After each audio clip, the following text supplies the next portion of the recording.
Fuck. Fuck. Hey guys, Johnny Wrong speaking. one. Wrong thing.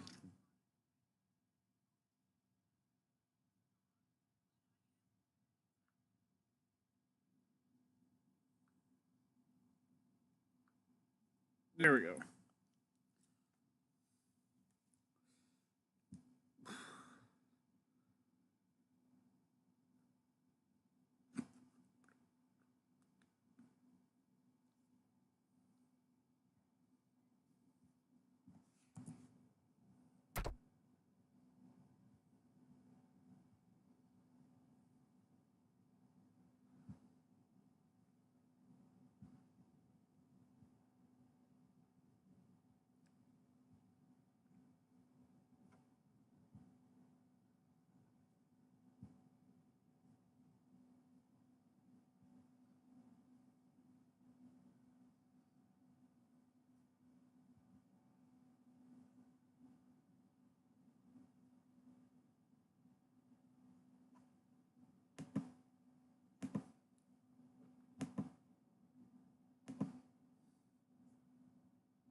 Now I can't. Now there is supposed to be some. Now there is somebody else right now, but I can't hear them.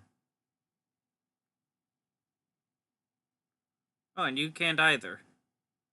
Huh, strange. It's my controller, man. It's my controller, man. Something, something about my controller is stopping. Is making Discord not let their audio go through.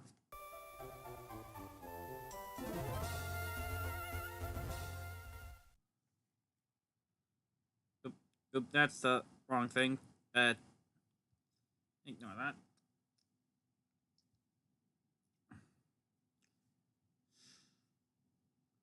See if I can't fix you.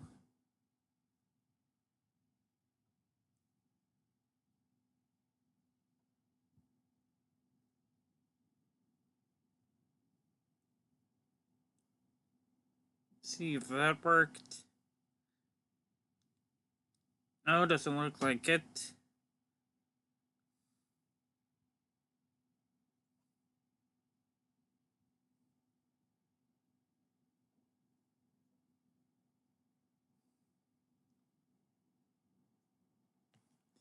No, I'll plug my controller so that you can at least say stuff to the chat.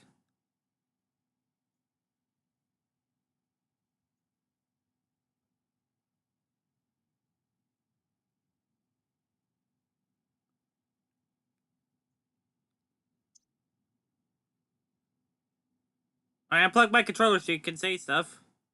Okay. While I figure it out. Introduce yourself, maybe? What's going on? What's going on? When I plug in my controller, Discord just mutes itself altogether. Huh. I don't know why it's doing that. Yeah, that's weird.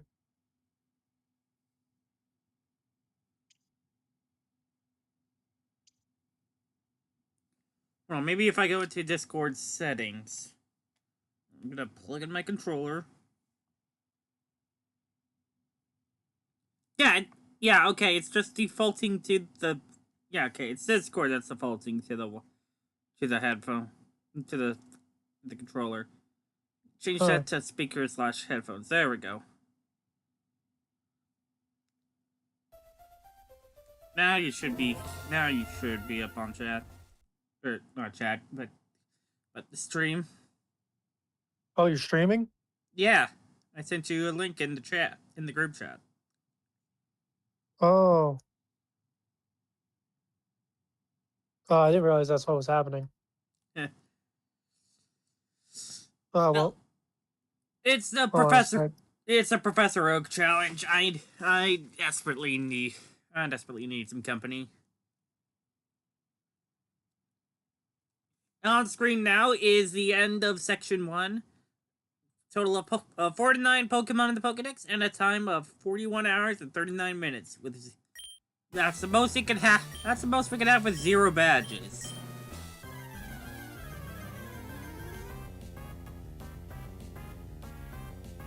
Oh, he left. God damn it.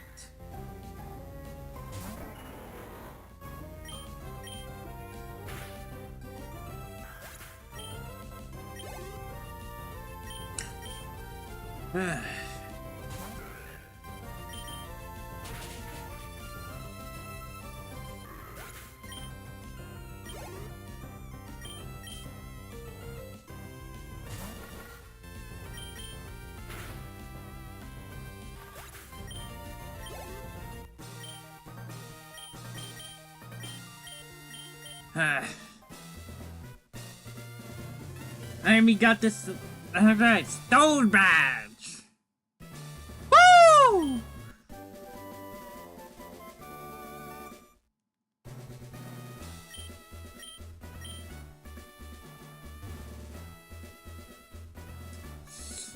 Alright.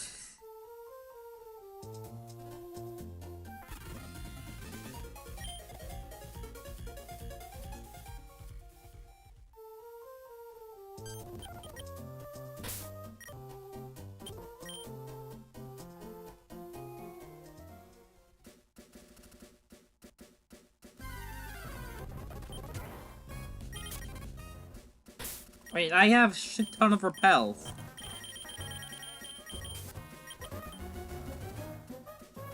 There we go.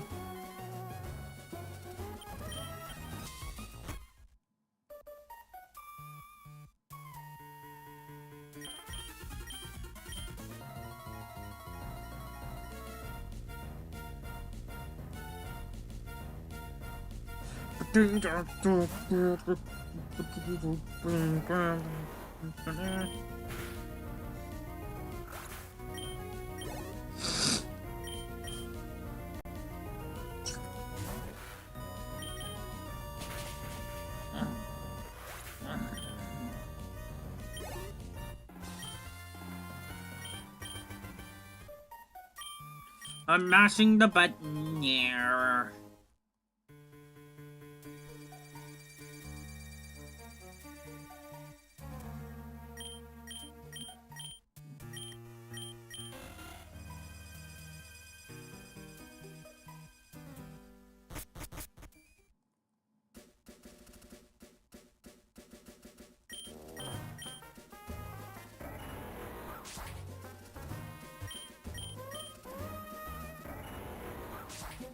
Wait, no, this is slower with the because of the repel. What am I doing?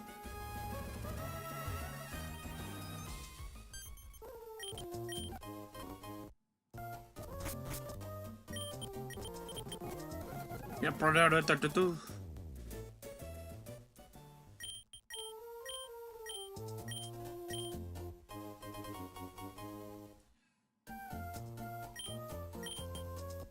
the Smith plays this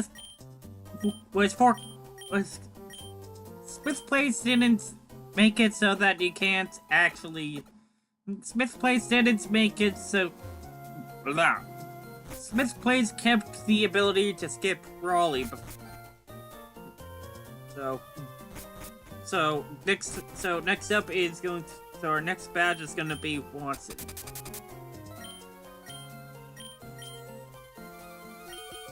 Yes, I know how to use it.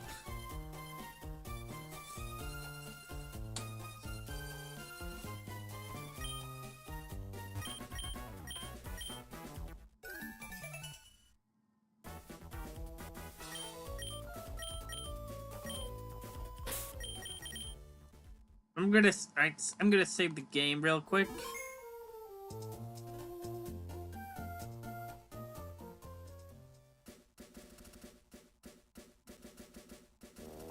Oh, pick you up.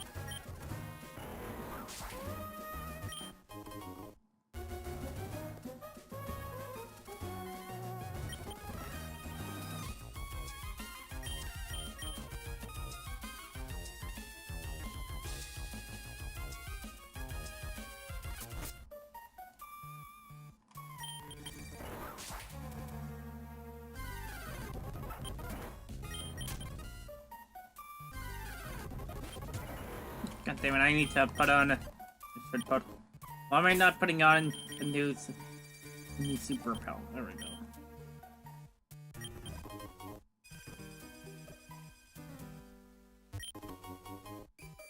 Great ball.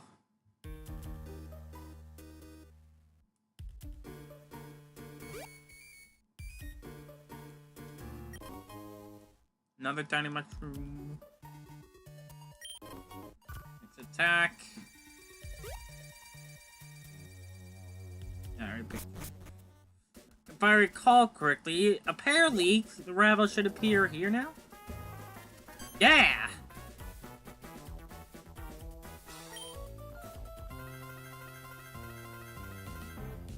And we're actually forced into battle.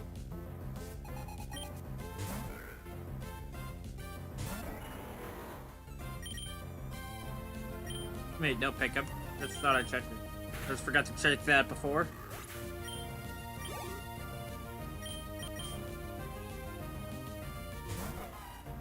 Your Pokédex rules, huh, Brendan? Do you have 49 Pokémon?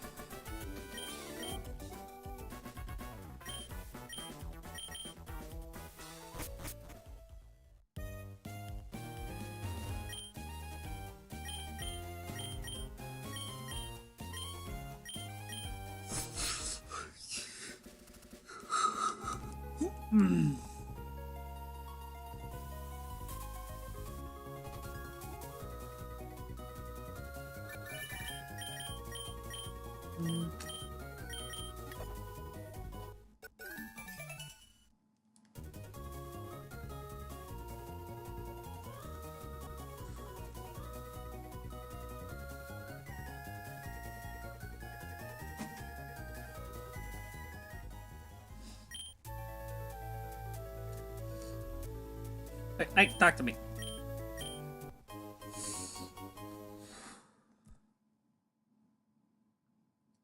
Alright, 1 sec. I'm just 1 second. You just need to get my guide up.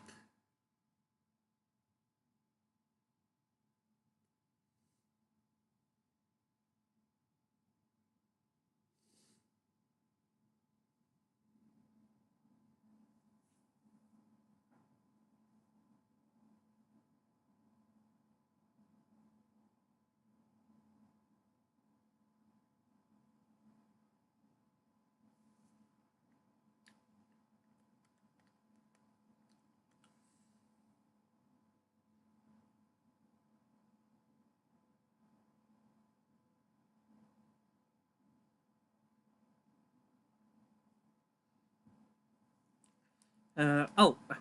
You know what, I'm actually gonna reset real quick. Because I actually want to get a... Because I actually need to get a... I actually want to grab a second Ninkata.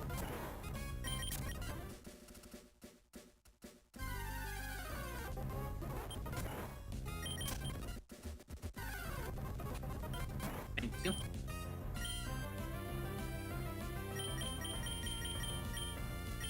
God, so many Pokeballs! I have so many Pokeballs!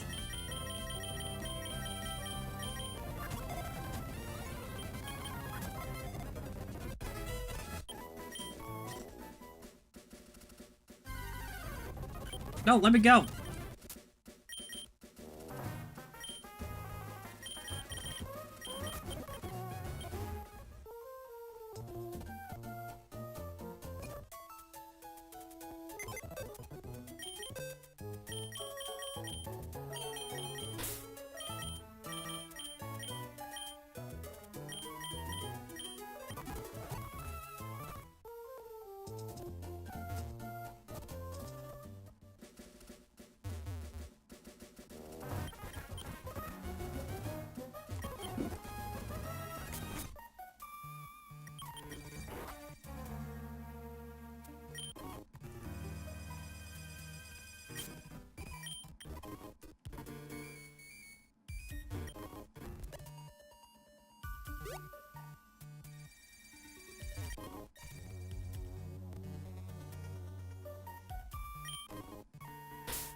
pretty good. You were good. But that's...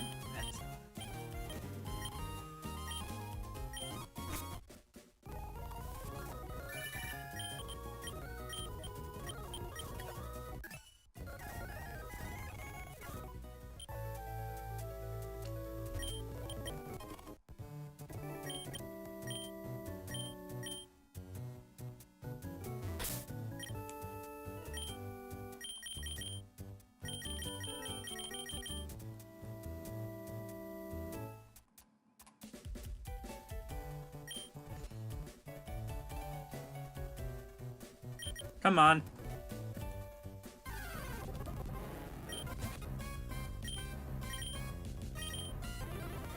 No, I didn't want to do it on you. I didn't want to press. I didn't want to press Harden. I won't select Harden. I don't know.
Actually, I suppose I could wait a little. I suppose I could wait a little bit.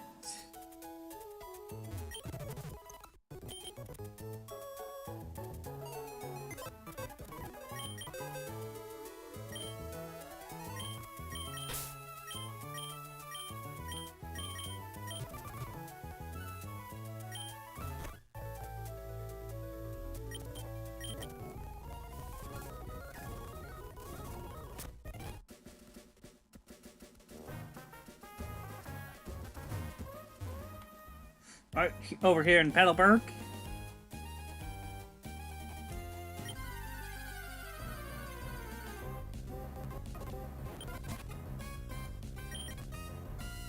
I think you're one level. You might be one level higher, so hold on.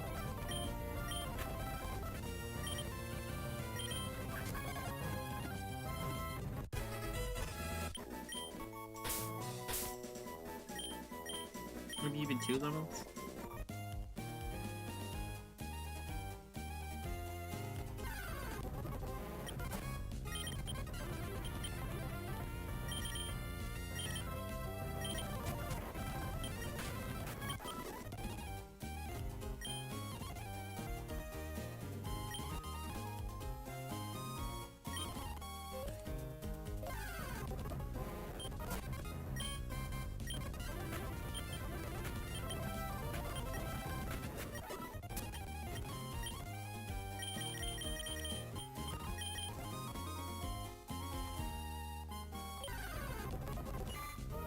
There's Goldine.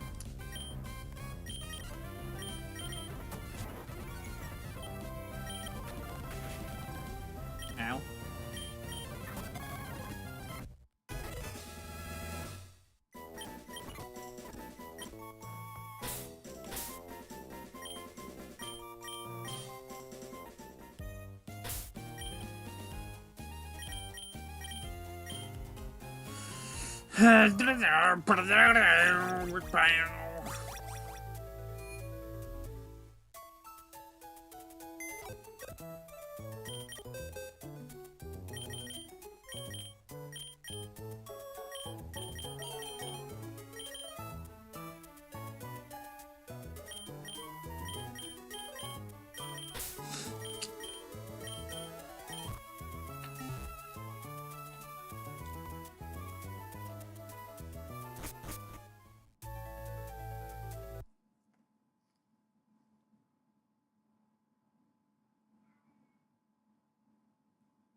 Right.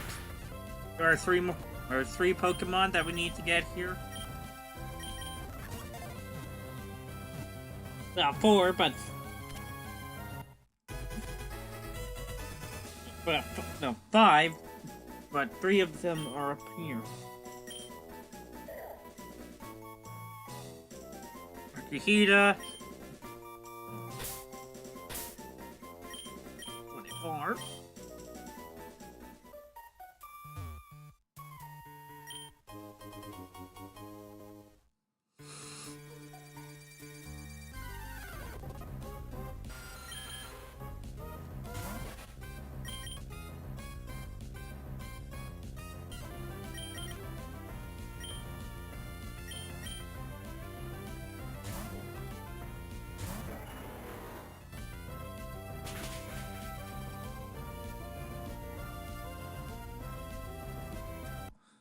Hold on.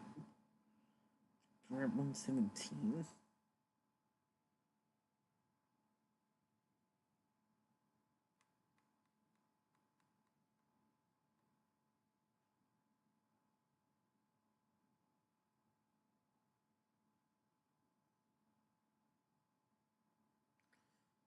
Oh, okay. Alright, I can kind of speed up the process of Zubat, of Crobat by hatching a baby one.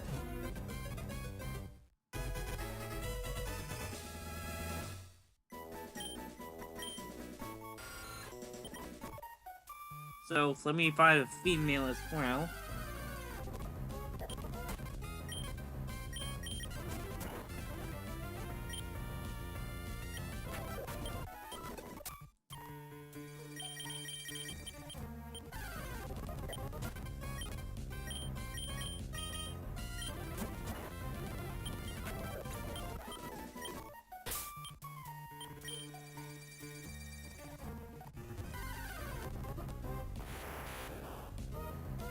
No, here's the last one, Abra.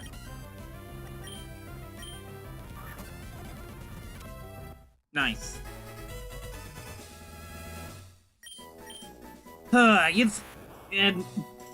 You thought X Black was a high level?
Those pass.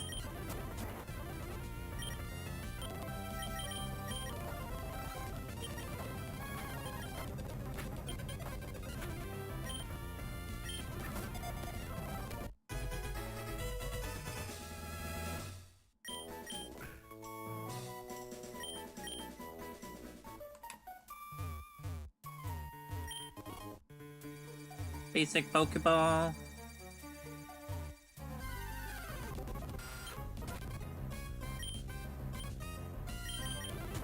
Where's a female Zubat? Come on!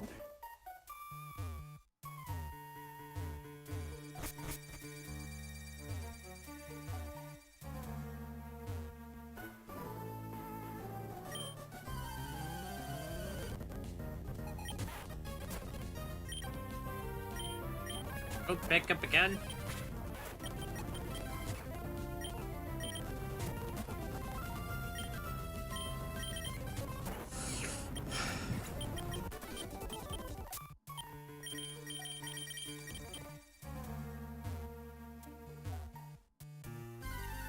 Don't worry, there's still a reason to use the rocks, smash rocks. There we go. Be amazing then.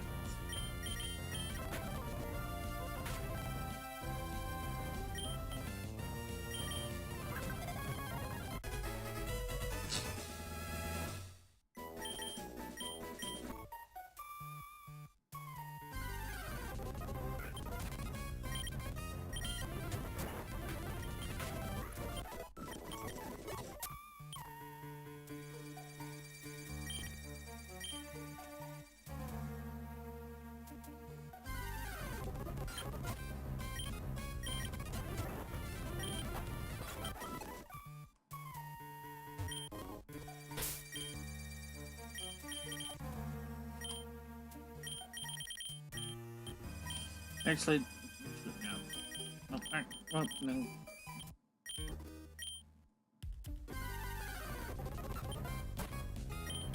There's the last one. There's number 5, Aaron.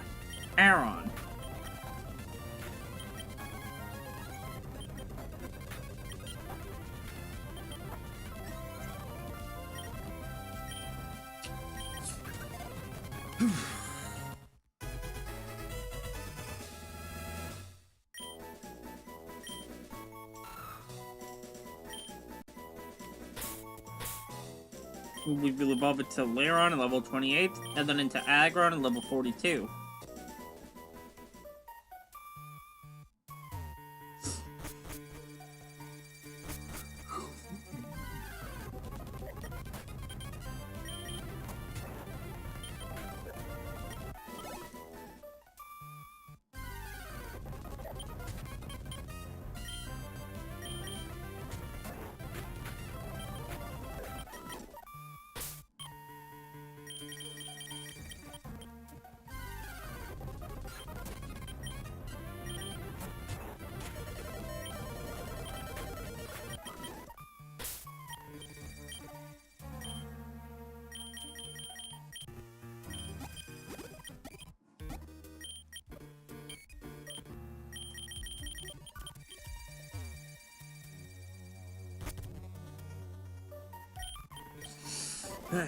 Alright, and then here in Steven's, before we leave Steven's room, there is one Pokemon that we can get. There is still one more Pokemon that we can get.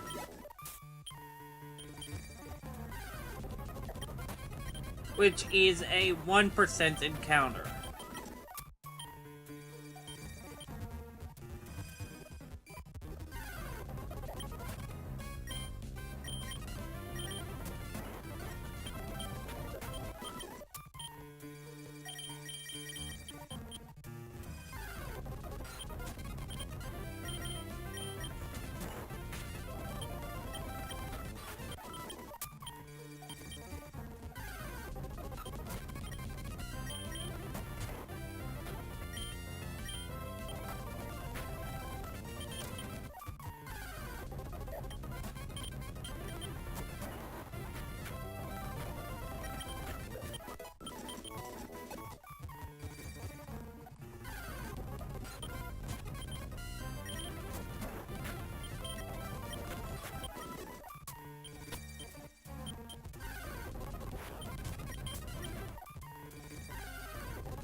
Oh, pick up.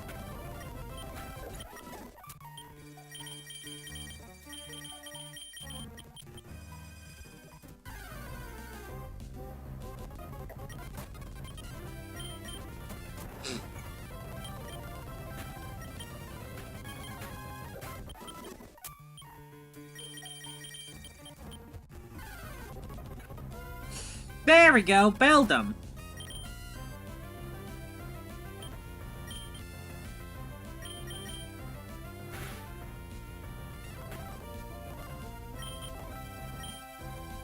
And I'm gonna say because, dear God, that took forever.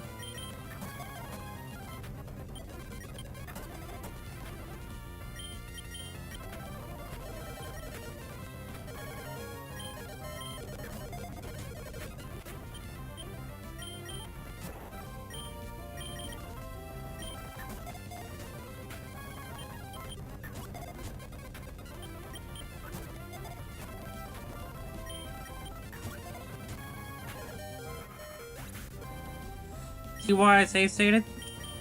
That's why I save Zeta.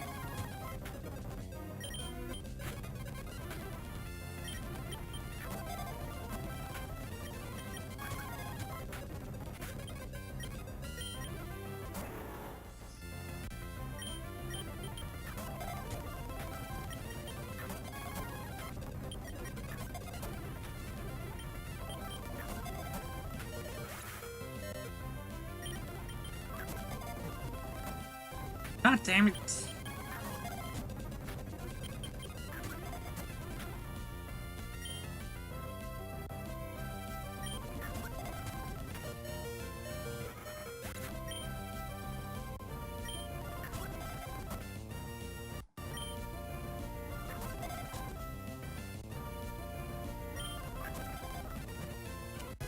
There we go.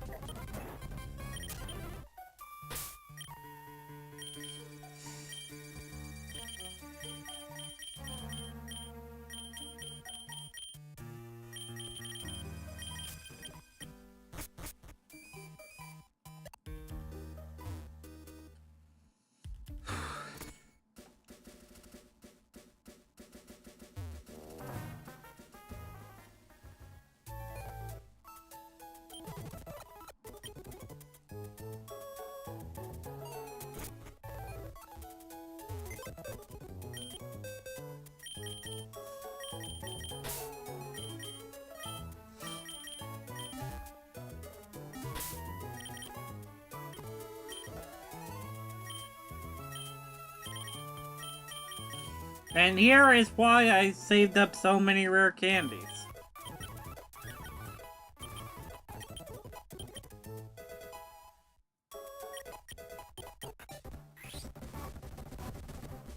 Build them into a tank at level 20.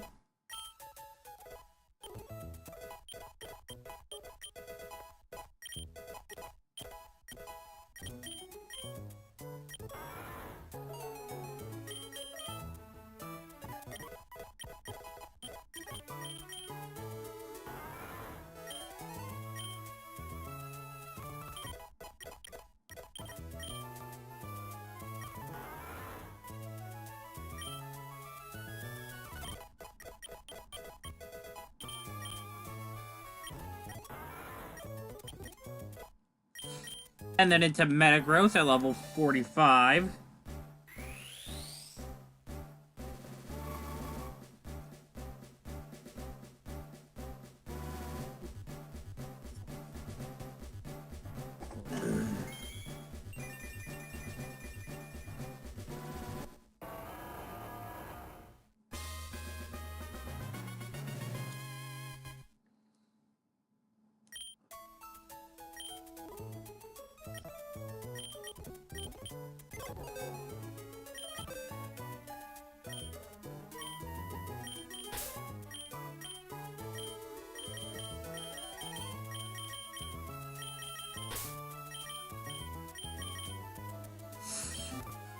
Whew.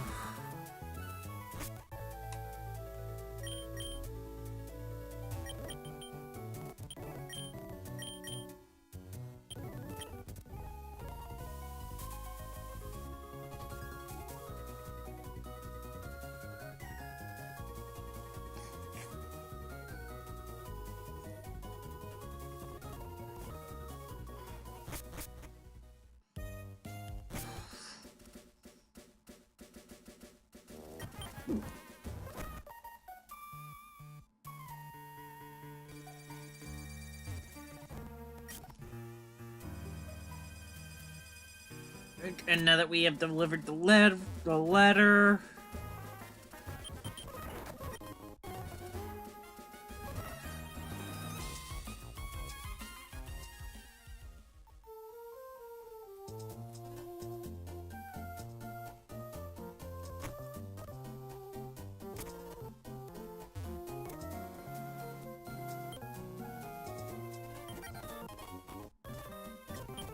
can get the EXP share, thank God.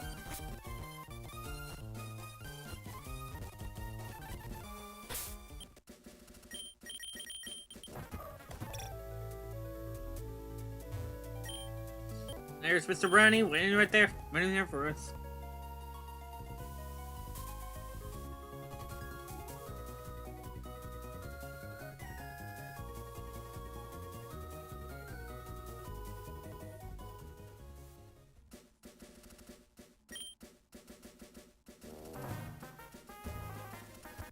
I'm reading ahead.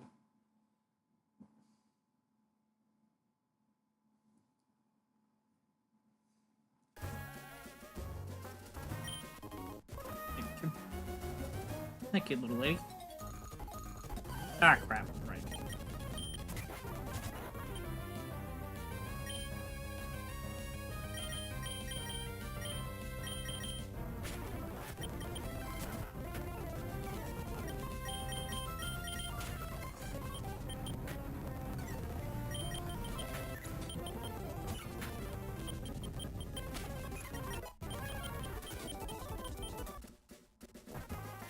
There we go. Potion.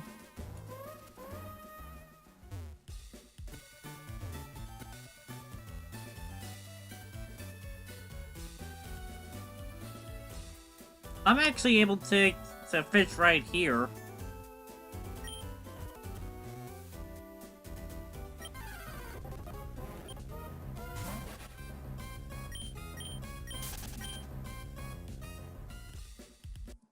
Wait, hold on.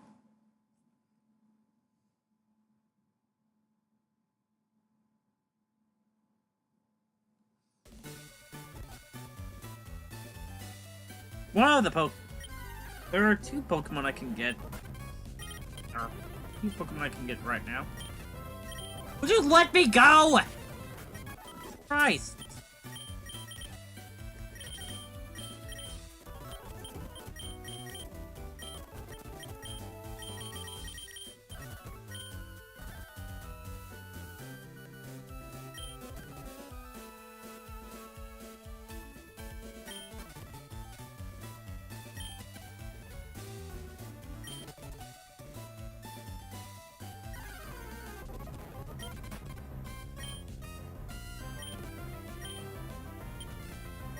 Stop giving me Magikarp!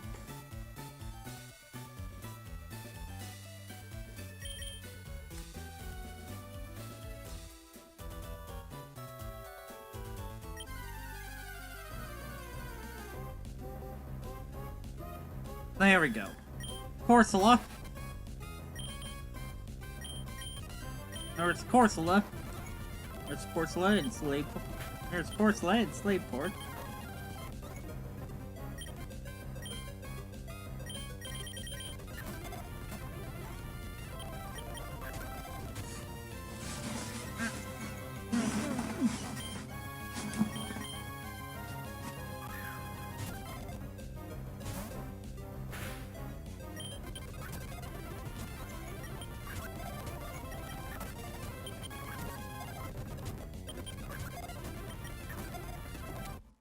There we go.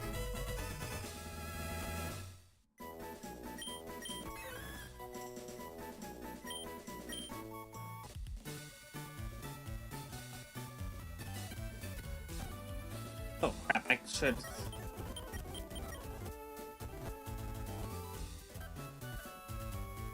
There we go. Money's not really a major issue.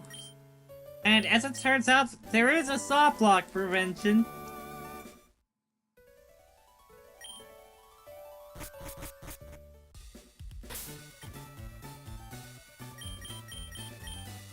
If we have less than 50 bucks. If we have less than 50 bucks.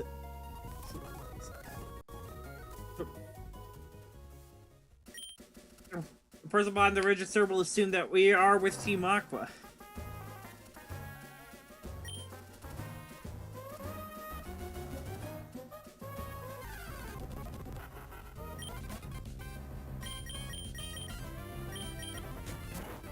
Fish.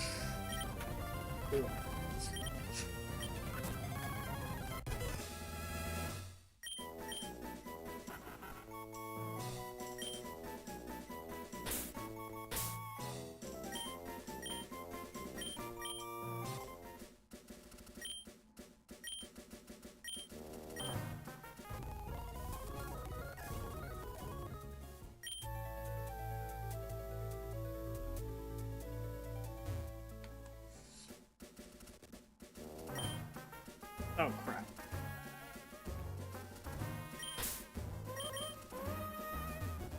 What am I doing?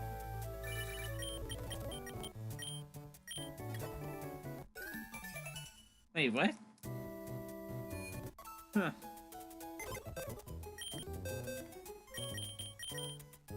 Alright, move you over here. And you over here.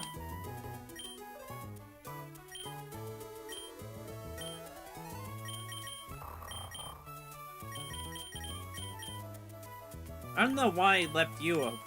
I don't know why I put you over there.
Hold on, save the game. There is a reason I have Compound Eye. Okay.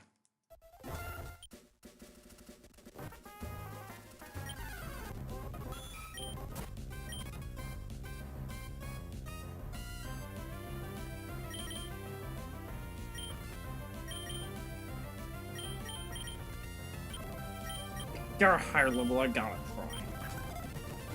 You're one level higher.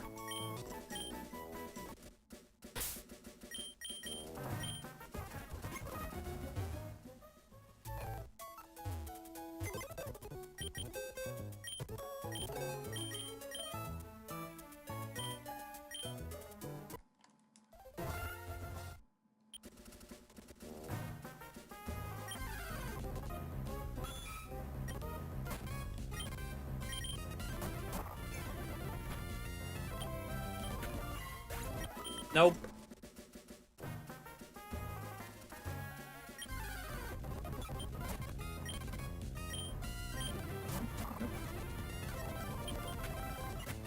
There we go. That's what we had. That's what we were waiting for.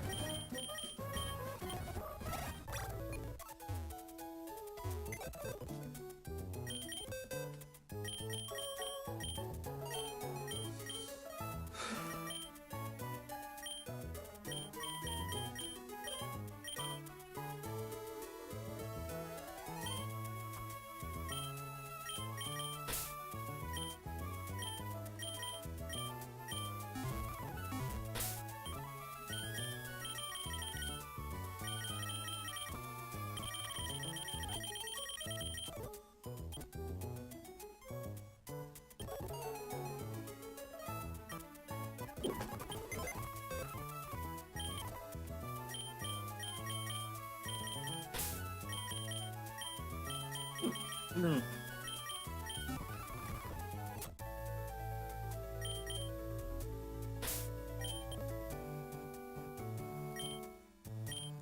Let's get. What am I doing? Get you deselected. There we go.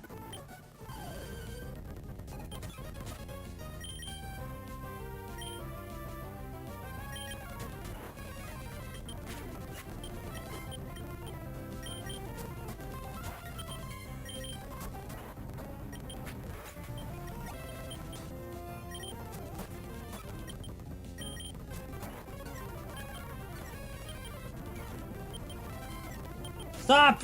Lowering my accuracy!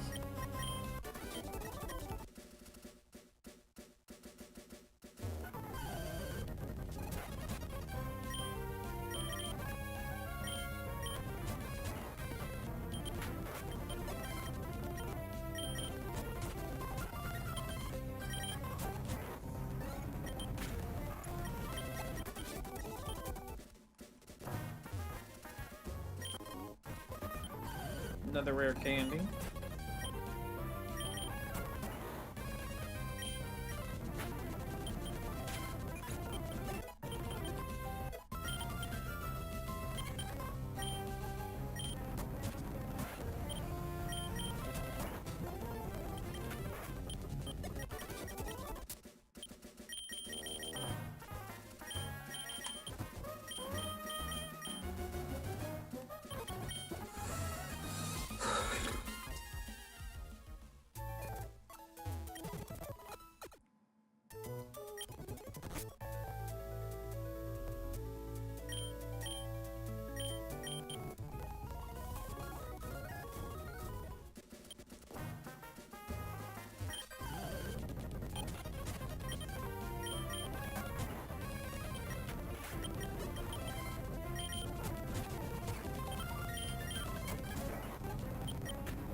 Blah, blah, blah, blah, blah, blah.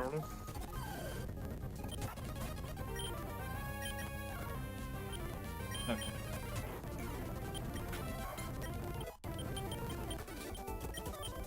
Room.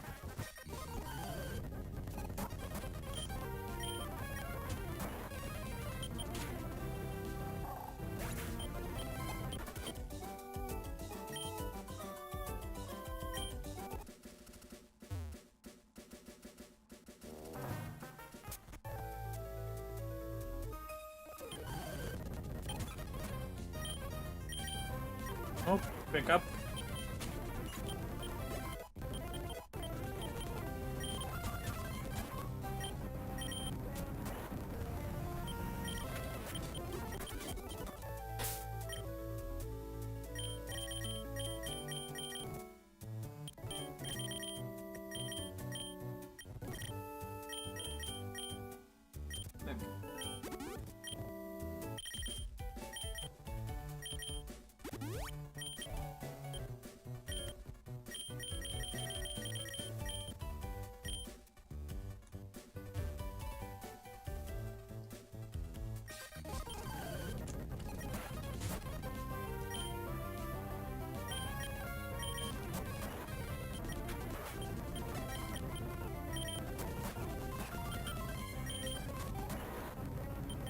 Dwayne Johnson, huh?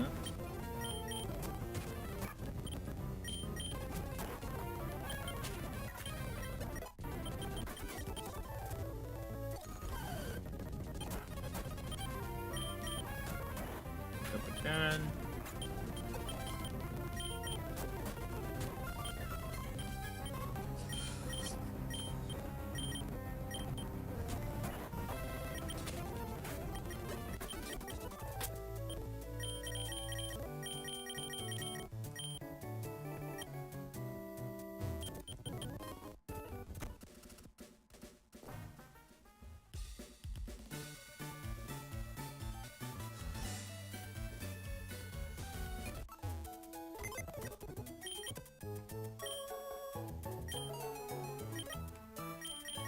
Hold on. Take out Jigglypuff for just a moment.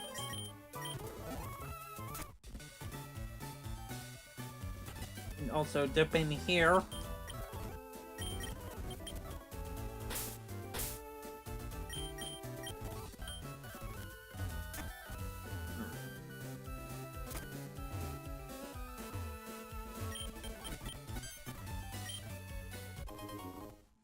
Soothe Bell, beautiful.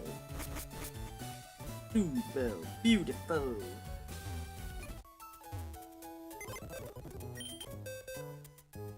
It'll keep that safe for the future.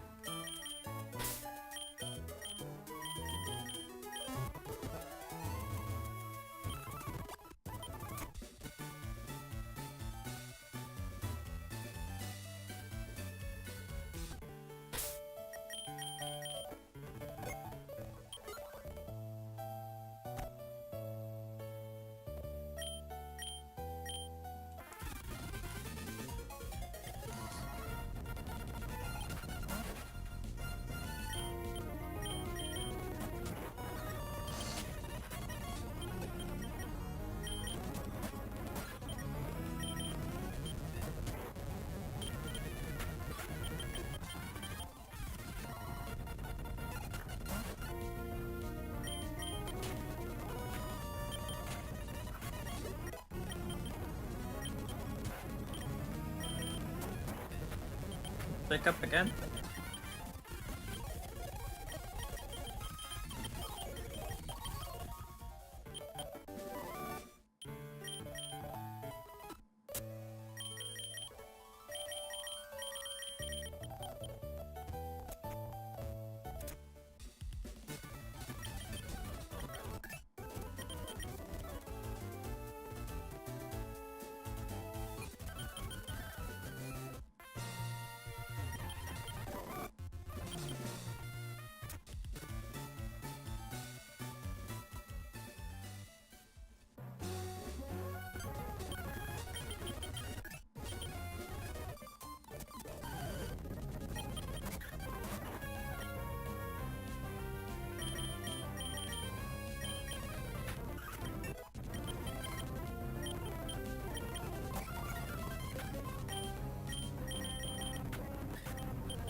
Listen.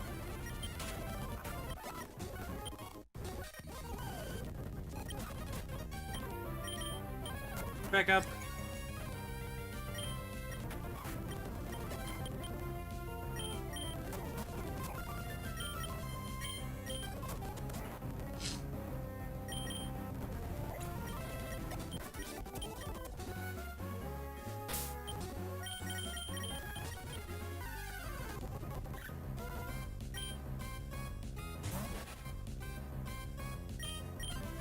Alright, next Pokemon.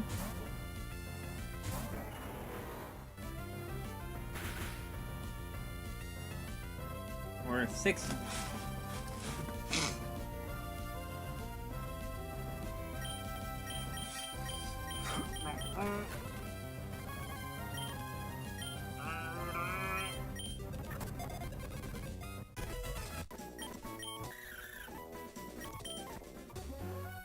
Oh crap. Not there.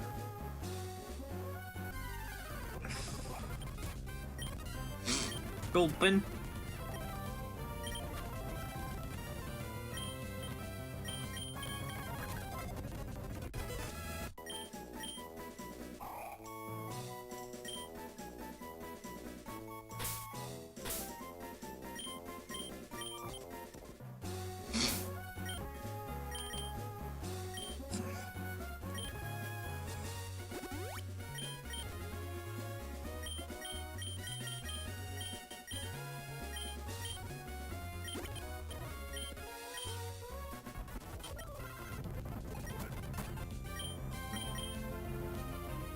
Crap, I meant to save.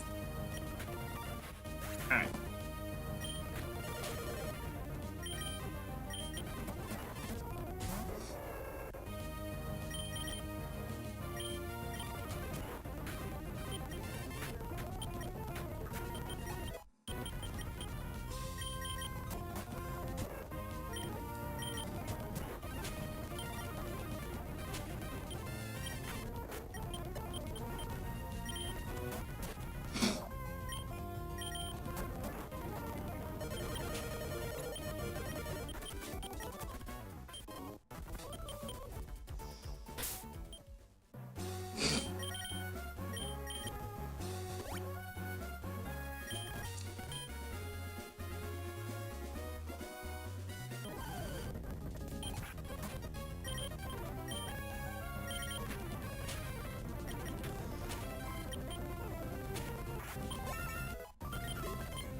Wake up.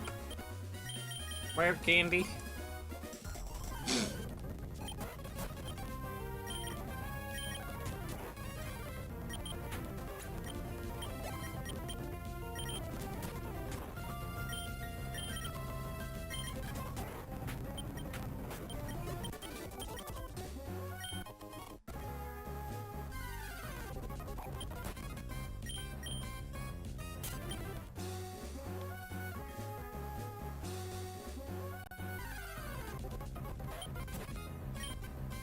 Ah, Ponyta.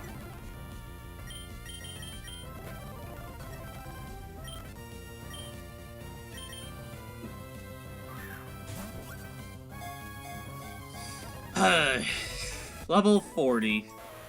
Again.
Save, or not save, heal.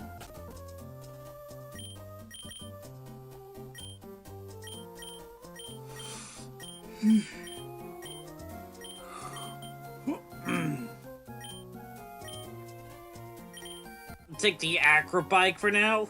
We will need to swap between. We will be swapping between these a bunch.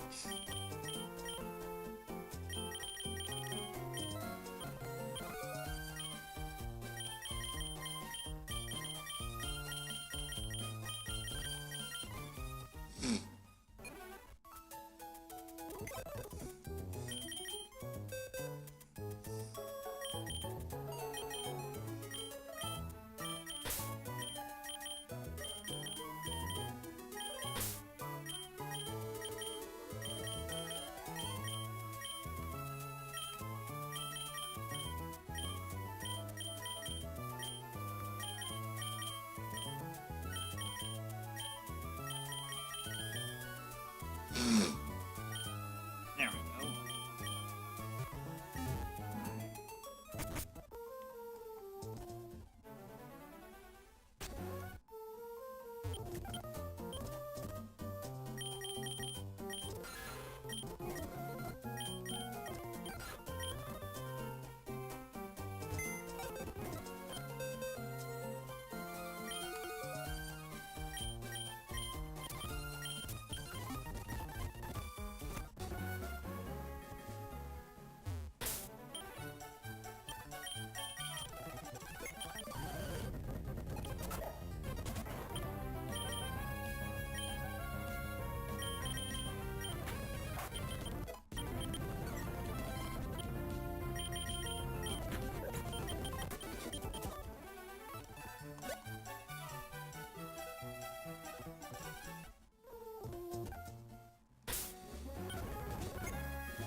Fine, Jesus Christ!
There we go.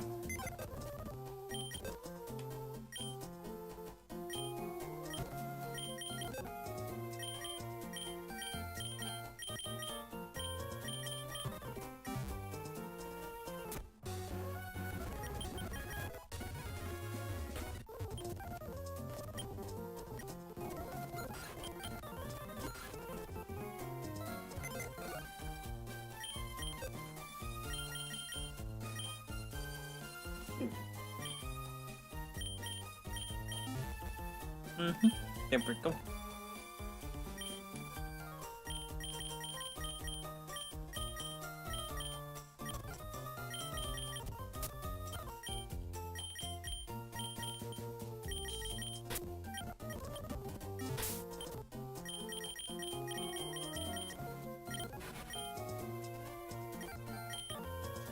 $17.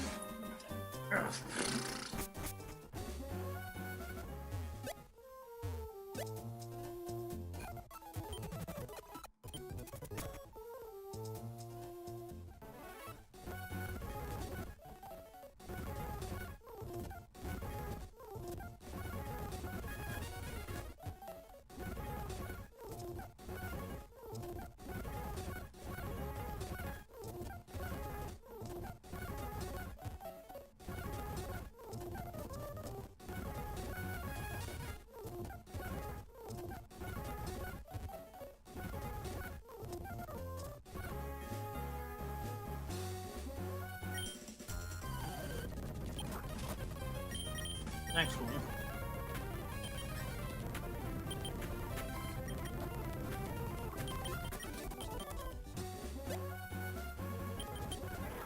I can do this to pass the time.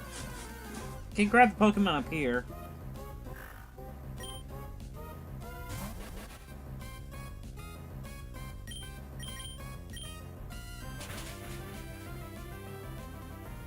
Volbeat, Illumise, Sandshrew, and Roselia.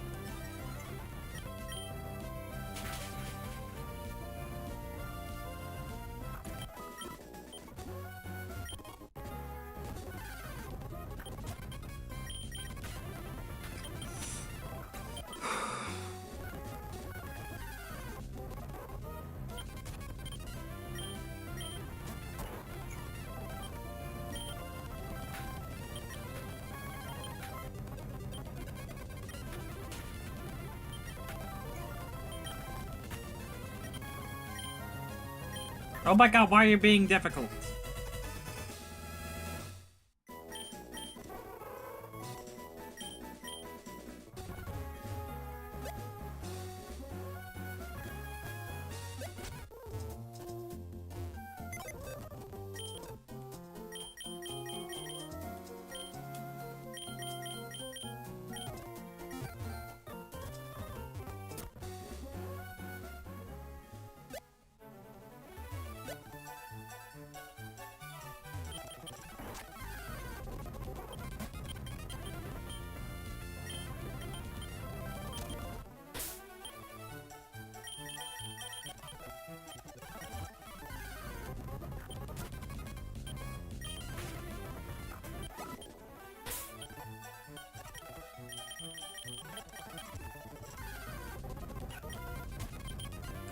Roselia. There's Azilia.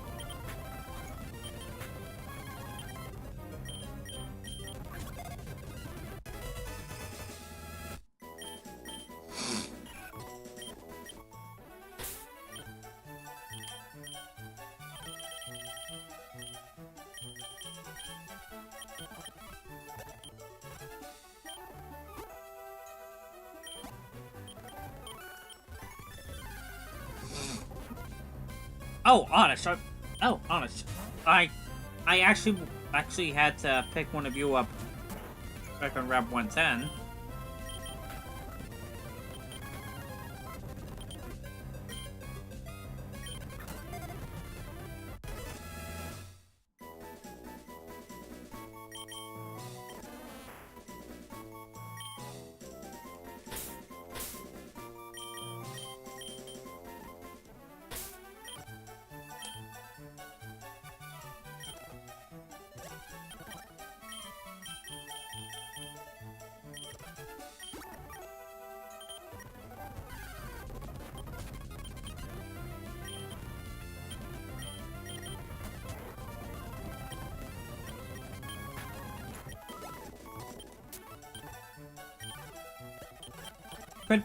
Quit poisoning me, please.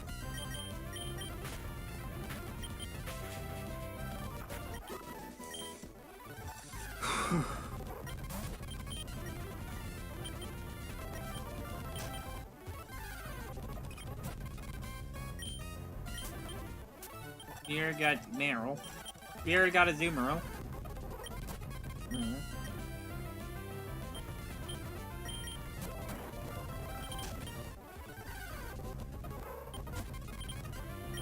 Come on, give me a Volbeat instead.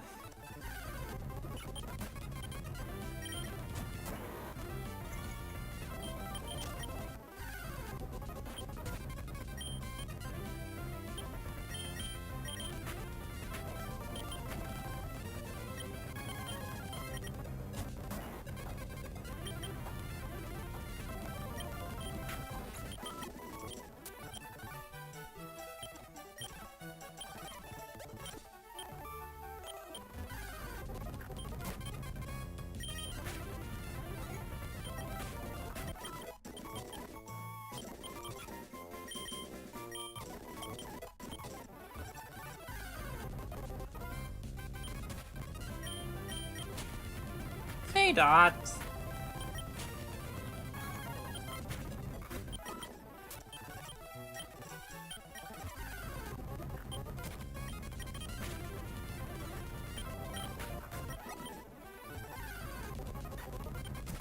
Right, saying true.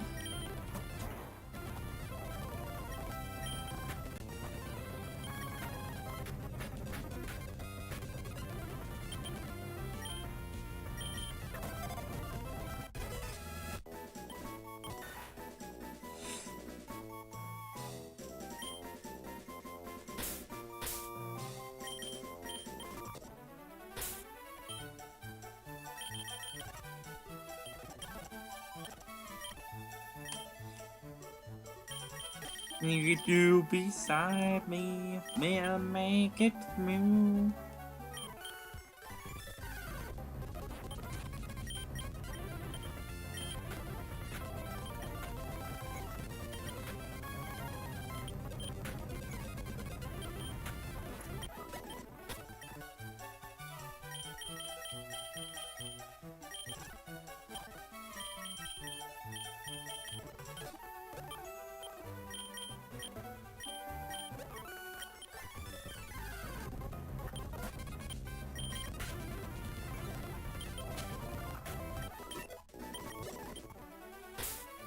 Two more levels for you.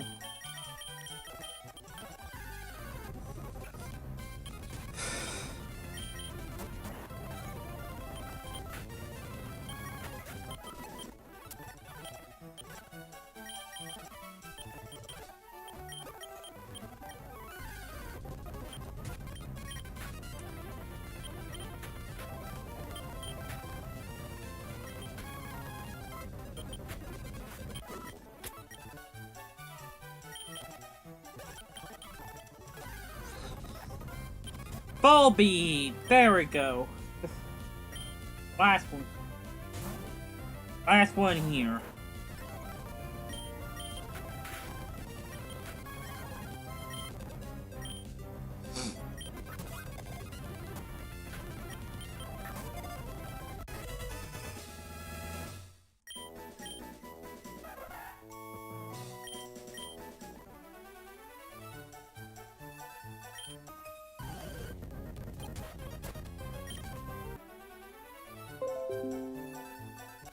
Why did it disconnect? Why did OBS decide to disconnect? I have no idea.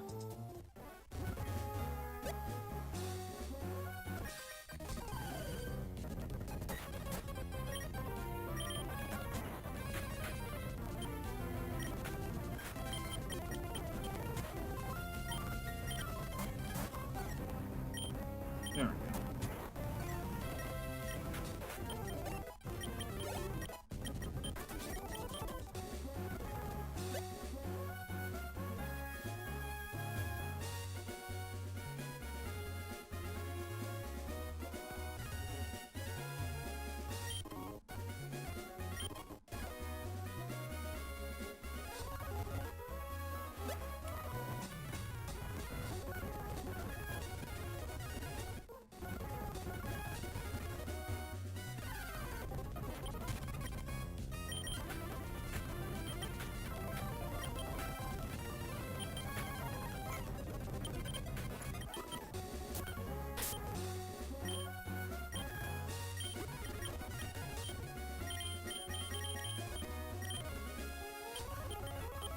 Egg is about to hatch.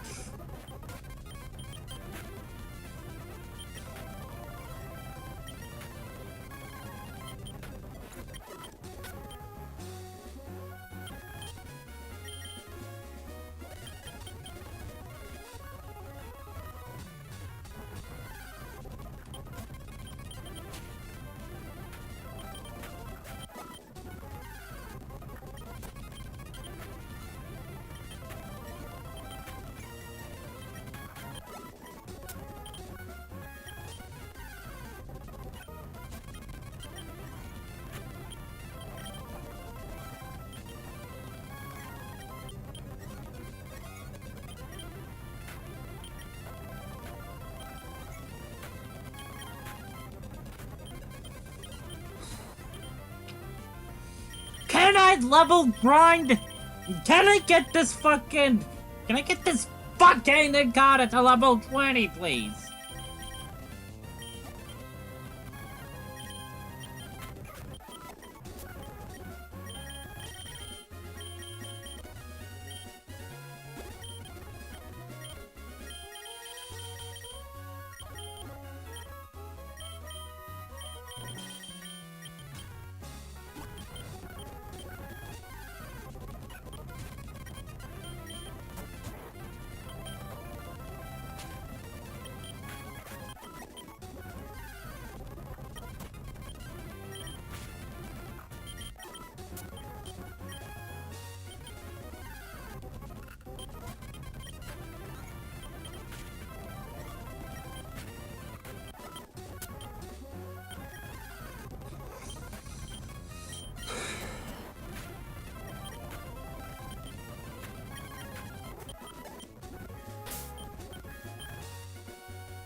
Okay, I've got extra rare candies, so...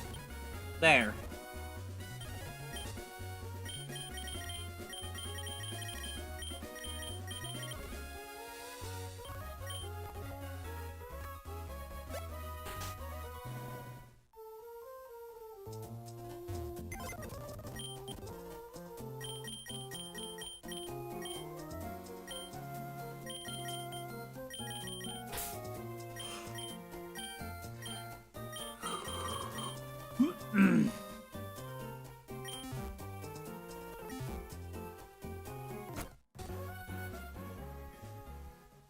Ah, perfect timing.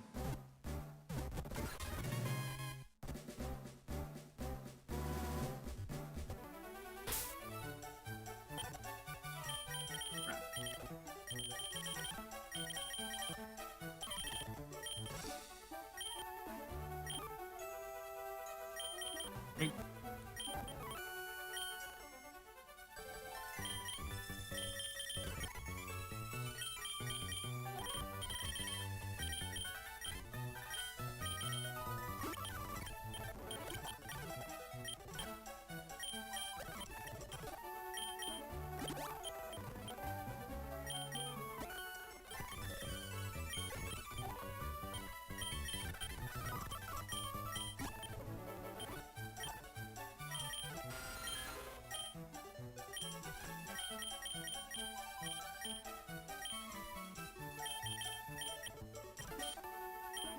There we go, just hand over mommy's credit card to the little guy.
There you go.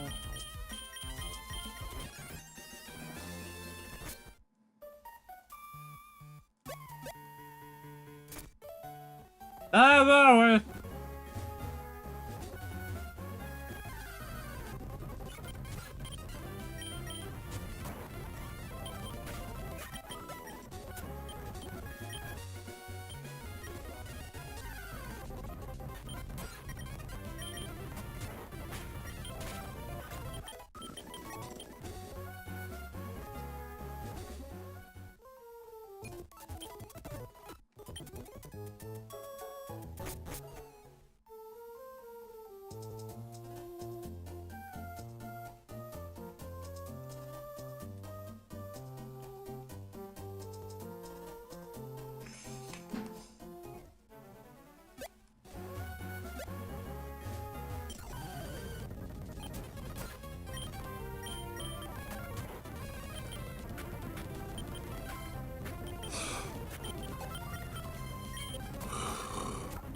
Ow.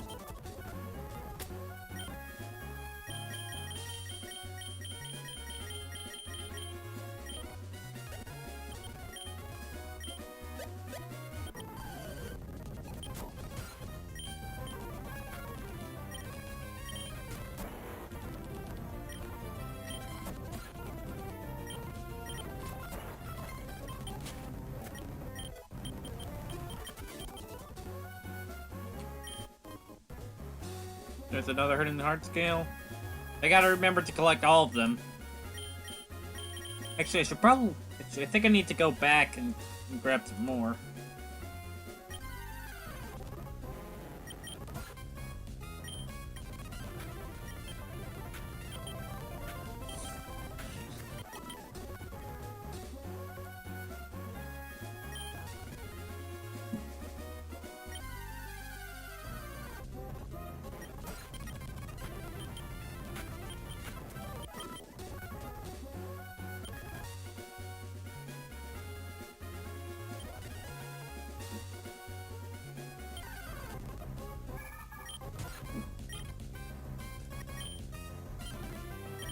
Alright, there's Clamperl.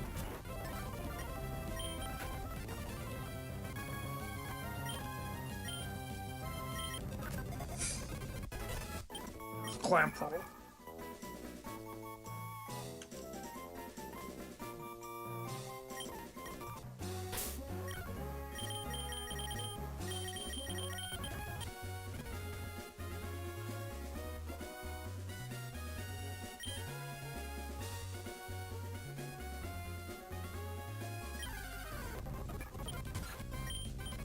There's the second Clamperl.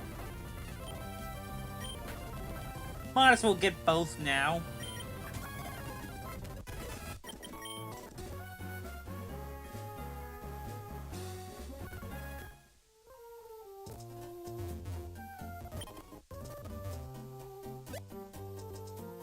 Make sure to pick up HM 6 Rock Smash real quick. Every goddamn time I forget to switch back to the acrobike after shortcutting.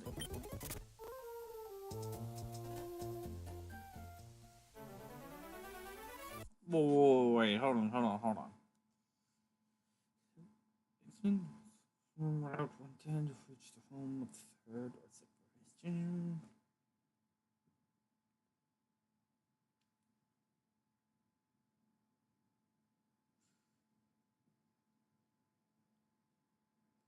Oh!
It's even more.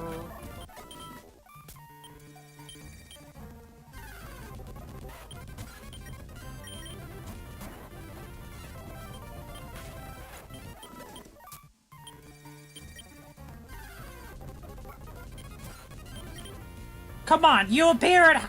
Come on, Whisper appears at higher levels, and there's some friendship lost. God damn it.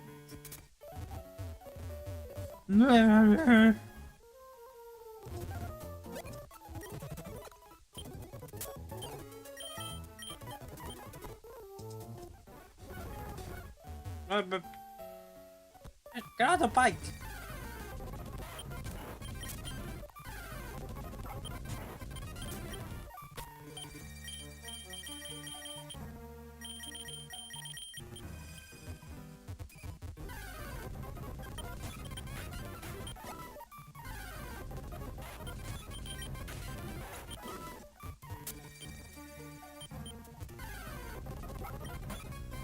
There we go.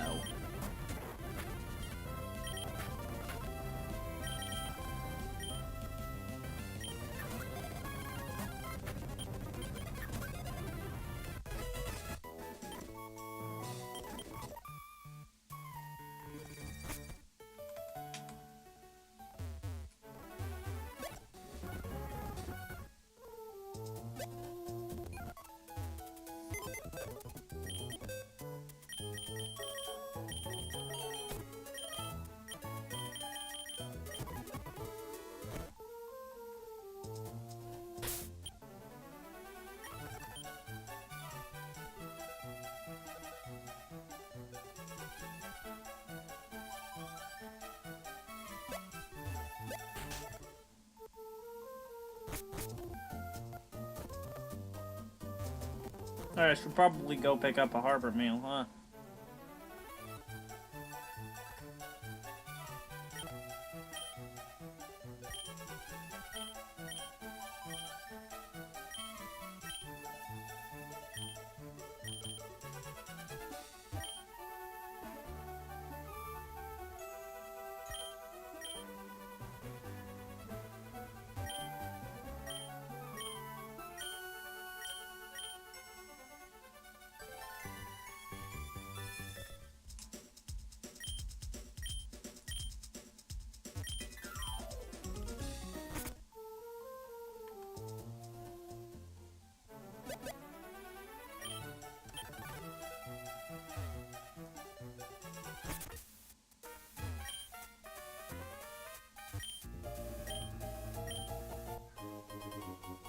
Thank you.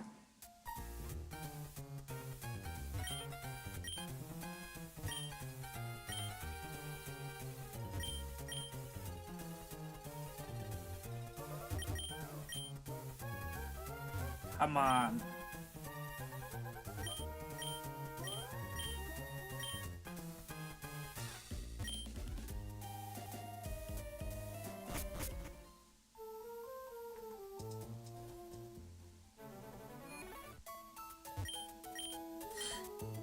Yes, here we go. Oh, you have a Whisper, don't you? You're so lively. Would you be willing to trade it for my Snorunt? It's quite the unique Pokemon. Oh, you don't want to trade? That's right, but if you change your mind, I'd love to find a good partner for my Snorunt.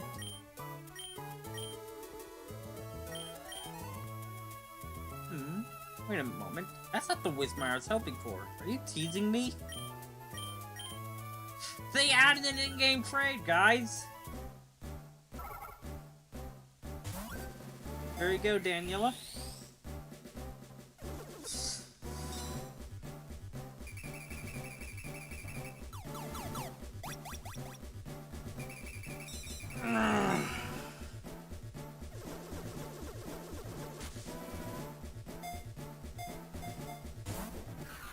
Nippy. Ah.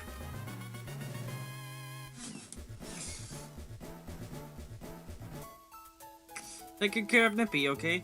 It's a bit shy at first, but it warms up quickly. I know Nippy will be thrilled to see new places. With a bit of training, I bet it'll become a real star. And no item. Inner focus, hasty nature. Very nice. OT Danielle. Ran out of space, huh?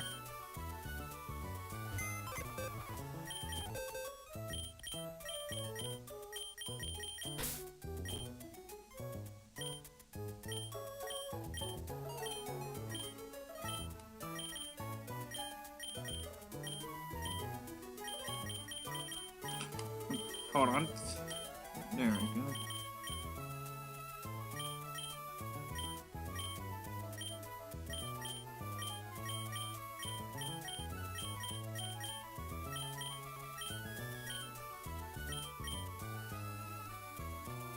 Level 36 is you.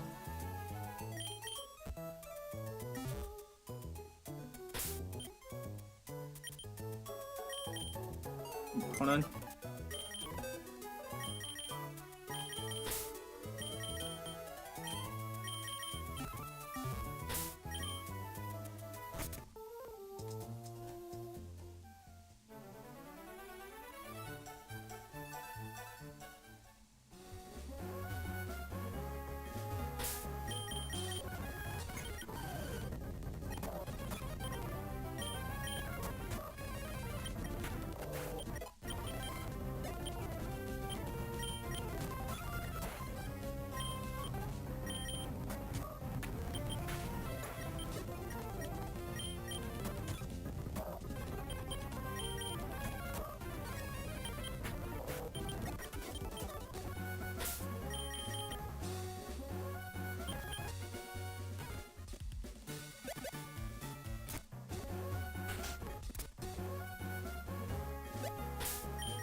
Don't forget this trainer back.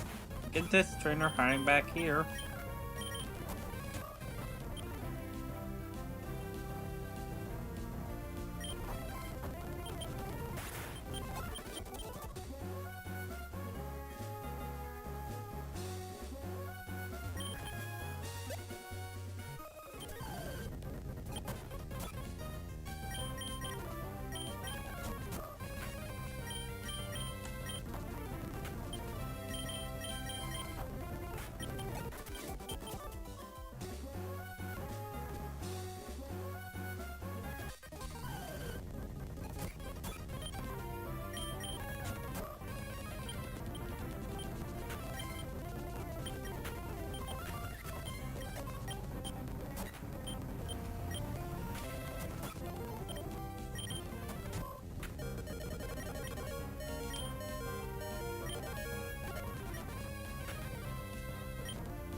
There's no bad boost glitch in this game, Dorsey.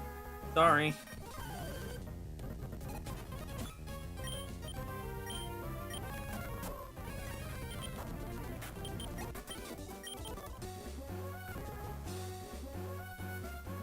Or just a death trap.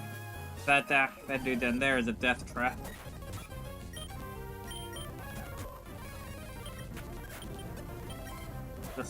He just spams Ryder's name.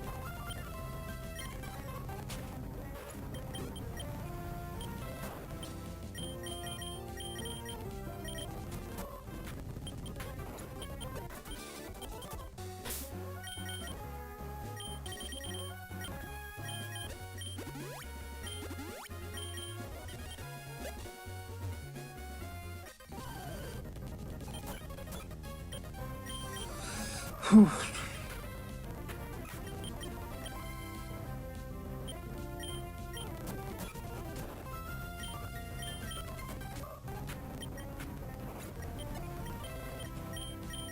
No, not you.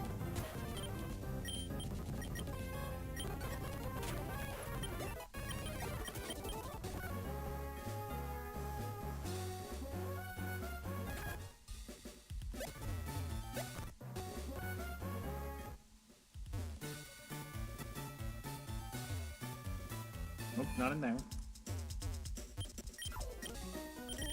By one single harbor mail.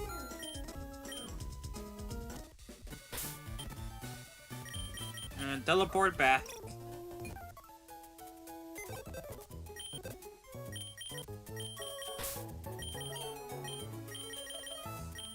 Man, Nippy, what a name.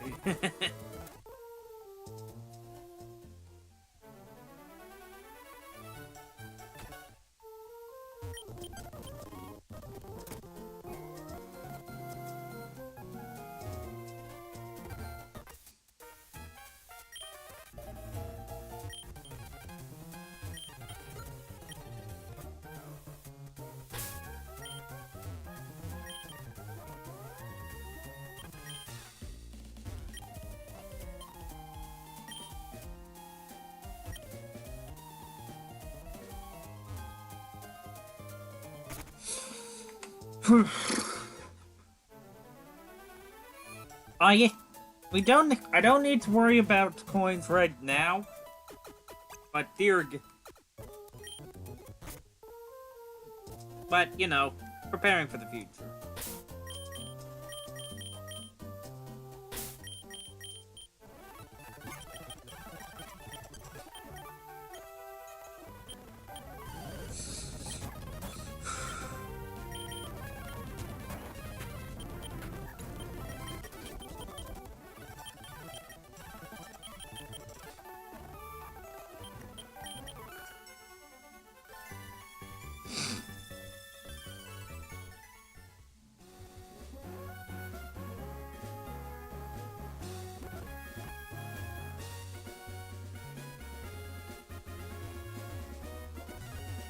Really?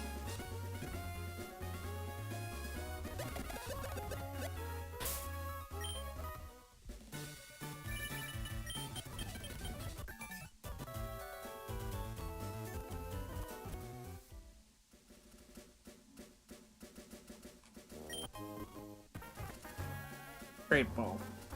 Great ball, 90. Let's go. There we go.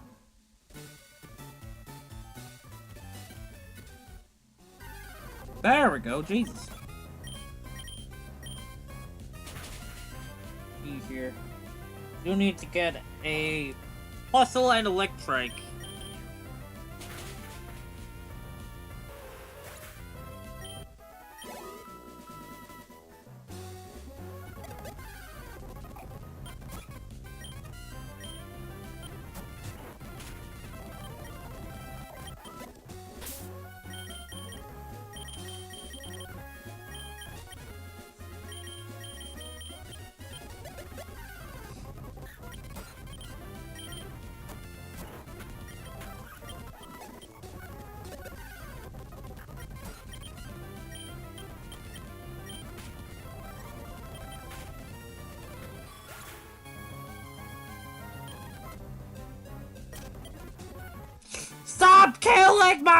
Stop killing my bat!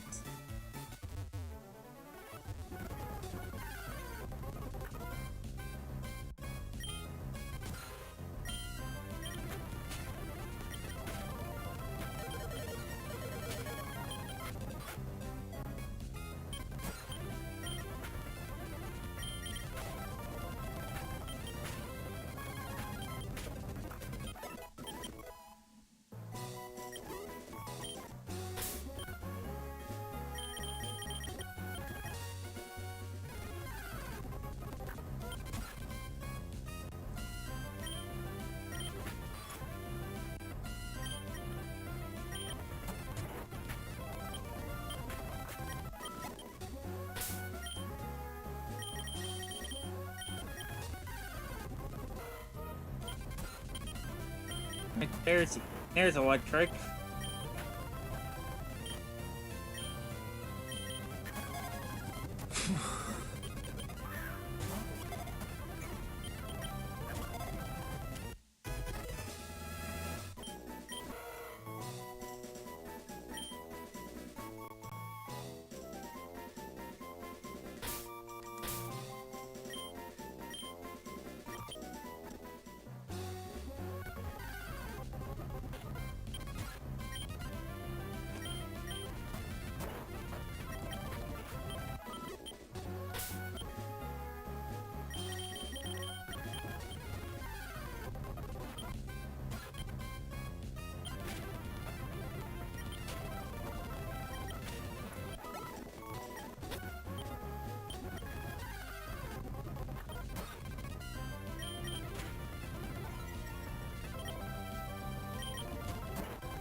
Oh.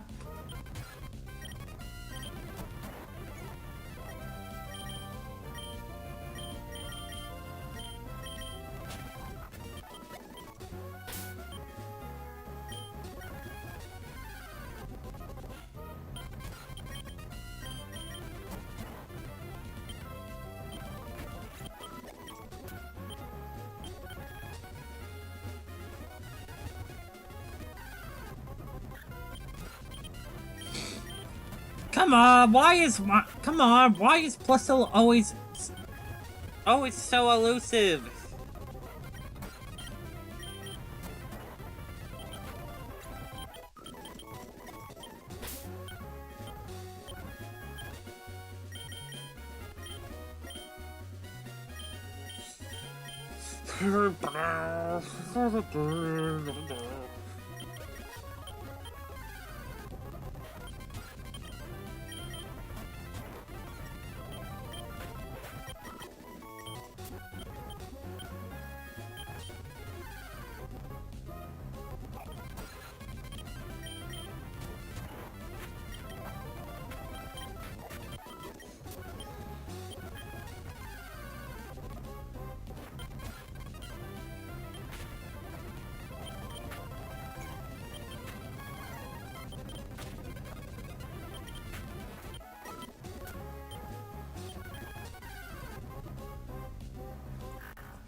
Oh my god.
Okay.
Sake, where's Plusle?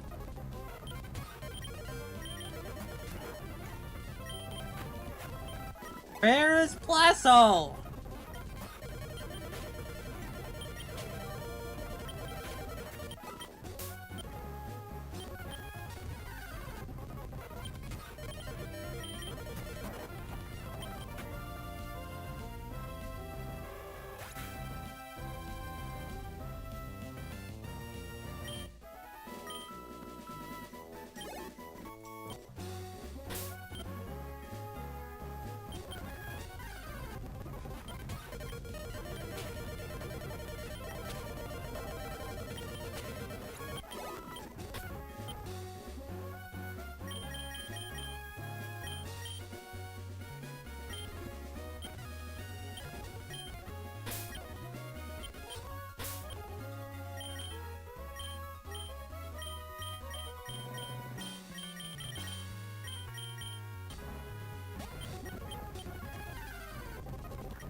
There's Plusle!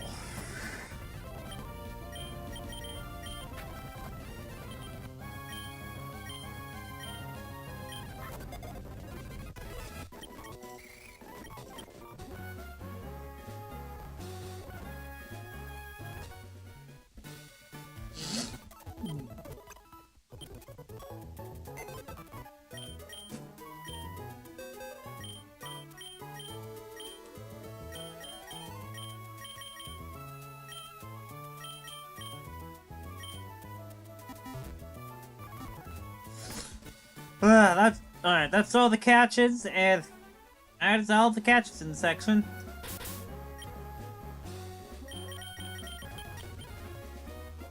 Now it's on to the grinding.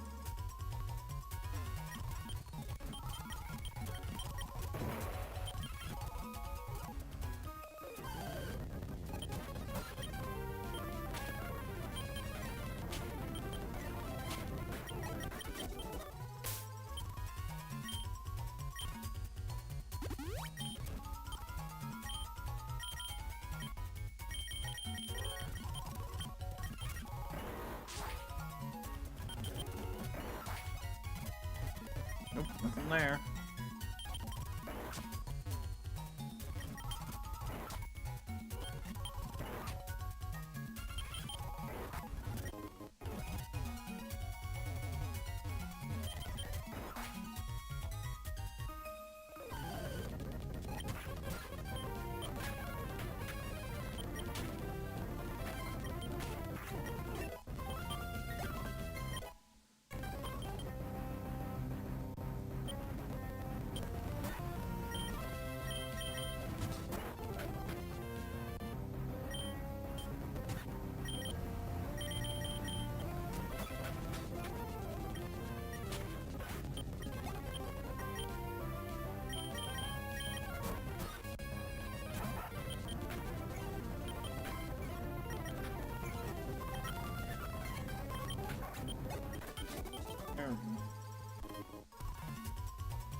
There we go.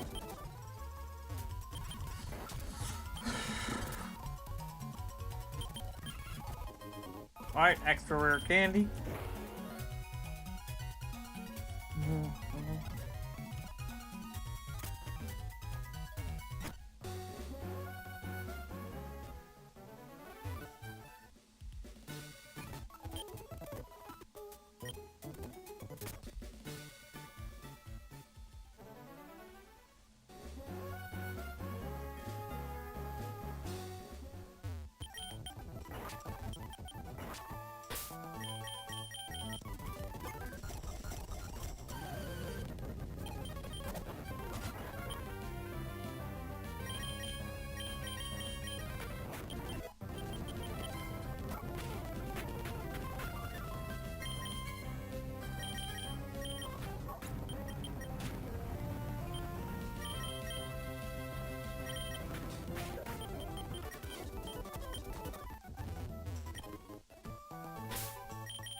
crap, I should have waited until I was back at the other...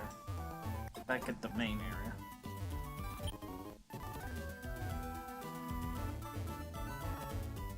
Before doing that.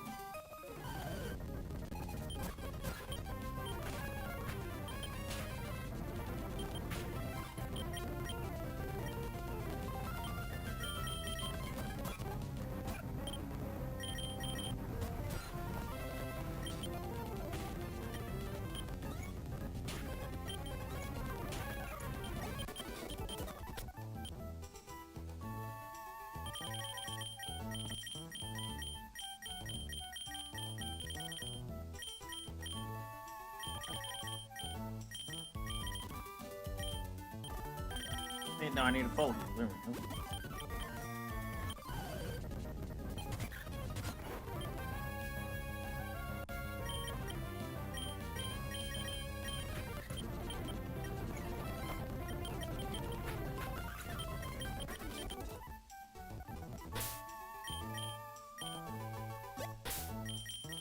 Alright, stop screaming at me, Alf. There's an in-game save. I almost loaded the save state. That would have been even earlier. But when there is just...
Nope.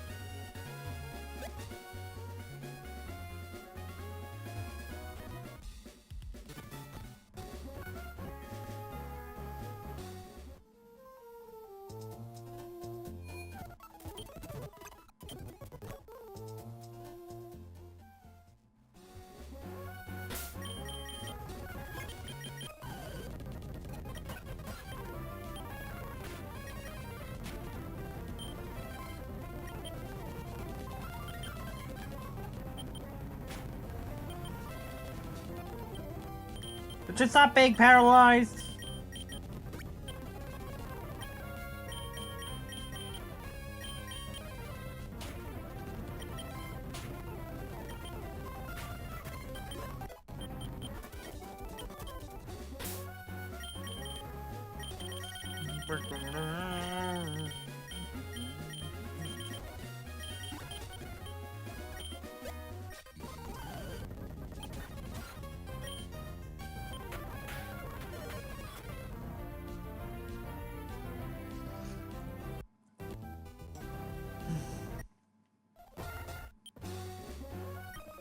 Okay, thank God.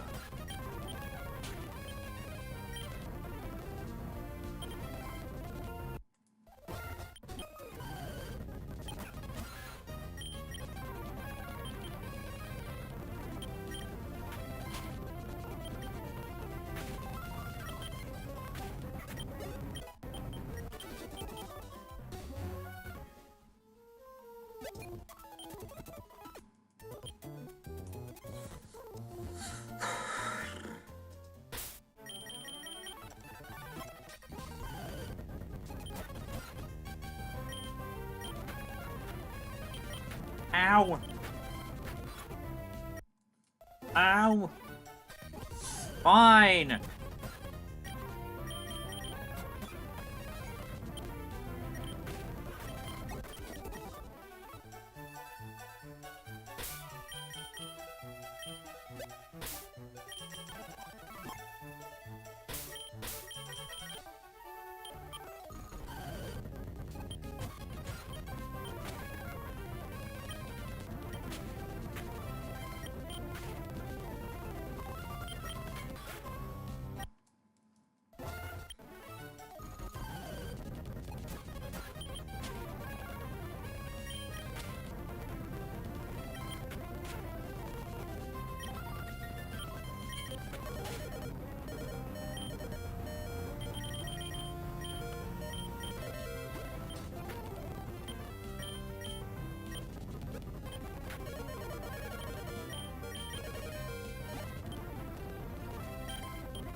Ah, fuck off, Shroomish, Jesus Christ!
Hmm.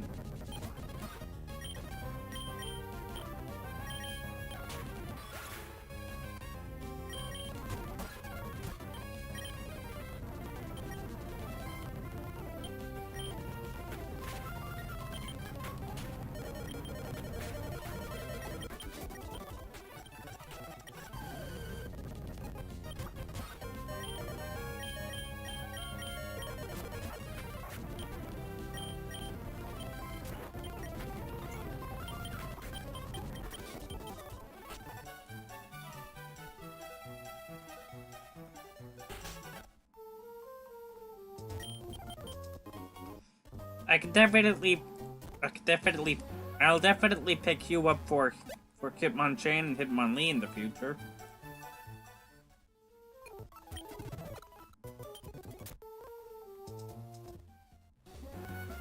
Alright, now that's all the trainers. So it's time for the grind. It's time to level grind. It's time for the wild Pokemon.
Up.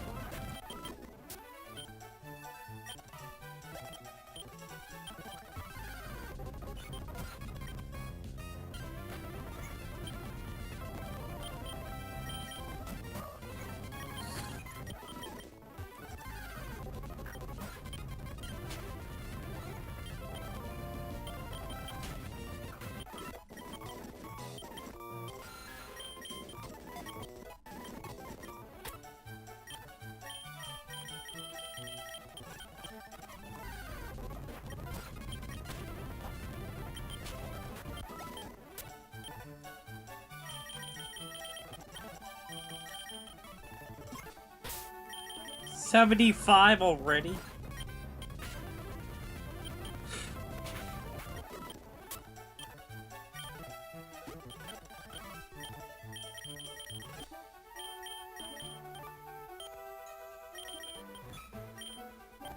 $24.89.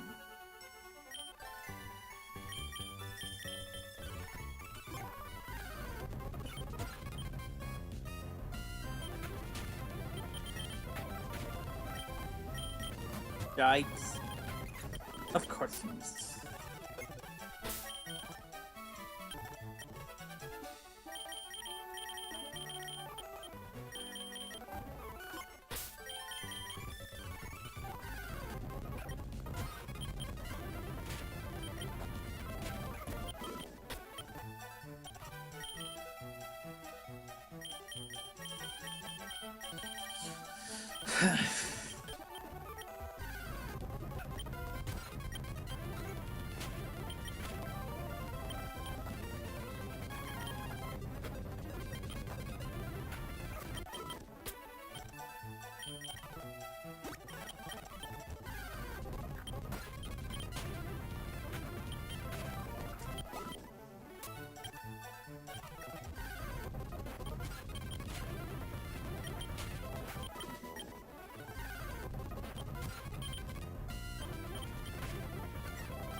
1569. That's Sada, not Saeed.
Acermani 456. Just subbed. Thanks, man.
$99.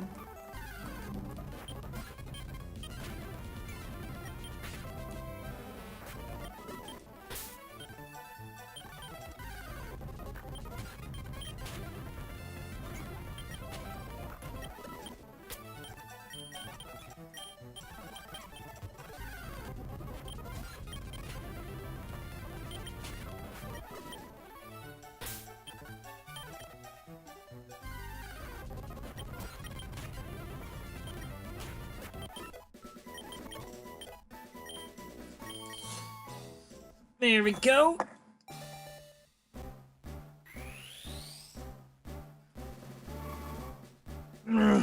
Horsey.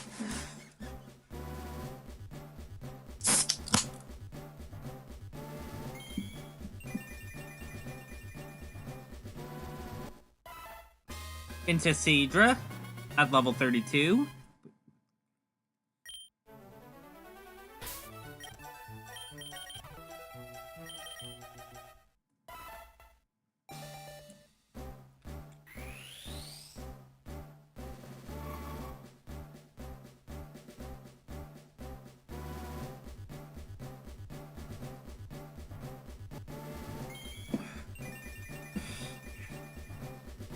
And then into Kingdra with a Dragon Scale.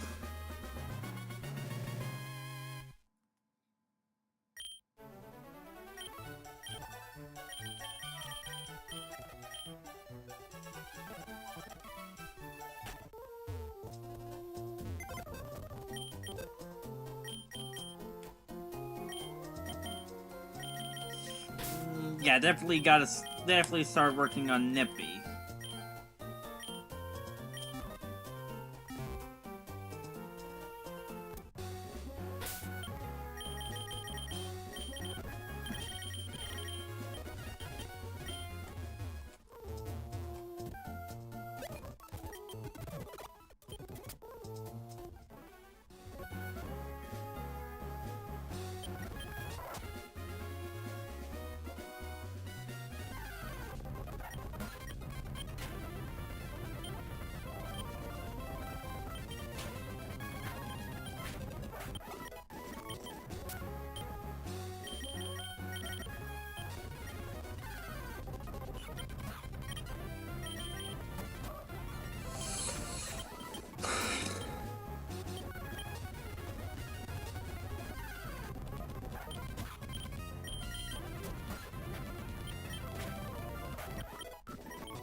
Okay.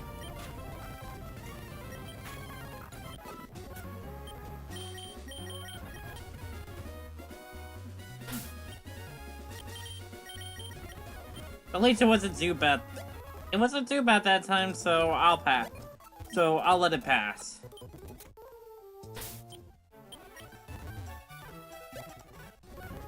So I'll let it slide.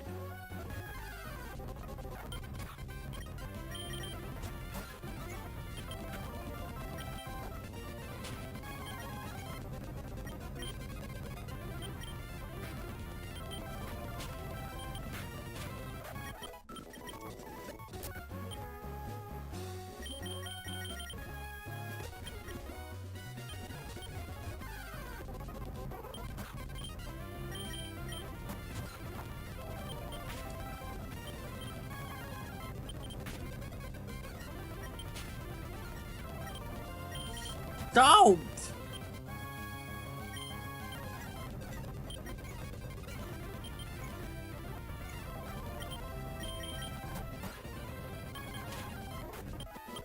There we go.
Wait, sure.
Wait, we need a lot more trainers in the gym.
wing attack!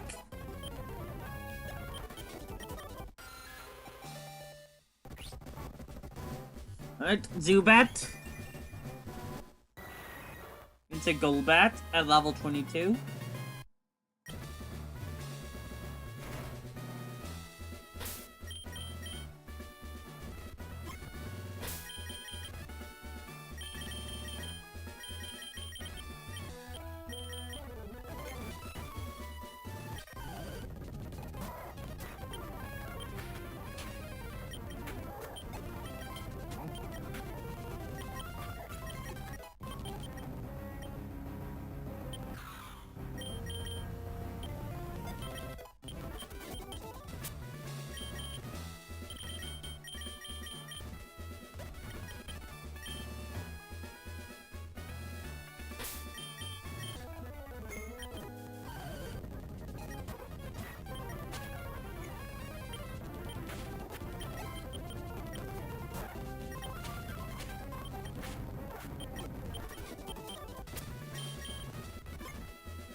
Yikes.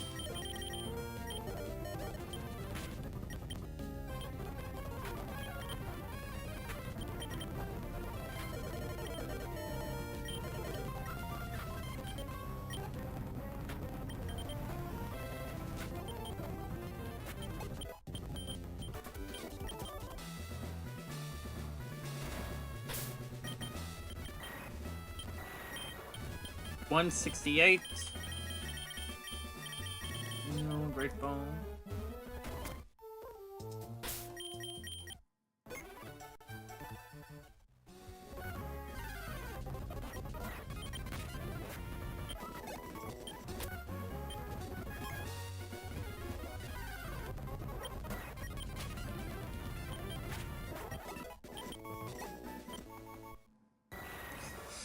Yes! Right! Awesome. Golbat. Zubat into Golbat at level 22. And then into Crobat one level later with maximum with at least 220 friendship.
Hold on, alright, let me organize these guys real quick.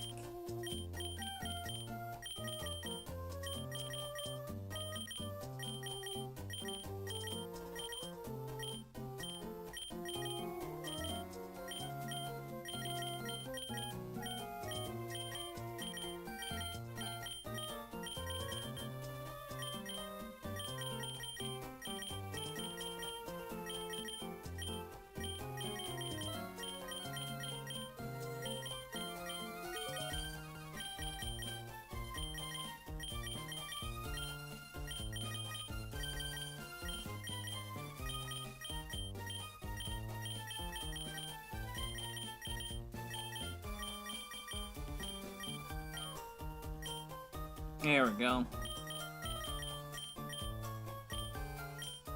Now these guys are sorted from highest to lowest.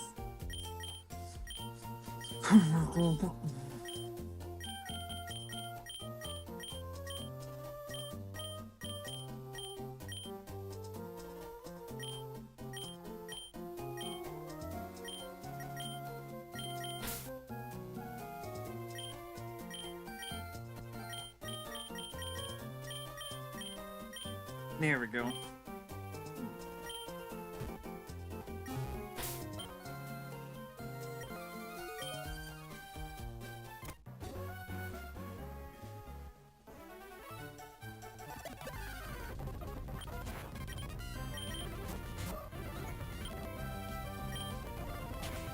Oops, what am I doing?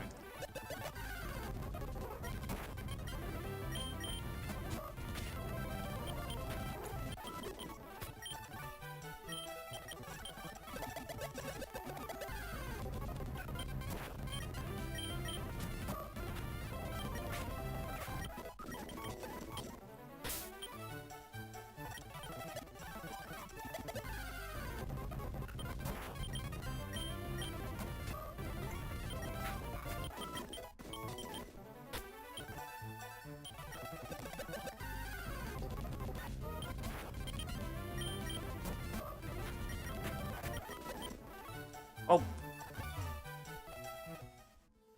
Hold on, but you also have a...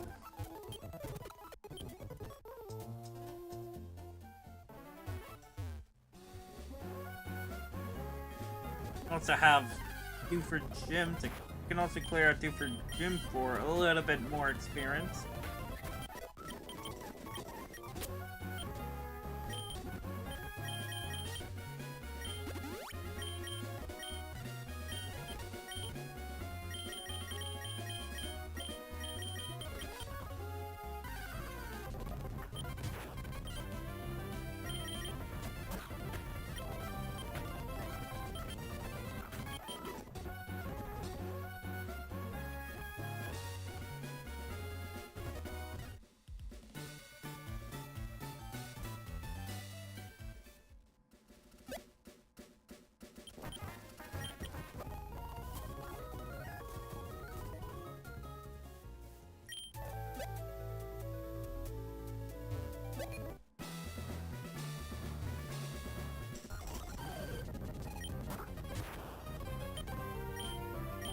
Oh, back up.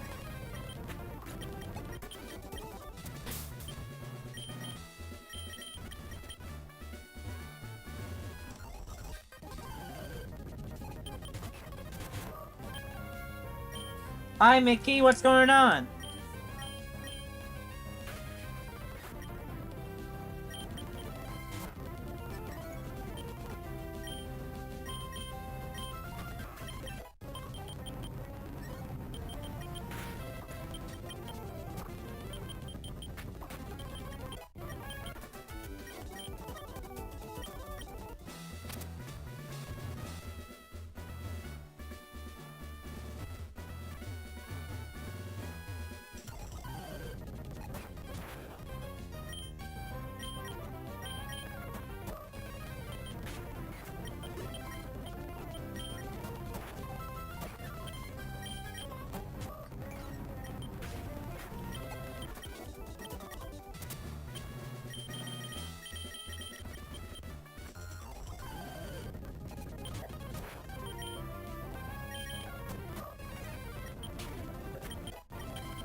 I'll crush you.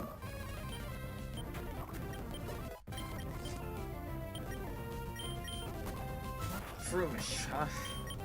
Holy foreshadowing, Batman.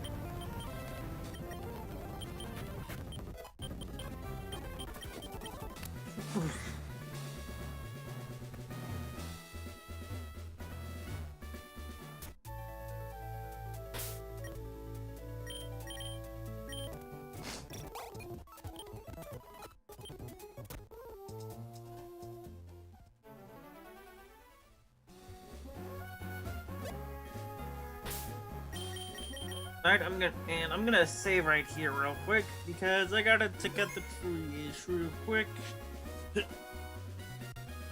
Save just in case. I'm gonna take out the trash and then I will set up our little grind distraction thing.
Okay.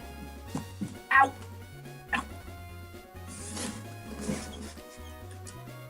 Ow!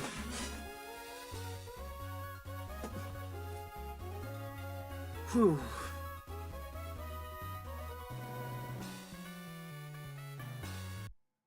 Right.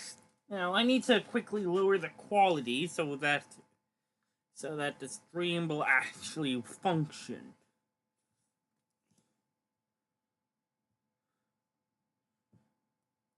I may need to lower the resolution, but for now, let's just see what happens if I set the bitrate from 2,000 kilobytes to 200 kilobytes.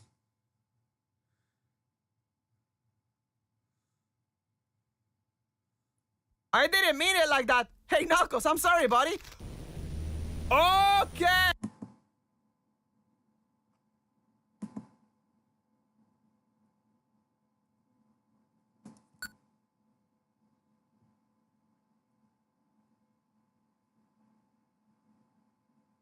Nope, not that one.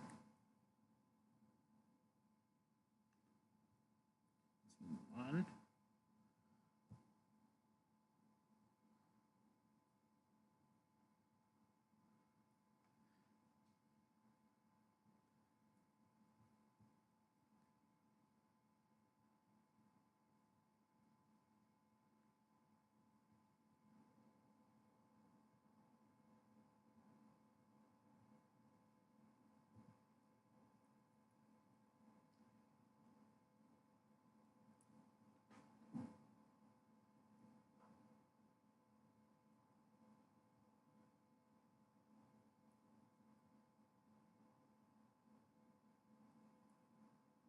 All right, let's see how much the stream quality dips. I didn't mean it like that. Hey, Knuckles, I'm sorry, buddy. Okay, all right. I was not expecting that. Wait, this is a sudden change. What the heck? Sonic.exe? Sonic? Hey, Amadeus, welcome to Sonic? Sonic got eaten. Warning!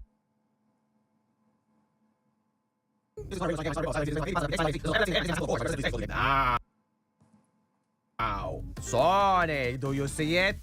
Do you see what it's based on? Do you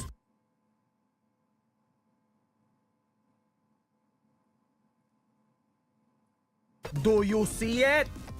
I do. Sonic. Sonic attack. Move OBS over here. You saw that? He attacked me. I don't like being attacked.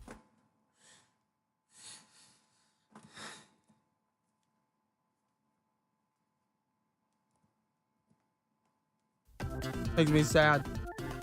Angel Island. Angel Island.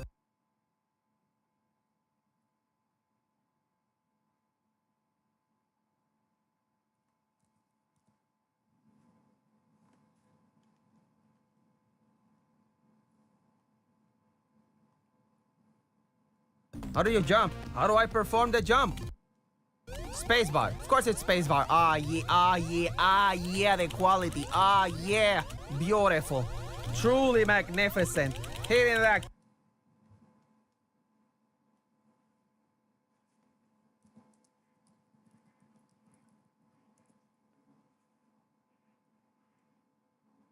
Keyboard. Oh, wait, this is just green.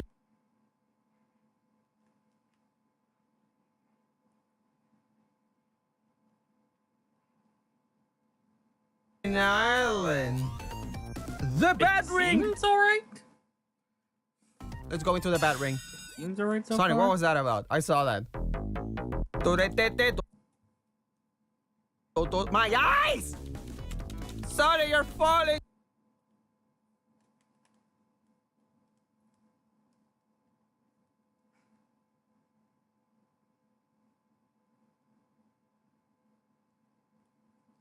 No, there's no balls. Well, there are balls, but Oh, hold on. Let me. I'm gonna do something to try. Mr. Quiz, while my eyes are gone. To maybe get the. Wow. Okay. This thing. Video Beep, chat. beep, beep, beep, beep. What happens if I touch the spikes? I can't reach the spikes. Great. Ah, yeah! Do-do-do-do-do. That should do it. Egg. What? You're taking the hoon away from me. How dare you? Beep, beep, beep, beep, beep, beep, beep, beep. Pupe, pero, pepe.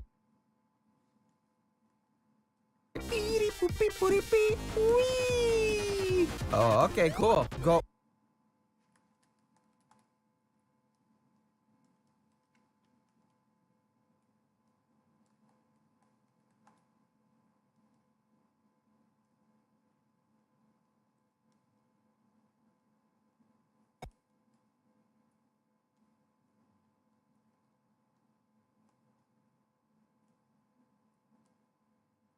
I'll pick up.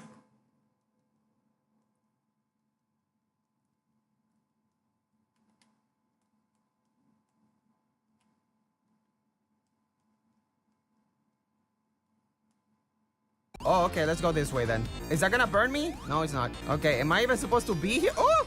Uh-oh, wait, no. Uh-oh, this is not good, actually.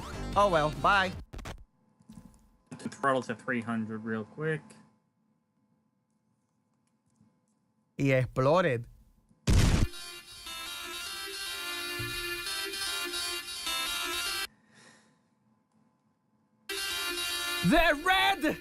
The earth, it has been exceed. Okay, good. Speed. This seems kind and fair. But it's not a ripoff, okay?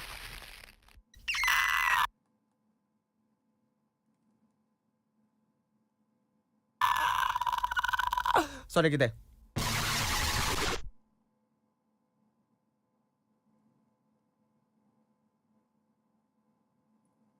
The earth is dead. Now loading. Okay. Couldn't read that there for a second, but I'm good.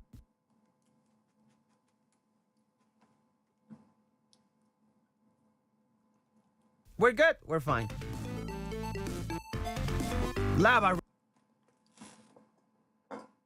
reef, dude.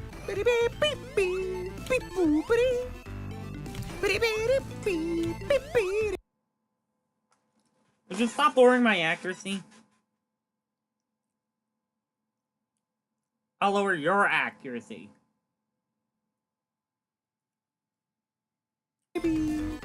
Ah, yeah. Look at those rocks, dude.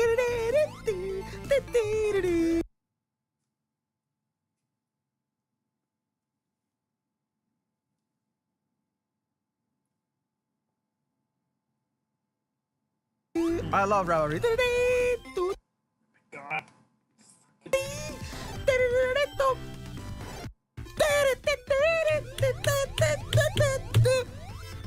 Uh-oh, where am I?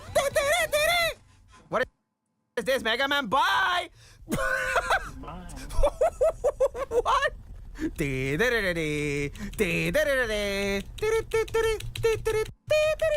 Wait, what? Go back. Am I... No, this is not Mega Man. The lava...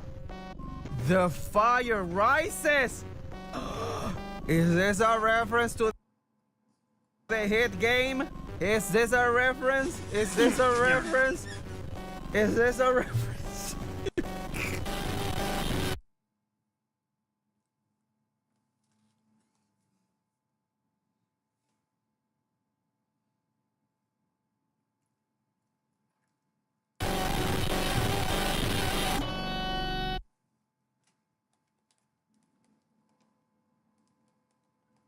Sonic is dead.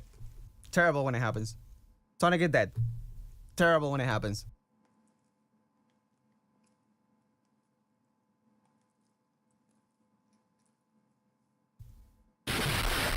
Sonic is very much dead. Terrible when it happens. Versus Knuckles.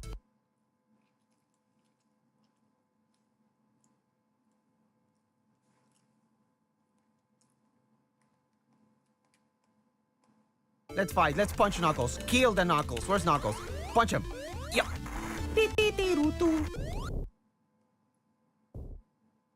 I didn't mean it like that. Hey, Knuckles, I'm sorry, buddy.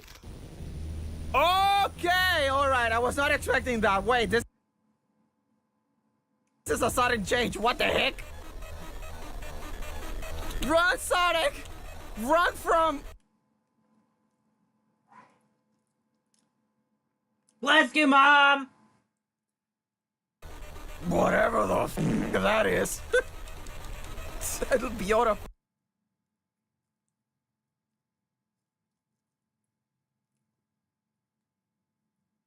Oh. Yeah, nightmares.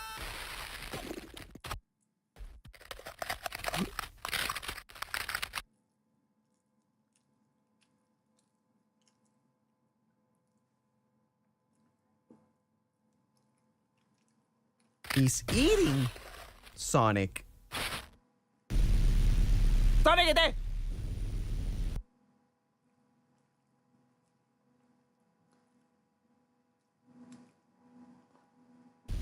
Are you in the flying battery? Okay, cool. Angel Island, full throttle ahead.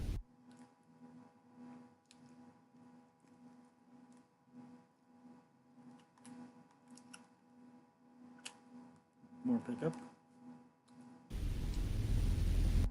Angel, it's just closed.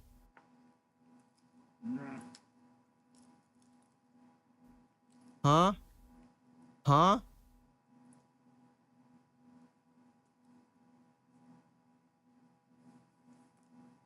Huh? Hey, I made it. Welcome to... You would never guess the name of this game. I know you won't, but here we are. Hello, welcome to Sonic Survey. That's right, it's a Sonic.exe that surveys you. It gets all your information, and then death. This game is inspired by the game Start Survey. I would recommend playing the survey first. No, we're gonna play this game. This is made for entertainment purposes. Okay.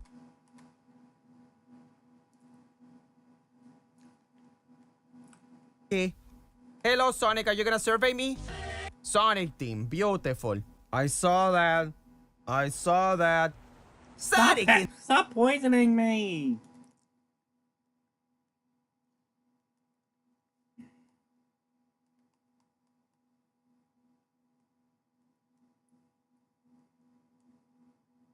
The PC! Is this a reference start survey? Yes. Oh, yes! Survey time! Are you having a nice day? Yes! Do you have many responsibilities? No. Look around for a moment.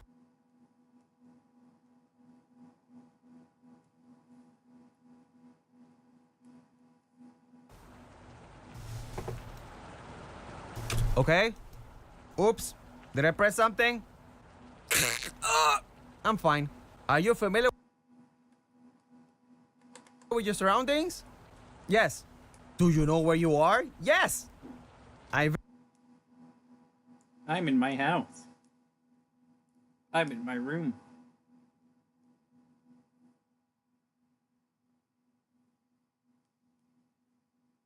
Very much do. Thanks for asking. Have you ever had a panic attack? Okay, you're getting a little too personal, okay? But yeah, do you sometimes find yourself questioning your own...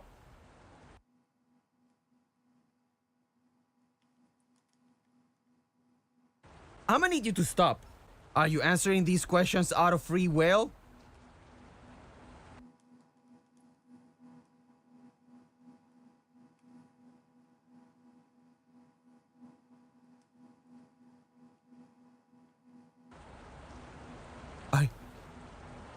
I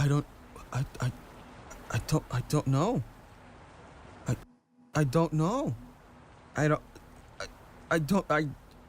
No. But yes, I don't know. Are you certain?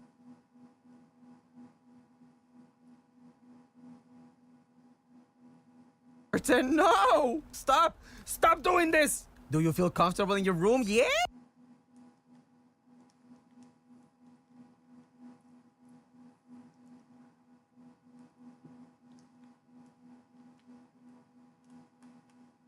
Yes. If the lights went out, would you be scared? No? The door is open. Sonic, behind you. Huh, Sonic, behind you. The door's...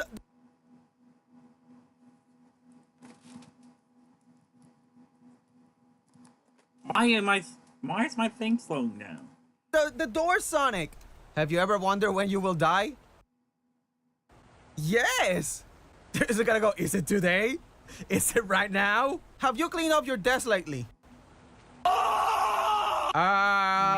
Don't worry about it. Do you have internet access? Yes. But you don't. So no. Are you alone? Yeah.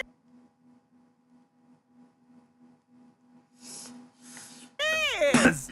My favorite. If you scream, would anybody hear? Yes, you watching right now. Do you know the person standing behind you? Hey kid, do you want a wiener in your mouth? Hey kid, do you want a wiener in the mouth? To look back. Ooh, very scary.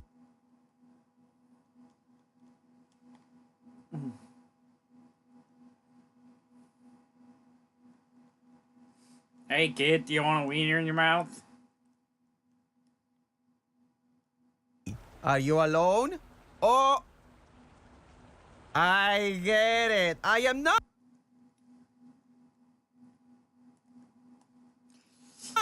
Did you not There's see the no survey.exe? lucky egg, He was right unfortunately. there. Not a telepost. Relax. Take some time to relax. Oh. Wow, that went faster than I was expecting.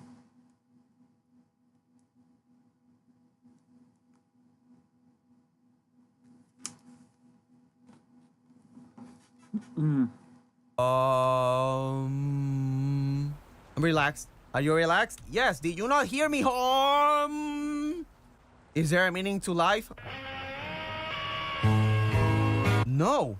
But you must imagine the Sonic happy.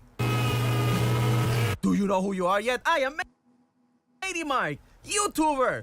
Like, favorite, and subscribe. You can't favorite anymore. Like, comment, and subscribe. You can. This game's kind of but, deep. Sonic? you I'm can not favorite, Sonic. but I am blue it like doesn't him, show. but I'm not Sonic. No. Do you want to know the truth? Yes, please. What is the truth? Why are we here? What is this all about, Why are we still here? Just to suffer. huh? Look out your window. I am Minecraft. It's really pretty.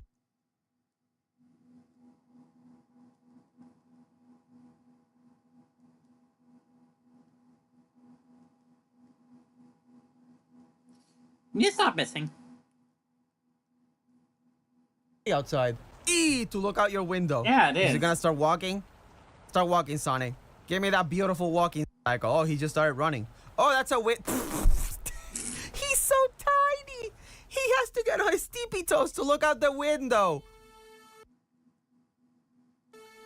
Shouldn't have done it, Sonic. Shouldn't have looked outside the window. Now you're in hell. None of it is real. I made this world made for you. Did I read that properly? I don't think I did. I can finally set you free.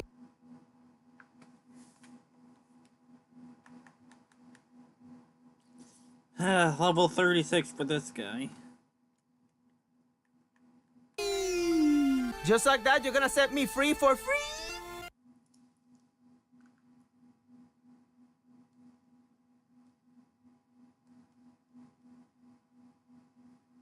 Okay, are you gonna set me free? Set me free, please. Hello? Set me free.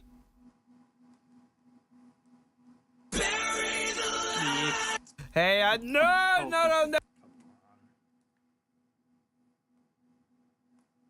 Full screen on the TV, on the monitor, on the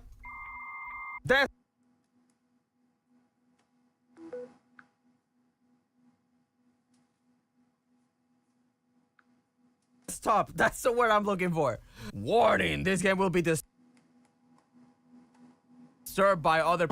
I am not responsible for any damages made in your body. And this can mess around with your PC. Hey! Hey, don't do that. So be careful when you're recording because this can shut down and do many things. Hey!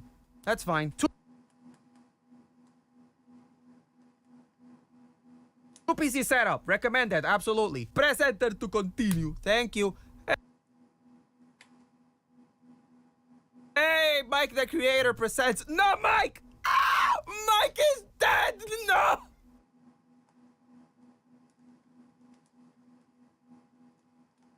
Not like this, Mike! I barely knew you and you're dead!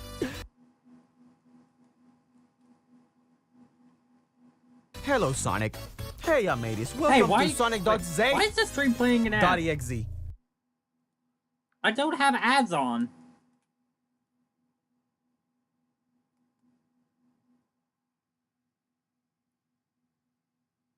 Is that Sonic.exe?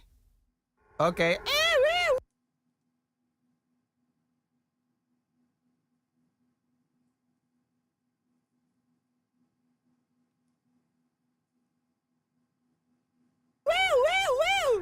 Very good.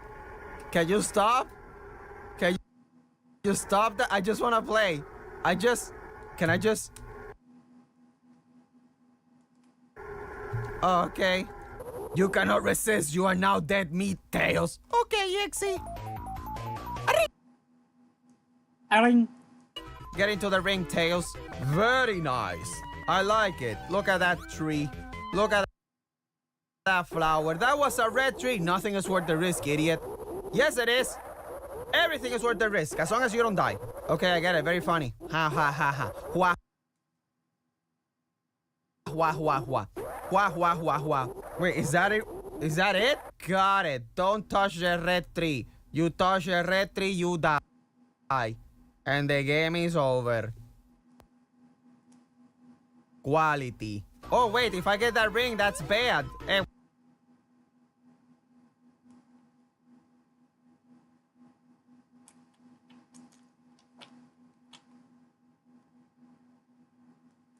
Whatever, let's take it. Maybe I shouldn't take it. Yeah, I'm not taking it. This one ring will keep me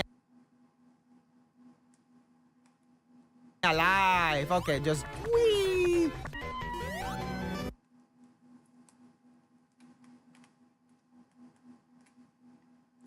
Ten more levels for you, Nippy.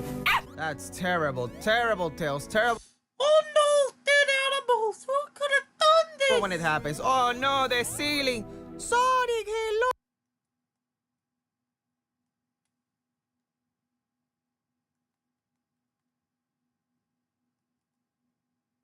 Oh, yes, that's right. Pokemon that demo has it.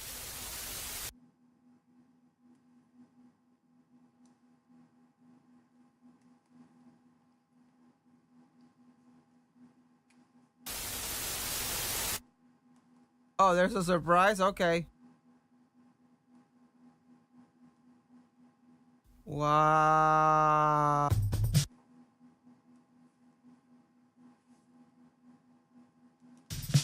Thanks for watching. Special thanks to my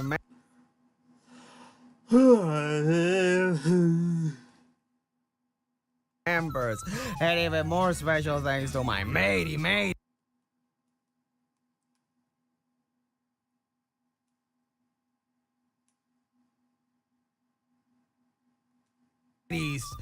JPTSX, Eli Glitch 67, Tiny Talels, Nova, Usangel TV Orape, Shroom Kabunzi, Tony Sankarucci. Thank you, everybody.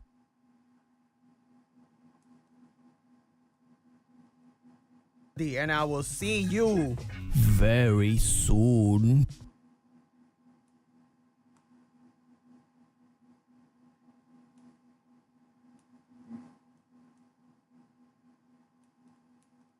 Stop hanging on!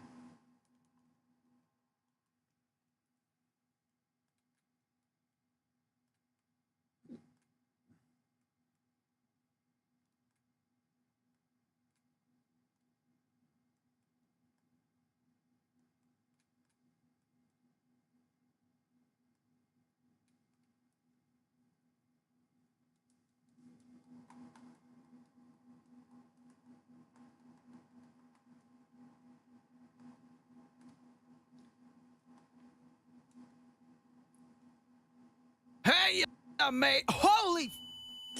Talk about flashback.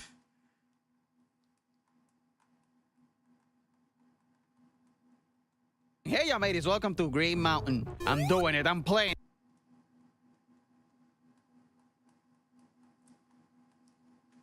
See? All you had to do was wait. Don't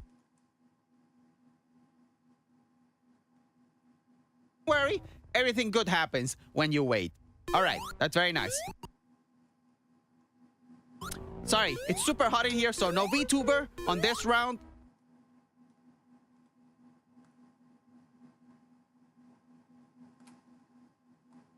Or maybe, actually, yeah, you know what? I'm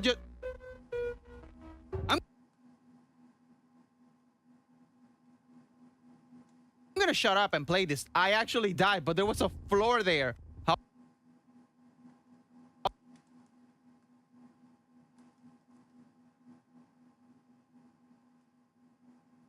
How did I die when there was floor? All right. Anything? Oh, okay. Great color palette. Very nice.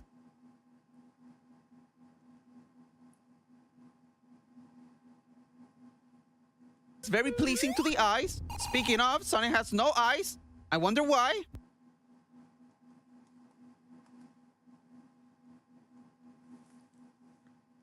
Nothing to do with the world being so bright. No, absolutely not.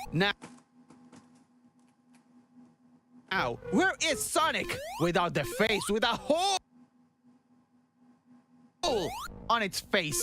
I know that. I know the lore. Everybody told me I can actually. Oh God, I gotta do.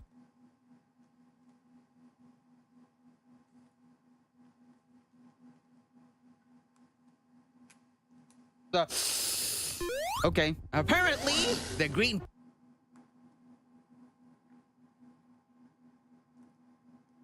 path with Mario is not the original one. It's this, the Green Mountain, and we're playing it. Good. All right. Very nice. No flowers.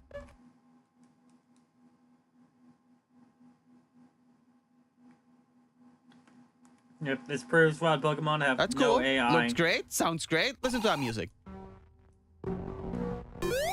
Truly revolutionary. Okay, this is where I died. Okay, I'm good. All right, good. Oh, wait. This is where, yep. Yep, you're not getting me this time. Whoa, okay. That whoa came from the heart. No! Are you serious? Why is that a thing? Ah, there's falling damage. Why is there falling damage on a Sonic game?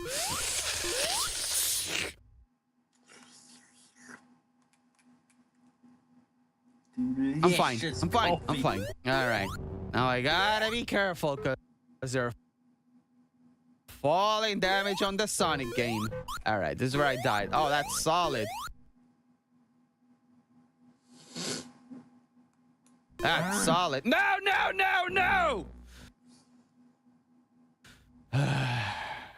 I'm guessing the grass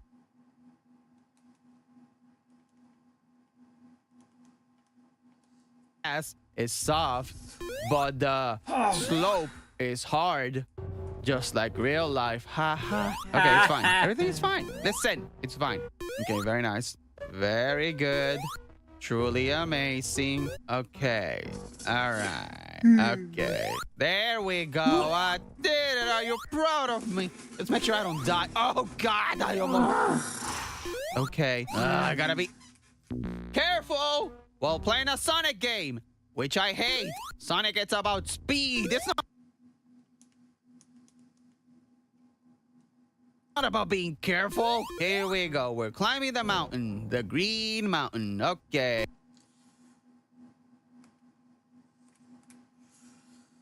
Okay. Why is this a thing? I'm starting to get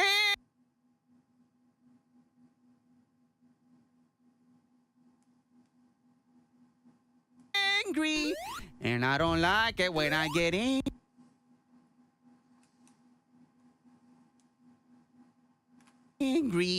Listen, Green Mountain, I love you.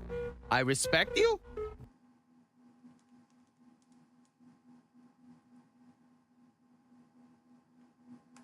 Don't make me break the game. I will break the game and you won't like it. Okay, He's a game breaker. really no, I hate it. The fact that I'm playing a Sonic game and the words I have to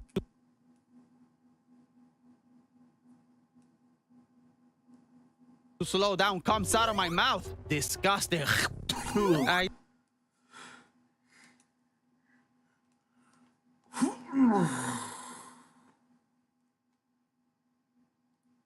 did it. Oh my god. Wee. Wee.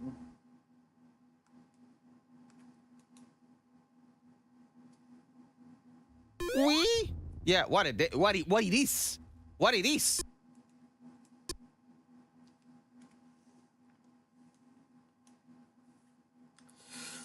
Why does it look like that? That's evil. Oh my god. Now I'm actually scared. Can I please not fall? Okay.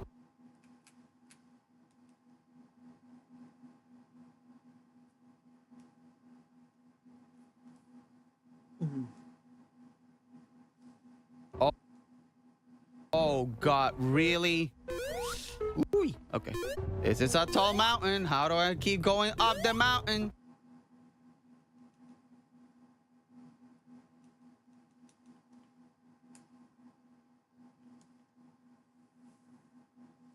Oh, I see.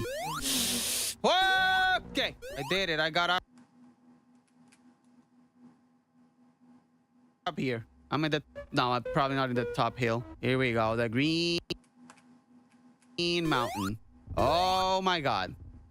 Yep. All right. What am I looking for? I'm not liking it. This is taking some time. Please have something happen. I don't want to click climbing this wall and then die. Oh my god, okay.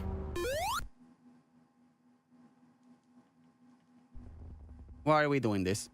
Why are we doing this? Huh? What are we doing this? I don't mind it. Except for the fall damage. Alright. No! Oh! Oh my god, are you serious? Where is it? Why is there a leap of faith? Okay. Probably has something to do with the story. I jumped without seeing where I was going, with my eyes closed. Please let this end. Okay.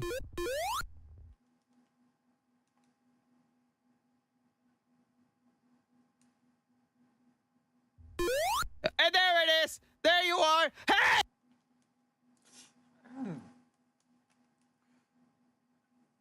Hey, why are you so up here? Why are you so far? Huh? Huh? Huh? Can I smack you?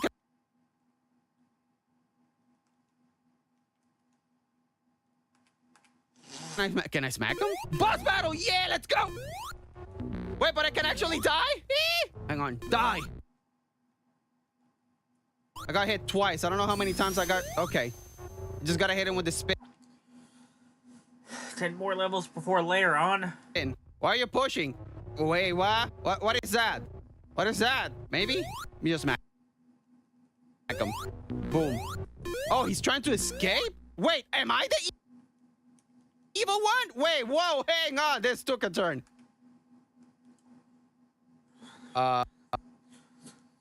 Okay. Wait.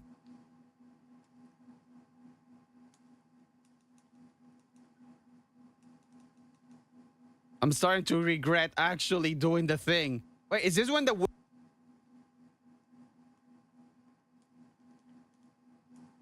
words appear? Hello? Do I gotta read the pasta to know what's going on? Hello? Was I supposed to let myself die? Okay. All right, let me find the original source and see if I did an oopsie. I really hope I didn't break the game.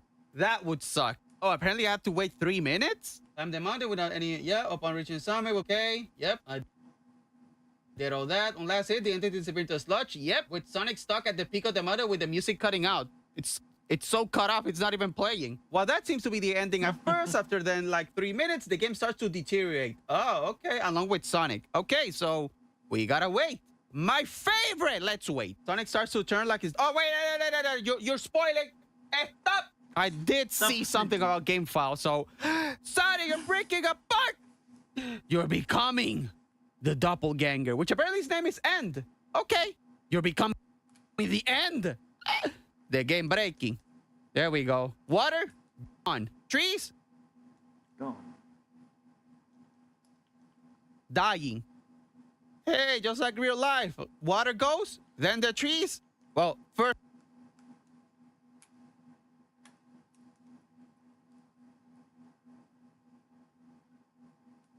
the Sonic, but you know, Sonic, you're gonna drop the eyes or the glasses. You can drop those, you know. Become the End. Ah, yeah, slowly breaking apart. Slowly disappearing. Very good.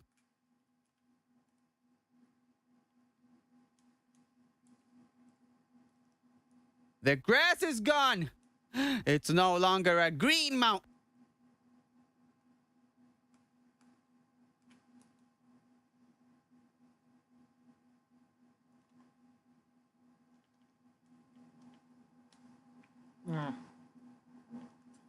And haha, Ah.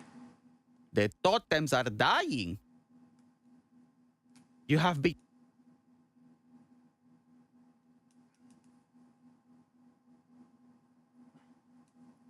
the End, Sonic.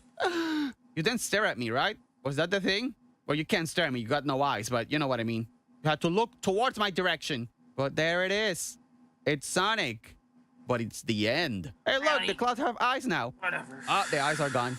Good. The world is breaking apart. The pasta wasn't lying. The game.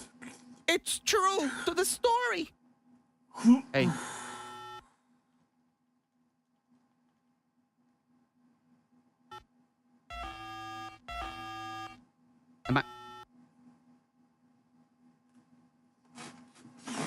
Am I connecting to the internet? Is this dial-up? Hello?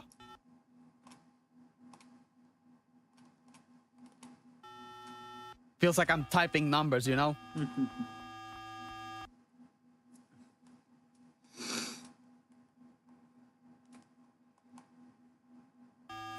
Ah, I died on the phone. Shame. No, I got better. Are you gonna do the thing? Sonic, do the thing.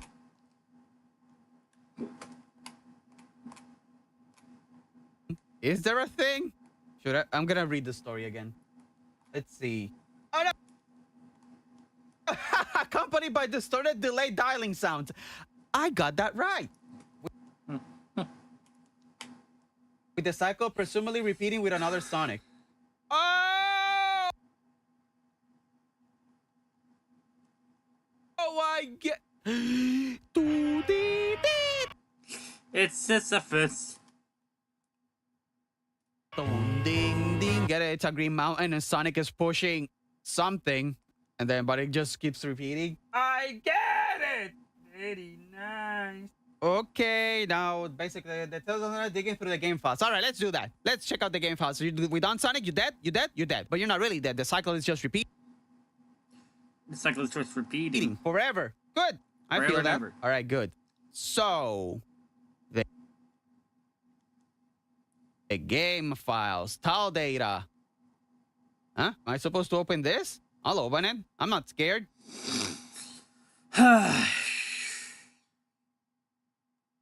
Boom.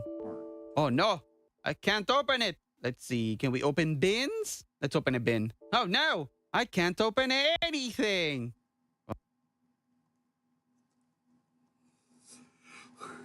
Oh, there's nothing. Probably something hidden there, but I can't open it. Data.win. How? Now, the guy did say that breeding SnowRun How do could I be a open good a win idea, file? but Maybe if I do something silly like this. to get around the whole Boom. disobedience thing. Nope. Okay. Disobedience thing, but this is but then we wouldn't be getting one. What happens if I start the game now? Okay. Then- All right. Okay. I don't see anything. I might be stupid, but that tends to happen. Okay. That was But then we would be missing out on 1.5 times. very good. Yes. Times Very surprising. experience. Very nice. Thank you so much for watching. Links in the description. There we go. Maybe I missed something. I don't know. You tell me. Ha ha.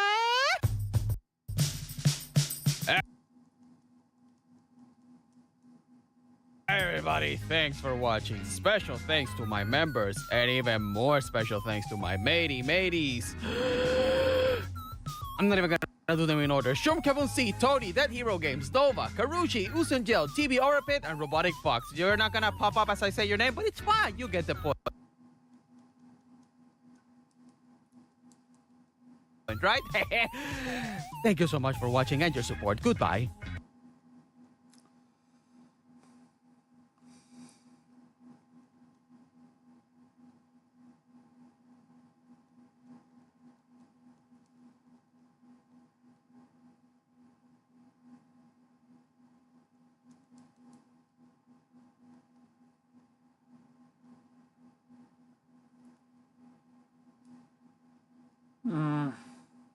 Next.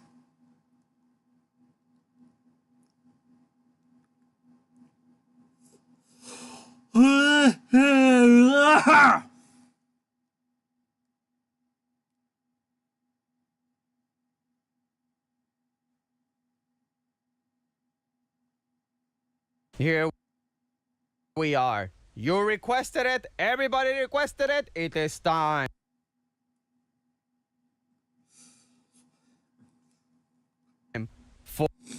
For the Montaña Verde. Dos. All right, good. Hey, Sonic, where's your eyes? Wait, if this is the sequel, aren't you, melted? And was it the end? What's the end?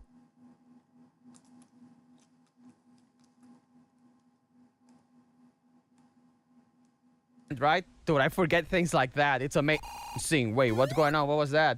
What be that? Oh, it's a rock. A purple rock. Is that the rock? Oh, it's a sexy Very book. good. Wait, what is that? Is that just... It's just a thing. Good. It's a thing without any meaning, but that's not true. Wait, why am I going down? No, not in the sludge. The crude, the oil. This is not... Okay, cool. Very nice. No, not the crude. What happens if I just go... Let's go into the crude and see what happens. Here we go. The real canon vent that created... That's it? Oh, okay. Never mind. Okay, so we went that way. Shoot. Let's just keep going that way. Let's see if we find anything else on this side. Maybe we can go back to the Green Mountain 1. No! Okay, good. Oh, that's death. Oh, that's death. That's crude. Okay, good. Wait, we do keep going down. Is that the point of the Green Mountain 2? Instead of climbing the mountain, you go down the mountain? I guess it makes sense, You did the thing, the evil thing. Now you gotta go back. And on the way back, you gotta think about every single thing you did wrong. Until the police get you. And then it's all over. Whoa, whoa, hey, Shadow, I saw you. Okay, good. Still What? about halfway. Oh, I level see. That's where they 30. went. Let me look up. What happens?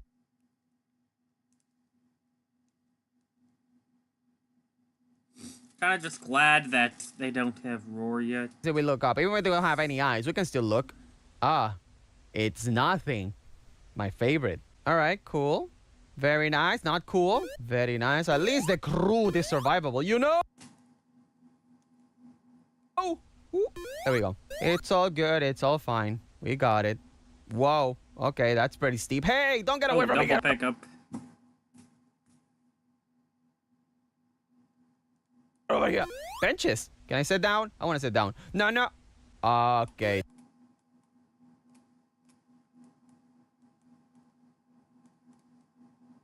Dude. Okay, dude. Is there two endings? There has to be two endings. Okay.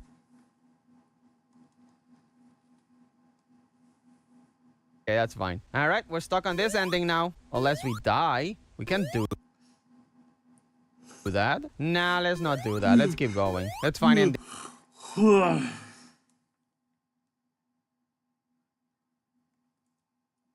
One. Okay, good. Very scary. Very creepy. Very Green Mountain. I'm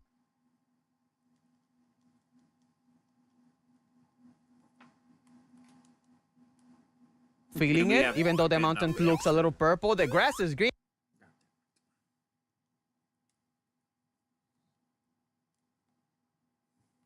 But the mountain is purple. How does that work? Yeah, hey, hello, ha, TV. No. Mm. Oh, that's a billboard. Okay, nothing. Oh,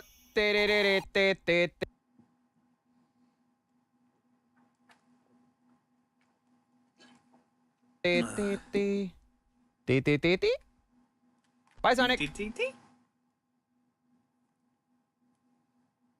Mm. Mm.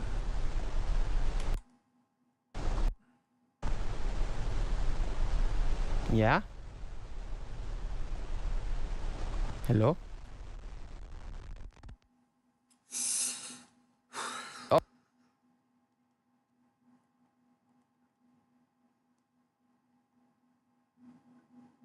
Oh, wait, this is a... Oh, there's... Okay, cool.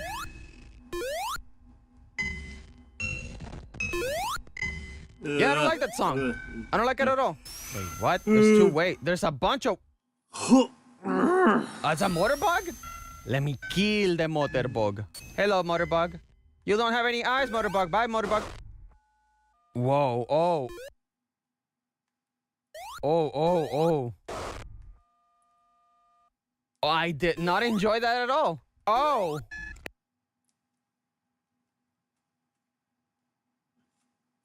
Am I going to regret my actions? I have a sneaking suspicion I will. Hang on, what's down there?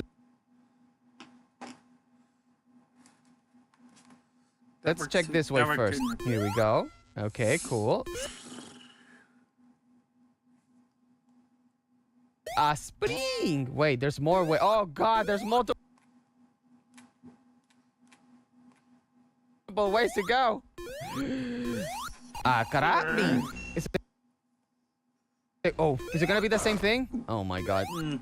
I don't like it. Start making me feel bad. All right, cool. 6 more levels. I guess. Wait, what is... Oh my God. Okay. Okay, you're making me feel confused and I don't like it. Spring. Oh boy. Can actually get squished here.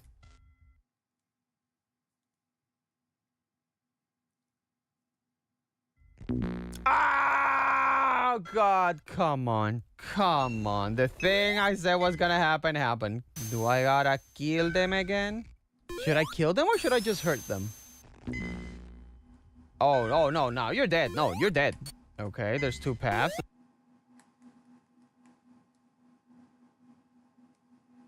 Let's check this path first. No.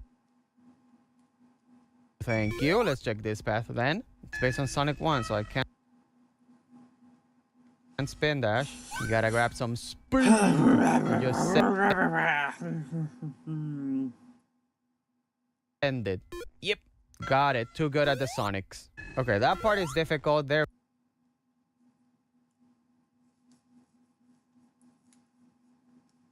there has to be something up here.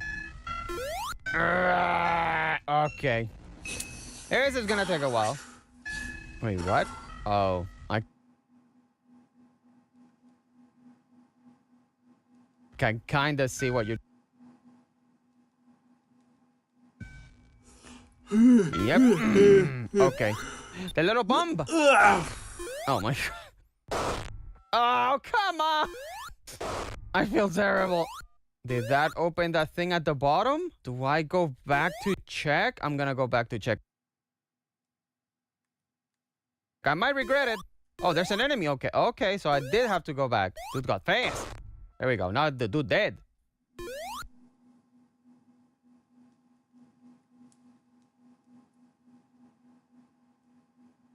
Wait, what? What is that? Is that a helmet? Nippy, you're getting killed. Can I get it? Thank you. Do I just stand here? Look. Like a piece of Sonic. Okay, that probably has some meaning.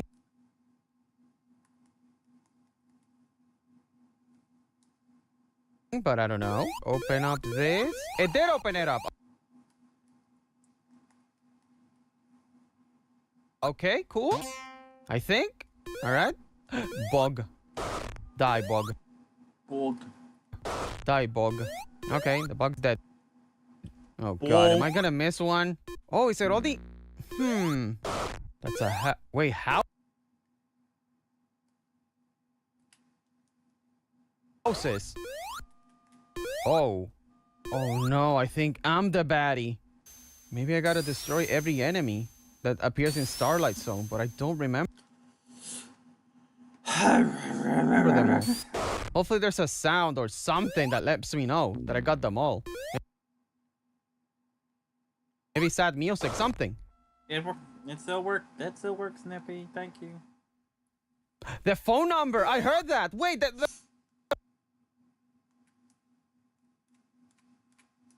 the ringing! Dude, this is a lot deeper than I thought.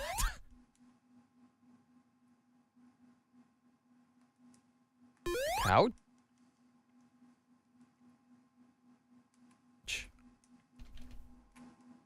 Wait, I'm going one-handed right now. I'm so fucking tired. I coffin. need to mix it up somehow. Whoa, okay.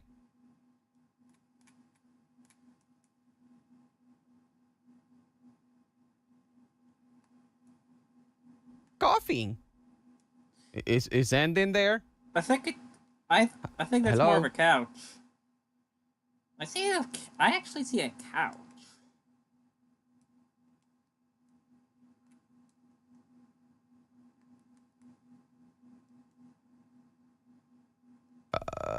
Is this a bad ending?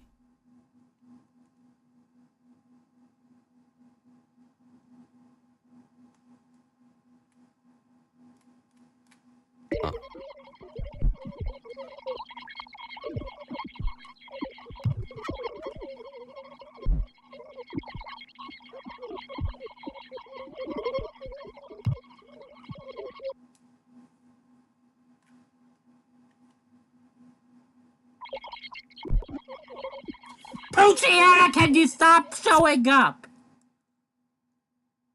That works?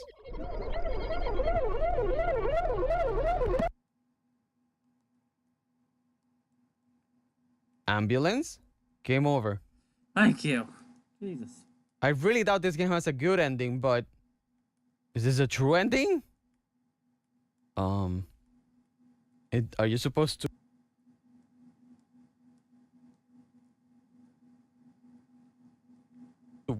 Wait? Because I know on the last one you had to wait. Do I just wait? Let's wait like 5 minutes. 5. Oh, that's 5 minutes. Five. Nothing. I feel like I missed something. Hopefully I didn't, and that's the correct ending. I don't know. Well, that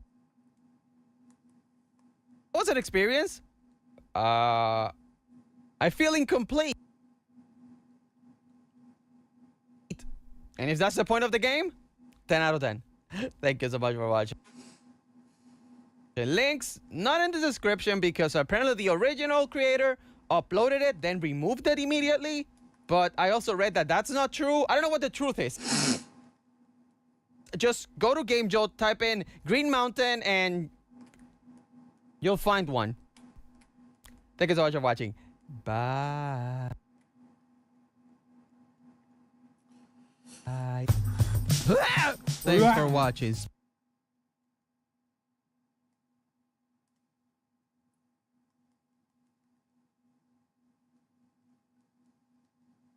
Special thanks to my members, and even more special thanks to my mateys.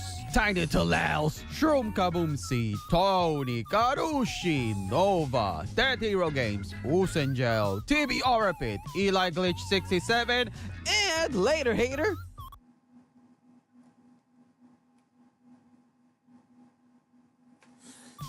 Thank you so much for the support. And I will see you on the next video. Bye. Bye.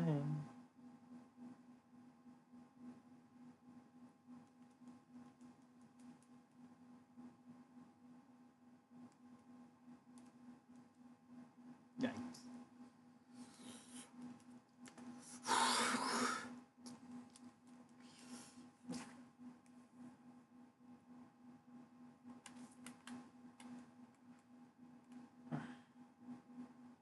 Basic potion.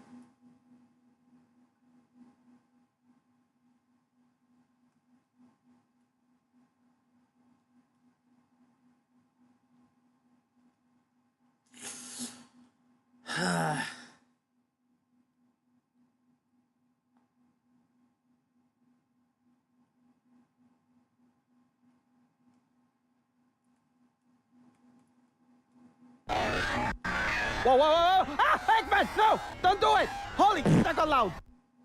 Wait, that's not... This isn't... Viewer, did you lie to me? Oh, God, what is this? Oh, no!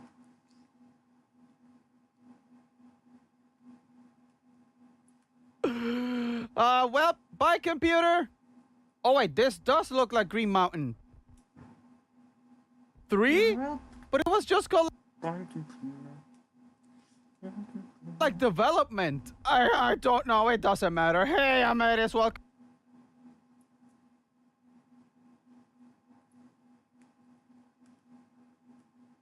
Come to potentially Green Mountain 3?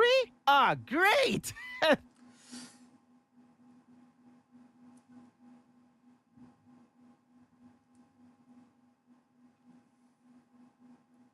Thanks, Elgato. Hyatt. Ooh, there it is.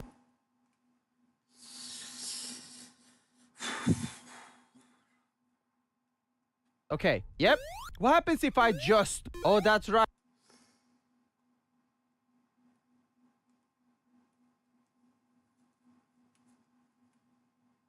Right, I just get hurt. Cool! Alright, so we're playing the Green Mountain 3. Look at...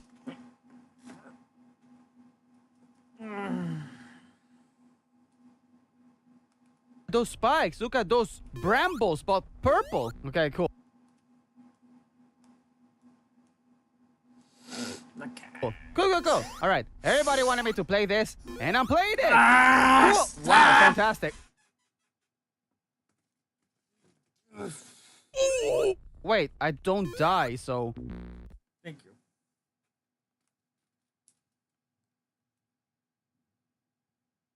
It's fine. I see the Green Mountain. Okay, that was very nice. That's exactly how Sonic runs. Whoa there. Okay.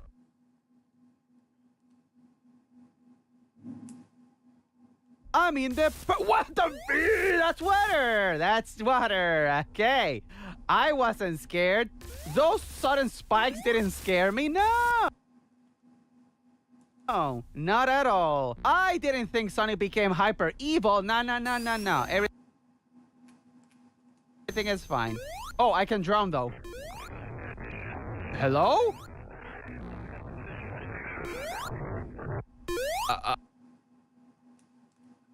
Hi. Who was that? Kinda reminds me of Robotnik. Hello, Robotnik. Where are my water? Why did you take my water from me? Okay, cool. The purple water. Haha. Lean red. Hello? Is that... Oh, that's looking at me.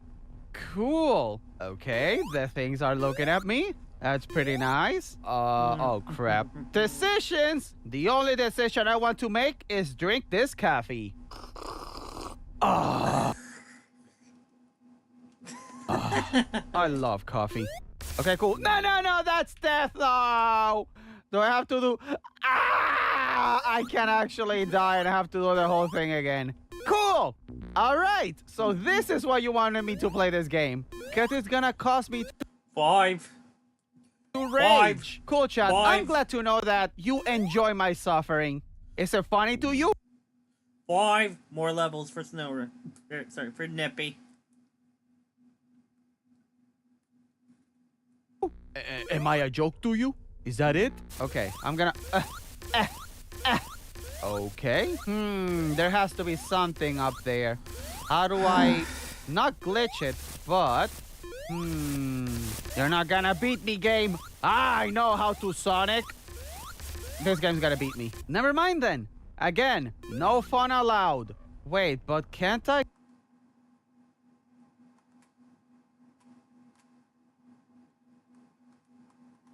go back? Wait a minute.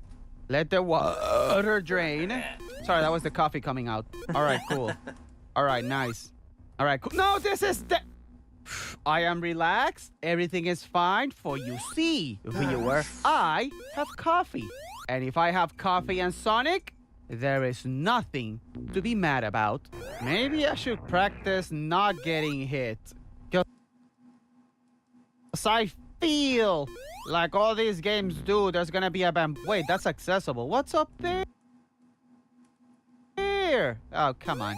What's up there? Patron Okay. is also Yep. 5 levels away from evolving. I did it! I got up here. All right. Ow. Oh, nice. Isn't this where I came from? I can't tell. I think I'm walking back. No.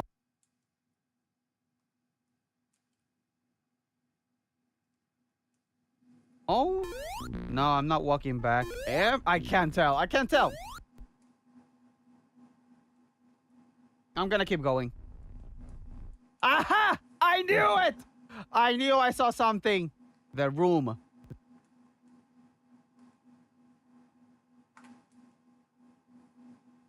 The bird. Hello? Okay. Bored. There's no sound.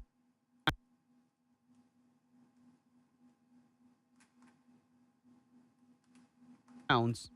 There's nothing. Is this the good ending? Hello? Video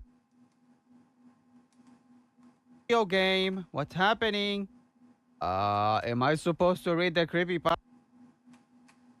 pasta to understand what's happening? Is the Green Mountain done? Did I get the good ending? Is this it? Okay. If I know a thing or two about Green Mountain, you're supposed to wait. So I know you can't see real life. Oh! Okay, cool. Yep, I was gonna say, my lights in real life flashed, and then this happened. Flickered. Yep, I am totally okay right now. Cool. I'm not freaking out at all. Those are faces. Hello, faces. Ah.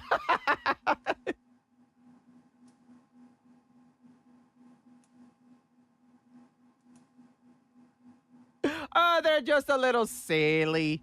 They're not like the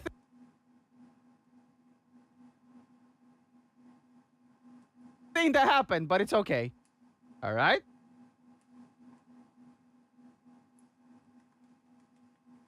Cool.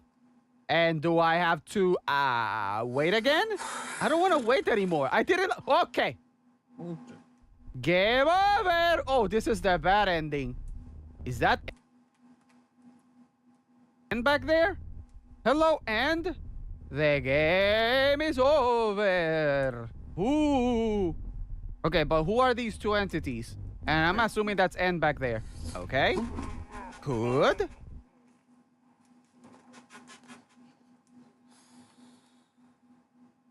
Wait. Something's playing, but I can't hear it. But I can see them.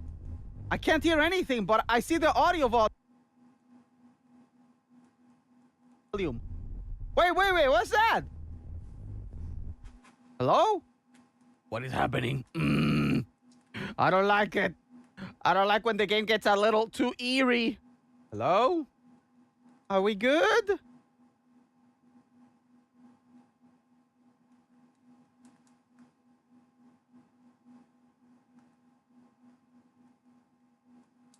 Okay, I guess I gotta wait a little more.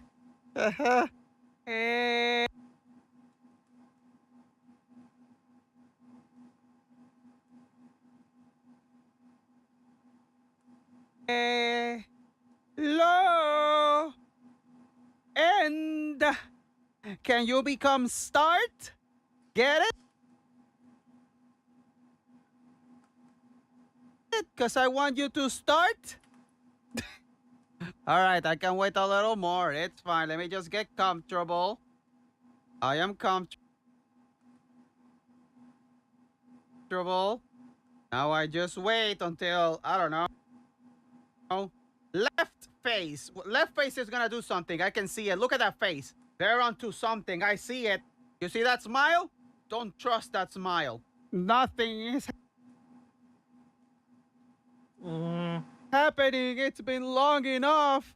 El gato, please. Okay, it's fine. Oh, whoops! I forgot the full. Let's try this again. I mean, I think I got this one now.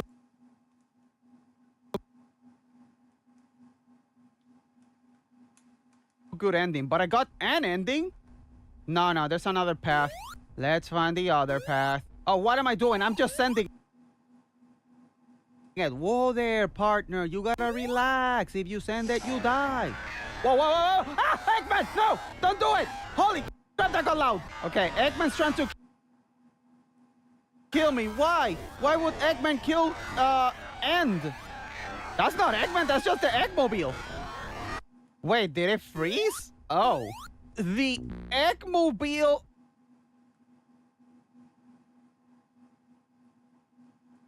by itself attacked me? I guess Eggman is remote control.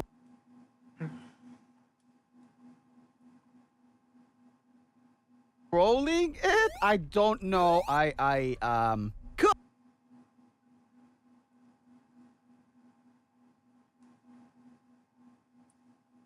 Okay. I made a mistake already. This is probably over.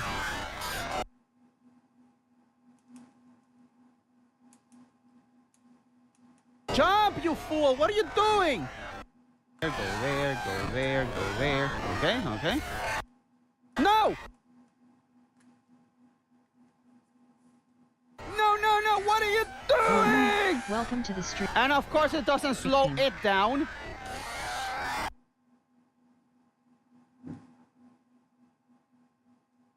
Freezity. Hey, Freezity. I'm going down. At Oh 6,000 crap, is this a subscribers, circle? I will do this same challenge in Pokemon Crystal Legacy, so don't forget to hit that button, you three. What's up, Johnny? No! My brain Okay. is dying. There's something up there. I should have gone that way. No, I did the same mistake. Okay, this time, I'm gonna go this way. This is repeating. Okay. Yep. Nope. We don't want this. I don't want this. Am I supposed? I have to go up there, don't I?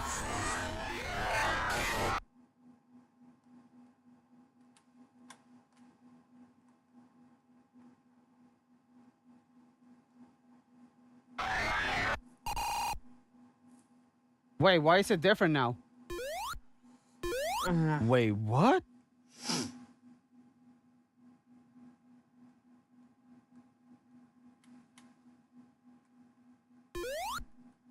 Was I supposed to get captured right there?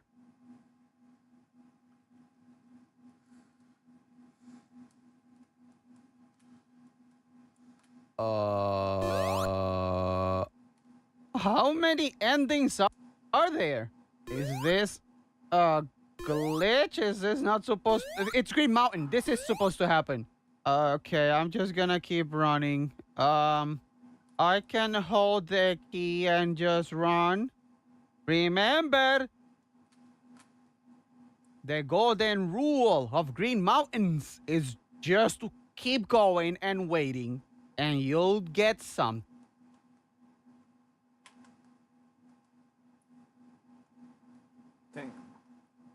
Thing. We keep going. Cool.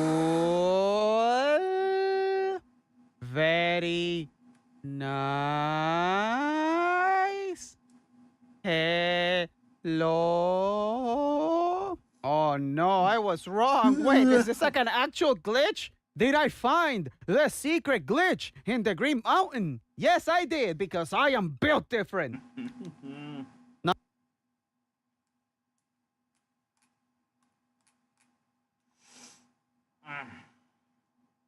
I'm just stuck in this hell forever.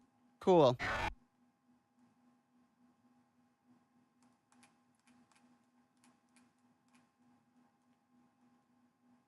Alright, this is new, I think. I'm not sure.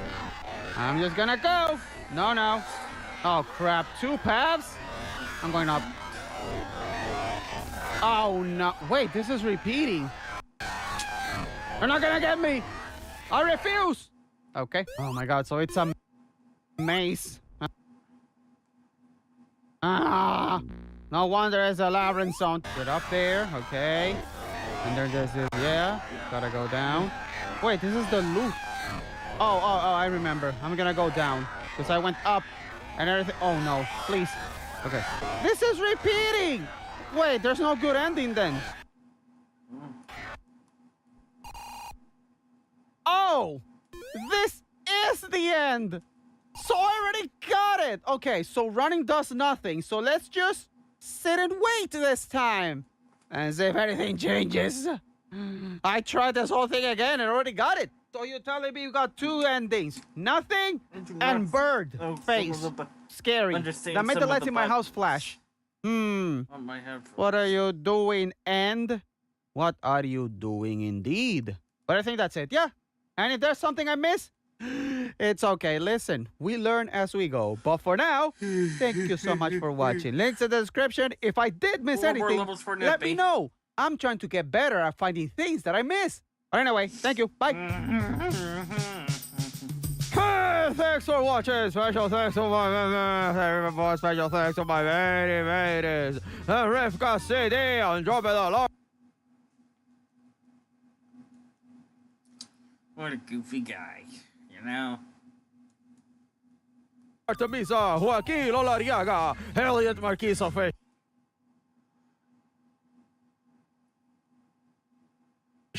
Tony, Floats Droming, Dead Hero Games, El Basurero de Jan Humano, Rock and Bear, Ali Elman, Stixie Murphy's Malls, Eshum Kabunsi. Thank you so much for your support.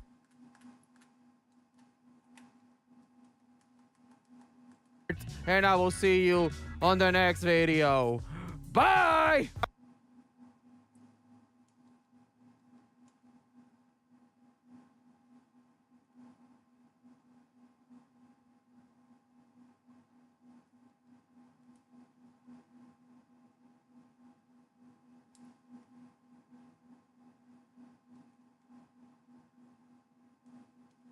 Are you fucking kidding me, Nippy? I wanted you to get extra experience. I wanted you to take out Brasilia yourself so you can get the full experience.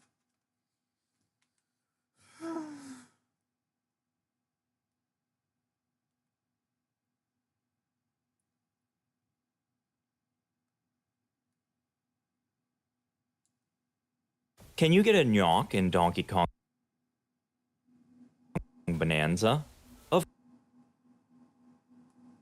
course you can. GNOK. Boom.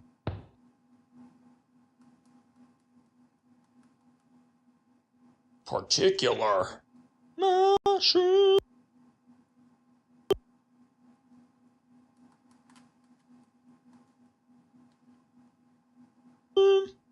Donkey Kong Bonanza is out, and it's a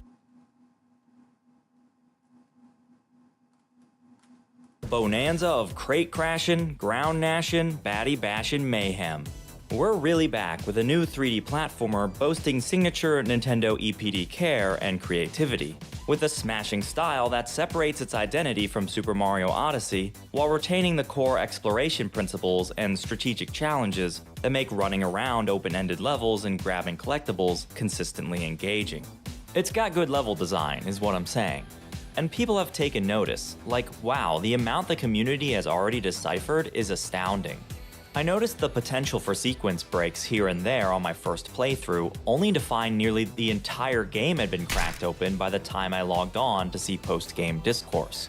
Thankfully though, the free-range expanses in the game allow for a lot of player expression, providing many different ways to tackle the same problem, whichever suits your fancy. So instead of trying to beat the trends just to be outdated yesterday, we'll instead shifty stone the focus of this video to cover some of my favorite maneuvers while answering a particular question. And if you think that's lame, respectfully let me know in the comments, and with enough upvotes we'll shy away from that kind of content in the future. As far as spoilers go, we will be going over every single single Bonanza transformation as required by our discussion. However, there will be zilch endgame story spoilers in here. I highly recommend this game and experiencing the story yourself, but if you choose to stick around this video, there will be plenty of surprises left. So let's bring up that question. One of the things that was clearly on people's mind during a first playthrough was, can you skip those pesky Bonanza transformations? There's a layer called the Divide that forks into two paths, allowing you to choose which layer to tackle next. The Frosty Freezer layer or the Flourishing Forest layer. Either option though, and the game redirects you to complete the other level soon after. But what's curious is both layers drop you down into the junction. The boss is waiting on the other side. The only reason we have to go back is because of this seemingly impassable gap. If there was just a way to get across, then the other layer could be skipped entirely, which also skips a Bonanza form. I'm sure you can guess by now there's a solution, but interestingly there are multiple ways to do this, due to Donkey Kong's wildly varied skill set. If you picked the forest layer earlier, you can glide over the gap with Ostrich Bonanza. If you're feeling a more constructive answer, 3 more levels for Nippy. you could craft a bridge of dirt to fill in the gap. Or perhaps you just make a tricky jump to the other Terravoider and break it, which completes the highway. It's your choice, and that's great. Players adore choice in games, but I find players like it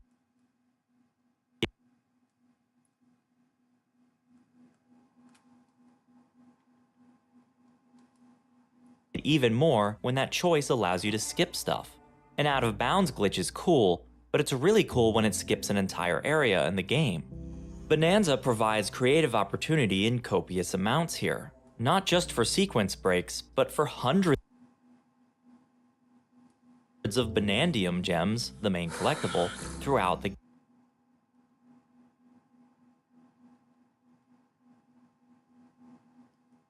game. Yeah, this is clearly the intended way to grab this banana. But how about I just punch through the ground and carve my own path instead? And then having a skill tree, which you progress by obtaining the Bonandium, allows even more expression. Nintendo is really starting to figure out this open-ended, smorgasbord, eat-your-own-way style gameplay.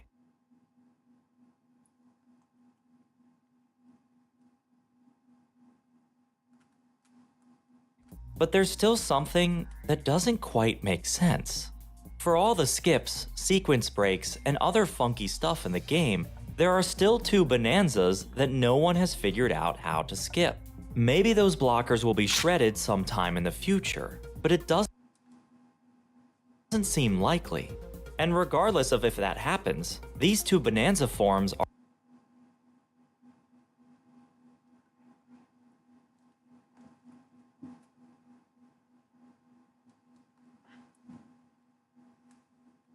are color-coded as required, while at the same time the devs knew some were skippable. The game will actually acknowledge some of the skips you can perform. But why? Why would they explicitly allow for skipping one, but not all?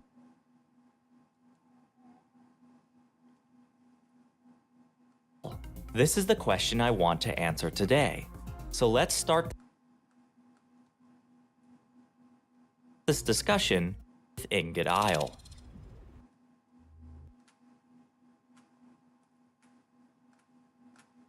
Don't worry, I'm not going to recount the entire game step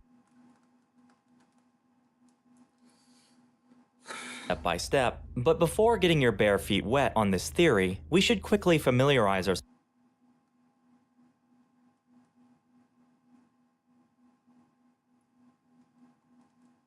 with the mechanics of the game to see how people are blazing new trails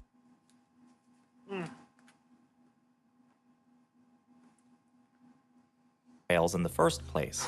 DK, of course, has the tried and true jump ability, but being more hands-on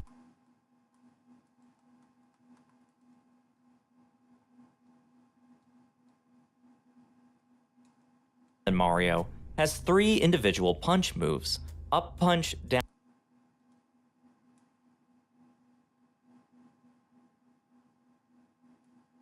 punch, and forward punch. Using these sultry swings, we Sultry swings? can crumble to dust nearly any wall or floor in the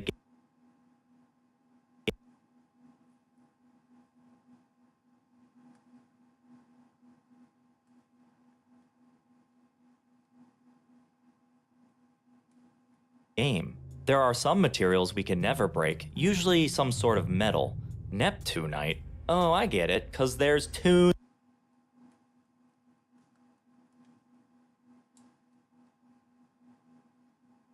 on it, haha. But besides these materials, walls are a suggestion most of the time, not a mandate. Dig out the conveyor belt to slink under the grate? Nah, let's simply punch around it. But what really opens up DK's flexibility is the grab move. Once you have a chunk of rock, your moveset doubles. How about turf surf across deadly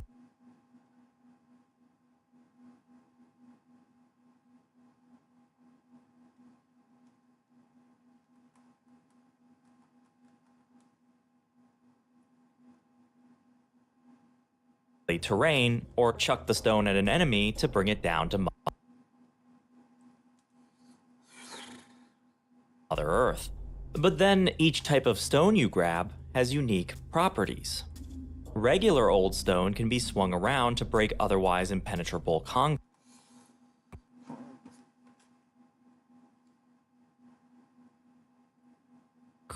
while soft materials, primately dirt, will re-amalgamate to any surface it touches.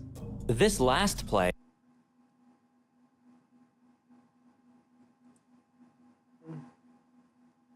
it digs up a whole bunch of possibilities. Sure, we can't climb on slippery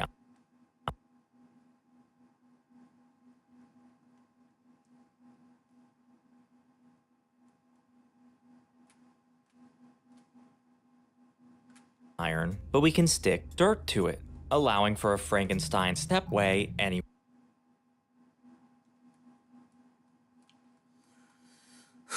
we like. As long as we are not physically blocked from our destination,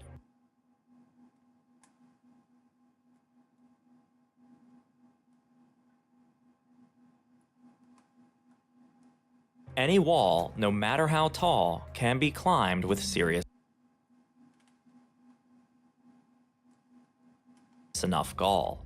We can use this strat to reach the top of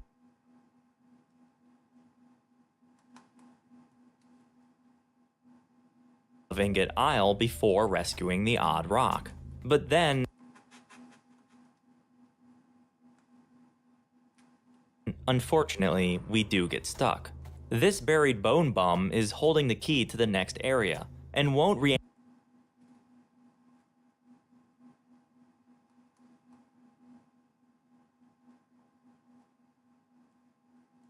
reanimate unless we bring the odd rock along. Even though our moveset concurs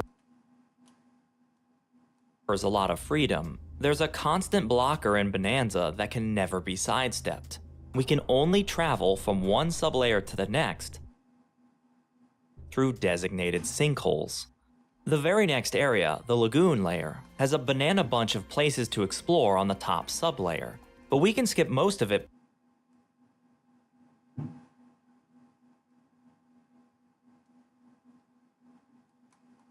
by scrambling over to this spot and uncovering a hidden sinkhole, which then takes us to sublayer 101. Note, however, that jumping through the sky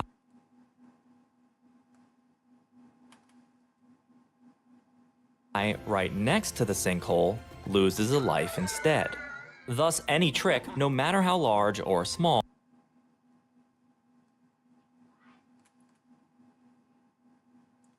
is always bottlenecked by a sinkhole. Sure, you can skip X or Y section as long as you can activate the sinkhole entrance to the next layer. And this limitation immediately comes into play at our first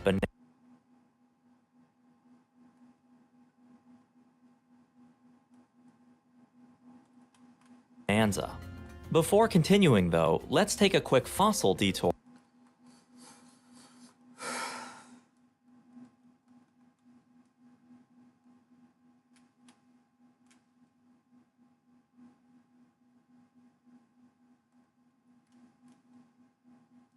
to get the best fur color, aqua blue. I'm not biased, what do you mean? It's not like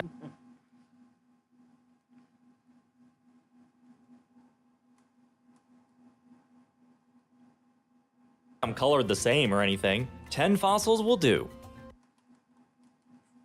Barely different. Paleozoic, Mesozoic, Cenozoic. Look at that. Alright, one more level for Nippy. How nice and fluffy. Can't go see the monkey. That rock. Elder with the bridge out. You wanna bet? There's one more maneuver.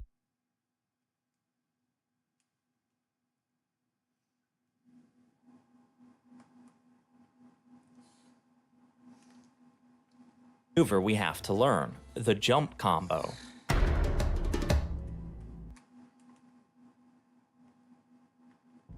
In general, you can make a great leap with a mid-air turf surf into a chunk jump, throw a punch, and finally roll. There are some variances to get a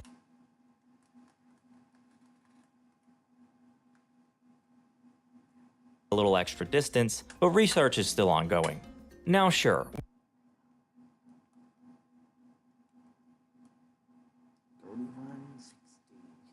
back up. I saw that. we could instead build us a bush stairwell to climb up to the elder, but a jump combo is way faster. In the end, though, player's choice. And here we are at the first bonanza.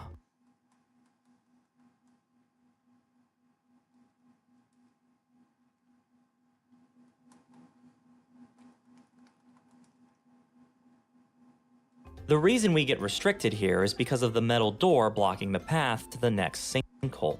It seems the only way forward is to learn the bonanza form.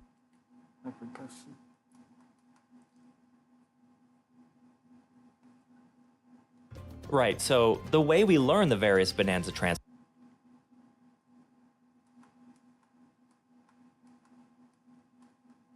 transformations is by retrieving an ancient record and plopping it down on the turntable, allowing the Elder of the Lair to teach our duo the shapeshift through the power of music. Oh yeah, DK also breaks the seal on the odd rock, showing Rocky to actually be a young girl by the name of Pauline. And it's her voice specifically that possesses some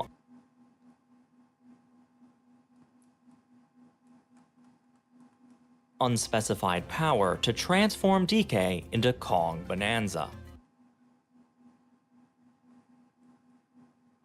Fun fact, you don't even need Kong Bonanza to finish the tutorial. Bam slam? How about I just climb over this wall, okay thanks?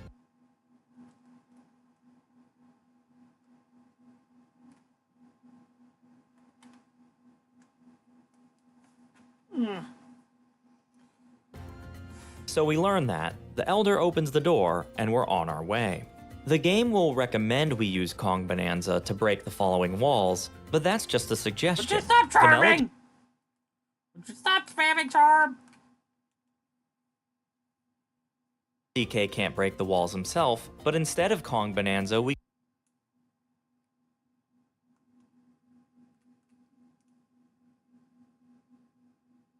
could simply grab a stone chunk and break the wall that way. So here we are.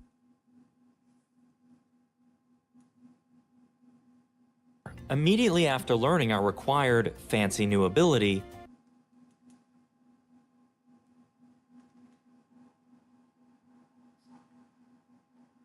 and we don't even need to use it.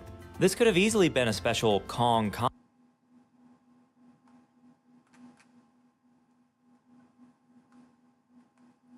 concrete that requires the Bonanza, but no, this is a conscious decision by the devs. Anything concrete for the rest of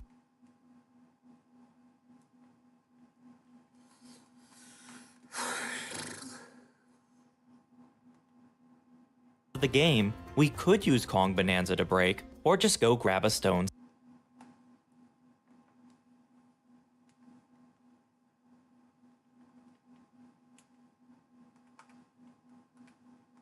slab. This follows for the next several bosses as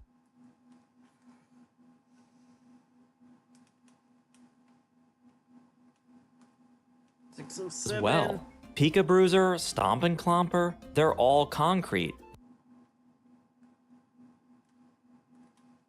They all can go down without transforming. We're gonna fast forward to the next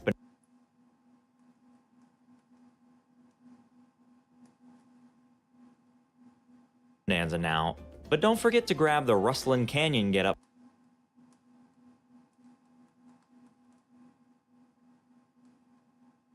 for Pauline in the canyon layer, because Yeehaw, obviously. This Fractone gets it, and we're on to the freezer layer, the site of the Zebra Bonanza. As these haughty Hippotigris show off, only the striped zebra can sprint across thin, flaking bridges, made of crumbly crust. Let's just call these crumble bridges. Soon into our reconnaissance, Snowrunt into Glalie had level 36. since we get a report on our inciting incident. The cooling tower is on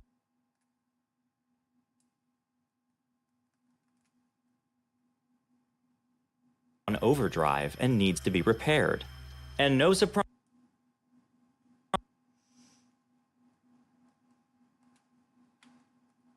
the path to the tower is blocked off by crumble bridges.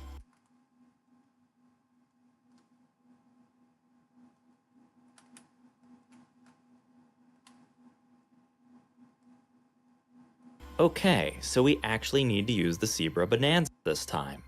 Or do we? There's a convenient cool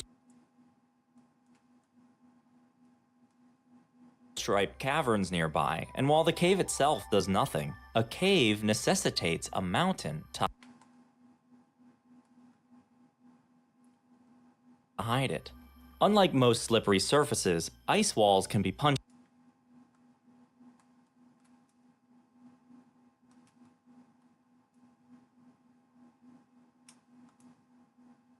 through, allowing us to hollow out a path upwards with a little difficulty.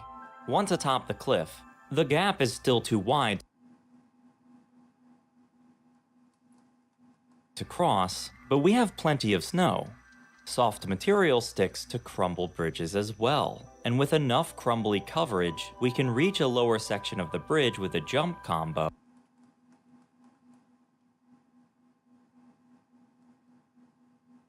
And carefully platform on our snow splotches the rest of the way. Congratulations! You just skipped the zebra transformation.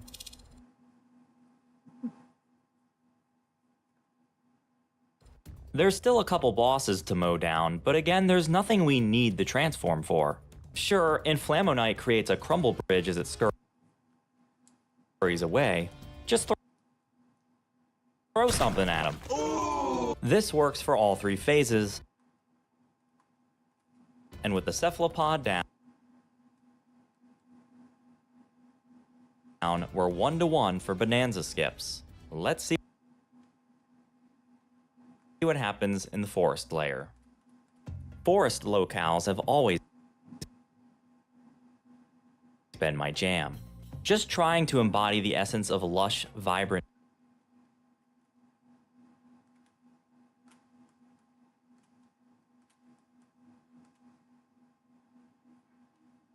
nature lends well to engaging gameplay, and the Donkey Kong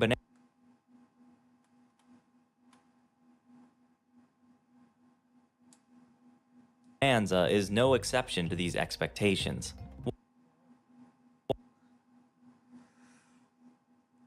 While this game's green and purple grove has a lot of compelling gameplay options, nothing Bergen's quite like the seed. Throwing one of these cute little buttons onto a smidge of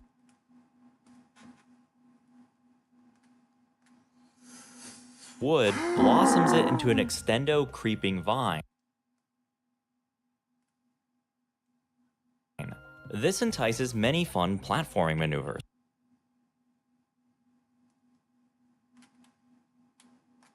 In addition, as a item, much like an ancient record, the seed is indestructible. This plump, adorable nut is secretly a harbinger for destruction.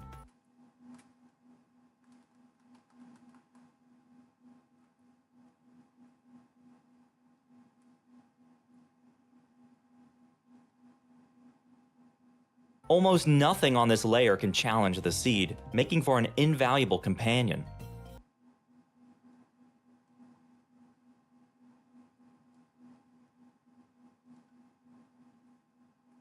Enemy in your way? Smash kerblash. Something out of reach?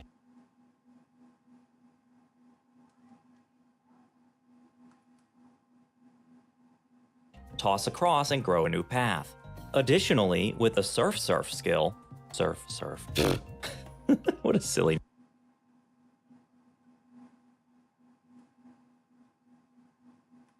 name. Additionally, with the Surf skill, we get a free fairy ride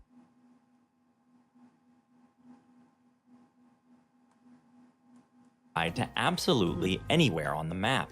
Sloshing over to this cracked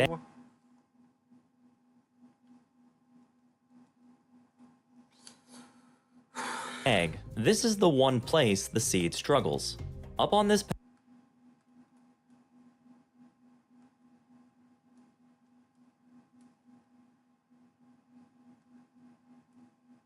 pedestal, cut off by strangling vines, floats a key that unlocks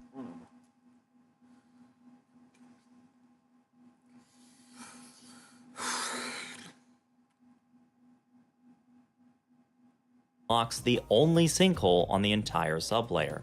We're supposed to learn the ostrich bonanza, which allows us to ride the air gust nearby up towards the key.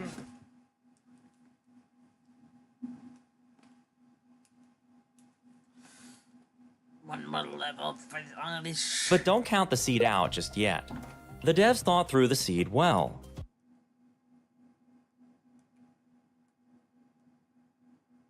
When one grows into a vine, it locks onto the player's location.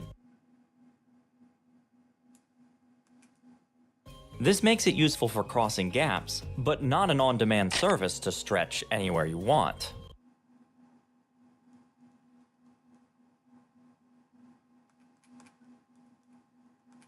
Alright, Nottingham, grow up. Nottingham, no! There's only a small border of wood near the poison line here, but by climbing to the top of this golden root, making a precise throw, and jumping when the seed attaches,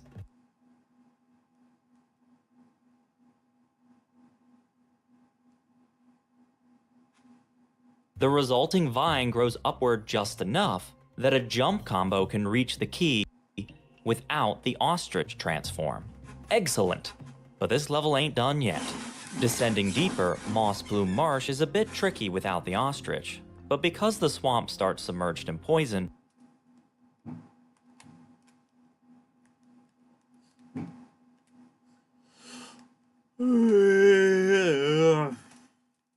we have a free surf over to smash a toxin-spewing 233. plant. Then with a tricky seed toss, we can climb up and smash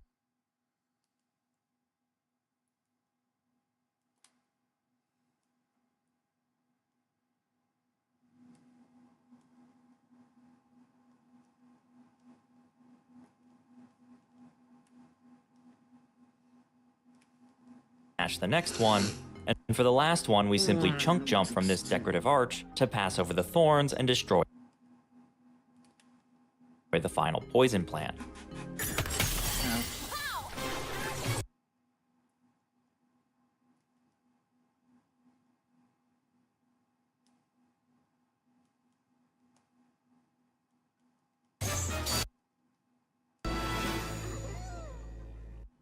Oop, there goes our seed. We'll see it down there. Hey, wait a second now, that's not... We carnage our way through the final sublayer, and the boss here is rather interesting. The sharply named Abracadabra has several flowering tendrils scattered across the map. The fight is clearly designed with the ostrich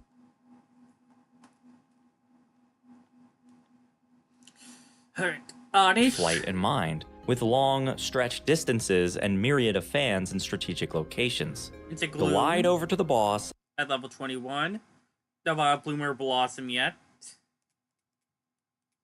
since we can't get the stones.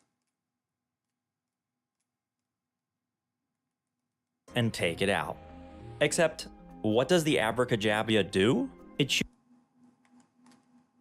shoots out long, snaking vines that you can easily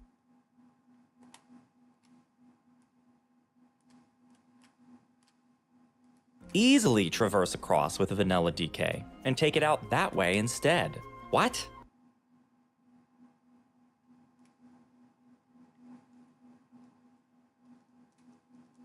We cheesed in Flammo Night, but this VIP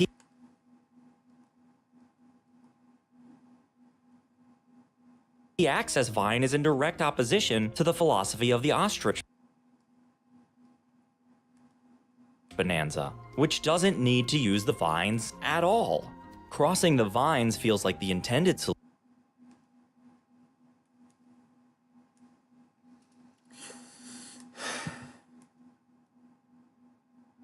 solution, while using the ostrich feels like the cheese.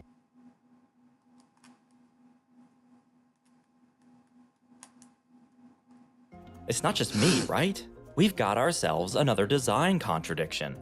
Our next contradiction is far worse. Oh, but don't forget the poison-proof pants to secure the look. The poison-proof riches. Look, that's what you call color coordination.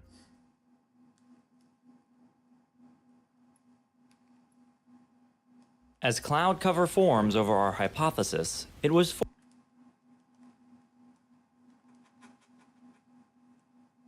forecasted that we enter the Tempest layer, a tumultuous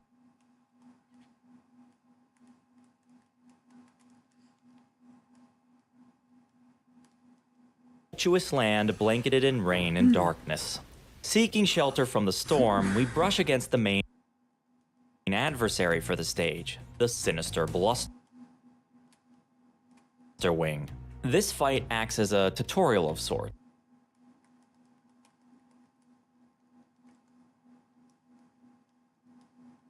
Weigh down the two wings and Golbat will collapse on the floor. Get it, DK, smash! The Bluster Wing then makes an escape. We'll see it later. And we drop into the floor below. Here in Hot Shower Cave,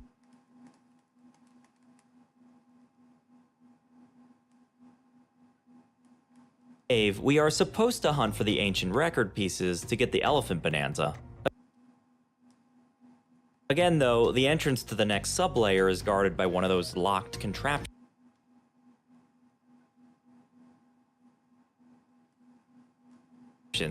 If we were just to grab the associated floating key, we skip the whole sublayer again.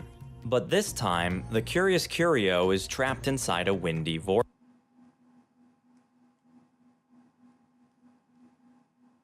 vortex. It should be possible to sneak in there and grab it, but no matter what I tried, no matter what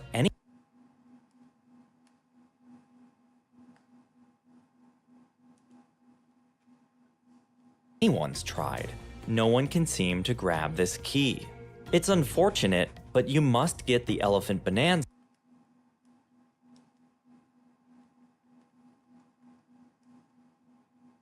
so you can use the suction ability to drag the key outside the vortex.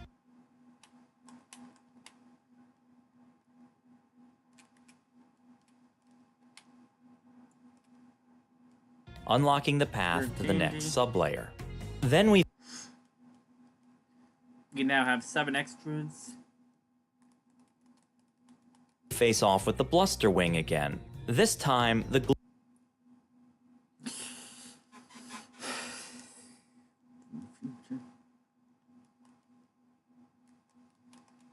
loop is moltenized, because the devs want you to suck up the hazard with the elephant bonanza and return to sender. But guess what? The purple cyclone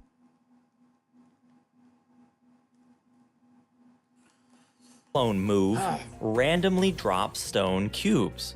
So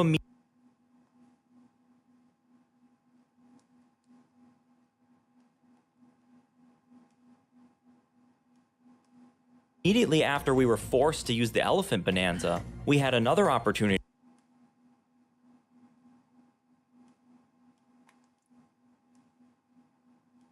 to use the new form, and the game gives us an out this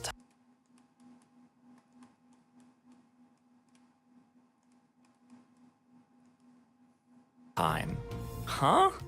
But the Blusterwing escapes yet again. We have one more squall ahead. This platforming looks like we have to use the elephant again.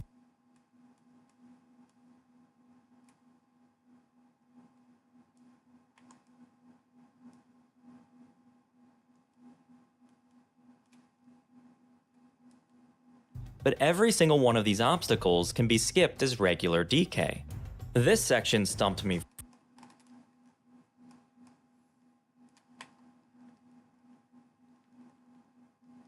for a bit. It looks like you need Elephant Bonanza to store a bunch of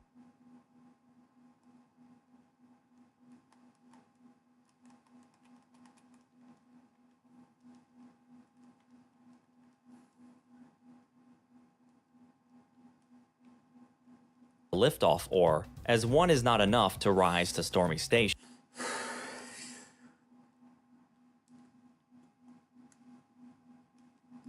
Liftoff ore might be soft, but it doesn't stick to materials like dirt. All right.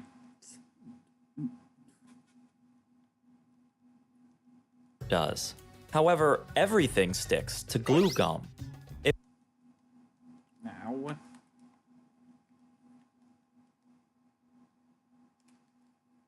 If we get this, stick the liftoff ore to the glue gum to weigh it down, climb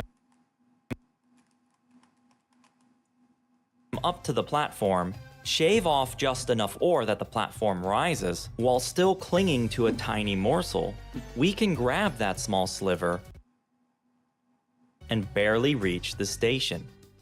Cool, eh?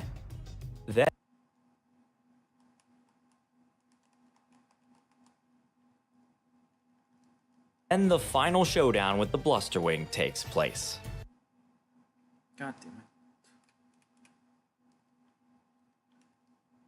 I was not sure this time.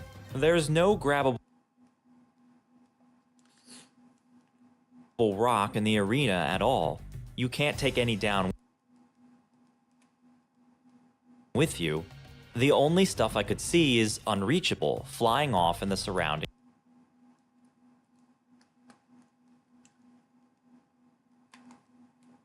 vortex. Would they finally force a Bonanza transformation for this boss?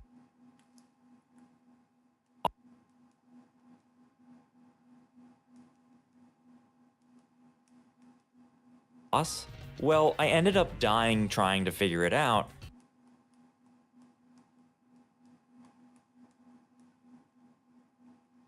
What? Don't look at me like that. And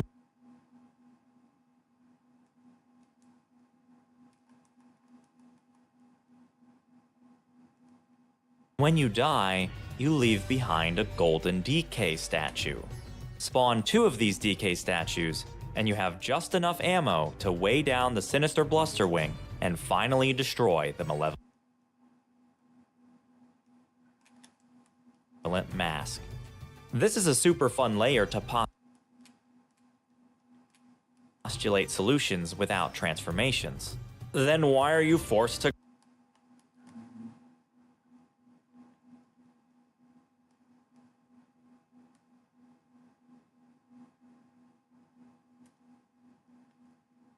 grab that key with the elephant? We just keep flip-flopping.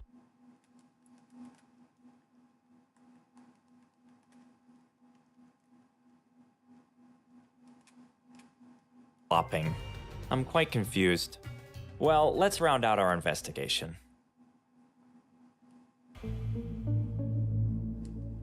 Heading to the Radiance layer, we'll shine a light on the last bonanza, the snake.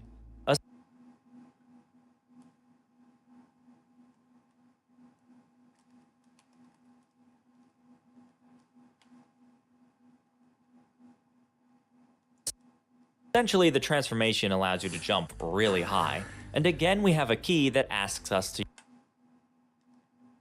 use our new power. But if we can grab it otherwise, we can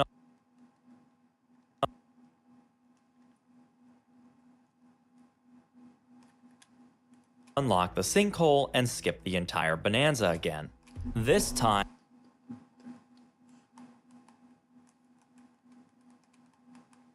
we'll use the spin jump ability. Supposedly it's an attack, but here we want it for the height. With the spin jump,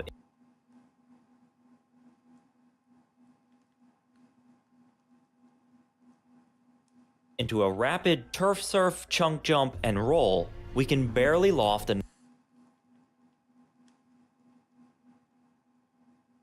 enough verticality to grab that key. But also,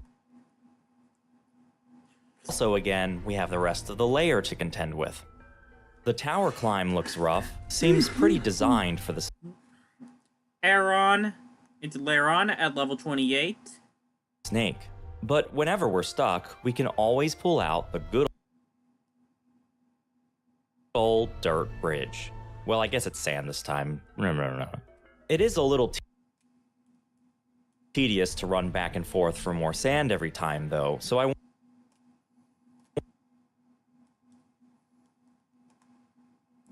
want to point out a quick strategy. The hand slap ability allows DK to level terrain around him. If you use this atop your sandy bridge, you can spawn new sand out of nothing. All you need is 2 chunks and you can create an entire island. I'm not sure how much faster this is, but definitely makes longer bridges easier to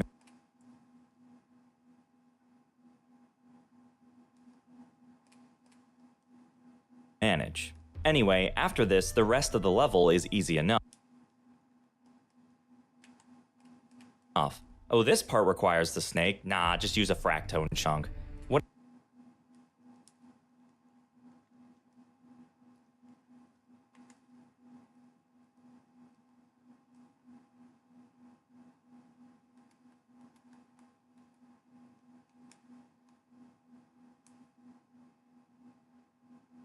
About the boss? Just toss a rock at the ceiling.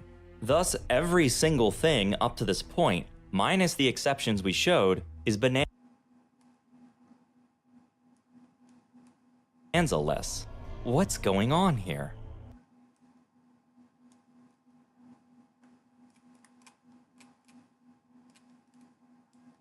Well, it's about time we start putting this together. Of the 5 transforms in the game, we can skip 3 of them. The elephant can't be skipped because of a vortex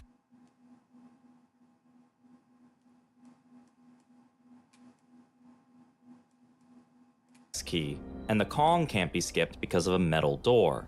Except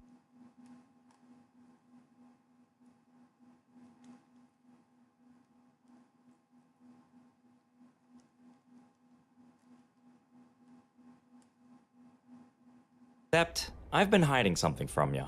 Folks have actually figured out how to skip the metal door.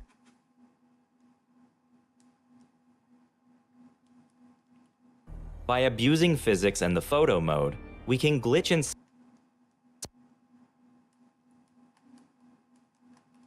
the metal bars that otherwise bar us from the sinkhole. But something weird happens if you do this. You can make it to the next sublayer, but when you get there, the boss doesn't spawn, and the next sinkhole doesn't yet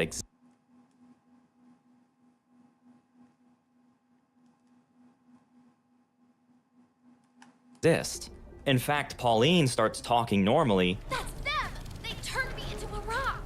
Even though she's still, well, an odd rock. We weren't supposed to see this glitch, but it explains the first part of our puzzle.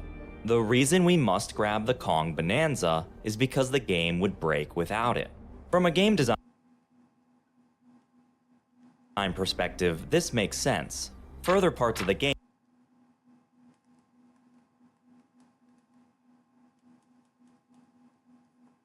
are not coded to handle the odd rock in place of Pauline.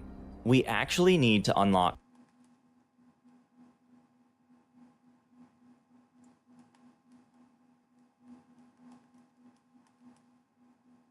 Kong Bonanza because that's the cutscene we free Pauline.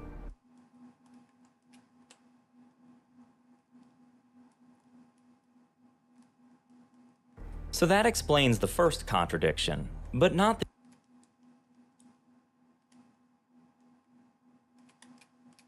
the other two. We also need to figure out why are the bosses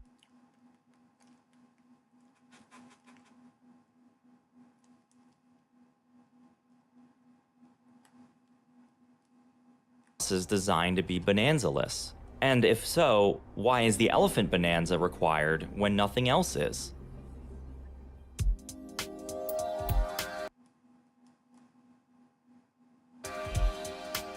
There are plenty of optional objectives in the game that require transformations. Throughout the subterranean world, you'll find many challenge courses, special triangular ruins that transport you to an otherworldly dimension to tackle curated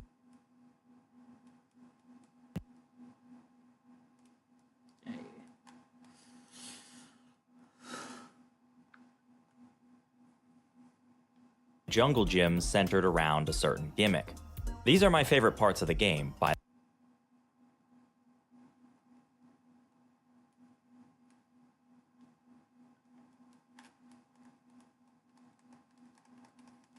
the way. There's always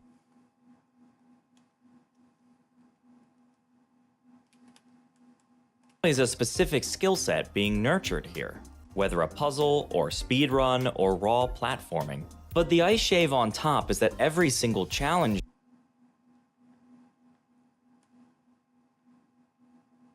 area has a secret hidden banana, which is easily the most fun of the bunch. My favorite challenge has to go to the seed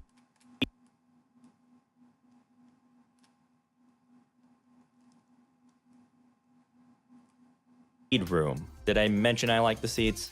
Anyway, some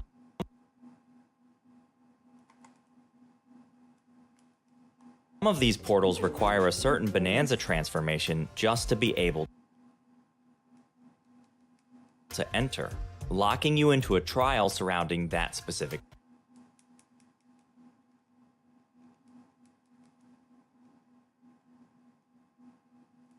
bonanza. Inside these special zones,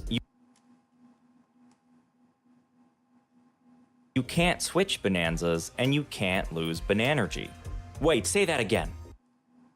Banergy?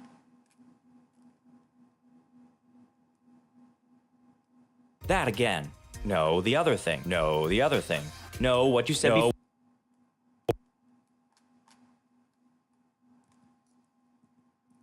What you said before when you Banergy. Banergy. Therein lies the answer. Therein lies the answer. In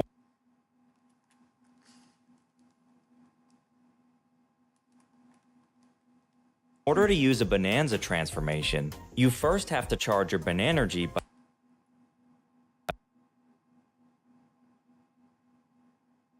by collecting gold. Honestly, it's pretty trivial. I've nearly always had enough to transform when I wanted to, and if not, I was 90% of the way there and took all of a couple-second detour. However, Nintendo likes things to be foolproof, especially nowadays.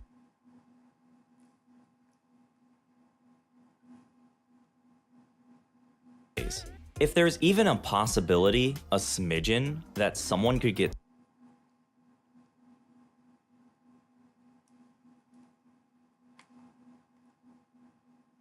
stuck in a segment without enough energy to continue, They had to put in a failsafe to make sure the player doesn't get frustrated.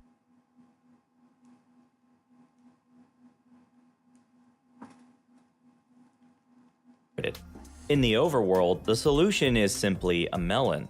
Wait, it has little bananas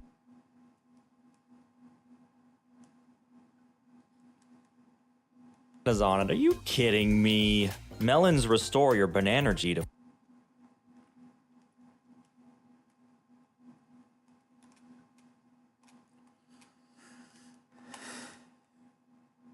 It's 11 rare candies. full, so you can always transform for the required section. But you can't just plop down a melon in the middle of a boss arena. That's a total hype train derailment. How am I supposed to take the Sinister Blusterwing seriously if there's a magical regenerating melon giving me winky faces every 2 seconds? So instead, the devs coded in alternate ways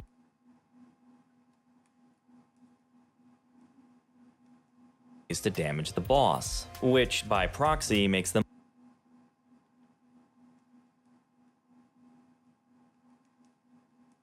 all possible transformless. This is further evidenced by the only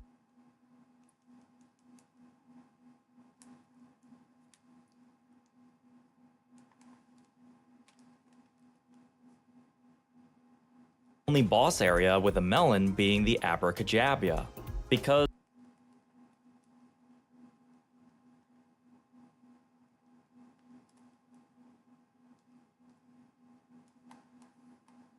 well, the arena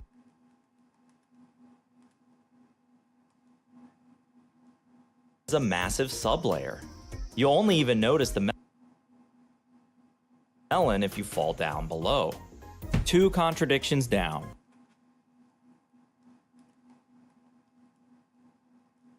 This makes sense to me so far, but that really makes the Elephant Bonanza stick out. This transform doesn't have any special events or requirements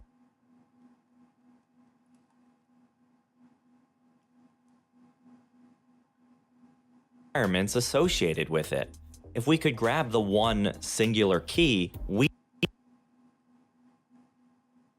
don't need the Bonanza for anything else. If the devs allowed us to skip the other 3 Bonanzas, why not this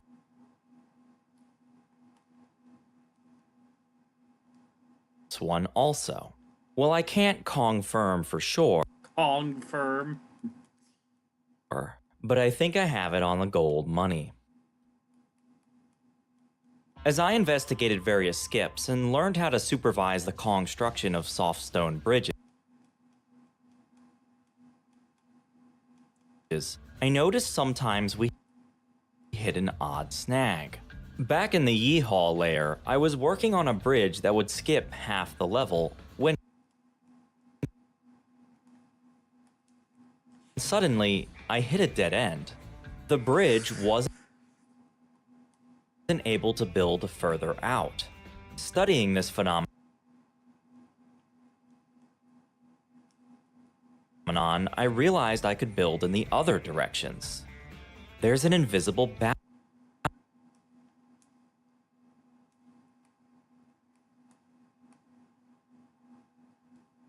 boundary here.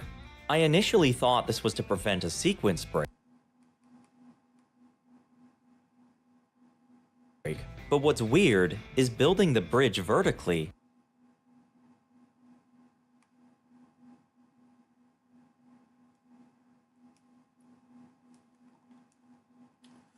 I eventually got enough height to cross with a jump combo. This gesture was entirely toothless. The dirt bridge still worked.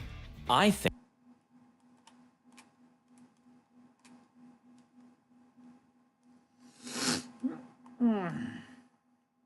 the devs were conflicted. They wanted to try and guide the player along the correct path, hence the boundary, but at the same time wanted players to have the freedom to play their way. They could have put in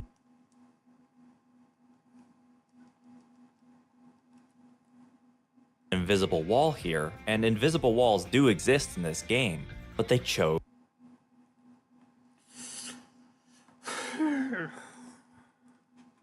not to. Plus, there are other ways to cross this gap here. There are a lot of ways to skip many things, as we've shown. Because there are so many ways to sequence break, the devs eventually had to let it go. But don't just take my word for it. Here's Takahashi from Nintendo's Ask the Developer series.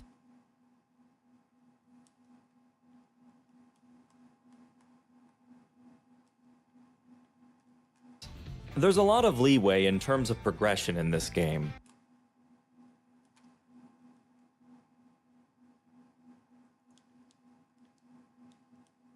For example, locations or parts of the story you can skip without suffering any consequences.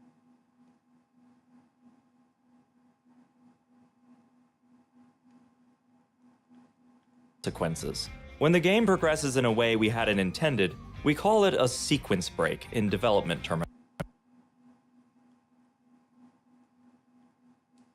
terminology. Typically, in game development, restrictions are put in place to prevent this from happening.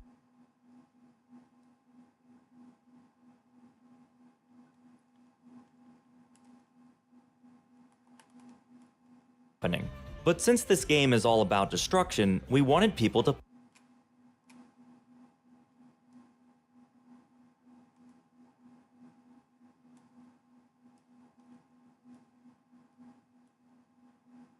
play freely. Truth be told, restrictions make things a lot easier for us developers. You've got a main route you want players to follow, and you build paths to guide them along it. But in this game, even though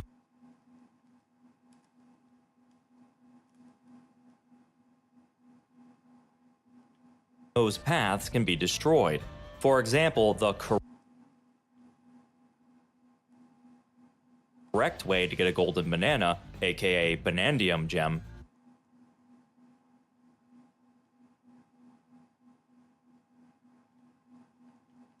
might be to use the Bonanza transformation to smash through a concrete wall. But if you instead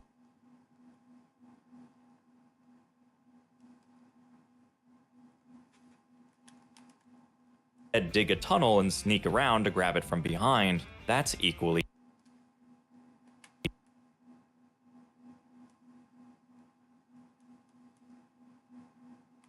viable. They clearly tried to keep players on the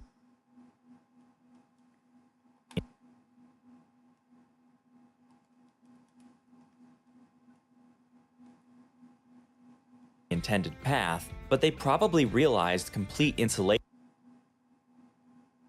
efforts were futile with all the options DK has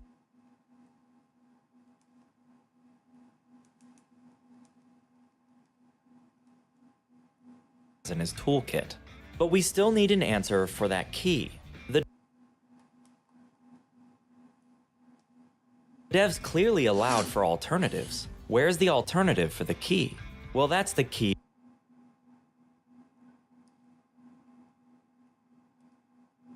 word, isn't it? Allowed. The reason it's the only required transform on this layer is luck. I'm dead serious.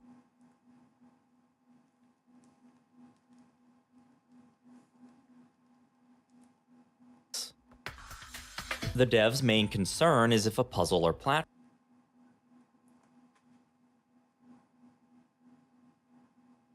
platforming is fun. As stated, the game design encourages Bonanza for certain segments,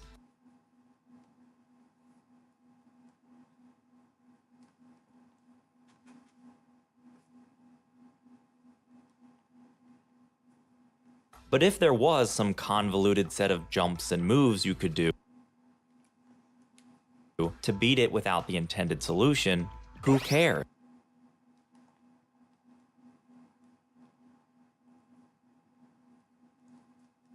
They wanted deliberate, focused design, but also a skill set open-ended enough to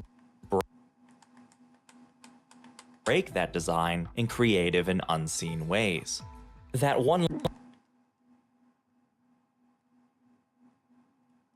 line. Truth be told, restrictions make things a lot easier for us developers.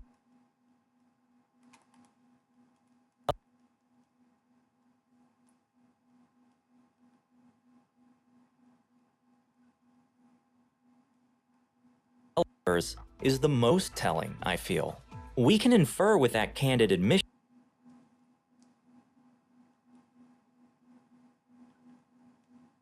that development didn't start open-ended, but became that way when they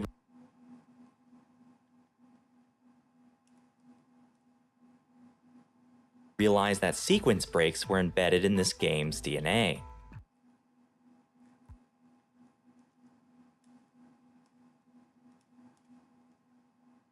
The reason we can't currently skip the elephant is likely not any malicious intent, but they also didn't go out of their way to check and make sure every bonanza was skippable. They let it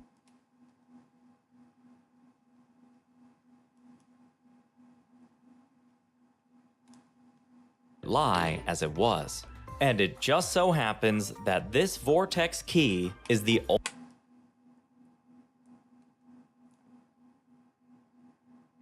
only obstacle that they coded too soundly.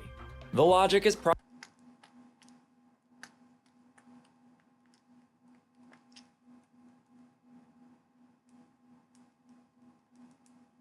probably too simple. There's no weakness to exploit. No secrets, no glitches, no and more. We're stuck the way the devs intended for now. So in conclusion, Kong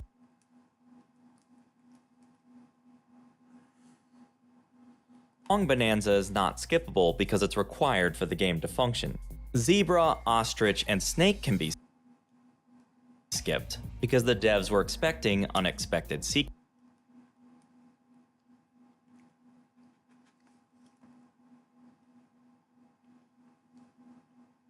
breaks. Bosses don't require Bonanza transformations because of Bananergy. And last but definitely least,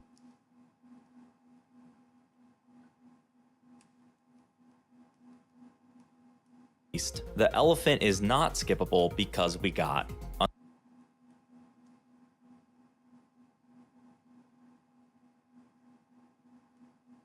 unlucky.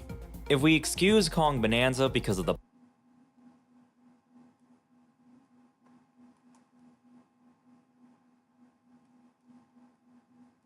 Pauline situation, then it's just an unfortunate shame that there's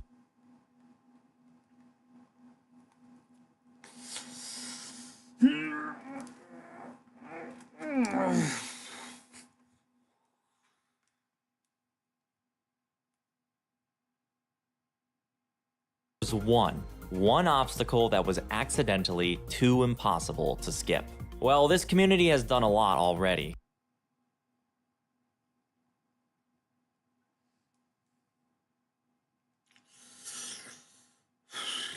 I wouldn't be surprised if a skip was found the day I released this video.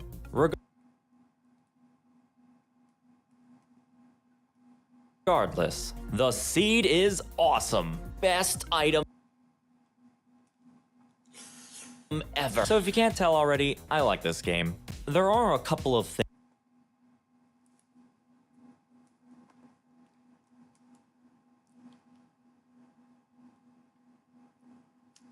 things that irk me. Obviously that vortex key, but the gameplay flow is nearly unmatched. Nintendo has near perfected that. Bananas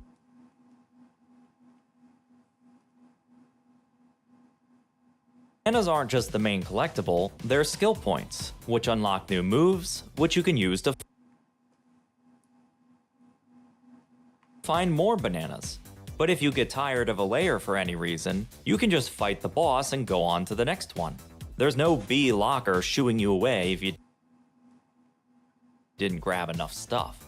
In fact, if you're good enough, I don't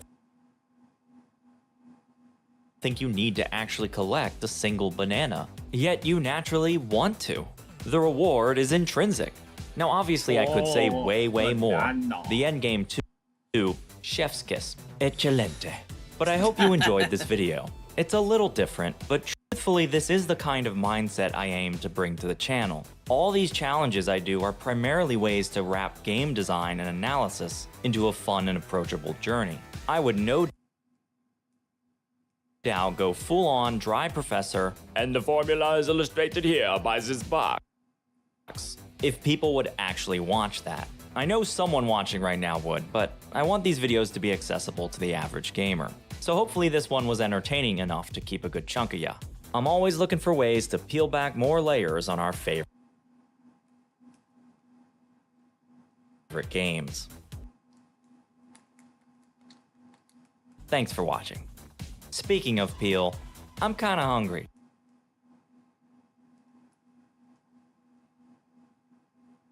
I just ate.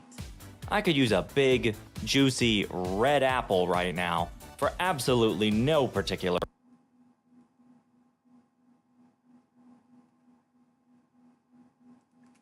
reason. None at all. No correlation to the game I've been playing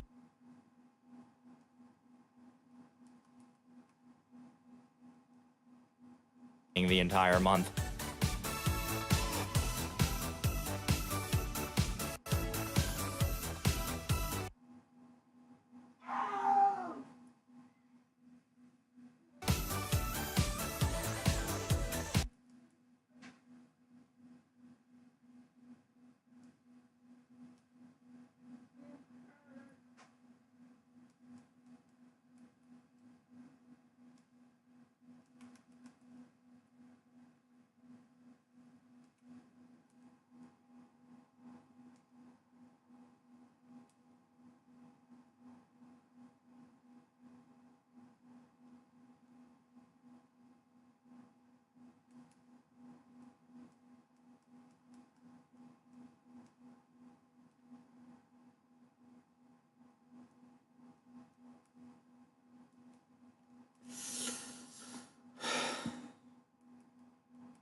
Ye asked, and ye shall receive. I return to the mascot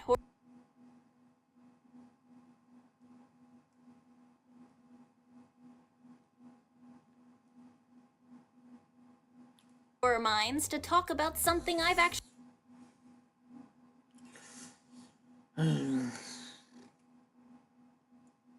Pick up. known about for a while, but never knew was as interesting as it was until recently. As you can probably guess, I'm kind of a workaholic. Therefore, I consume a lot of videos, because otherwise, I have the attention span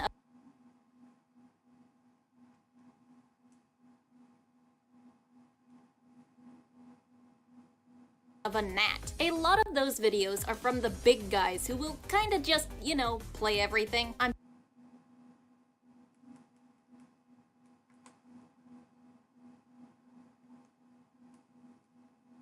talking Daco, 8-Bit Ryan, those guys. Sometimes a video of some weird horror game they played will run across my recommendations like a little goblin, and I'll watch it while I work and then probably forget about it later. This was the case for the game I'm going to be talking about today, Sparky Marky. Growth rate. Okay, Gonna be honest here, Sparky originally did not stand out to me at all as anything remarkable. I don't even think I finished the video it was in. I genuinely just got bored and clicked off. I then proceeded to forget completely about it until a week or so ago when I was in a call with my friend, Tim, discussing video ideas. Of course, Mascot Horror comes up and then Sparky Marky comes up, and I'm like, oh yeah, I've heard of that. Electric is low. Wasn't that just another one-off little mascot game that didn't go anywhere? I am immediately corrected. No, there's a lot more to it than that, and it doesn't stop at just the game. Sparky Marky, from what I've found, is one of the most non-subtle attempts at becoming the next big slop slash content farm slash whatever you want to call it games of 2023, and somehow we all just happened to miss it as it crashed and burned. I don't have much kindness to spare for this game. Unlike the mascot horror I covered before, where the games mostly suffered from a lack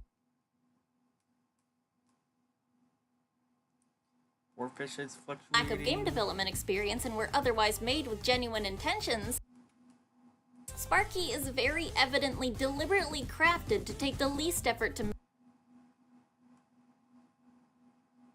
make, yet yield the most return from kids left unattended in grocery store shopping carts. From rampant soft locks to obvious AI voices to attempts to force you to join their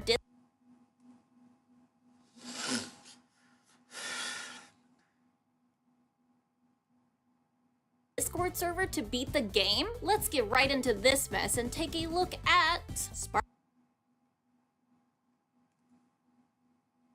Sparky Marky.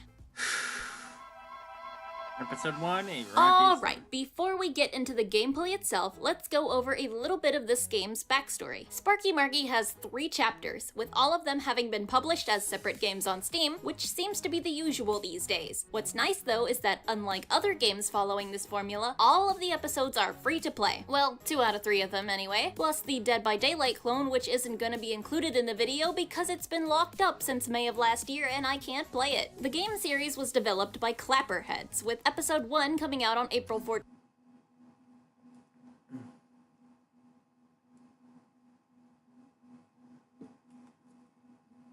2023 to debatable success. Episode 2 followed shortly after, releasing on June 15th.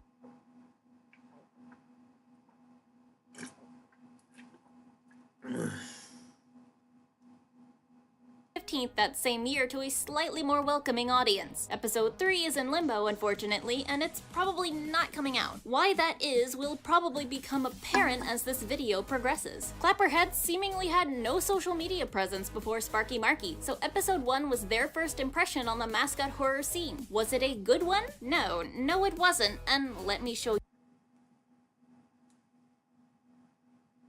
you why. You start off episode 1 with the option to pick between a lot of languages. I can't speak to the quality of these translations since I don't speak any of these languages, but I will award 1 point for making an effort to be accessible. Episode 2 also has this feature. The next screen immediately tells you the #1 reason why this game got a fair few bad reviews. It requires Thank you for letting me confirm that. Instead of you to just join using its follow Discord me. server to be able to beat the game. Or at least it used to. Due to said reviews, the Discord integration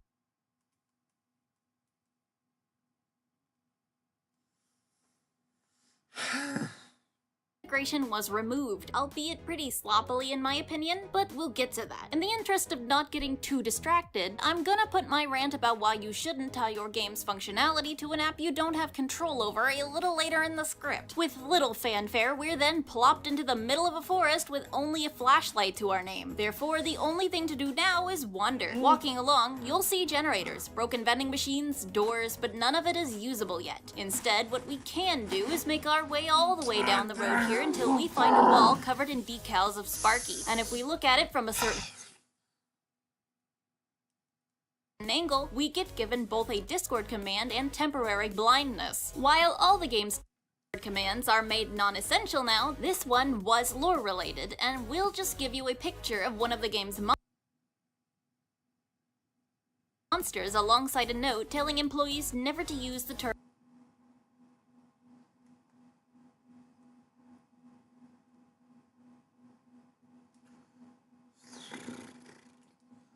Fuck you, Pucciano. Monster in official correspondence. Interesting plot point.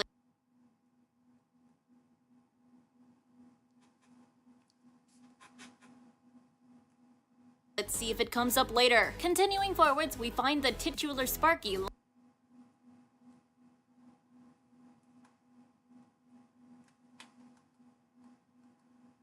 lying inactive on the floor, surrounded by vending machines.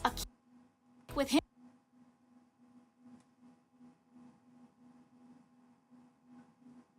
1642.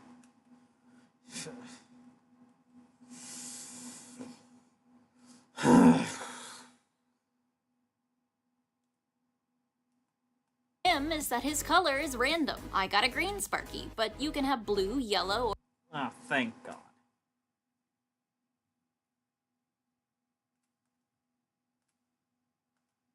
or pink, or perhaps even another color. I go ahead and just walk over or around him to press this button, turning on the power to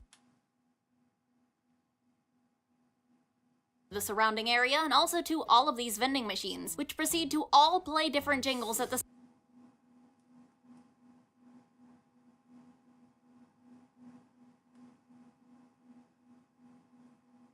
same time. Yes, it is exactly as terrible as it sounds. Oh.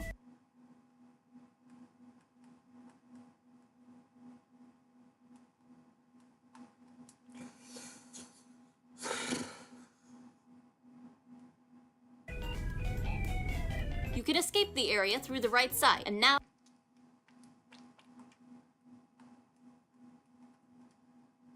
you have to head back down the road you came from, cross a bridge, and then take a right into the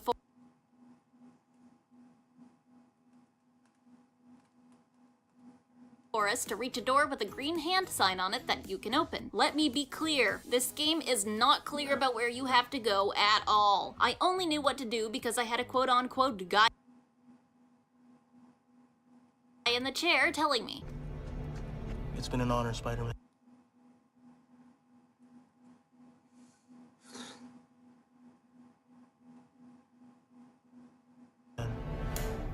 What are you doing here? There's a dance.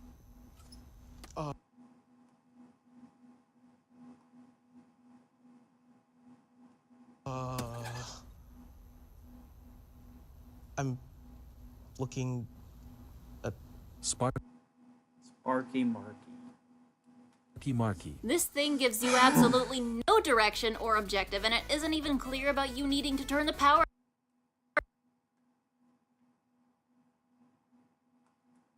on in the first place, because stuff is already lit up at the start, so wouldn't you assume there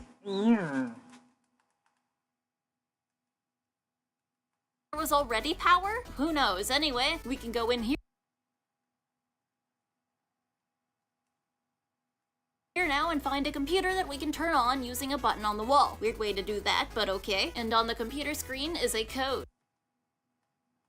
You can type this code into the machine behind you to open it. This was the first instance of mandatory Discord integration. Oh boy. Originally, you had to open this door here and get the command exclamation mark code to get the Discord bot to tell you the code for the machine. This Can you stop?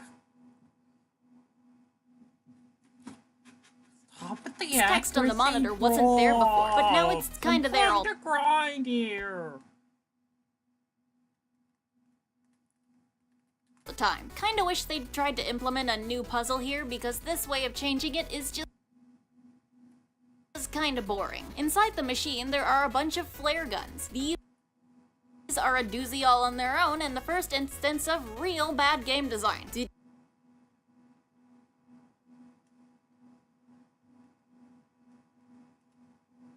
Do you think Moosey's use of its gun gimmick was bad? You wanna know what the gimmick with these is? They're single use. One flare each, and you can't refill them. When you use one up, you gotta go get a whole nother gun. And these are required to beat the game, meaning if you shoot them all off at the wrong time, well, tough luck. That's a soft block. This could be fixed easily by adding a cooldown for shooting or ammo refills or something. But this issue stuck around in the second episode too, so I guess we're just gonna have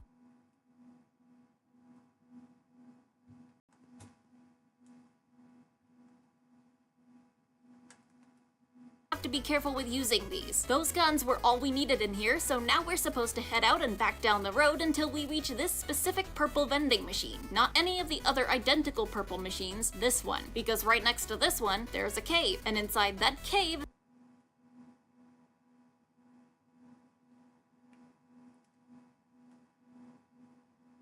is a panel of glass that we need to shoot. Again with the immersion breaking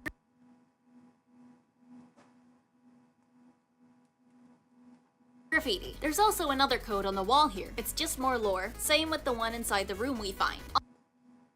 Honestly, my main gripe with these codes is how obvious they are. I think it would have been way more interesting if you needed to piece them together yourself with puzzles in-game, like how games like Shipwrecked 64 use stuff like ciphers to hide codes in plain sight while still keeping you immersed in the universe. On the table here is a watch we can equip. It has two functions, a door hacking tool and an elevator activation tool. You gotta figure out for yourself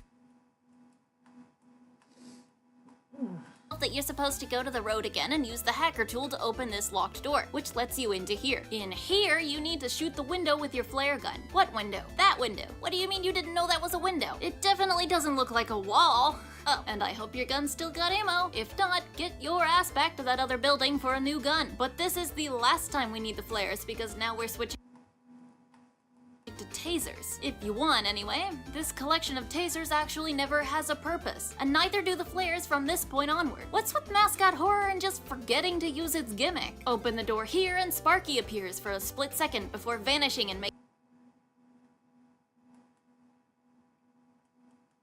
the lights flicker. We can leave after this, though, and head down a new short road before walls sprout up around us and a strange monster with a QR code for a head crawls out of the darkness. I forgot. Don't scan that. It doesn't go anywhere. It used to go to the Discord server as far as I can tell, but now it just goes to a malware site because I'm assuming a Discord update broke whatever link the monster was using. Ooh, $1.99. Now we must navigate the maze successfully before the monster catches up to us. The way out is indicated by the Sparkies that have guns. Don't follow the ones with the Discord icon, it's just leading you to another lore command. And if sometimes you don't see a gun Sparky, take the path to your left. Be wary of another critical design flaw that can and will make this segment a million times more annoying. A run timer cooldown. If you accidentally stop running at any time during this segment, usually to look for the next correct Sparky to follow, you'll have to wait a little bit to be able to start running again. And this happening enough equals death. Thankfully, this is one of the few things they fixed in episode 2. Reaching the end of the maze brings you to another gun cabinet where you could grab the single taser inside and use it to shock the monster, freeing you from what I guess was the inside of the Sparky Marky costume. This is the only point in the game where you can even use the taser, which is weird considering they gave us a bunch of them earlier. And with that, that's it for episode 1. A whole lot of walking and one chase, plus a command as a reward that lets you into a new channel in the Discord server that's just as dead as the rest of them. I wonder if they noticed me checking all the commands. I wonder if they were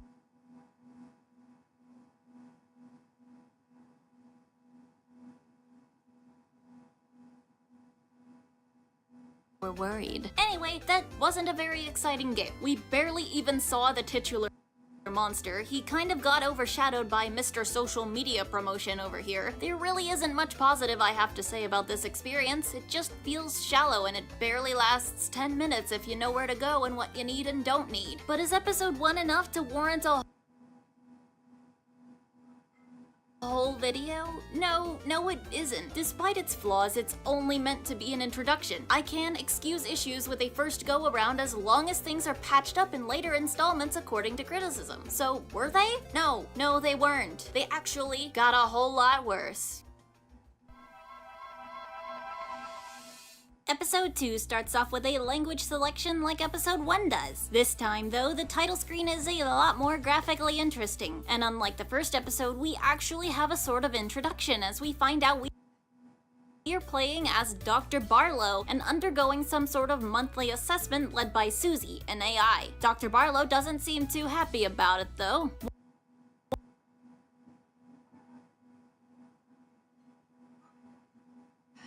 Wandering around a bit, she becomes confused on why no one's around. Eventually, we end up finding the watch from the first game, which has been updated a bit to now include a monster database. The first game didn't make it clear, so let me clarify some plot details here. From what I understand, Sparky Marky himself isn't the monster we're dealing with. He is instead a costume with a large space inside, and any monster can use him as a disguise. This list specifies the different monster types that can hide in him, one of them being the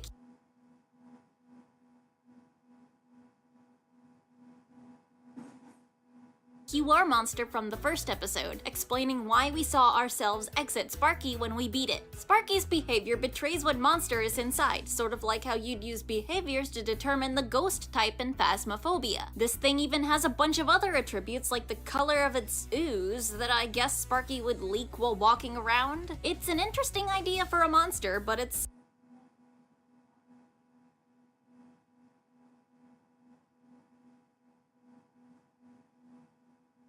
sadly barely expanded on in-game as it progresses. Note how I am saying in-game. Keep that in your pocket for later. Speaking of progress, after I find the watch, we find an elevator that then triggers the training simulator to start. Barlow expresses her disappointment with some very human sounding dialogue. This being a training simulator, though, allows the game to make up for the shortcomings of episode 1's ability to explain its mechanics and actually does a decent job at telling you what you're gonna have to do throughout the game, like hacking doors and buying hacks for doors. Notice this in the first game? Your hacks are a limited resource. To unlock doors, you'll have to have one available, and you can buy them from these purple terminals spread throughout the facility using credits you'll find lying around. Finding the credits is at least something to do besides walk, so it's not the worst mechanic. Apparently, hacking vending machines can also earn credits. The game tells you this via a Discord command you can find later. Giving the hacking tool more functionality is a good thought, but you're never really hurting for money enough that you'd need to do this. Discord commands were never mandatory in this episode, letting the developers use them more as extra gameplay and lore hints like this one, which is really what they work best as. Good job there.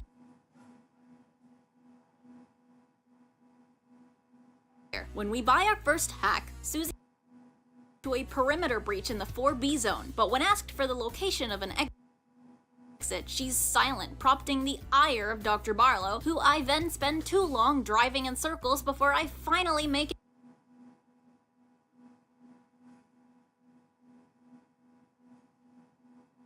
it to a bathroom where I grab some toilet credits and get jumped by Sparky, where I jump and accidentally waste the taser I just picked up on instinct. That's fine, it goes unused if you don't. After the toilet, I spend another eternity going in circles until I find the main man himself. Sparky is enclosed in a cage, and although he tries, can't get to it.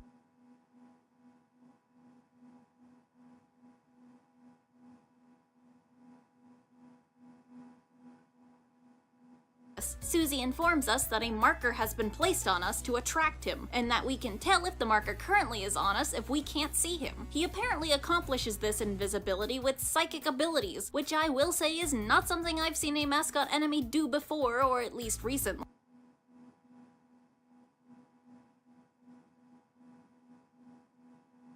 To get rid of the marker, we need to use a new purple gun to transfer it to a mannequin. This is the only time we need to do this. Another bit of missed potential for a cool gameplay idea. What if there were times you realized Sparky was chasing you and you needed to find a mannequin nearby to avoid death? It would spice up chases that wouldn't otherwise be unique. Come on, guys! Sparky becomes visible after we transfer our marker and begins aimlessly walking in the mannequin's direction instead. So we're free to head on into a room where the objective is to fall into a pit and become horribly injured. Yes, really. This is to teach us how to use the new heal gun. These new mechanics are used so little in this episode that I'm honestly thinking they were meant for that Do You See Sparky multiplayer thing, and that this game was just meant to be a glorified tutorial for that. But that still doesn't mean they couldn't be used more here. This is like if Poppy Playtime had the grab pack but never made you use it until Project Playtime came out. Wait a minute, is this game series just trying to be Project Playtime? I'm literally just realizing this. Huh, that explains a lot. Well, anyway, it still works here if we happen to get hurt enough, so let's keep going to where we can find another Sparky in a cage that doesn't neutralize his psi abilities. This is meant to be a hint to how you can tell if he's close to you when you have the marker, and also a warning about letting him get too close, since if he does, you'll stumble and fall. Except, after we tase him inside the cage, he escapes and we can hear his footsteps in the room. But, despite me taking ages to find my way out of here, I didn't encounter him once and those footstep sounds never moved. I don't think he actually chases you here. Why not? There's no reason not to make him a threat here, especially with the spooky ambiance and the darkness. You already taught me how to get rid of him and how to know if he's close, so I genuinely don't understand why he just gets sidelined here if this is a bug that's happened to everyone who's played this, because I checked YouTube and it ain't just me. Exiting that area, we find yet more Sparkies, each exhibiting a different way of movement that allows you to figure out which monster is inside each of them. Look at him go. The next room also explains that broken vending machines indicate the monster's dietary preferences and can be used to further confirm its identity alongside the unique ooze it will excrete after eating human Pokemon foods. We so can pick far. up a chemical gun here that will analyze some practice ooze left over in a nearby hallway, but this is the only time we'll see this.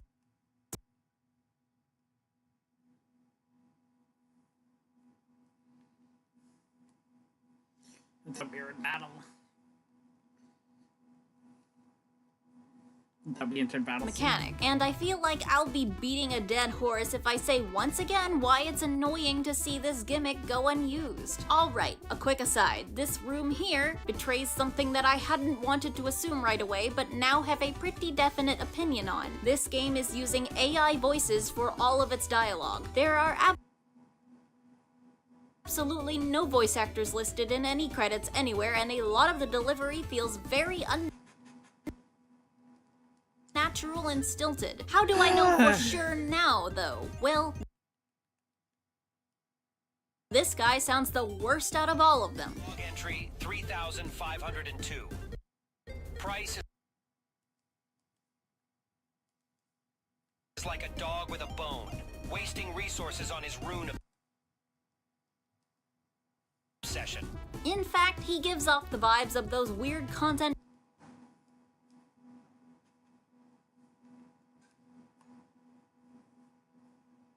farm backrooms shorts I see sometimes. It's unfortunate when developers feel the need to turn to AI. It takes a lot of humanity out of a game. The other voice memos share the same stilted dialogue, and eventually I just stop picking them up, though it's more so out of boredom than anything. Beyond these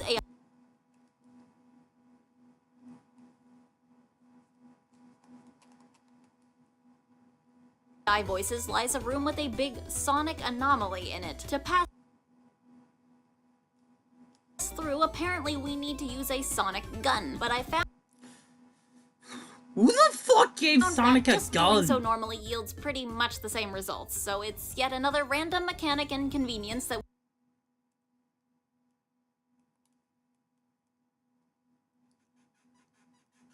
we can disregard, paired with another unneeded idea in the next room that's apparently a lamp that can reveal runes left behind by monsters. We are told to use this, but I never figured out how to and never needed to do so, so into the pile it goes with the others. At this point, the story and even the gameplay is starting to make little to no sense. Barlow starts waffling on about coming here to develop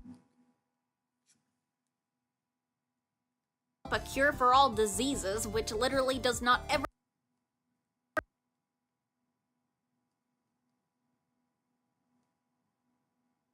come up again, and the two scientists on the tape start fighting about sound and rune theories which have nothing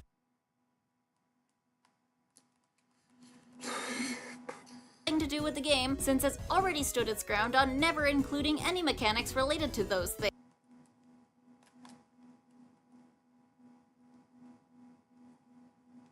We also find Sparky at the top of some stairs, but he does literally nothing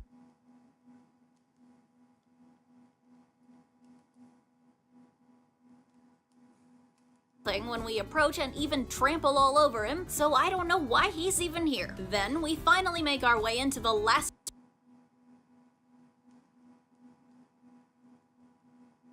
room of the training simulator, which simulates emergency situations to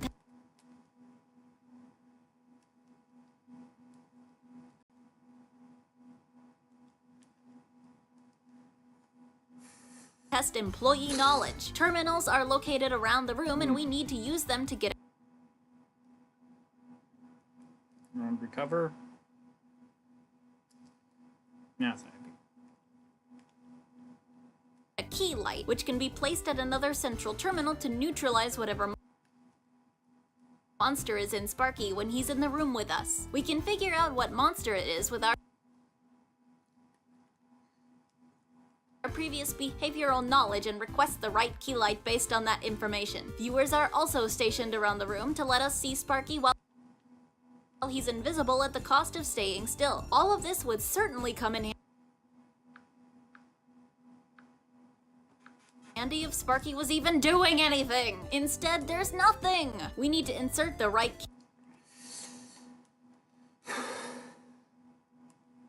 key light based on no present threat and no hints, which results in me just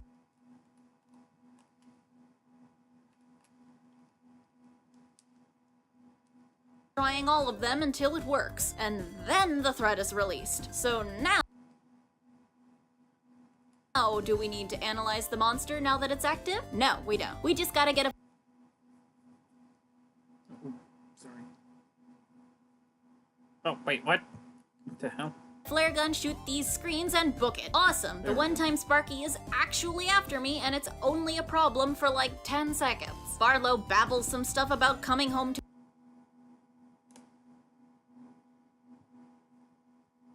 her son, and then we finally use this app for the only time in the entire game to buy and activate the elevator, where we are again jumped by Sparky and put into another costume dimension thing, where this time we are being chased by a clapperhead. The same strategy as episode 1 applies here. Just follow the Sparkies that have keys. They lead into this observatory room where I assume we've exited Sparky, and now the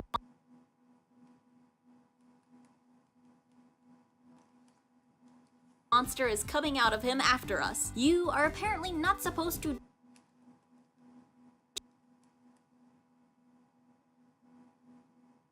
just sit here and watch it. Oops. What you are supposed to do is run back here, grab a flare, and shoot the window behind Sparky to jump out and escape, putting an end to episode 2 of Sparky Marky. Okay, so that was a lot. Definitely a better showing than the first episode was, but still not a good one. The game is riddled with issues, from weird game design to a constant state of there being no threats at all, to boring environments that you get lost in due to a lack of landmarks. Why are all of the guns still single-use and disposable? Why can't I spend all my credits on lock hacks so I can't use the elevator without restarting? It feels like nobody tested this. It's really disjointed and more like a showcase of ideas that could have been cool if they got used at all. Which is sad, considering they definitely won't be now that the multiplayer game is dead and closed. Why does that have anything to do with this? Well, I've got a bit of a theory. I think this game is trying to build its entire identity as a franchise around its multiplayer game, and just uses its standalone entries to promote that game and introduce its individual mechanics. Why else would so many things get shoved in only to go completely unused? That would be more forgivable if they hadn't straight up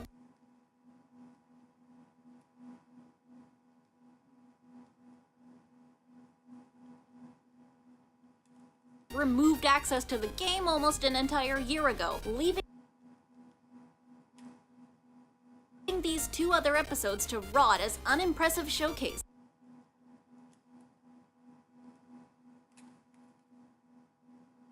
And do you know why I know they're going to rot?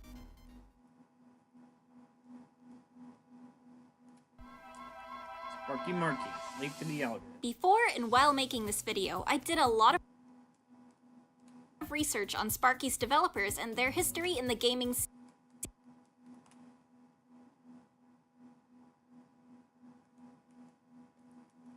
scene, and I think I've got a decent idea of why this game failed to become the next big thing like the devs wanted. Please keep in mind that this is only my opinion and is not meant to disparage the developers in any way. From what I've discovered, Sparky was created for entirely the wrong reasons.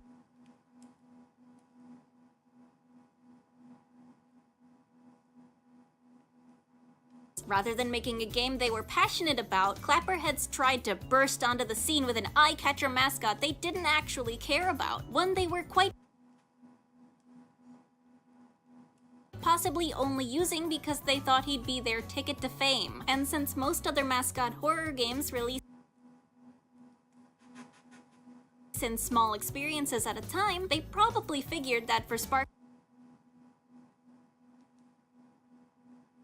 to succeed, he'd need some standalone experiences of his own to really set him up to take over. Problem is, that wasn't what they wanted to do. They may have thought that making games they actually wanted to make wouldn't have gotten them the audience they wanted right away, so they put out these small games without putting much effort into them, hoping it'd knock out that first phase of their career so they could get to the more exciting stuff. Notably the online multiplayer game, Do You See Sparky, which seems to have more passion behind it. I mean, the first 2 episodes are practically just advertisements for it. It's pretty clear where their priorities were. Spoiler alert, forcing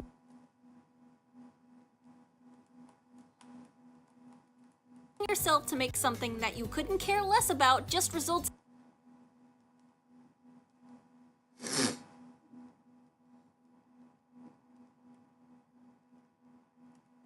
in that disdain leaking into the work and ruining it, and people notice that.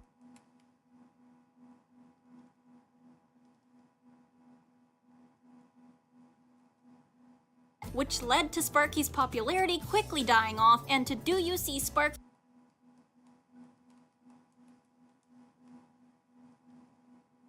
and Chapter 3 likely being abandoned due to a lack of demand for the overall franchise. I want to spend this segment going into detail on the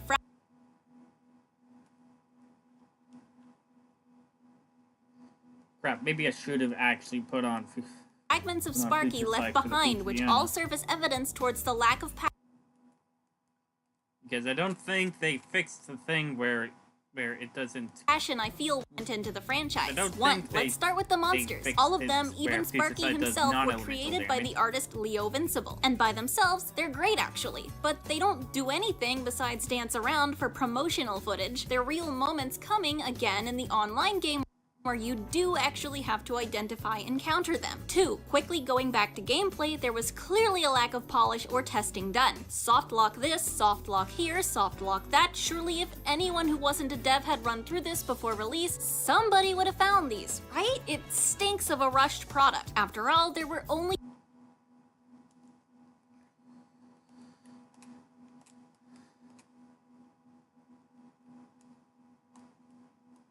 2 months between the releases of episode 1 and 2. That's about the same amount of time Garten of Banban's first 3 games each spent in development. So yeah. 3. If you look at Clapperhead's YouTube channel, you'll find a plethora of shorts where Sparky will spout off a weird, grating AI voice. Yes, Watson.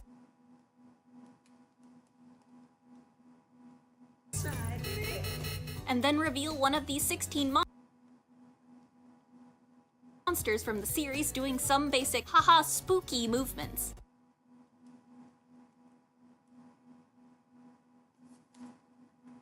They're pretty cookie cutter, using the same template for each's animation and reusing the monster jump scares from the online game. These shorts are the only place you can see the monsters' models now, as apart for 2, they never appear in the games. Another thing we can find in the shorts are promotions for Do You See Sparky. Why are these important? Well, notice anything familiar about this gameplay? Yeah, turns out that episode 2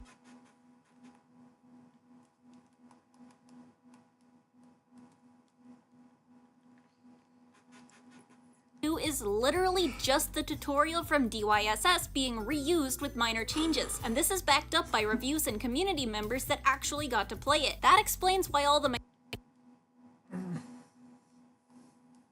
mechanics felt meaningless and why there were so many outside of the shorts.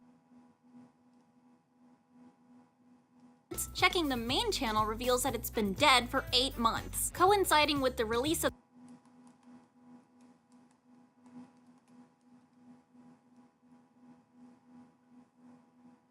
the last playtest for Do You See Sparky. I'm guessing that due to low attendance, the devs realized that it was a lost cause and stopped trying. But despite now making another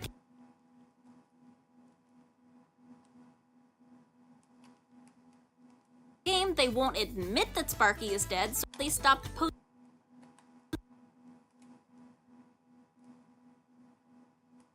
posting altogether to avoid backlash from all 10 of his fans. 13. Lastly, their fabled Discord server. I said it was dead before, but I believe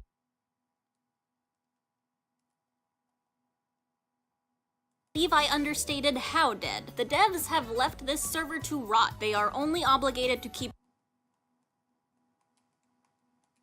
it up because of the Discord integration. I think they'd rather get rid of it, but hey, you made your bed, now you gotta lie in it. This is why we don't tie our games to outside services, not even if doing so will get you a community. I think that's what they wanted anyway, to try and game the system by requiring people to join so that they could get a big Discord server and maybe a few big members too. That is unfortunately a very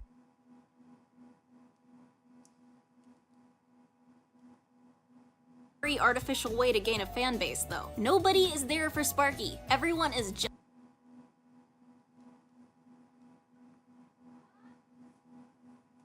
there to use the commands.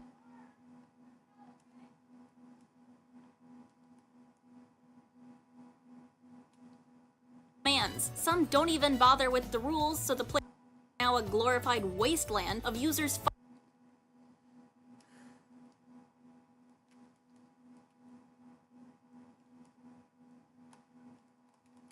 fighting with Susie because they can't read what channel commands are supposed to go in, and there's no moderation either.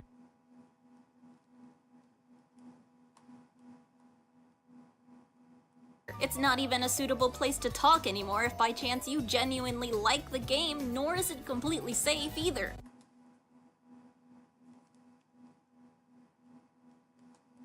During my stay, one account was compromised and started spamming e-girl Discord invites with cropped naughty pictures in the icons. I kept checking back and Hey YouTube, how about you prevent this from happening before the mods site?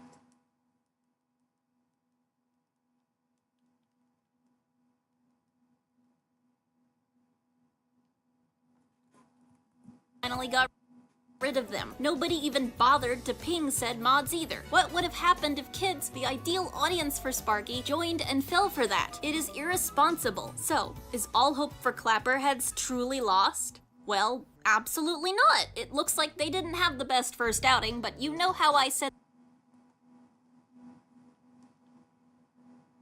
the studio was still active earlier? Have you by any chance seen this video before? It's of the upcoming horror game Zoocosis, a vastly more popular game than Sparky despite it not being out yet. But did you know they've got the same parents? Clapperhead seems to have learned from their mistakes and started making what they're better at, or at least what they actually enjoy. Therefore, the quality of their creations has shot way up and they're seeing the results of that. We can only hope that Zoocosis matches its trailers in quality. Please don't make me make this video down the line, guys. I want to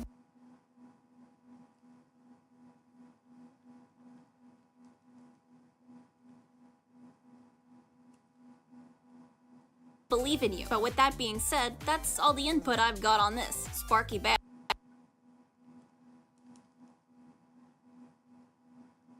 Giraffe good, we shall bide our time and wait. I usually give you something to talk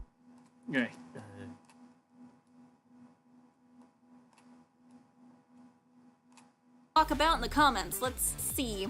If you don't want to talk about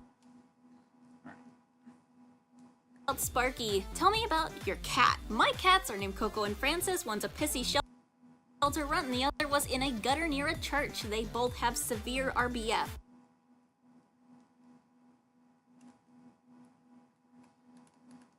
Anyway, you know who it's been. This has been Glamrock Dusky, and remember, have a phasorific day.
So, honestly, I was hoping I wouldn't have to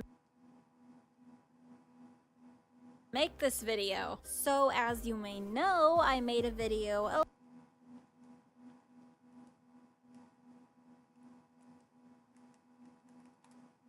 little while back about this quite frankly very bad mascot horror game called Sparky Marky and expressed excitement for the next game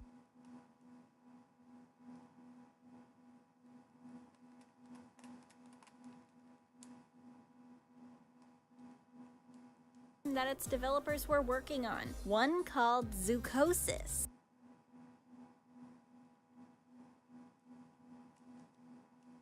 And there, I mentioned that I didn't want to have to make I saw Captain Sauce play Zoocosis. this video, so I requested that they, you know, at least try to make the game good. Well, Zoocosis came out recently,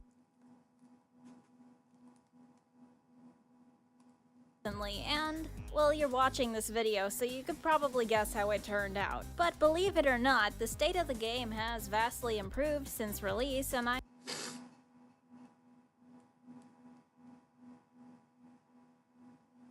waited to make this specifically to give it some time to solidify. Regardless, though, it's still a real weird game with real weird flaws. Excuse me. That can't all just be ironed out by patches. It's gonna be a bit of a turbulent review. The game does not offer the option to revert back to previous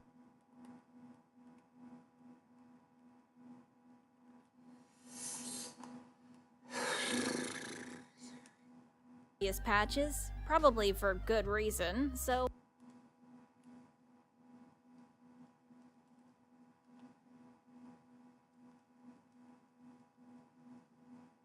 I have to establish a cutoff date for what patches I'll be playing with and what I won't. My cutoff date for game patches is October 18th, because that's the day I'm playing the game a bunch and writing the script, and I don't want to have to keep going back and What's up, changing it Mickey? because of daily game updates. Because they update this thing a lot, even if it's tiny little The patches. can that are opener like should 37 be megabytes. in the This drawer. cutoff date includes the first major update, aka Taking Blood, Gotta help Mickey find the can opener. Hold on. which added the option to take blood from animals from different angles. For context, I remember finding it annoying to get blood samples when I first played. How do I get the gorilla liquids? I don't know. When does the scary shit happen? We've been playing this game for like an hour. I can't figure out how to get her blood! You were the scariest thing in this game so far. But when getting footage for this video, God, it was no problem. So I guess that's a good update. Back to the main topic, I don't think the reason this game released in the state it did was due to a lack of testing. I honestly tried to revert the game back to previous updates for consistency using console shenanigans, and through the Steam Depot you can see they've been testing this thing since like 4 months ago. I believe they may not have tested it correctly though, or just really wanted to get it out in October and ended up rushing it, and didn't fix stuff they figured they could fix post-release. But release time is the main time most people are gonna play your game. Unless they love it day one, they're probably not gonna keep coming back to try out patches. I mean, heck, I didn't want to play it again for this video because of the shoddy state of it on release. I just remembered that it wasn't a fun time. But enough yapping about patches. Despite all of them, I still firmly believe that Zoocosis isn't a fun time, nor is it written well or executed well. No matter how much you fix bugs with uninteresting gameplay, that gameplay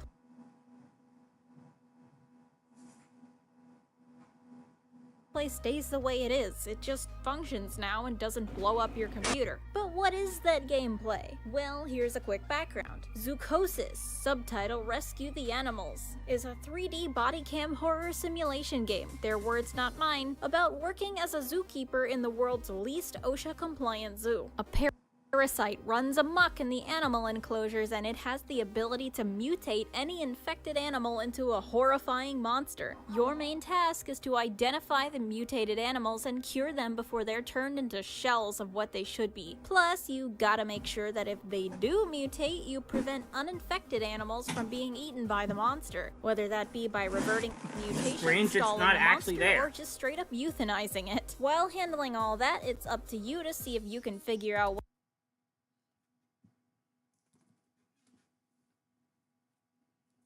what the zoo's really been hiding and shut it down for good this time. I forgot to mention it's a lie.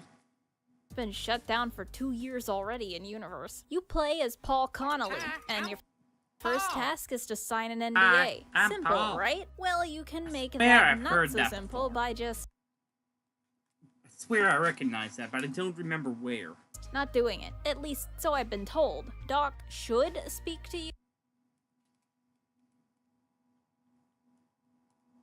you and belittle you, calling a hotline and using a voice recording of you to taunt you.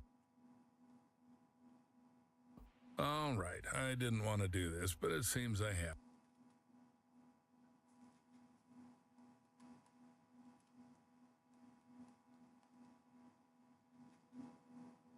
To listen. Hello, you've reached the emergency suicide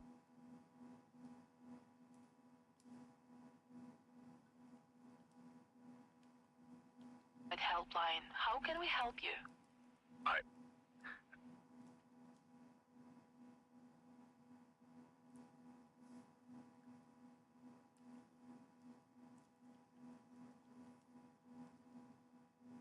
I got nothing. I've been unemployed for...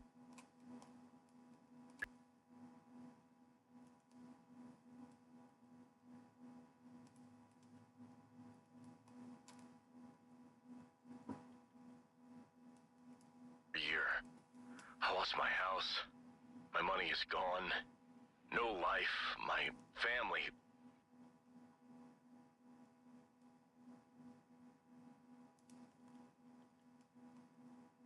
Damn it. I just can't face them. Lily, Gina, they're great. Too good for me. I'm just a stupid failure.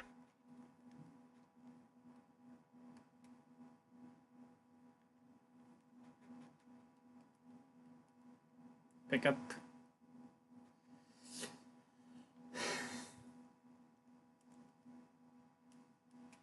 What? Where did you get this? Chill, Paul. No need to break the nose of a man ready to solve your problems.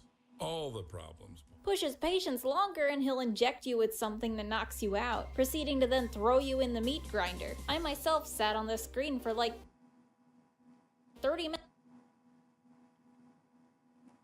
minutes and nothing ever happened. I don't know if they broke it with an update, but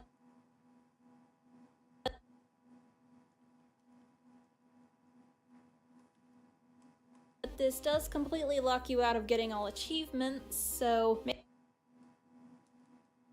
I missed something? Sign the NDA like you're supposed to, and Doc will hand you the body cam that we as the players see the game through. I like the detail of not starting off in a first-person perspective, but the aspect of the body cam never comes up again after this, and it is very easy to forget that you're seeing through one. Maybe it could have been used more prevalently. Maybe you could have been trying to get recordings off of it to use as evidence or something, figuring out how to hack it or whatever. They advertise that you're seeing through a body cam fairly heavily outside of the game, like it's a selling point, which is why I'm harping on that more than I might usually. But anyway, after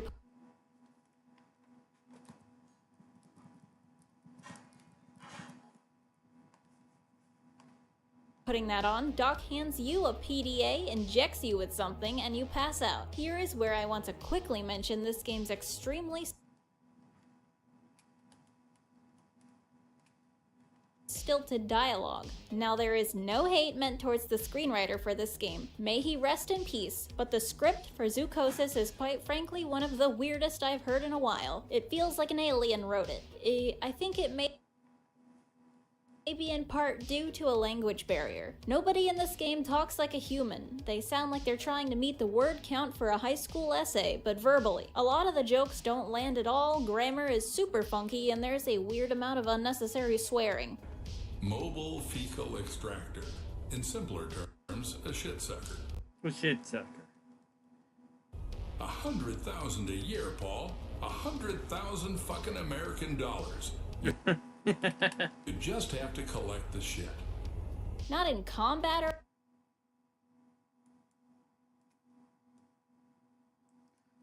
I could use a shit sucker for myself. I'm sorry. anything where it makes sense, but Doc likes to just cuss you out from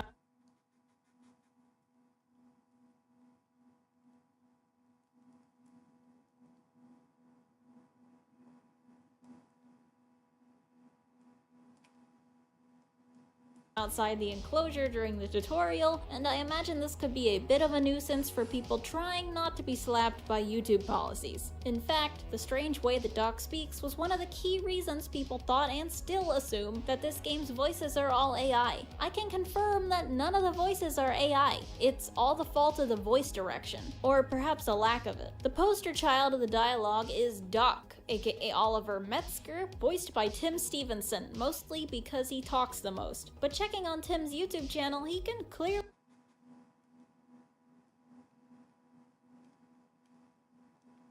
do some pretty good acting, so I don't think it's his fault he was given a subpar script. And yes, for your information, I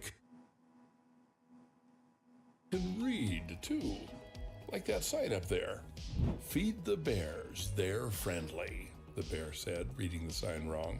Honestly, I think the voice fits for Doc too, so it's a shame it wasn't used well. So after Doc gets done injecting us with stuff, we wake up on the floor in another room where he informs us that he's taken our phone and locked us in for the night. He then directs us to follow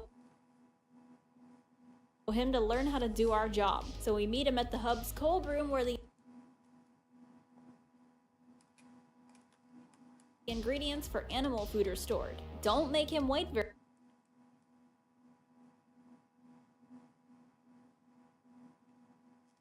long. He'll complain a lot. He is extremely impatient. It takes him like a minute to get pissy. He smiles if you get close, but it's really weird.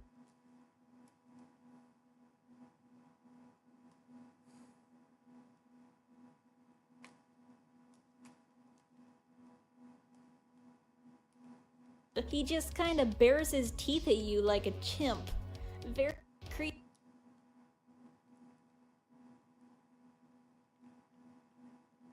creepy fellow. When someone smiles at me, all I see is a chimpanzee begging for its life. You need to grab 2 herbal bricks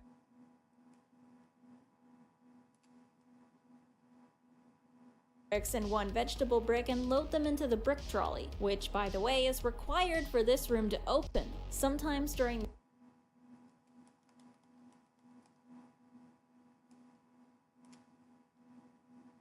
the game, you'll need to grab more ingredients, and it's annoying to have to unload this thing and push it all the way over here just to be able to get another kind of food. I'd personally prefer a lever so that we could just come over here, grab the 1 new brick we need, put it on the trolley, and put the trolley back into the train, but oh well. I found it easiest to just grab a bunch of herbs and vegetables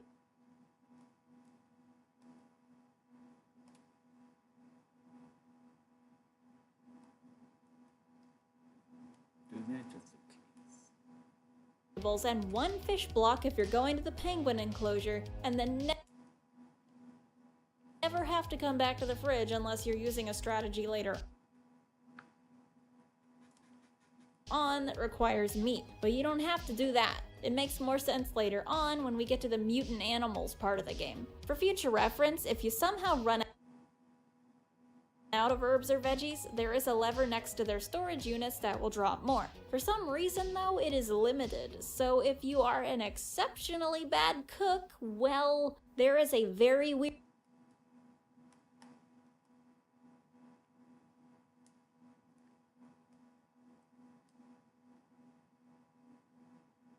weird quirk with this food system. I figured that out when I tried to purposefully waste all the ingredients to see if I would be soft locked. There is this machine in the back that the game never tells you about, and I tested out putting a random block in it. Putting any block in here will refill the associated machine by 1. At least that's what it says on the number next to it. I think the point of the recycler is for you to be able to get bricks off your cart if it's full and have nowhere else to put them. The main quirk I want to mention, when I exhausted the entire supply of herbs and then placed the one last herb block on the cart into this recycle thing, it said there was 1 left to drop, but when I actually dropped it, it produced 4 blocks. This leads me to believe that these machines literally are not programmed to know if you have less than 4 blocks in storage to drop. It's an oversight that I imagine most players would not encounter, but it should save you from getting stuck if you are the worst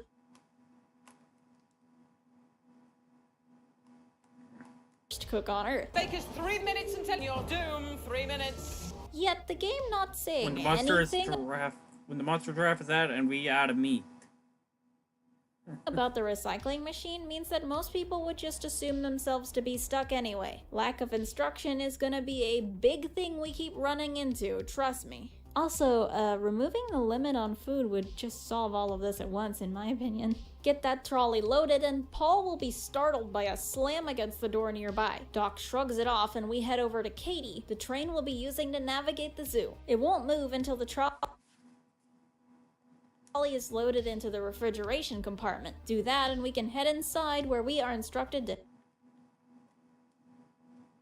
head to the giraffe enclosure. I guess both of us have very strong legs if nobody's swaying at all while this thing moves. Now that we're at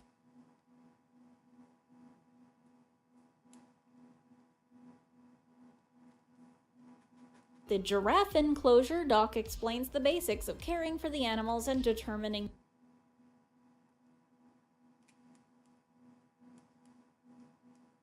their issues. First, we're gonna learn how to prepare their food, which is necessary to get them to defecate so we can test their poop. You will be hearing a lot about poop in this video, so have fun! Sure, pretty sure.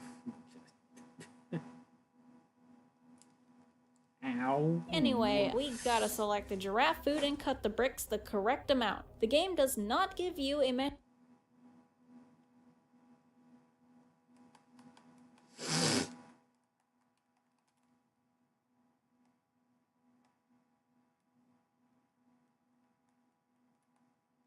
tool or anything, so you just gotta wing it with the laser and the fractions you learned in grade school. There is an achievement for getting it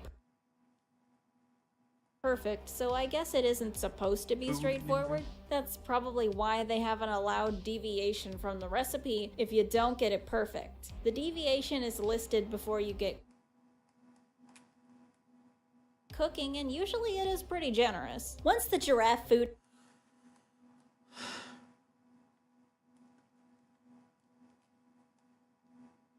is ready to go, we can head into the enclosure to give it to them. You can pet them too if you like. I must say that the enclosures in this game are pretty well designed and have some good sound design too, with footstep sounds for walking through hay, wet mud, and other floor types depending on the animal's preferences. The animals themselves are also quite well modeled and animated, and them having names is a nice bit of extra detail. Once you've poured the food in their trough, they'll come over to get it, and here is where I ran into a problem. You see, the animals in this game all have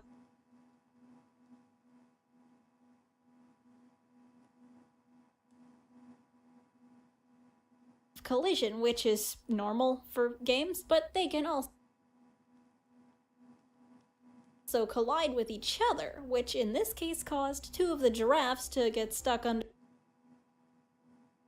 this overhang, unable to get to the food, which in turn meant they were never gonna poop, and I would never be able to pass this part of the tutorial.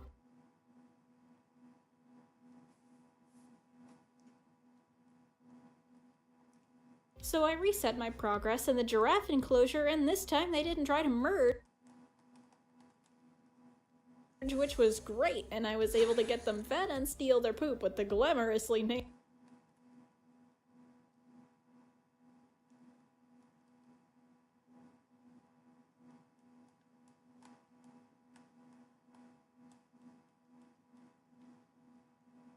shit sucker. After that, we need to grab the thermal imaging system and head out to scan the temperatures of the animals. I prefer to catch multiple in one go because moving the camera with this thing is really slow and annoying, but sometimes they will just leave the view or get blocked by another animal. Either way, there's that. Yay, we got temperatures. That is actually all we need to do for the giraffes at the moment, but there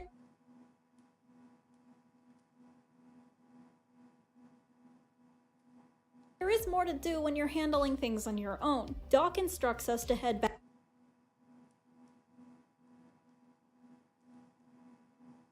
back to the train so we can make a medication to normalize the sick giraffe's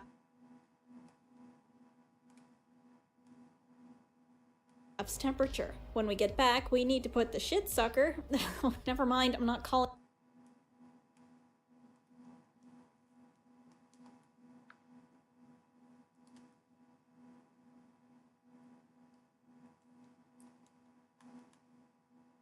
it that. It's stupid. The vacuum onto the storage compartment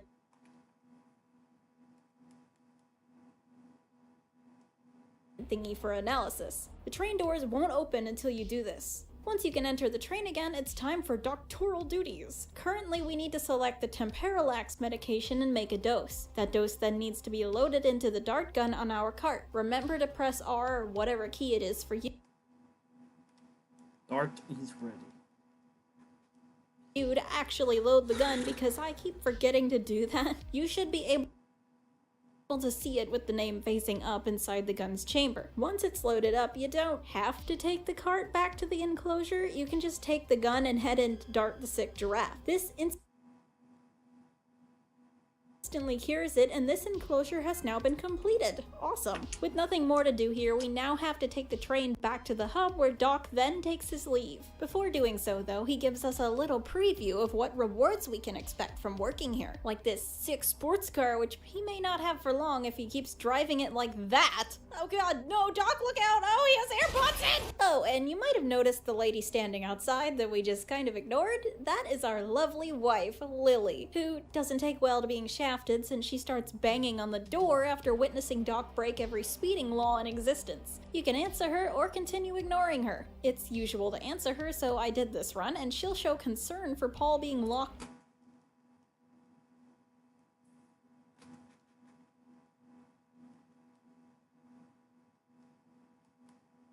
in. He shrugs that off and suggests she wait for him to grab some meat from the cold room, since he's of the opinion it's gotta be better than the packaged meals they've been having at home. Come on, man. Animal food can't be better than 5-minute pizzas from Target. That's what I live on, and I'm doing fine. Oh. Okay, so now we're weak on our own, wife or no wife. The goal now is to head to another enclosure to continue doing our job. That's but I'd literally my recommend life. picking up some chemicals from the vet box on the wall in the exit area before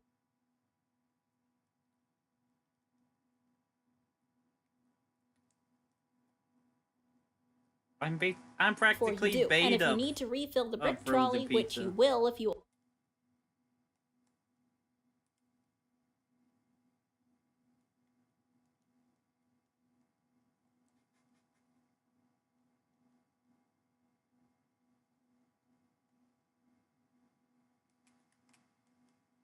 only put on as much food as Doc told you to, make sure you do that too. Grab some fish while you're at it, because this run we will be doing all enclosures of it.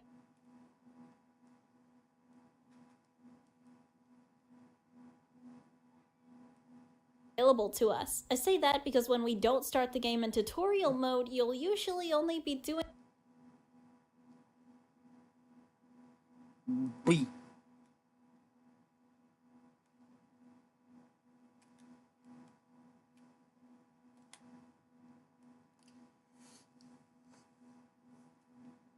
three of them for some reason. Technically, we are only doing 3 properly this time because the giraffes got cut short, so I chose to visit the gorilla enclosure first. On my way in, I can hear a phone call. The phone is in the storage room, and you don't have to answer, but if you do, you'll hear a woman ask you to look for her missing husband,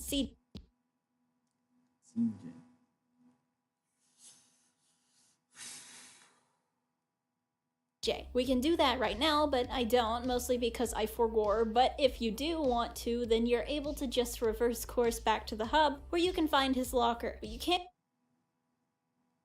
call her back just yet. Finding CJ's locker immediately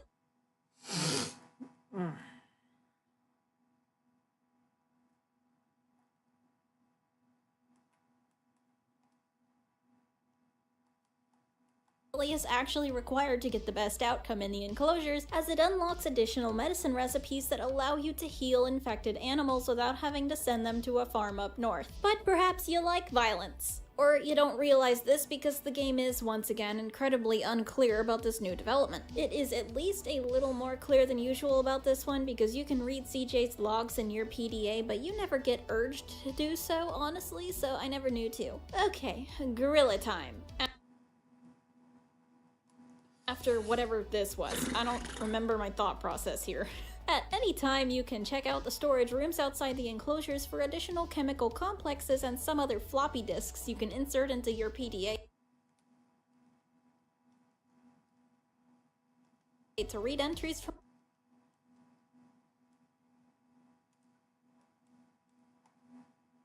other zookeepers or staff. It's just lore stuff. I just want the chemicals. Well, on entering in here, they're already puking, so that's a great sign. While gorillas can throw up in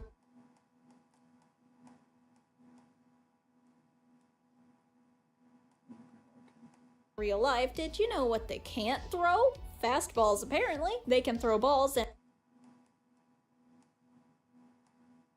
and other things, but only at about 20 miles per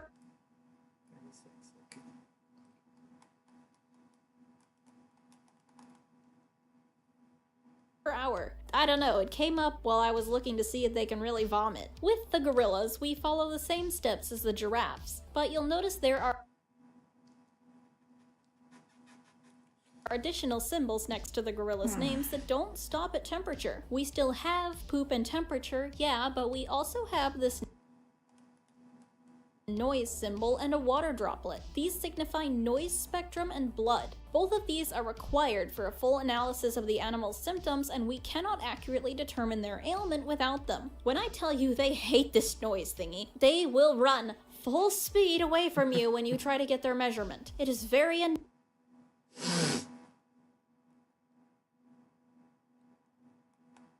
annoying because the measurement fails and resets if they get too far away. You can tranquilize them if you need to, but it's tedious to run back and make trank, so I tended to just wait until they were in a corner and then I jumped them. The blood is a lot easier to do. Simply approach the animal, and when they aren't moving, click to take their blood.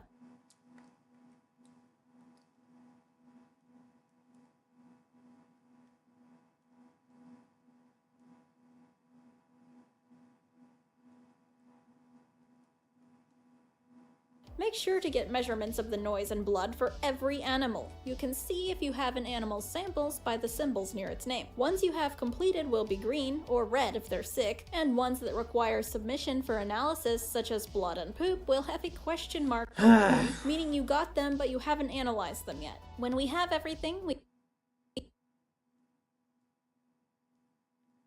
can head back to the train to figure out what's going on with the animals. At the vet station, it's easiest to click on the red symptoms to narrow down what disease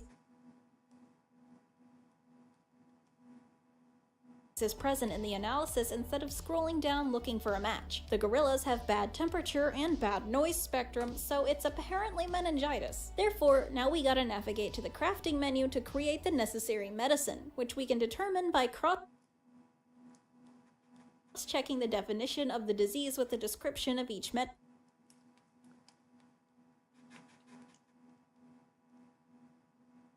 The appropriate medicine isn't always gonna say, like, cure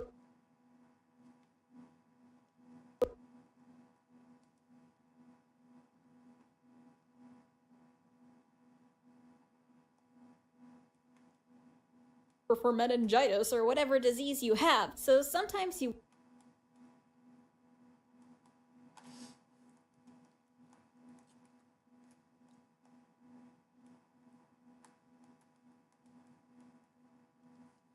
We'll need to know what the disease causes and use that as a basis for what cure you look for. For example, if you need to cure helminthiasis, an infection caused by parasitic worms, you're gonna want to use InfestCare, an anti-parasitic substance. Thankfully, meningitis is a pretty easy one, so we're gonna make two auto-fire real quick.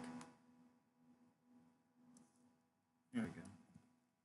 for that, one for each sick animal, and then head on back in and fix them up. After the gorillas are no longer goril. Oh, brother, this guy stinks! We get a phone call. Fuck you, if you man. pick it up, Paul immediately assumes it to be Linda, so he apologizes for not being able to look for CJ yet. It's actually Doc on the other end. Busted, huh? Paul tells him what's up anyway, and Doc, surprisingly not upset with us for snooping as usual, lets slip that CJ might not be the most faithful husband. But Doc didn't call to complain about adultery.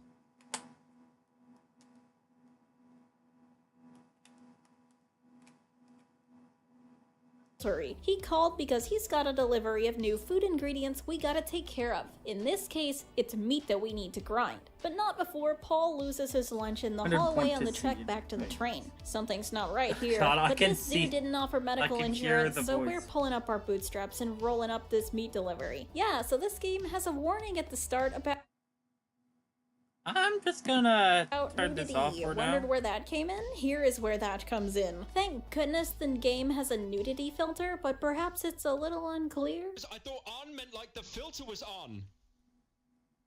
Jesus Christ! So the meat is human meat. How joyous. Somehow Doc just knows we saw the meat, so he's already calling. Paul's a bit shaken up, and he lets him know it. Doc laughs it off and explains, finally, the main draw of the game, the infected animals. There's something called the mother that produces parasites at a constant rate, and these parasites infect animals, turning them into monsters. These infected animals require a different diet, meat mostly, and that is why we're grinding people. Paul is understandably caught off guard and remembers that he gave some meat to his wife and kid, meaning he fed his family human meat. Doc laughs that off too, letting Paul consider that a punishment for the petty theft of the food. Hanging up the phone, we head out to get the meat situation taken care of, and suddenly the girl wakes up screaming. And there's another phone call. Perfect opportunity to tell Doc off for almost having us grind up a live girl, who is apparently not supposed to still be alive after Doc gave her a bunch of xylazine, a drug commonly linked to overdose in humans, but normally meant for veterinary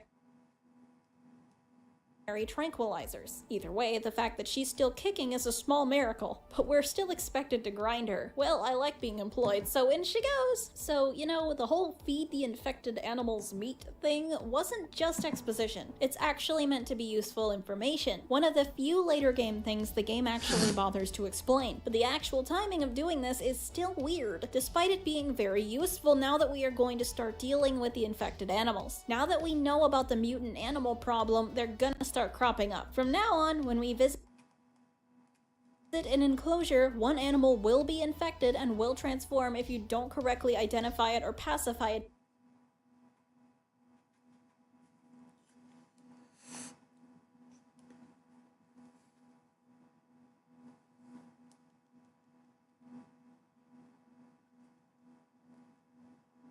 in time. There are multiple ways to deal with an infected animal. The game is clear about only one, which is gonna lead me on a slightly different tangent here.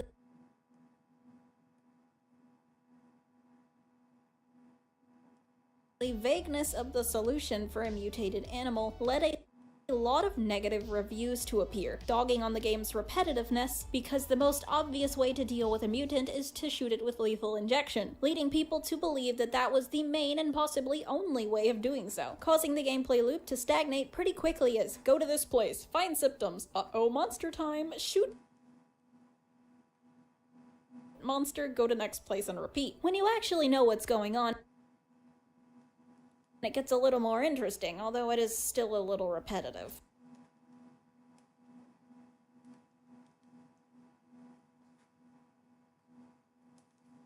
At least, you need to use your brain. Working with the mutant animals is a bit like finding an imposter in Among Us. Don't let him talk first, because he's gonna sound much smarter than me and it's gonna fuck everything up. You gotta pay attention to the behaviors of the animals in the exhibit and remember which animal was showing what problems. Then, keep that in mind after you've collected all data for analysis.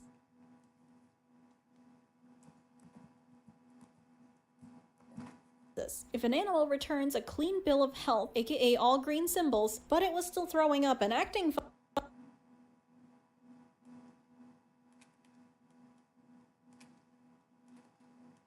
funny, it's probably the infected one. By acting funny, I mean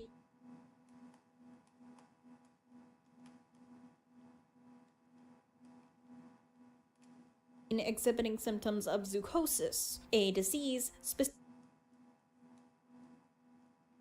specifically seen in captive animals. You can see this by it screaming, shaking its head, doing a funny little jig, such and such. You can also check a suspicious animal with your UV light for any scratches, which should confirm your suspicion if present. But there's not much you can do to help the animal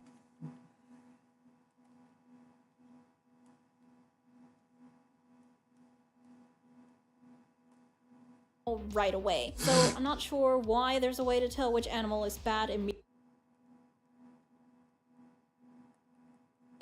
It's pointless because once you've found at least one red symptom, the next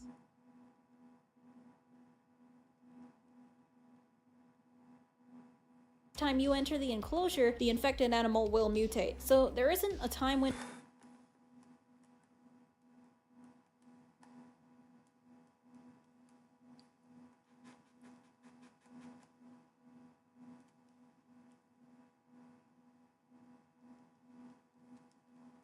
to be able to make a cure for it and administer it before it mutates. On another topic, and this is a really stupid one,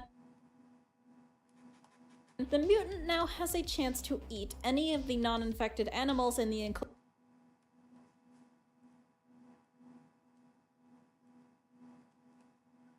enclosure. If it manages to do so, it doesn't matter. Yeah, I'm serious. There are no consequences for letting every single animal in every enclosure die. No serious consequences, anyway. I mean, hell, if you want to speedrun the game, you can literally euthanize every single one as soon as you enter an enclosure and the game just doesn't give a shit. Really? For a game with so many endings, what the heck? Somehow very few of the good endings depend on any normal animals making it out of a night with Paul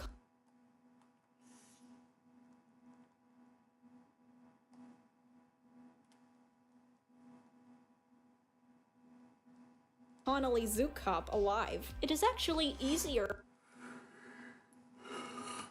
to just go into the enclosure, shoot them all up, and then you don't have to heal them, and you can just get in and out if you take care of the mutant. So honestly, so much for rescue the animals, huh? A disappointing lack of consequences also comes into play when you are attacked by an infected animal. Unlike the euthanasia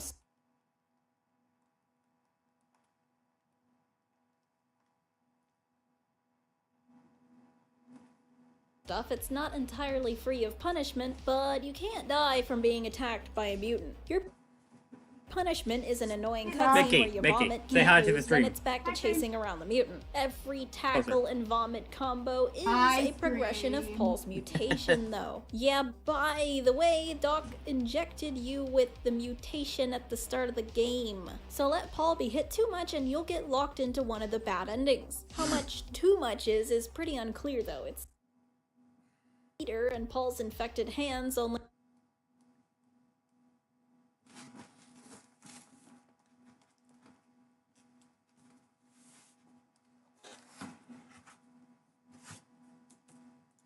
It's pizza. look like Not two sponsored. different ways the whole game, with both seeming to be dependent on story progression and not your screw-ups. Though if for some reason you're really looking to get one of those infected progression endings, a decent strategy for that, I figured out, is to constantly aim your gun at every single mutant that you see, because it pisses them off and they will run straight for you. For some reason, just colliding normally with a mutant does not initiate an attack. They don't care at all. They'll just block your path. If you are a nice person and want to cure the animals or just get a slightly better ending, here is what to do. First, you still have to collect the data to diagnose them. That includes feeding them the normal food, collecting their poop, plus getting the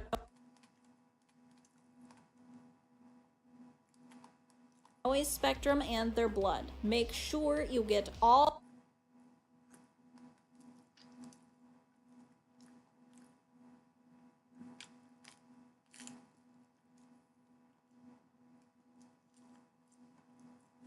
of that on your very first visit into the enclosure, because this is the only time there won't be a mutant to deal with.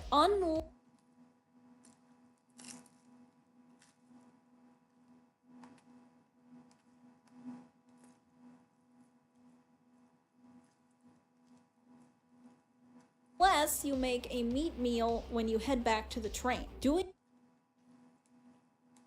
this will allow you to cleanly pacify the mutant once it crops up as soon as you return,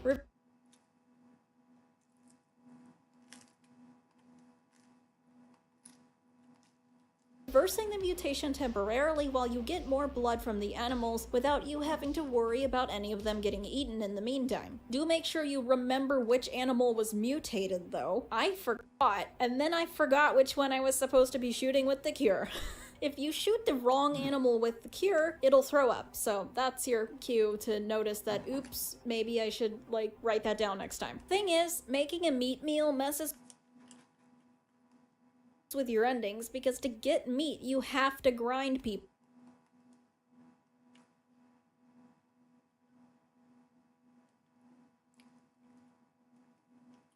And grinding that first lady especially just destroys any chance of a good ending. So it's better to get good with making cures fast, because the only other way to calm a mutant is to trank it, and each dose only gives you a minute to get more animal blood, get back to the train, and make a cure. Something I learned the hard way: the cure will not work if you shoot the mutant while it's asleep, and neither will lethal injections. So wait till it wakes up. Anyway, why get more blood? Well, the cure for the mutant requires it as an ingredient, and analyzing the blood for a diagnosis takes all of your vials, so you can't use them for the cure. And how do we know which cure will fix the mutant? Well, the parasites mimic the same disease as the rest of the enclosure.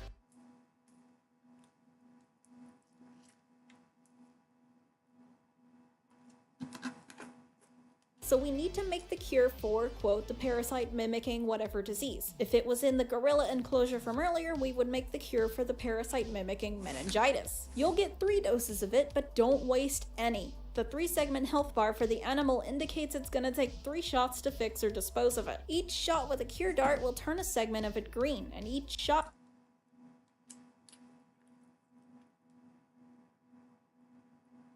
with a lethal injection will eliminate a segment. I dislike the way this gun aims. It has no crosshair or reticle, so you're staring at the butt of the thing instead and loosely guessing. Thankfully, most animals are pretty wide and hard to miss. Minor annoyance. When you've gotten 3 shots into the animal,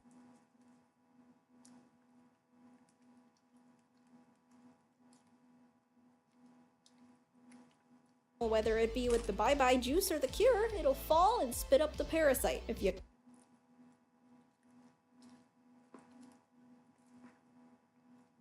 killed the animal, it'll remain in its mutant form with the parasite hanging out around the mouth area. If you cured it, it'll revert to normal somehow and vomit it back up onto the ground. Funny thing to note here, the transformation sequence is super lame and is basically just the reverse of the original mutation sequence, which was just a dissolve effect between 2 different models. So I'm willing to bet that despite a patch note mentioning the monster transformations were polished, that was a lie, and it just happened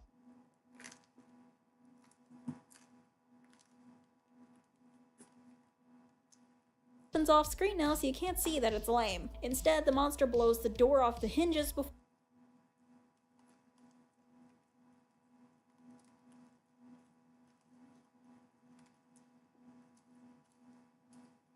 you can get to it, and roars at you before toddling off. And I've managed to confirm that the mutation sequence is still totally lame, because it will automatically happen if you just randomly euthanize an animal when you walk into the enclosure. The mutant will automatically mutate, and here is where you can see the questionable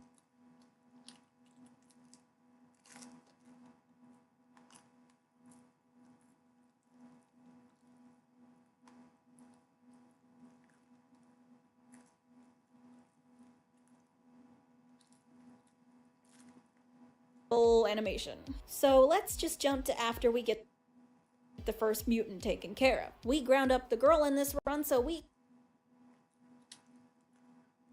can't get any good endings out of all 23 this game has. After grinding or not grinding the woman, we're pretty much locked into our current route because irritatingly nothing we do in the animal exhibit seems to matter. From here, our only option is to continue handling the enclosures as we prefer, whether that be by euthanizing or curing the infected animals. This run could only result in 6 of the 23 possible endings. Each ending is basically an in-game cutscene followed by a small paragraph explaining what happened after. Since in this run we gave the meat to Lily, ground the woman, and progressed doing everything else Doc told us to do, like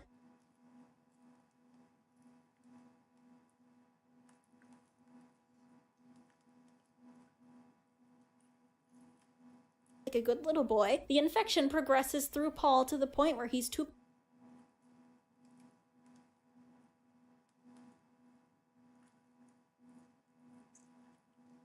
paralyzed to leave the building as Lily meets him at the door with breakfast in the morning. As she waits for him to leave, Doc arrives and kidnaps her,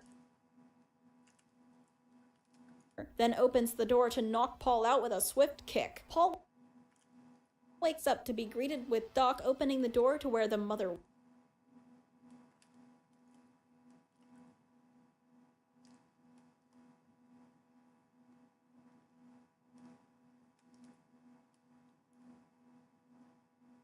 waits, allowing her to eat him, and it is revealed shortly after that she later ate Lily as well. This ending can vary if Paul managed to warn Lily about the origin of the meat. I'll explain how to do that later. If he does, she won't show up to the zoo in the morning and therefore won't be kidnapped and eaten. No such luck for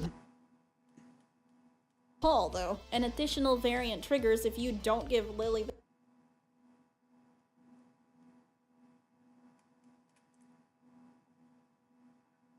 the meat and ignore her calls from outside, causing her to call the police.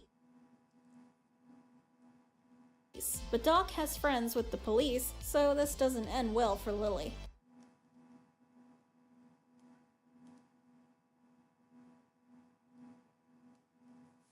Both of you are then fed to the mother. Regardless of what ending you got, completing one playthrough rewards you with New Game Plus mode. This mode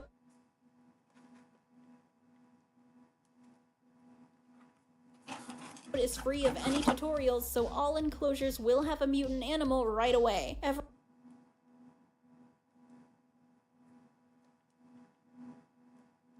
Every time you beat a run, you will unlock new animal enclosures to visit. The old ones from your previous run will be made unavailable, so basically Excuse me. Right.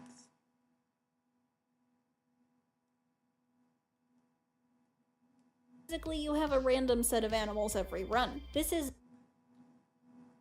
an interesting way to switch up gameplay, but why not just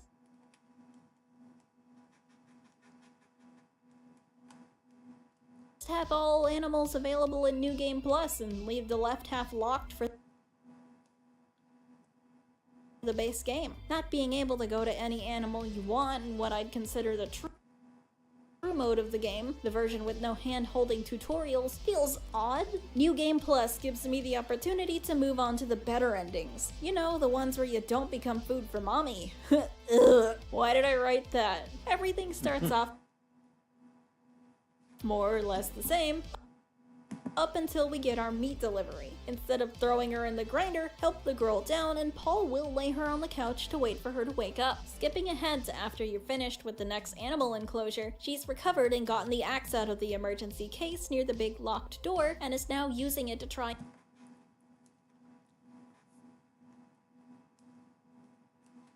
and bash the locked door open. When you approach her, two things can happen depending on how far your mutation has progressed. Outcome 1, the girl will still be trying to bash the door in with an axe when she wakes up. When you approach the girl, the two of you will get acquainted and you'll learn that she's a journalist. That being why she got kidnapped here, Doc didn't want any of this getting out in the news, obviously. Outcome 2, and you can tell if you've got this one if Sarah is standing in the middle of the room with the axe and not bashing the door. Paul will react nervously to the axe and Sarah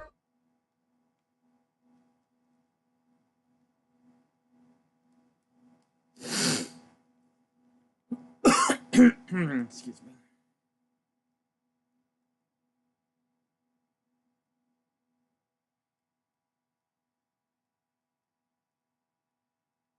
Will tell him he smells, encouraging him to freshen up. When he goes to do so, she'll lock the door behind him, trapping him in the bathroom for the rest of the night. This outcome means the end of your game. It is classed as one of the game's bad endings. It is pretty much a fancy variant of when you get really infected and then go back to the hub and get paralyzed walking up to Doc. This time, instead of having the upper hand in the situation, Doc is caught off guard when he arrives in the morning to see how Paul did, and is confused to find the bathroom locked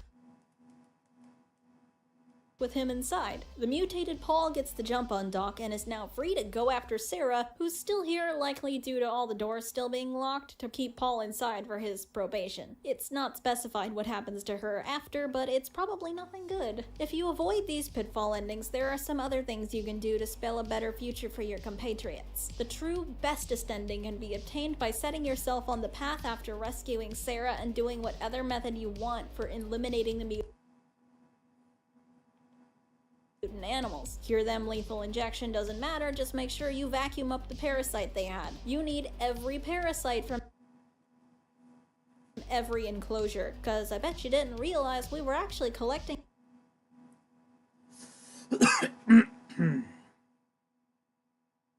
and storing them on the train? That's important now. So you're gonna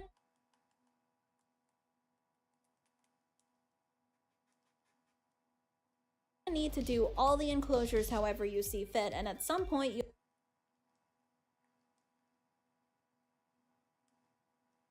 you'll be required to open up your bio-waste filter. Did you even know you had that? To get out this severed hand. You are forced to do this, so don't worry about missing it. Once you have the hand, you can use it to open the door Sarah was trying to get into. It leads into a lab of sorts under the zoo, where Paul's phone was being kept alongside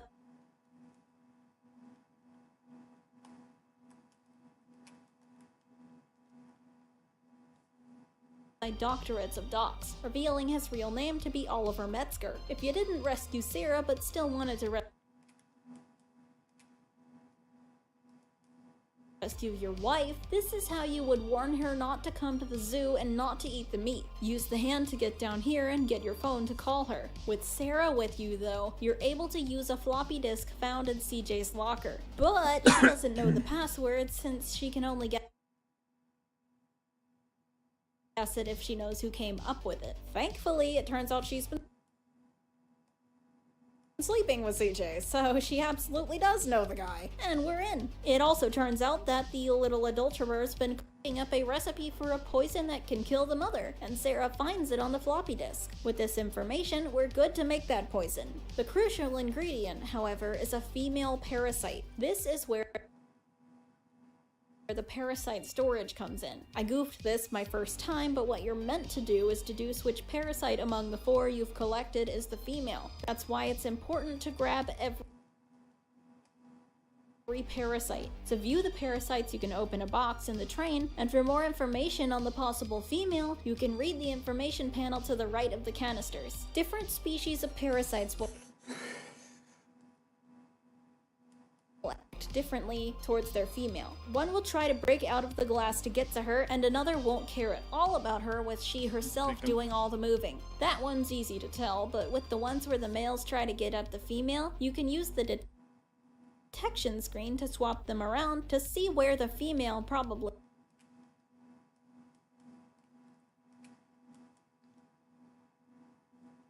Come on, depending on where the males start clawing at once moved. Once you know which one you need, just squish her, and don't forget to grab the vial. Then you can make the poison for the mother at the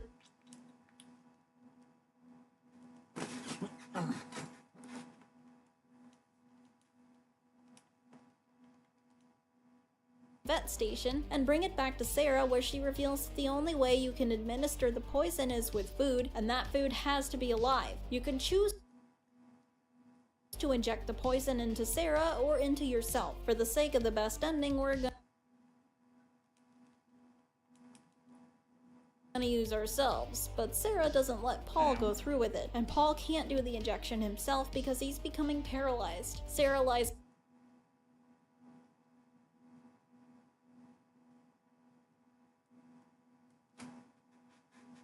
him down in front of the mother's cage and hides, waiting for Doc to arrive, who prepares to feed Paul to the mother, but isn't able to before Sarah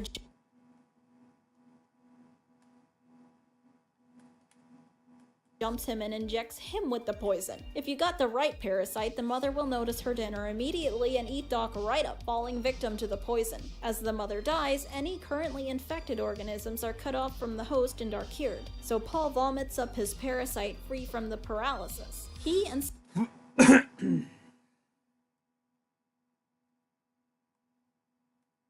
Sarah are both free now to head outside to where Doc's car is parked, smashing it in a final fuck you to the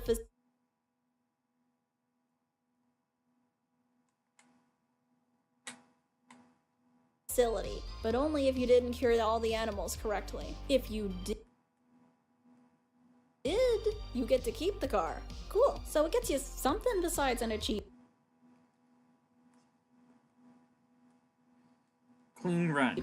As a quick aside, there's some plot about the foundation that owns the zoo. I think the CMS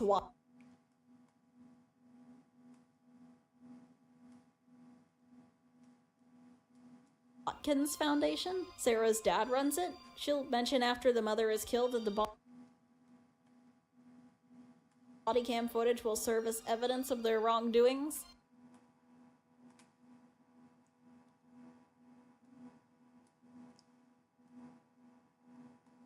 Well, I didn't really get this bit, honestly, when she said, "Phew, Dad," at the end of the game. I thought she meant Doc, but nah. Okay, so what about if you get a male parasite for the poison? Well, simply put, it does nothing. The mother just eats whoever was injected and then also eats everyone else nearby.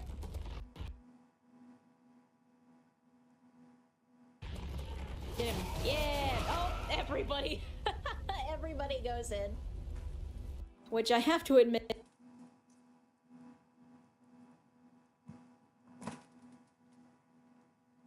it is kind of funny, but I also could imagine could be pretty frustrating for anyone who wasn't super clear on why it didn't work, given that to have another shot, you gotta go through another entire playthrough. But in addition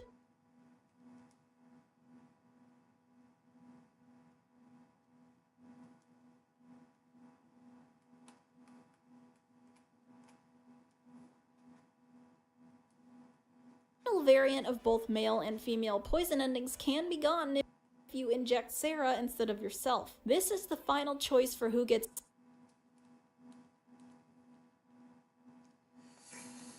the poison. You don't get the twist of injecting Doc this time. If the poison used a female parasite, Mother eats Sarah and is killed according to plan, with Paul vomiting out his parasite without Doc noticing. He's then able to sneak up on Doc and use the axe to get rid of him, escaping after without Sarah.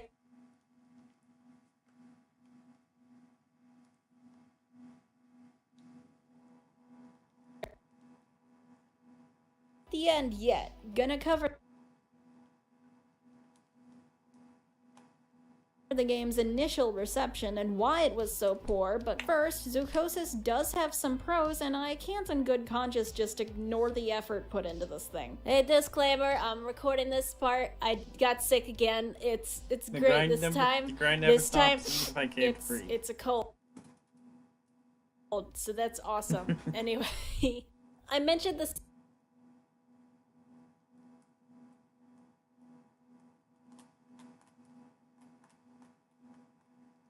sound design earlier. They put a lot of thought into the ambient noises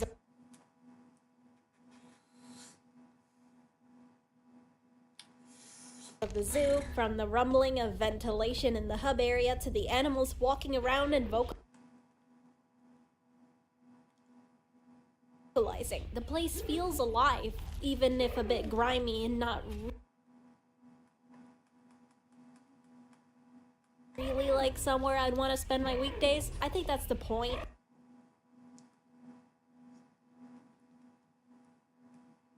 Not wanting to hang out in the murder zoo. There's attention to detail otherwise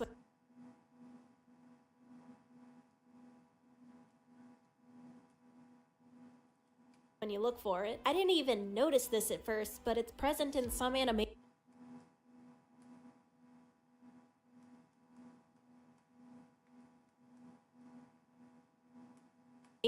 Like when you cure the elephant, it will take the parasite out of its mouth with its trunk, much like a real elephant would, rather than just throwing it up like some of the other animals in the game. The monster designs are great, properly unnerving and very well modeled. Lots of body horror and gore for those who like that kind of stuff, and no details are spared. Besides just the monsters, I think everything is well modeled. I know the humans have some weird lip sync, but they look properly gritty for a gritty game with fitting grim facial expressions. I was always drawn to how Sarah looks like she hasn't slept well in weeks. Can't say I would look better if I got drugged and strung upside down for hours. There's just so much less stuff here that looks like it came from an asset store compared to Sparky Marky's asset collection. The developers clearly care this time. They're constantly pushing updates for this thing, anything from quality of life additions to bug fixes to just extra stuff to see, like new animal toys in the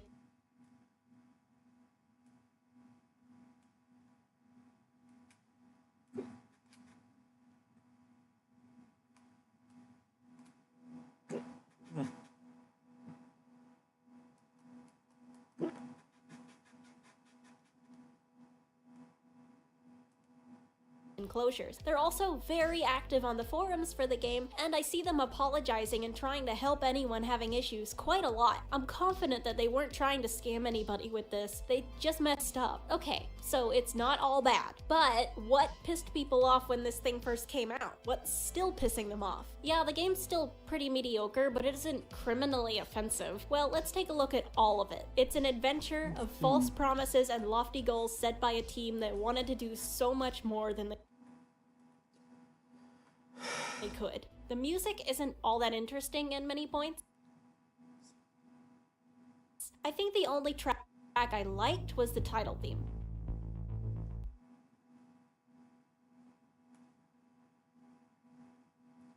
Don't want to get blindsided.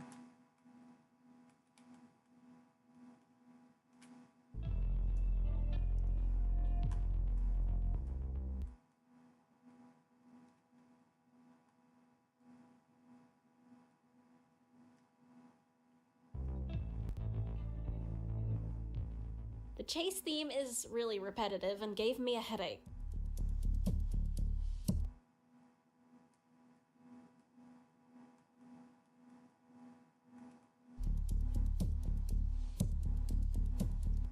Honestly, it actually sounds like something from Sly Cooper. It seems that I thought it was funny. The enclosure gameplay loop is not interesting enough to justify replaying the game, or heck, to even continue playing. Once you've done one, you've done them all.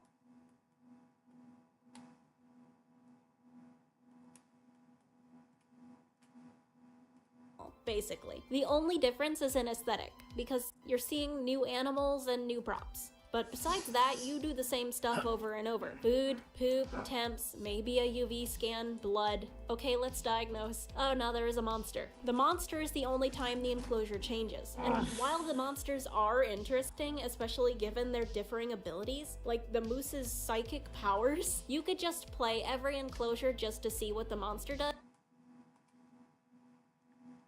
and then just be done with the game because nothing that comes before that is revolutionary.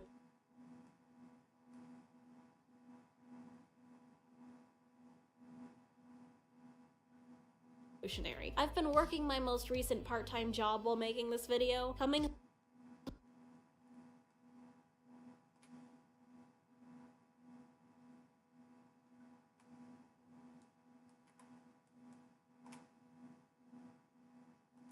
home from it to play this has made me feel like I didn't leave. There are moments of subpar animation, most obviously in the incredibly lame transformation and detransformation animations and the lip sync on the human characters. Everybody reminds me of a fish with how wide they have to open their mouths to speak. Bit of a nitpick, but animals being curable after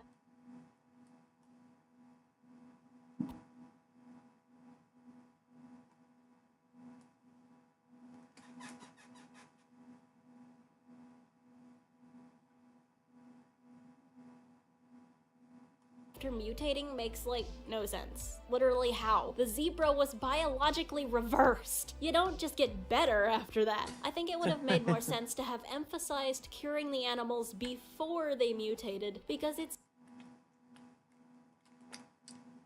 not like you can't tell beforehand who's the culprit with the tools you have. After mutating, I just feel like story-wise, they shouldn't be savable. The game is way too short, especially for the price tag. It's $25 to play, and you'll be here for about 1 to 2 hours.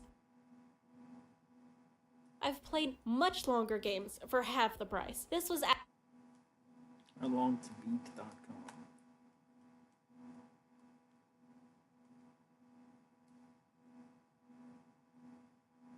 advertised as an experience that would be a lot longer and a lot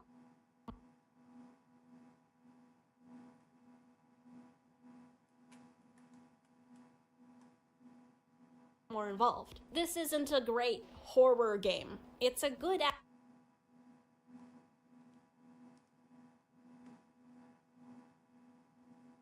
atmospheric title, but in terms of good scares, it's pretty weak. It mostly relies on sudden noises and visuals to get you to jump. I didn't come for cheap old man jump scares. There really should have been a save and load feature. To get new endings, you must replay the entire game. With how repetitive everything is, the endings aren't rewarding enough to justify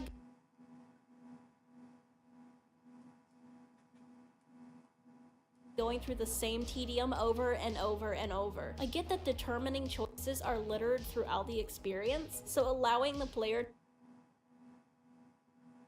to control where their starting point is would make it so there isn't any writing that needs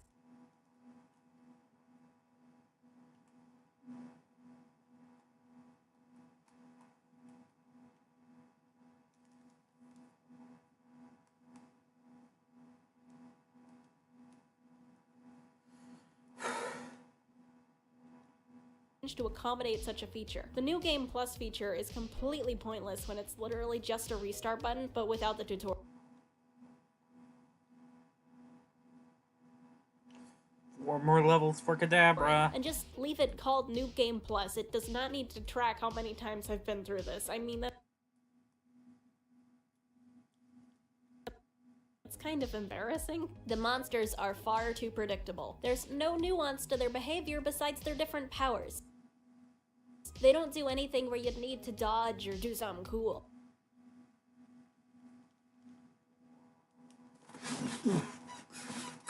They just run around and get mad when you aim a gun at them. Heck, half of them don't even do that.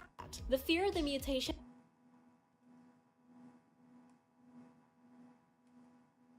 wanes pretty fast when you know exactly when it's coming after you leave the enclosure. Sure, the loud sound might make you jump once, but there's no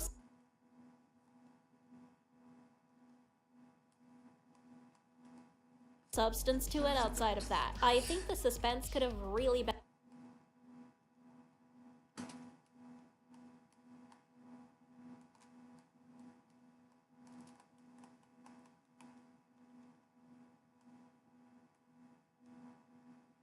benefited from the mutation time being random, since the animal is perfectly savable at any time. Not knowing when the mutation could occur would help the atmosphere quite a bit. Lastly, the whole mechanics problem. Barely anything gets explained, so the player is mostly blind while figuring out how to play the game. Half of the main tools go unmentioned in the tutorial. It is assumed that you read a bunch of wall posters and just automatically know what they mean, like that this one means you take this tool and you use it to scan animals for these things. I don't know, man, I don't think that we should just be assuming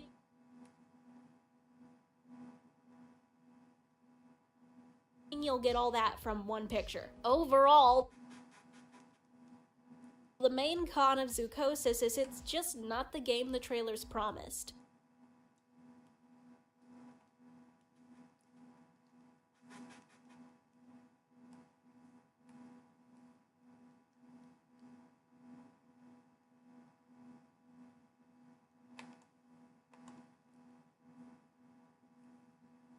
Well, draws up my suspenders like an old-timey prospector. This one's been a long time.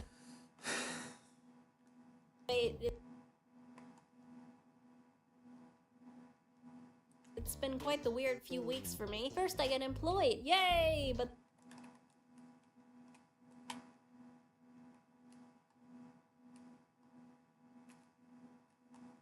that starts taking a bit more of my time. Then I get what has been probably the worst sinus infection of my life. My back is knotting up constantly due to headaches, half my body's numb and responsive half the time, my head's constantly pounding, then I got a cold halfway through this video. Not being able to use your right hand on a consistent schedule throws a bit of a wrench in finishing videos. Huh, maybe I should learn to use my computer with my feet or something. So yeah, I know Zucosis has been out for a hot minute and I'm late as hell, but I think having had to wait to finish this is a good thing actually. I haven't seen anyone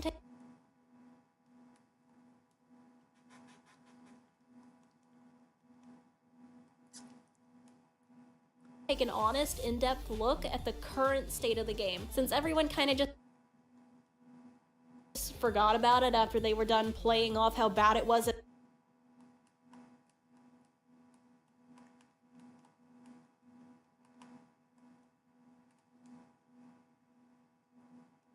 launch. So even if I was a bit negative, I hope this has been interesting. Anyway, I gotta blow my nose. Cue the pre-recorded sound clip I use at the end of every episode. This has been now. Theater trick ruined. Now everyone knows it. Ah! been Glamrock Dusky, and remember, have a phasorific day.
Oh, it's about that time again. Time to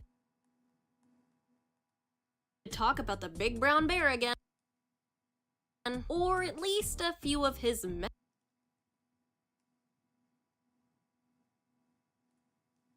many cousins. And I apologize if I sound a little odd for this video. I kinda caught something from that convention I said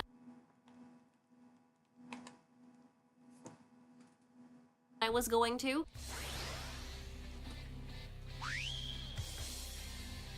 We are all definitely no strangers to FNAF fan games. I've played a fair few of them, both good ones and questionable ones.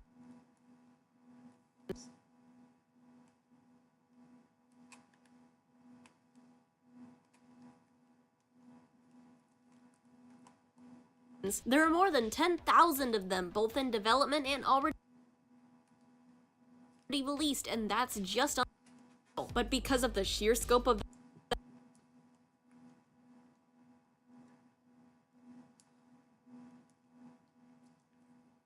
that number, there's bound to be a lot of great experiences that just end up going unknown. Whether that be due to poor marketing or just the algorithm doing them wrong. Unfortunately, to find a gem, you've gotta sift out all the dirt first, and I think that's why I don't see many people searching long hours to find them.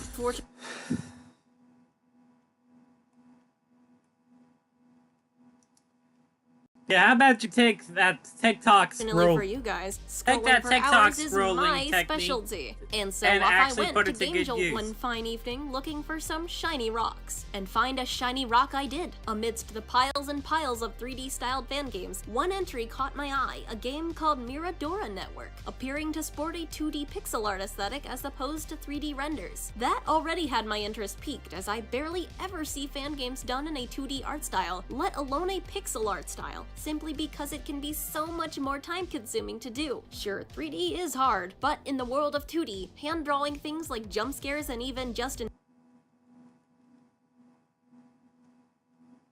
environments can be so much more painful. I would know. I spent 2 months drawing all this. Clicking on the game's page, I was honestly shocked to see just how little attention it had, despite the large amount of effort that appeared to have been put into making the page look nice. It explained its premise, animatronics, and gameplay thoroughly and looked colorful and fun. Looks can be deceiving though, as if we haven't been tricked before, so while I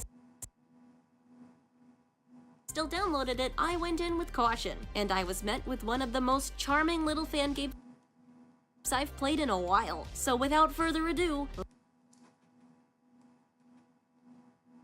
let's tune in to Miradora Network. So, finer details out of the way first, Miradora Network was released on Game Jolt on December 24th, 2023, developed by Freitas Dev in GDevelop, which from what I can tell is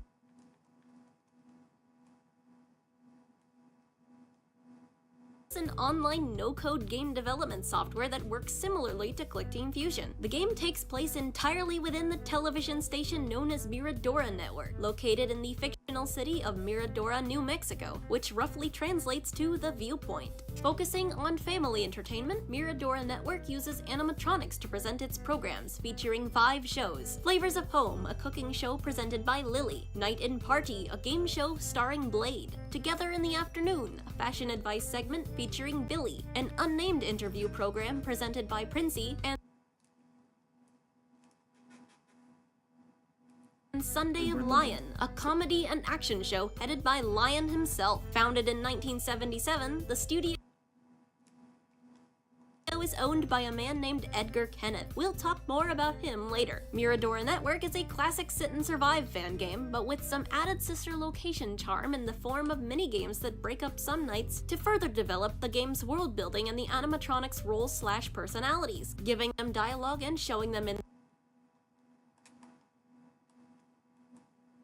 their elements while running their shows. Let's hold off on spoiling all that yet though and get right into night 1 of our stay at the studio so we can go through it a little more gradually. Which is not something that Miradora does, actually. Be gradual, I mean. The first critique I have of this game is that it doesn't have a good tutorial. I recognize that many FNAF games, official or not, don't have a straight-up tutorial in the normal sense, but there is a usual buildup of animatronics being added over the course of several nights. You even see it in FNAF 1. The game teaches you about the doors with Bonnie and Chica, then about Foxy and the cameras on night 2, then finally about cam stalling on night 3 with Freddy. What Miradora Network does is give you several paragraphs of text you can read at any time on the main menu, and then on night 1 it just throws every single animatronic at you. They're not too active on night 1, but it's not very intuitive to try to remember everyone's mechanics when you're not too sure who everyone even is yet. To the game's credit, it does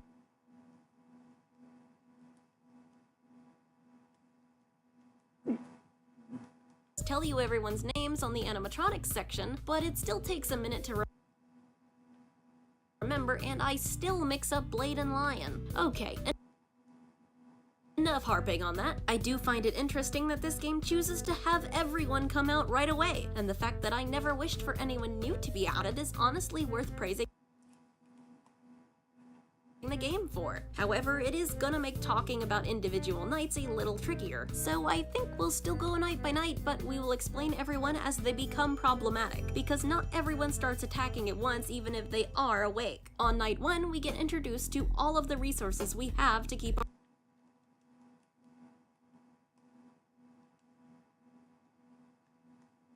ourselves alive. Number 1, the green button on the bottom left allows you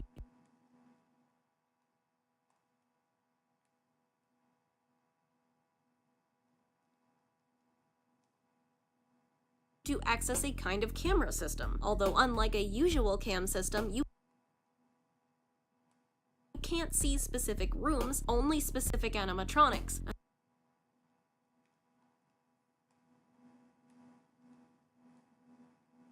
And you can only select one animatronic to view at once. It's honestly more like a radar system. Certain animatronics have UI elements that only appear when they are selected, and these elements are required to keep them at bay. An example of this is Lion, who is the #1 guy you'll need to monitor on every night, as you have to constantly delay his show to keep him from ending your night. You'll probably spend most of your time in the cameras dealing with him. The other important aspect of the cameras is the music note up top here. Throughout the night, your panic meter will increase as ambient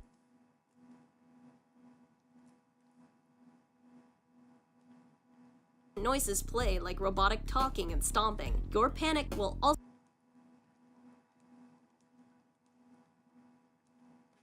increase whenever an animatronic appears. Let it get too high and the fog will begin to obscure your vision before your night's over. If God had wanted me to live, he would not have created a heart attack.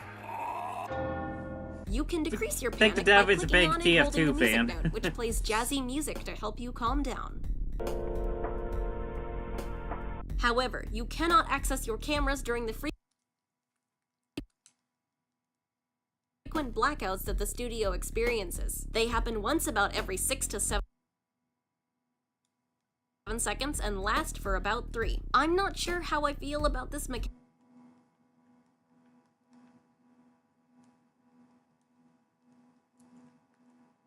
I feel like it's just a way to force you to be inside the office, because otherwise you'd probably spend most of your time in the cams. And while no one's attacking, blackouts can be boring. I think maybe there should be something to do during them, like needing to crank a lever to get the power to turn back on. Though if someone is attacking, you have the second button on the bottom, which allows you to hide in a locker. This works on most animatronics except for Lion, and another one we'll talk about in a bit. The primary one I'll mention is Lily, who will show up in the left doorway and stare at you. After you hide, you'll know it's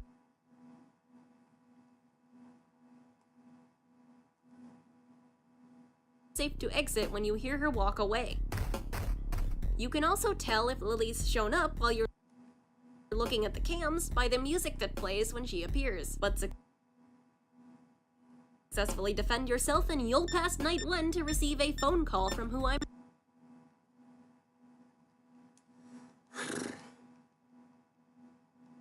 pretty sure is your lawyer checking in on you. He informs you that you cannot leave your hiding place because the police are watching your house. But that's all the information we get for now about who we are and why we're here before entering night 2. And before it becomes more apparent, yes, the game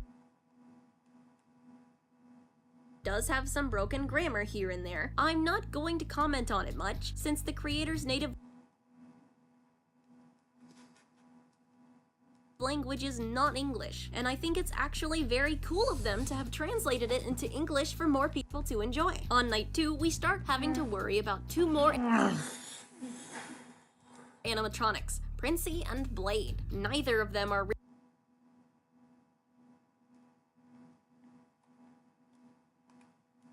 really necessary to check on in the cameras since they have very obvious tells, but Blade does have unique UI that shows how close he is to attacking. His attack has him begin running towards your office, recognizable by a sprinting sound that gradually gets louder and more intense the closer he is to you, before he crashes into your office with a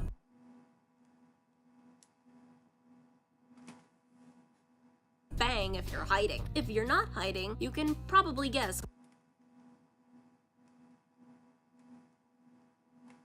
what happens. If you need to, you can Oh, exit they're the locker gonna while the have to office is glue shaking, you but back not together. before. In hell!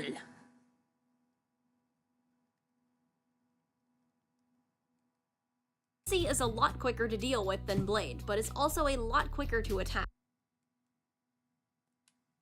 She will appear in front of you and you'll have to click on a circle that appears to spray her with a water gun. Always prioritize her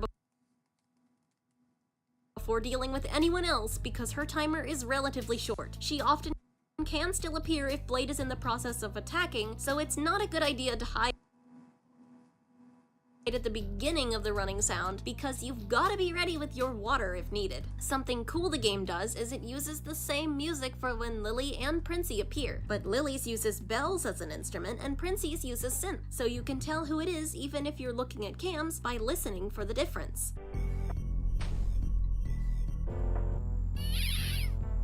After night 2, we don't get another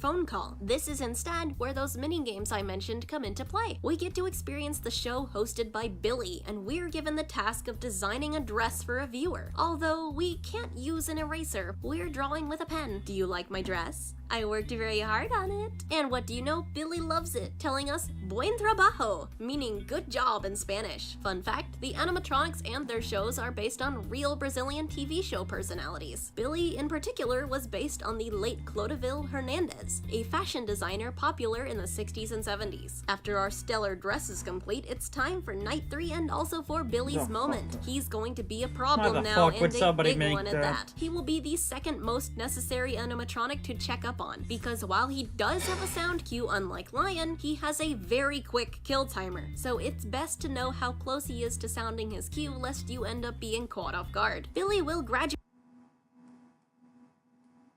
sneak his way through the establishment until ending up right about here. This is when you'll need to listen out for this laugh and be ready to click that locker button right away. Better yet, do it early if you have Lion taken care of and a low panic meter. He will make a footstep sound when leaving, and that's when it's safe to come out of hiding. He resets all the way back to his base spot and probably won't come back more than once during night 3, but he gets a lot faster later on, so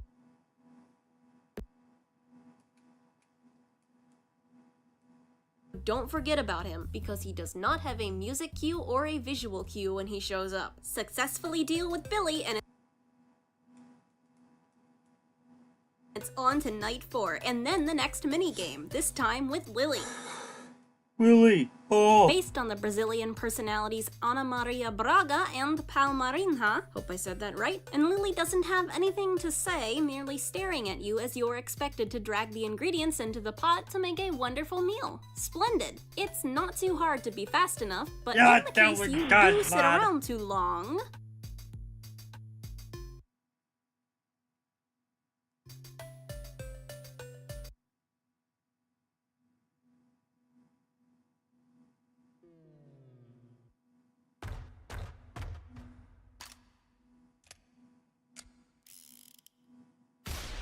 well, it's not nice to keep the cook waiting. I love that at this point, outside of Billy's game, there are secret endings you can find in the minigames if you try everything. It adds a lot of replayability, and I love that when it comes to FNAF fan games, since those especially are known for being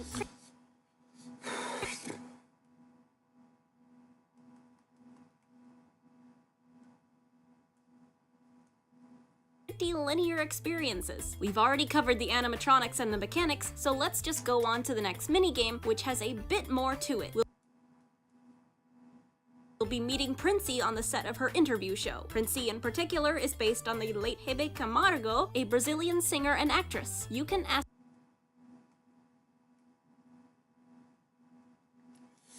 Princey a set of basic questions. I am not in danger, Skylar.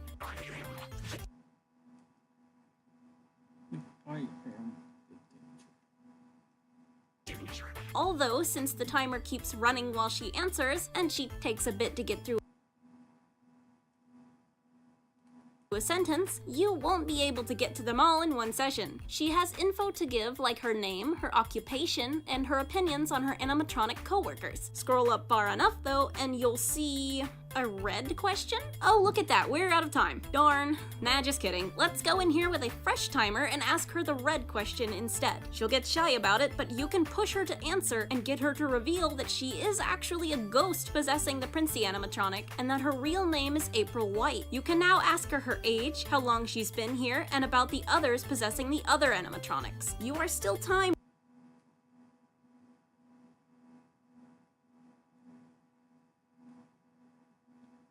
though, so before long, she'll have to go, but she thanks you for listening to her. You know, I wish I got the audio for this part, but guess who didn't select the right source and instead ended up recording the Discord call I was in where we were messing with a TTS bot? No, I want to know what this game is. I really want to get this game. I am muting this bot. Yes, I asked for permission to include this. In fact, these dummies are who told me to add it. Back to the game though, assumingly you're not playing as the person surviving the nights right now. Otherwise, I don't think Princey'd be so eager to talk to you. But who is the survivor though? Get through night 5 and we get another hint. We receive a phone call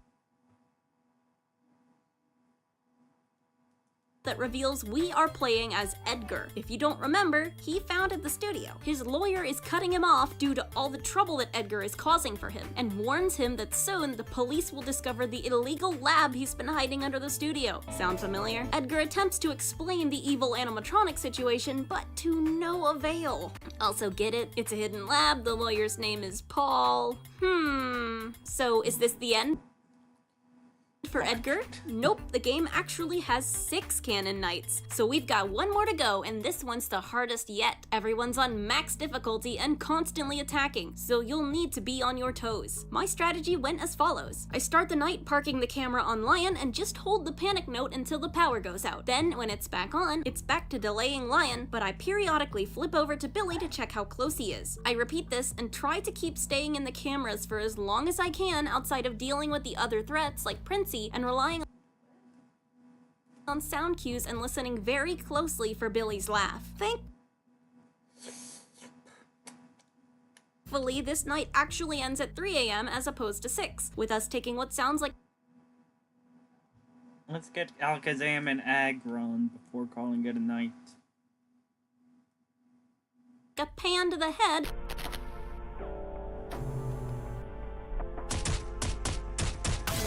and gradually waking up to be greeted with one of the 5 animatronics.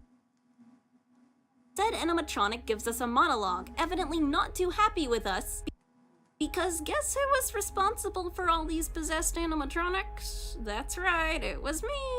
Fun fact, all animatronics can appear here, and whichever one you get is random. They also all come with their own unique dialogue for their respective endings. Therefore, I may or may not have replayed Night 6 about 10 times to get everybody the things I do for you. The animatronic greeting us reveals their ghostly form and taunts us with our inevitable death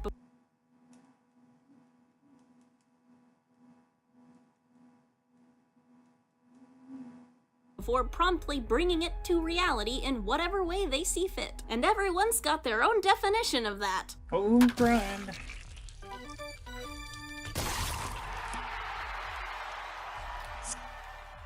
You know, I never mentioned who Blade was based on. He didn't get a minigame. He was based on the late Brazilian comedian Jose Abelardo, better known as Chacrinha? I hope I said that right. Or close. And with that, our stay at Mirador Network is over, but it isn't the end of the story for the animatronics. No. Having finally taken out the one responsible for their deaths, they actually go on to live the lives they were living before they died. After all, it's been only about a year since they lost their lives, at least according to Princey, so I imagine it wouldn't be that hard to do besides adjusting to being a robot animal. Blade resumes his life as a clown. Lily becomes the best cook in Mexico. Not sure how given she can't taste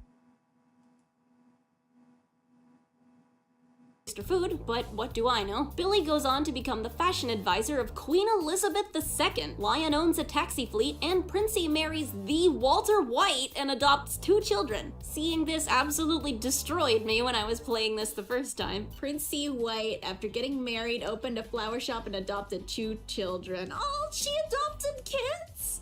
Is that Walter White? Did she marry Walter White? Are you serious?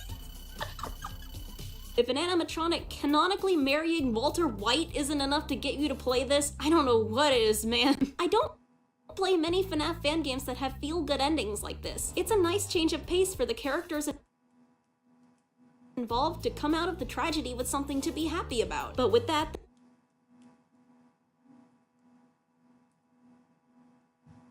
that's all for the Canon Knights of Miradora Network. You can actually play up to night 10, but you don't get any more story. It's essentially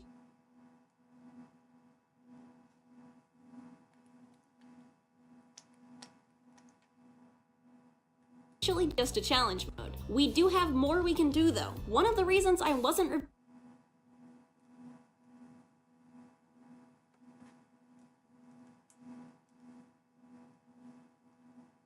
reviewing this game for a while was the planned update that adds a new mode, Nocturnum mode. We also have a few more bonus things we can look at that reveal more lore, but let's look at the new mode before we really unwrap the story, because there's a lot more to it than we've seen, and trust me, it's a doozy. So, Nocturnum mode is basically a collection of specialized minigames, and there is one minigame for each animatronic. Unlike the story mode minigames, these don't have dialogue, but they still have to do with each animatronic's specialty. I have some critiques of this mode, as in my opinion, it falls a bit short of being as fun or challenging as the main game, but it's still nice to have additional gameplay included. These mini-games can be tackled in any order, and there are 5 in total. As you complete them, the heads of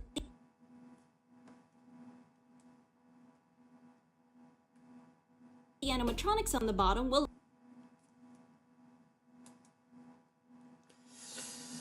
light up. Versus Lily has you needing to drag ingredients into a pot to finish 4 dishes. The ingredients can spawn anywhere, and you'll need to hold your left mouse button to use your flashlight to see them. Sometimes the Lily animatronic will appear and make a continuous sound. Shine your flashlight on her to scare her away before it's too late. Abigail, the ghost inhabiting Lily, can also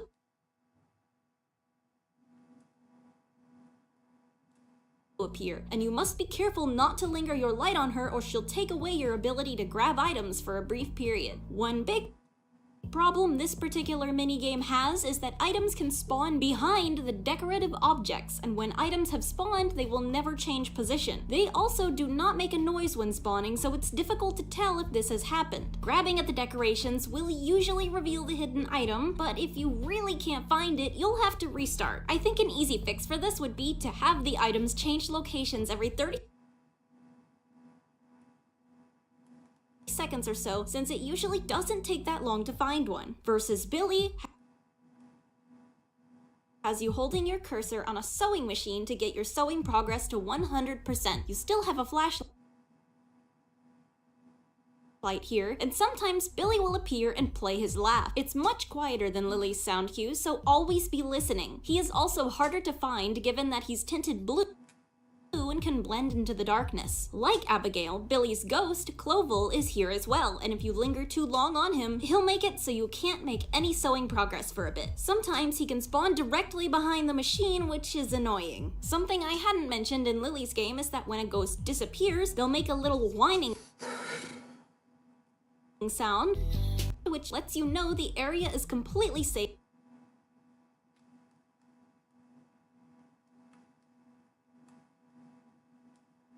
for flashlight usage. Versus Princey follows the same rules as Lily, but you don't need to drag anything anywhere. You just need to pick up the items, which are various makeups. They will only appear every so often, and you need 4 in total. You've still got to flash the animatronic and not the ghost, but something cool this game does is that Prince's makeup will become worse and worse the more makeups you grab. The last 2 mini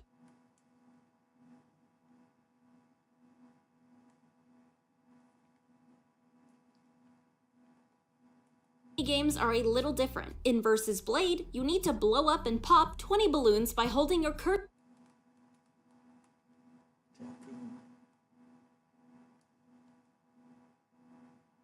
on them. Blade, like the other animatronics, appears occasionally alongside his ghost, and the same flashlight rules apply. Another thing you need to do, though, is keep your caffeine intake up to have enough energy to pop all the balloons. You can do this by grabbing cups of coffee that appear periodically. Something I wish the minigames that weren't Lily's did was dither the bottom halves of the animatronics. Having them cut off like this makes it more obvious they're just a torso rather than maybe having the illusion of leaning out of the darkness like Lily looks like she's doing. In Versus One more level. 1548.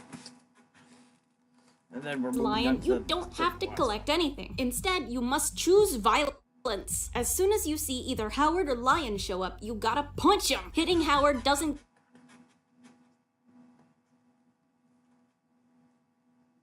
get you any closer to winning, but hitting Lion enough times will deplete his HP and crown you the victor. Okay, so Nocturna mode is a nice little bit of extra gameplay, but it's got some flaws, and let's go into them now. Number 1, it's too repetitive. Almost all of the minigames have you just doing the same thing with the flashlight and the item collecting mechanic. It ends up being pretty easy to finish all the games in about 20 minutes at most once you've figured it out, and I wish it were a bit harder. That leads into my next point. The games can be boring. Games like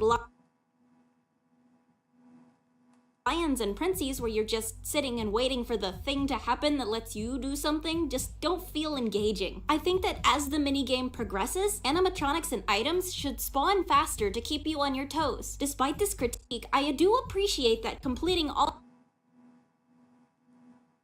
the minigames will unlock the ability to view the animatronics' ghost forms in the animatronics menu alongside their backstories. And speaking of backstory, now that we're through Nocturna mode, we have something else we can look at really quick: the Spirit Box. Using this, we can enter an interview session with any animatronics ghost, not just Prince's. While they don't have as many questions available as she did, we're still able to ask them about things like their heritage, hobbies, and their family. Some of them actually are revealed to have relationships with each other. Oh my god! Shiny Poogiana! Such as Lily's and Lion's ghosts being married. You can see this cutely hinted at in the office decor with these two figures holding hands. The ghosts are quite friendly, but are pretty slow to speak, so I'll leave their answers a secret for the sake of my patience and for the sake of making you play the game to find them out. And before we leave, there is a glitch to be aware of here. If by chance a ghost has this string instead of a question list, just restart the game. It's caused by leaving another ghost's conversation while they're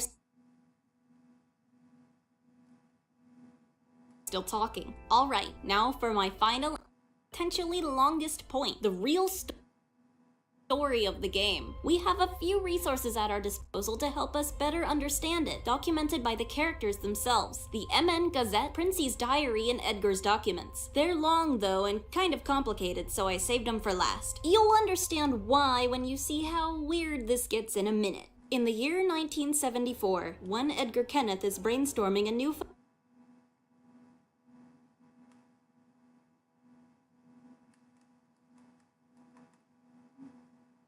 facade for his ongoing narcotics trade. He needs something big enough to hide an entire laboratory underneath, but it should be something that'll provide profit of its own. A television studio should work well enough, he thinks. With previously saved resources, the studio is begun. With this new venture, Kenneth hopes that he may eventually be able to leave the shadow of his employer, someone named Maximus. He takes no other distributors with him. On May 5th, 1975, Miradora Radio, a new television station, is founded in the city of Miradora by Edgar Kenneth, then 75 years old. One day, while on the job, Edgar discovers a mysterious old book titled The Hundus Mortuorium. It appears to contain rituals involving the dead. The book states that in the land of the dead, Mortua, there is a president of souls. In exchange for a certain amount of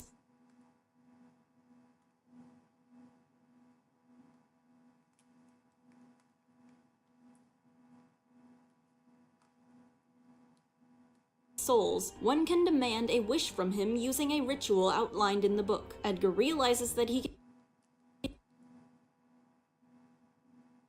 can use this to keep himself alive in his old age to continue his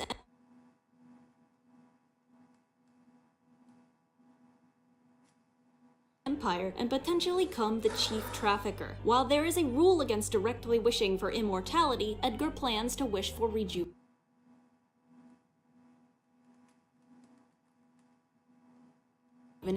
which will make him younger again and give him more time. Unfortunately, there is a page torn out of the book discussing crimes against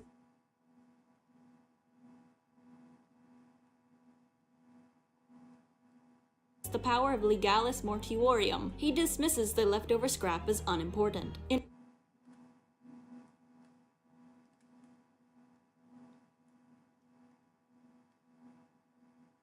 early 1977, Edgar successfully summons the President of Souls and receives his wish for rejuvenation. He is now in debt for 5 souls, but he knows just who can help him with that. On March 3rd, 1977, a change takes place in Miradora Radio, renovating it to Miradora Network. All human presenters are replaced with animatronics meant to resemble them and fulfill their same roles. Near this time, a certain April awakens in the land of the dead.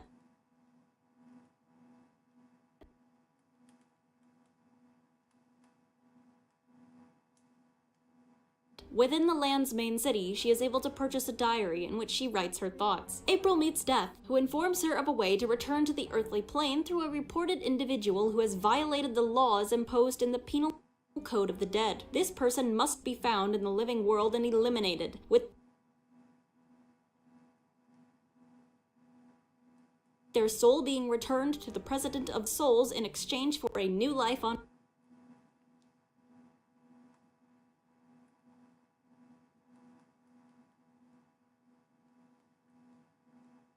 Earth. The criminal is Edgar Kenneth, the man who killed her. April accepts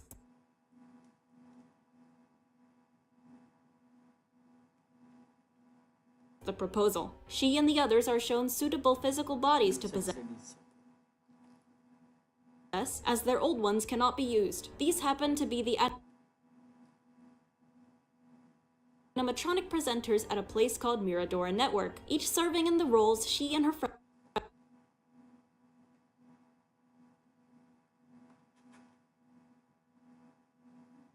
used to have. The souls accept the animatronics' names and begin their search for Edgar. Edgar begins to notice Heximus suspecting him, ordering him to meet. Edgar does not attend. April notices that Abigail has already begun her work, unloading her revolver on everyone on Lily's set. The next day, all of Edgar's laboratory's employees are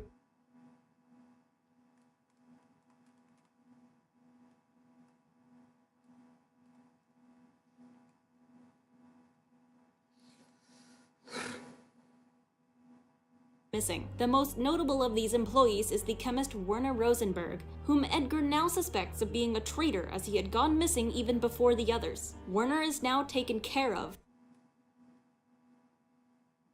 but it's too late. Abelard finds a better place to hide the bodies, a laboratory underneath the studio. They aren't sure what it's for, but it's big enough to work. On September 27, 1978, the police release a wanted notice for Edgar Kenneth for multiple crimes including homicide. Edgar's home is compromised, the police are on his tail and he needs somewhere to hide. His lawyer, Paul, suggests he hide in his studio until the dust settles. With no other choice, Edgar settles in for his first week at Miradora Network. The Souls take note of this. Before 1979, less than 5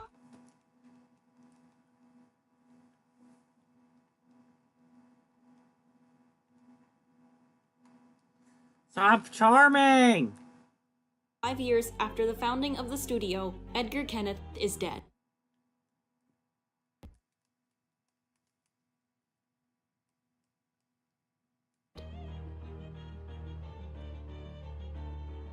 How was that? How was that? How did...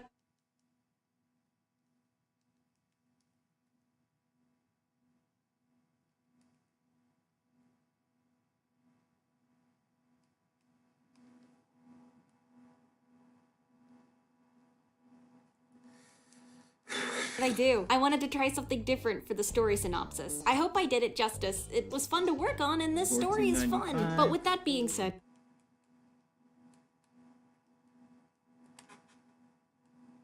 we're finally through all that this game's got to offer. I'm glad that I found this game. It was legitimately really interesting to research and tear apart to find all the little secrets. A big thank you to the developer for answering a bunch of questions I had along the way. I'm sorry if I ended up getting anything wrong anyway. Wouldn't be surprised, to be honest. I hope to see much more from this developer in the future. I loved this ride and I need you to love it too. So what are you waiting for? Okay, first, please subscribe, but after you do that, go check it out right now. Go, go, go! Inspire them to make, I don't know, Miradora Dos? Better Call Fazbear? I don't know. Anyway, that's all from me. It's way too hot in my room right now. So this has been Glamrock Dusky, and remember, have a Fazerific day!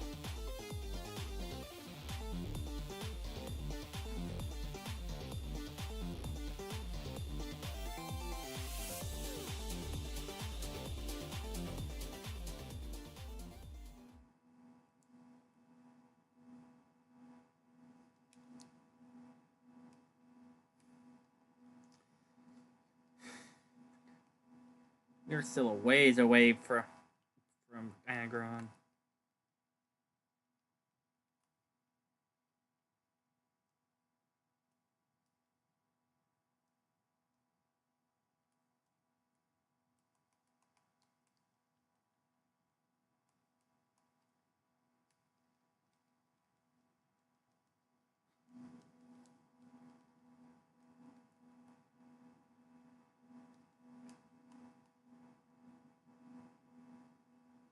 In the world of mascot horror, a few games reign supreme. We've got the greats like Five Nights at Freddy's, Bendy and the Ink Machine, and of course, Sussy's Poppy Playtime. But of course, with greatness, there come the cheap imitations. We could sit here for hours going over every one for every game series, but I think the most fascinating ones come from Poppy Playtime specifically. You definitely already know about a certain popular one, and if you haven't, can I come live under that rock with you? We're not going to go over Garten Banban today, no.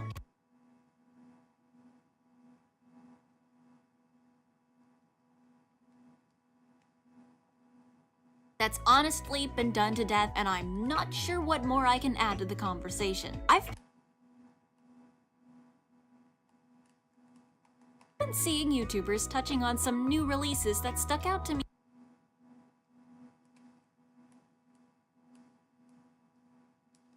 This one or the next should be it. As being kind of funny looking, and upon investigating, I Kadabra found a new rabbit hole full of a pile of bootleg Huggy Wuggies like no one has ever heard of before, and rightfully so, honestly. These games are, to put it lightly, not works of art, but there's so much more to it than that. I have like a whole theory about why this started. It starts with the game known as Joyville, released in August 2020. Into Alakazam at level 42. 23. Joyville has you traversing an abandoned children's play place, where one day, all of the children and employees suddenly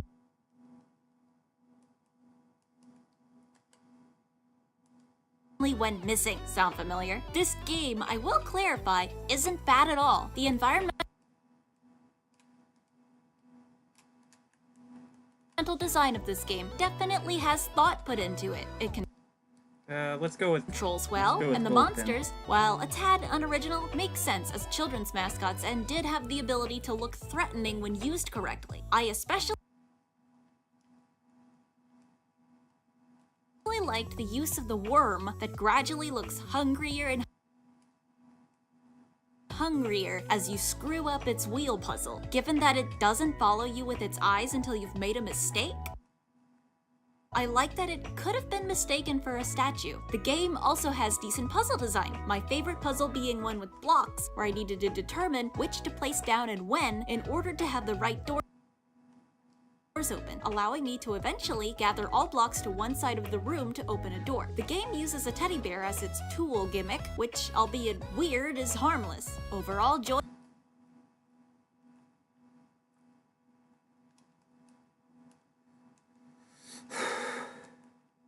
was a decent experience that I would say deserves a look, but perhaps it's not a play until it's on sale, because I'm not sure it's worth $10 given it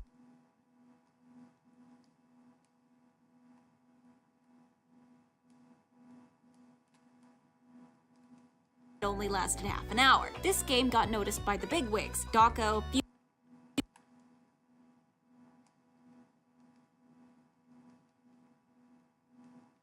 Fusion Z Gamer. It seemed like making a mascot horror game was still open as a quick ticket to fame.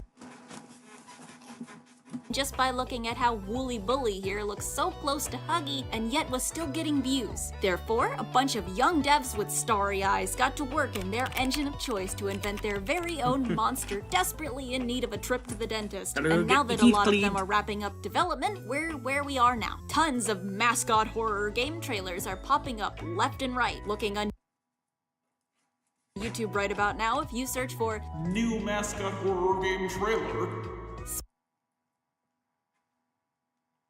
Sort by views and just scroll for a while. Eventually you'll start to see a bunch of low to average view count videos posted within the last 3 months advertising their new mascot horror games trailer, similarly worded each time, and each one has about the same aesthetic of rainbow halls and abandoned play areas. Just to list the ones I found simply by scrolling, we have Happy Place, Sunny Spot, Rainy's Kindergarten, Snakey's Complex,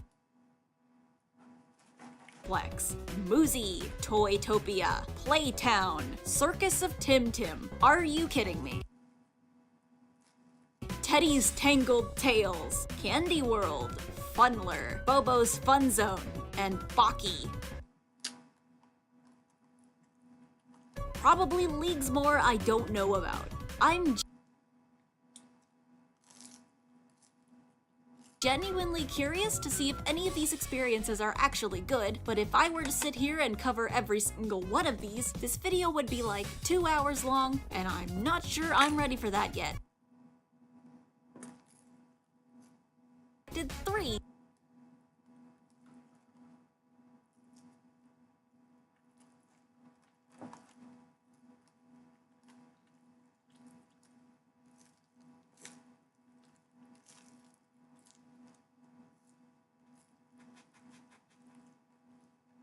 Of the games listed, Moozy, Playtown, and Toytopia, and we are going to go through them and see what works and what doesn't. From game-breaking bugs to just poor game design choices, we're going to see why these games aren't getting noticed and if they're worth your money. Because yes, none of them are free. Alright, let's put some new friends through the ringer for your entertainment. I'm Glamrock Dusky, and these are the most shameless mascot horror games. Alright, first up, we have a little game called, well, the name of this game has been the topic of much debate, but I'm just going to go with Moozy. Moozy was originally introduced to the world as a demo released in December of 2023, later releasing its full version on February 13th,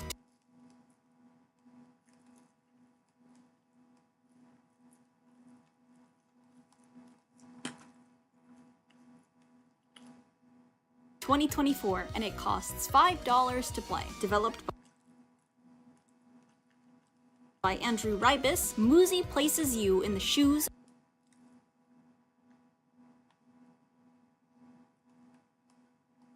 of a detective. You are a private investigator, and one day you get an assignment to inspect the abandoned Maybetty Industrial Complex. When you're done reading that, you are unceremoniously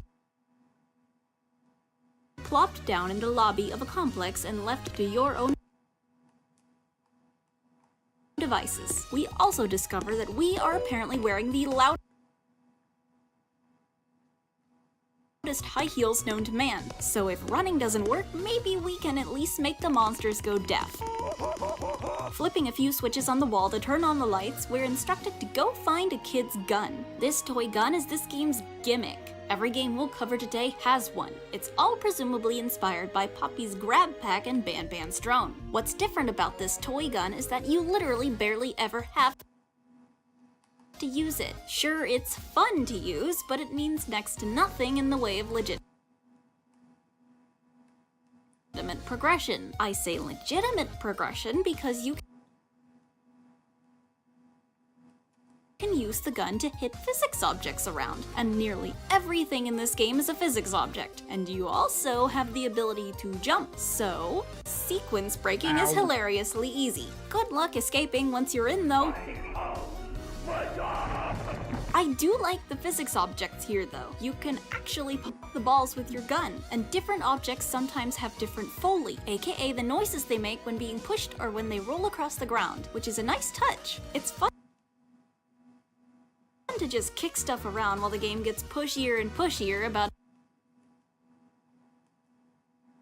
nudging you towards progress with its increasingly more hand-holdy hints. After completing the only, and I mean the only, puzzle that uses the gun in the entire game, we gain access to the playroom, which is accompanied by a very short music loop that gets annoying to the point that a way to turn it off was added in a patch. Here, we have to find 4 keys. One is lying on the ground as we enter, but the others are more complicated. The orange key is only complicated because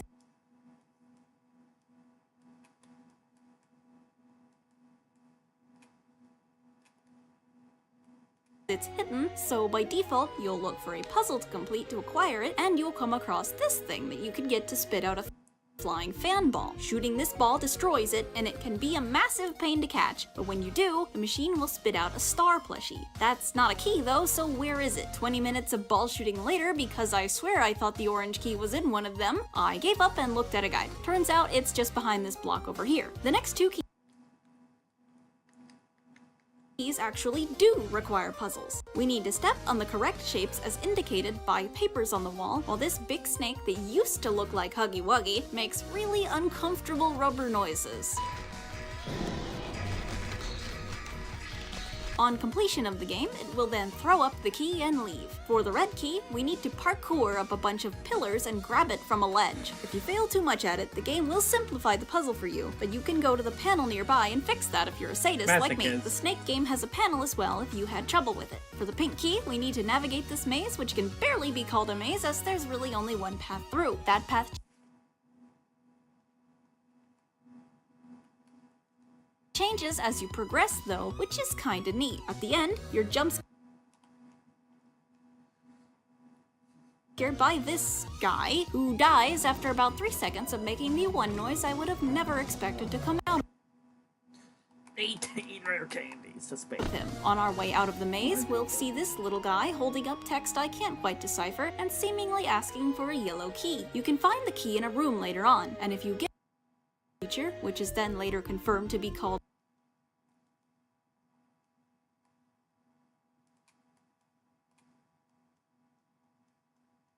Moon Girl, it will reward you with a grabber tool you can use to pick up objects. Muzi is the only game I'm looking at today that has a secret quest like this. So props to it for that extra bit of replayability. With all the keys, we can head into the lobby again to obtain a keycard and a new gun to replace the one we never used. Okay. The keycard lets us into an elevator that goes to an underground lab of some sort. Turning on the lights with a nearby breaker, we find that held in this underground lab are a weirdly cheeked up robot and another combination we can arrange the breaker switches in to unlock a new room. I think this is a neat puzzle, using the same to unlock and relock things as needed. In the newly unlocked room, we are greeted with the rare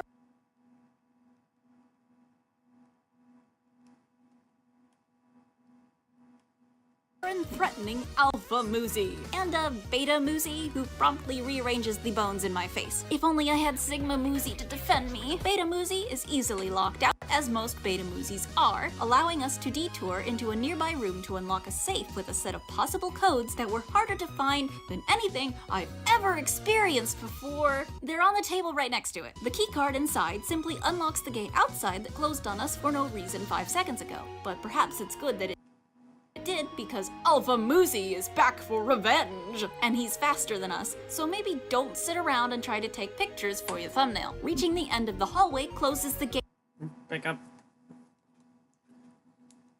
on his face, and no amount of gamer rage wall punching will let the monster mouse in to follow us down the stairs to the end of Muzi's first chapter. My thoughts on Muzi? Definitely not the worst game on my list, but no real winner either. It's only about 20 minutes long if you know what you're doing, and it's barely more than a walking simulator physics sandbox. Plus, the jump scares are trying way too hard to be the joy of creation.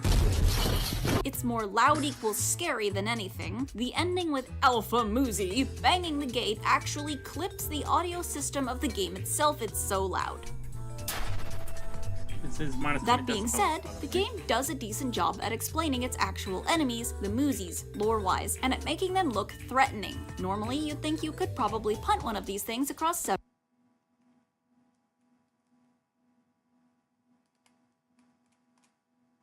soccer fields, but them being robots actually makes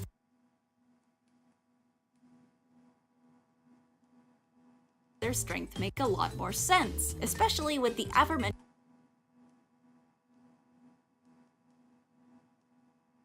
door slamming that really puts that strength into perspective. I do have to wonder what kid would want this in their bedroom, though. Excuse me. I need your help. You need to kill me. One more note is that the patch notes of this game read like they were written by ChatGPT, which is inconsequential, but it is funny. Copter self-destruct. The stakes are higher. The flying copter can now self-destruct if not taken down in time. Keep your wits about you and make every shot count to avoid explosive consequences. Anyway,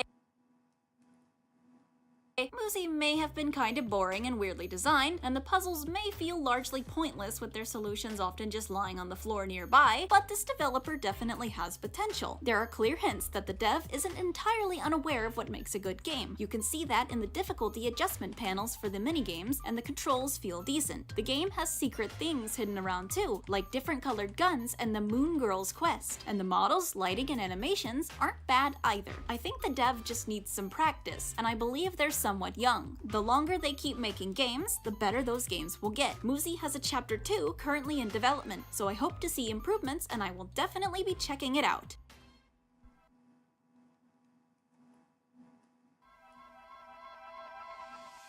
Next up, we have Playtown. This one is special, and not in a good way. Playtown was incredibly broken, and it had the absolute most questionable environmental design I've ever seen in a mascot horror game. And I've played Gardevoir Ban with its literal kindergarten ball pit abyss that the employees treat like an everyday nuisance. Grabbing things that fell into the abyss and... the casual abyss of the kindergarten. Playtown Call me Carson Live. Call me Carson LIV. Released in full on November 20th, 2023, and was developed by TNP Games for publishing by Mascot Bros Studio, who, as the name suggests,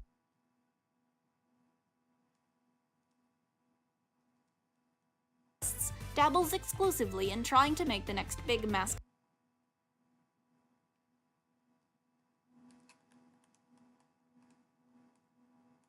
horror craze to varying degrees of success. Playtown costs $8 to play.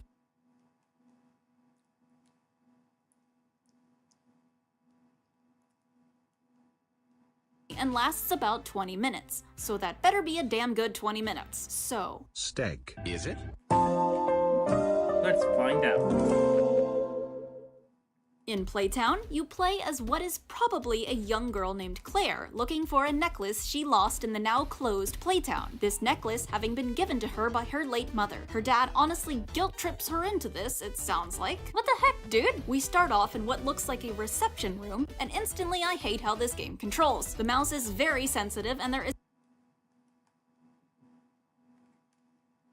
any way to turn that down, plus the motion blurring is very intense. You also jump like you're on the moon, but that's not really important right now. Only a few doors work in this room. I discover a room full of rice first. Premium rice. No idea why this is here. It's not like we can take a handful and use it to blind our enemies later, so let's try another door. In another room, there's a button that we can turn to activate something, which is not threatening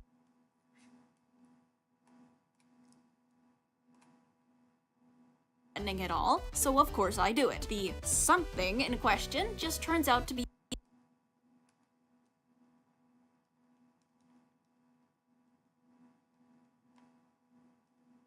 another door, leading into a room with 3 other doors marked as employee training, stag area, and playground area. We can only access the playground at first, and inside we find the crystal machine alongside 2 more doors leading out into a hallway where we can go left or right. Going left, we are greeted by a giant green dinosaur who is able to grab us through the wall, resulting in a pretty funny looking jump scare. One thing I can appreciate about this game is that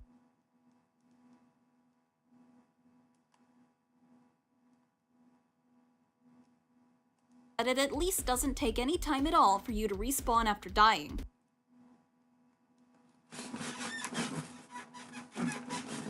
None of that press E to reincarnate stuff like Moozy and Ban do. Coming back from that, heading through the right door greets us with a very familiar looking platforming section. Can we stop putting platforming sections in mascot horror or just in horror in general? It doesn't make any sense. It didn't work in Ban and it doesn't work here. Who in their right mind would have kids taking leaps of faith before they learn their colors? Besides, it's just cheap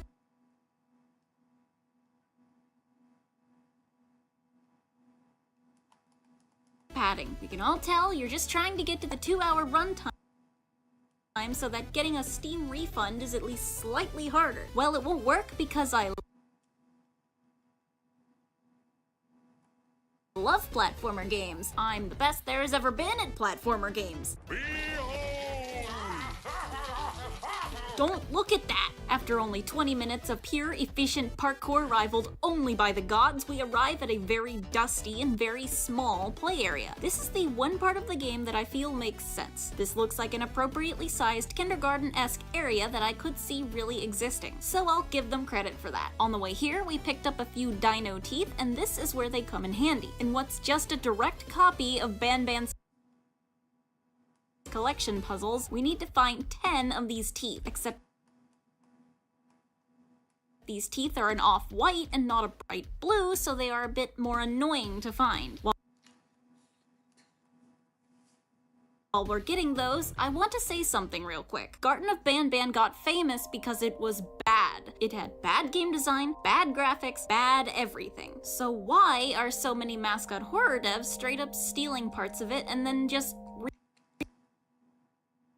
reskinning them to put in their own games? It's possible that the reason for Ban's popularity is being misinterpreted. Copying parts of it doesn't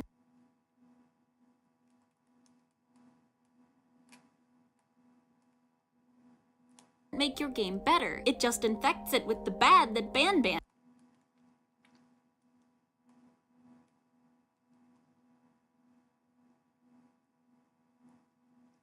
had. Try saying that 3 times. And that kind of publicity stunt is bad. Yeah, that really only going to work once, because now we know better than to give so much notoriety to something that's clearly just trying to make a quick buck. At least we better know better. If you're gonna copy Ban, at least copy its price tag. AKA make your game free. That way, more people will play it because they won't feel like they're gambling on whether it's good. That's 20 rare and you'll naturally get more of an audience, and you will retain more of that audience's goodwill as well. Okay, rant over. Collecting all the eggs grants us a crystal that we can return to the crystal machine to be granted access to the Steg area. This is the home of that big bad strangely hairy dinosaur himself. Heading in, we are met with a series of tubes. Some of these tubes are deadly to walk by and some are not. And a very smart guy, this is sarcasm, decided to put the sign that tells you which are safe behind and above you when you walk through the door, so you probably won't even see it. Also, I don't really know why these tubes are deadly. Nothing is in them, so I guess there's just really strong suction or something. Steg is waiting at the end of the hall in all of his hairy glory. He trots off before we can reach him so that he can take a nice bath in the lake. Him treading water here is the absolute least threatening thing he could be doing here. He's not even an aquatic dinosaur. Even him dancing would be scarier. Also, he makes absolutely no effort to catch you even if you fall in. If you do, you just drown, so I guess he really did just want to take a dip. It's also at this point that I got stuck running, or at least I got stuck with the camera looking like I'm running, but I'm not actually going any faster, so it looks like my character is just really excited to get moving at all times. Skull emoji. Reaching the other side of the lake, we can turn a button that I assume flushes Steg or something because he's gone when you turn around. You can head out of the lake area now by traversing another set of murder tubes to get to Steg's cave, where we are informed not to worry about our kids, which makes me immediately worry about my kids despite not having any. Steg is waiting for us in the mouth of his cave, but he flees when he is exposed to our horrible ugliness, so we have to lure him out by cooking a definitely not still edible raw steak we find in the corner of the room on the campfire near the cave. Why we want to lure him out is beyond me, but I died to him on purpose in the chase scene that happened after, and it respawned me inside of him, resulting in him becoming harmless. He really is just a silly little guy. A green crystal waits for us in the doorway out of the hall, and this one unlocks the employee training. Entering that, we can find a Chaos Emerald. This Chaos Emerald can open doors, as Chaos Emeralds are known to do. I see how it is. Allowing us access to the first round of employee training, platforming over deadly lava. If there's anybody that does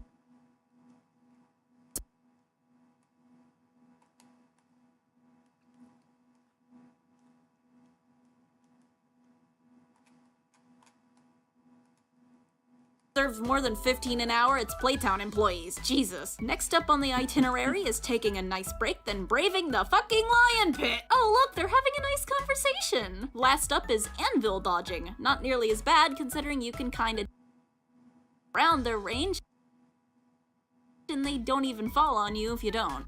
Now I have to log in with my diamond. Now I have to log in with To my another diamond. door at the end of the hall and find more anvils, as well as our fluffy friend who gets into prime crushing position and then politely waits for the anvil to fall on him and kill him. We pick up the last crystal on our way out and pass a few more expertly designed characters. This is sarcasm again, that's literally just Steg with mascara on, but slay I guess. At the end of this final hallway, there waits a bottle of Steg elixir. Are we gonna become the next Steg? That would actually be a cool plot point, but who needs to find out because we start hallucinating about our dead mom instead. The transformation is underway. Anyway, that's the end of Playtown. Stay tuned for Playtown 2! For the love of God, just make them chapters, not new games! In case it wasn't obvious, I do not like this game. It was definitely rushed, and I don't see the love in it. But for the sake of fairness, I am going to specify that I could see this working if the developer is willing to take a step back and reevaluate what they are actually trying to accomplish with this game series. Are you just making it to be noticed? As a game developer myself, I am very insistent that you need to have passion for what you're working on. Making something just to get a quick 15 minutes of YouTube fame is going to burn you out pretty quick, and you're going to start hating your creations. The idea of a dinosaur-based play place is an interesting one. I used to go to this place called Monkey Joe's when I was growing up. That was a monkey and jungle-themed play place. These things do exist, but you can't just slap whatever in and call it. Be innovative, but in a way that makes sense. Pick something to make stand out and then go all in with it. The standout factor of Garten Banban, hear me out, is its plot. It's going all out with that, having a charming way of not taking itself seriously.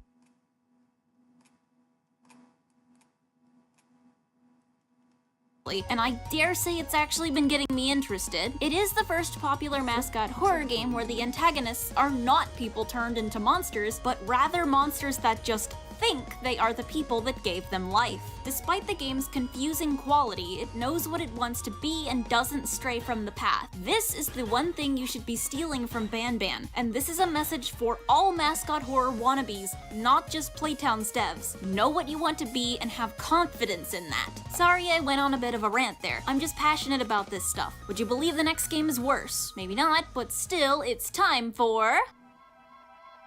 Toytopia. This section is gonna be a bit awkward to do for reasons we'll discuss in a minute, but let's get the introduction out of the way. Toytopia was published by Mascot Bro Studio, just like Playtown. I'd honestly be interested in finding out what their quality control standards are because both of these games have mixed reviews on Steam. They also have a fair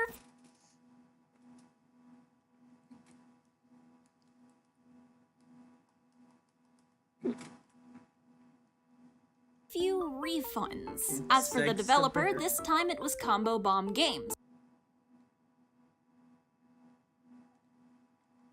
Yeah, you got the bomb part right at least. Toytopia came out on February 19th, 2024, so it's pretty recent at the time of recording this, and it costs $8 to play. Now normally, this would be where I transition into some nice clean footage of me beating the game, but, I don't have clean footage of Toytopia because I was actually unable to beat it and have since refunded it. Now don't you go saying skill issue. Even the most skeptical of my chatters have forgiven me for this terrible slight because they witnessed firsthand the horror that is the bear. The bear is the first boss of Toytopia, and if you've only watched gameplay of or have played it when it first came out, you wouldn't have had any idea the trouble he's brewing. Yes, I stole that idea from Dynamite Heady. But the kicker here is that I played this game on March 1st. Toytopia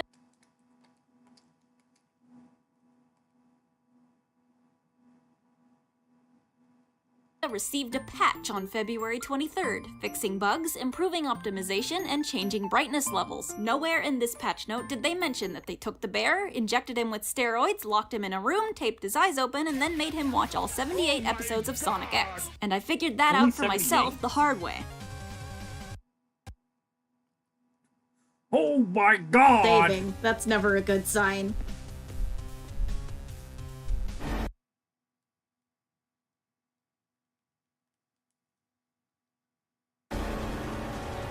What?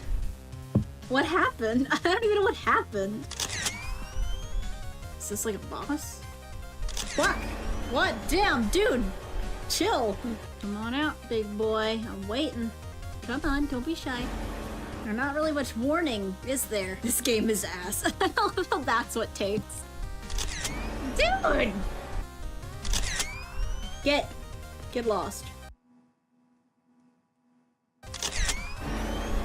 So...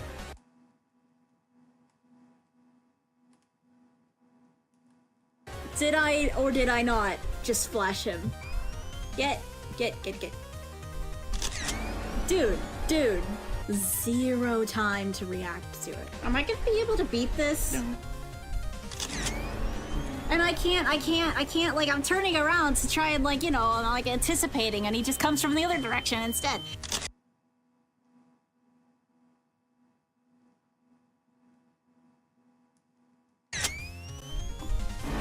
Fuck. This is bad. It's bad. Bad game.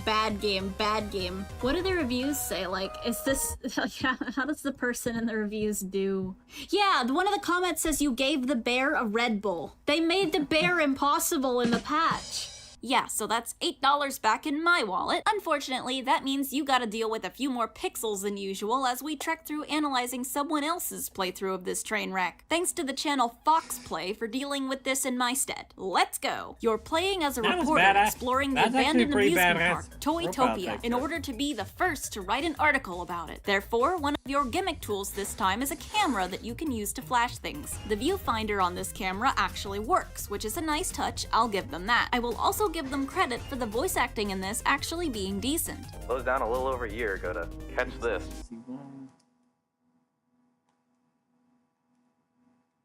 mysterious disappearances. The game begins in the amusement park's lobby. All there is to do here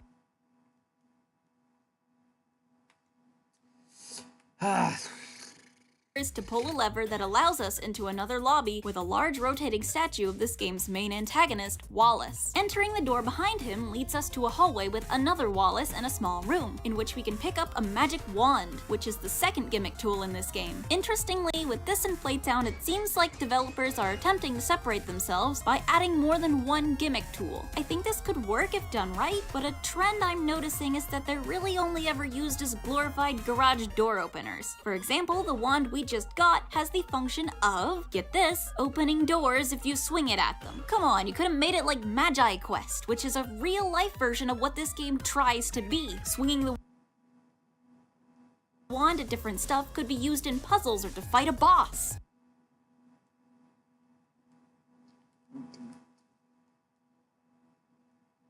This is a huge missed opportunity. What was the subscribe button? How'd that get there?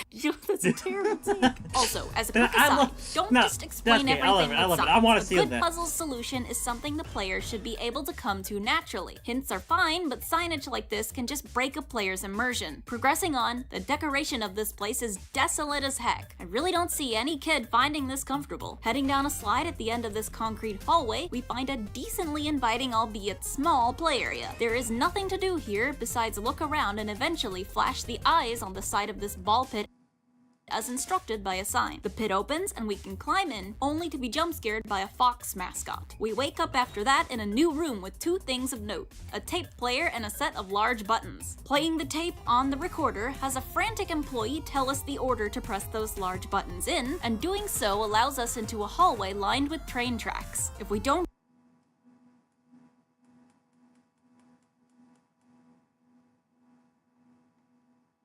go in right away and instead use the wand on the door next to it, we can find a little Easter egg room containing references to other games published by Mascot Bros Studio. This guy looks like how I felt playing these. In the middle of the train track hallway, we come face to face with you! The bear is a lot more broken in this version, constantly getting stuck on ceilings and walls and just staring at you, silently begging to be put down. Maybe he was always supposed to be unfairly fast, but they just fixed his collision in the update? Successfully flashing him enough times triggers a cart to roll by that contains a lever that you can place on a panel in the colored button area outside. Now you can use that lever to open a different door that leads you down a cave?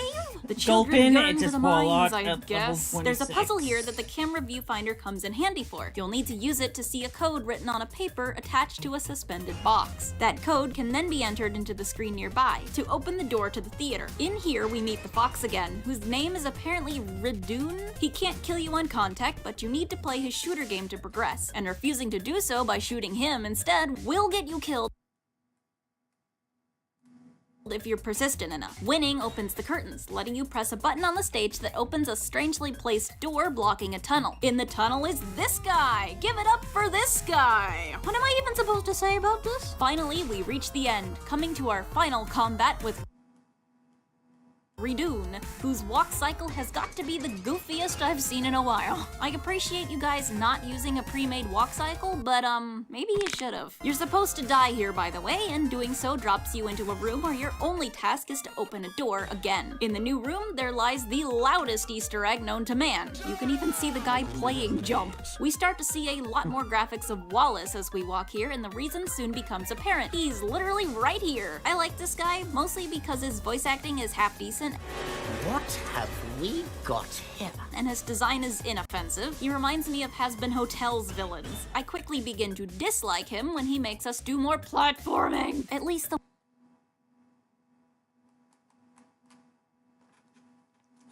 What have we got here? wand is used better here to move the platforms. More of that differing functionality, please. We clear the platforming and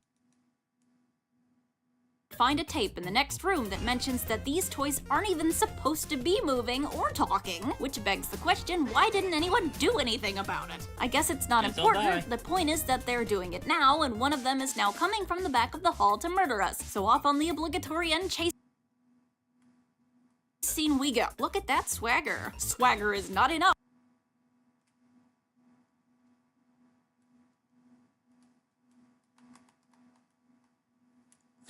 Alright, let's just do as to much break as a we chain can. link fence though, so we are free to head on down a tunnel to the end of the game once we have dealt with the threat. As the game concludes, I'll say one thing about that chase. I am aware that Poppy Playtime does this as well, not introducing a villain as a live threat until they chase you in a cinematic ending. The difference between these two games, though, is one was essentially an introduction slash tech preview to a longer story, and the other is being presented as a full game.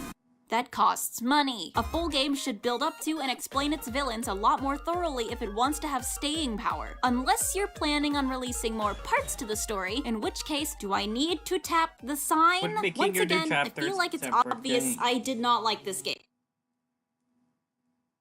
The game felt pretty disjointed and rushed. There was no real explanation for any of the characters, and they look far too similar to Poppy Playtime's and Five Nights at Freddy's characters, particularly in the designs of the nightmare slug thing from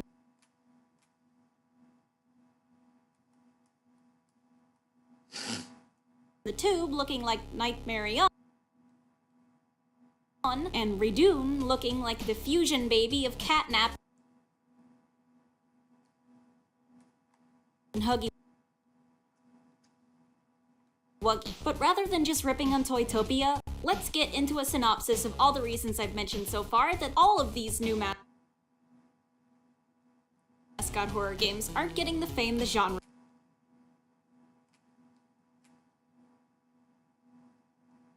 used to. I think it's pretty safe to conclude that despite mascot horror being as much of a trend as it's ever been, perhaps even more popular now with some recent standout releases, you're not going to become #1 by slapping Unreal Store assets into a map and adding a crumpled up monster. Being bad on purpose or even just by accident doesn't work anymore. The market for low-rate horror is beyond This is just so stupid. saturated at this point, and just following the crowd is going to net you about an hour in the sun at most. When Ban Ban came out, people saw it and went, there's no way this exists.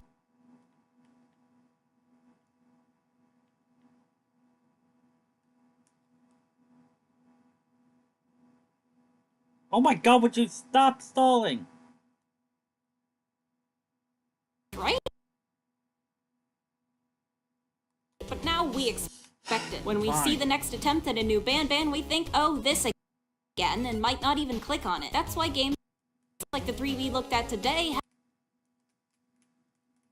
haven't gotten big. The first person to do something well is going to be noticed. Freddy Fazbear came around when no one had seen killer animatronics in a game form yet. Huggy Wuggy came around when the formula of Kid's Place gone wrong wasn't a common formula in games yet. These two characters became well known because of what new things they brought to the scene. I know it's scary to take a risk, and learning how to make something new can be challenging. Game development is a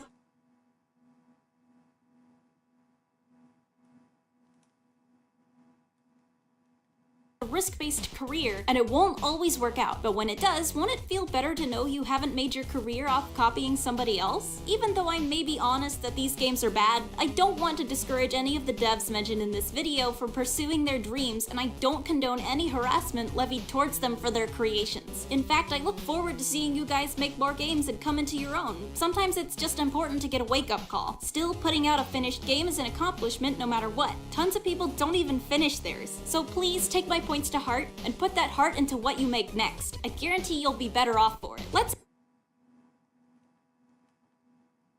end off with some inspiration for your next games. Here's a few great looking mascot horrors in development and what I think are their standout factors. Funset Studios, an adventure based in a TV studio led by Fumbo the Hippo. It focuses on platforming challenges, reminiscent of shows like Legends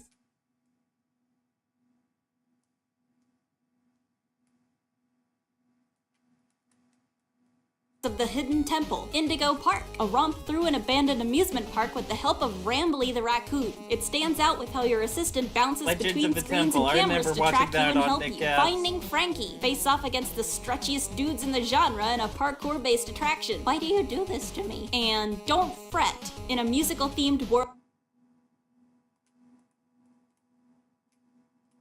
play as the mascot. Fret the guitar to discover the mystery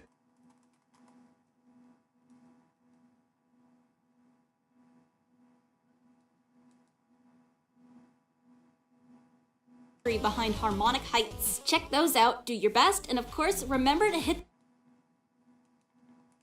that subscribe button and like the video, it helps a lot. Hated the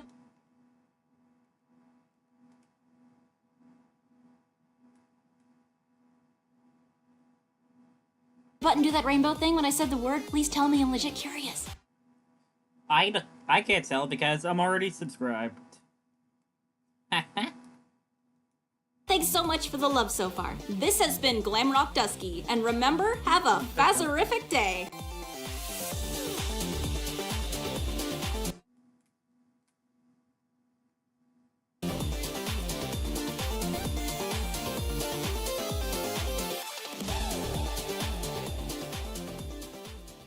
You're playing as a reporter exploring the abandoned amusement.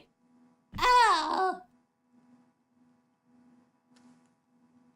Alright, do as much for this during this next video, and then we'll call it at night.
Right, so we don't need much of an introduction here. You know mascot horror, you know what it is. You're probably here because I'm finally doing a sequel to my most popular video, where I went over some games in the genre of debatable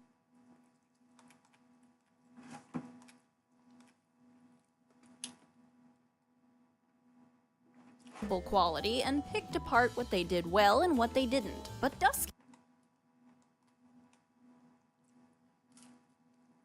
what happened to the other video you were teasing? Okay, so here's the thing about that. I'll tell you the topic so you can be excited, and cause I'm nice, I'm reviewing an obscure Tamagotchi horror game called Babaruka. The thing is, I love the game's story, but it took a lot of scripting to maintain it and explain it coherently. The video's looking to be a monster, and it's taking a while to edit. So I thought while I work on assets for that, I can get you something a little shorter in the meantime. Plus, I need a bit of a break from creepy teeth dudes and descents into insanity. Wait a minute, that's still what I'm doing here.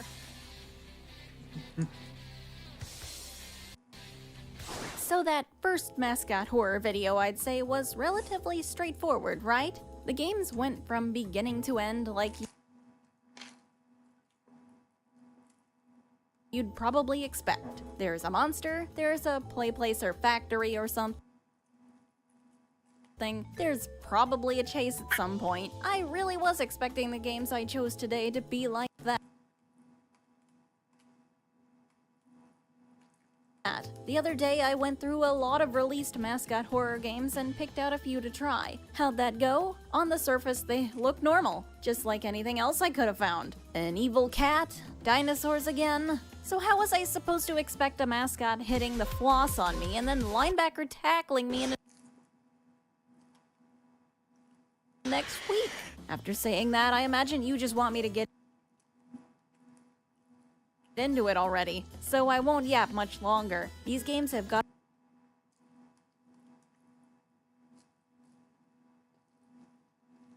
their pros and they've got their cons. Ready to find out how they prove they're, well, unique? Playtown Genesis. I had to put this one in. After all, it was in my last video too. Well, not this one exactly, but the first Playtown. It was not that great. Anyway, initially, for this segment, I thought I'd review Playtown 2.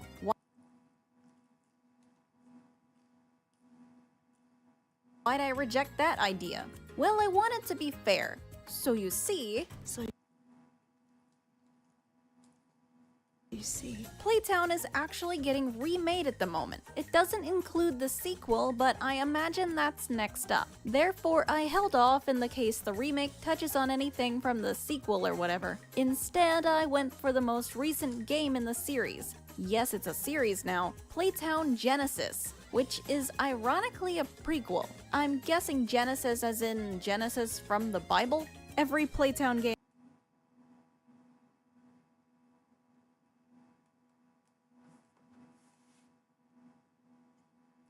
was developed by That Nerd Punk Games. This particular entry was released on February 20th this year, and you know what? It has mostly positive reviews, and to its credit, it costs less than the first one, as it's been separated from its previous predatory publisher, Mascot Bros Studio. In fact, the previous Playtowns are actually straight up gone from Steam, likely because of that. But I think it's worth it not to be taken advantage of. So, free from its shackles. Ow. Is the next entry in the Playtown series better than its predecessors?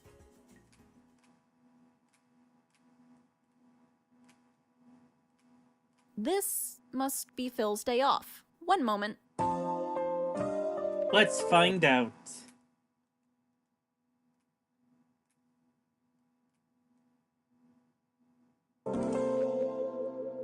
Let's find out.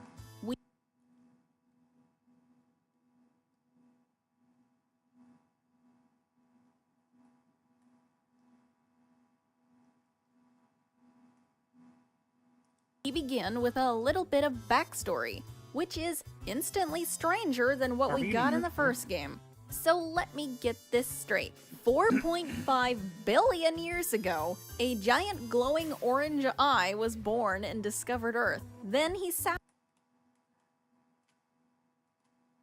there for billions of years until finding a cave of gems in the 1700s. Then he kidnaps the smaller eyes also present in there and makes a cult that he keeps growing into the 1900s. And then he decides to birth a dinosaur scientist to mine gems with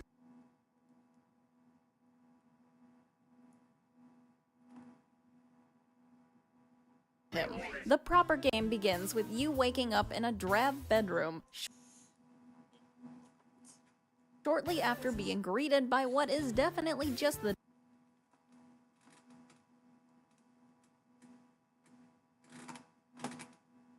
developer doing a fake accent. Dr. Clint? Why? This is what he was made. Are you awake? This is Yolt, Hexcore's kid, spawn, something?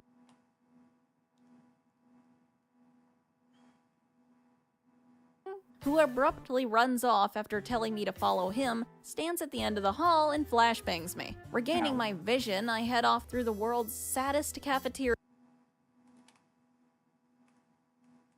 to find ID cards as the game has told me to.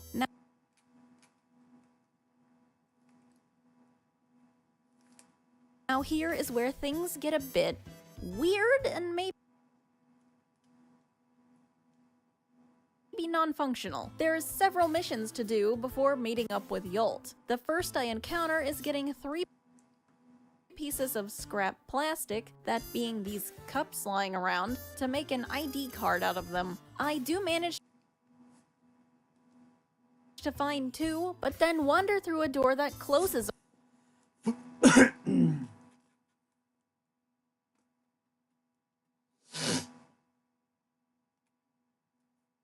on me while looking for the third. And then the ID card mission never comes up again.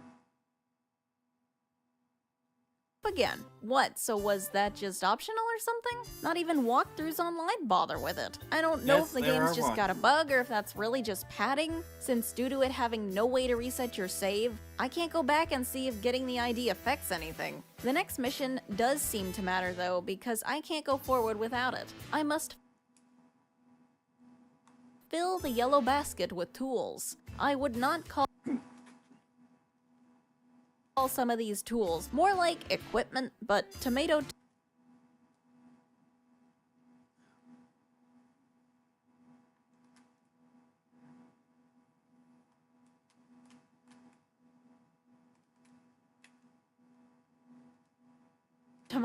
Filling that basket opens a door for some reason, and there you can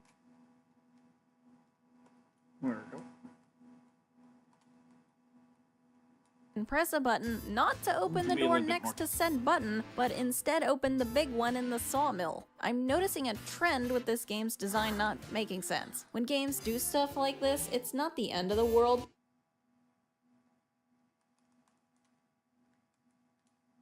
but it does feel like unnecessary padding while you have to trot around in circles to get where you need to be. A clean linear experience shouldn't feel that way. Anyway, through that big door is a dual path, where we may either go to Yolt's lab or the aquarium. Now, you'd think we'd go to Yolt's lab, right? No, wrong. It is fish time. Or it's scrolling blue texture time. Where are my fish? I want a refund.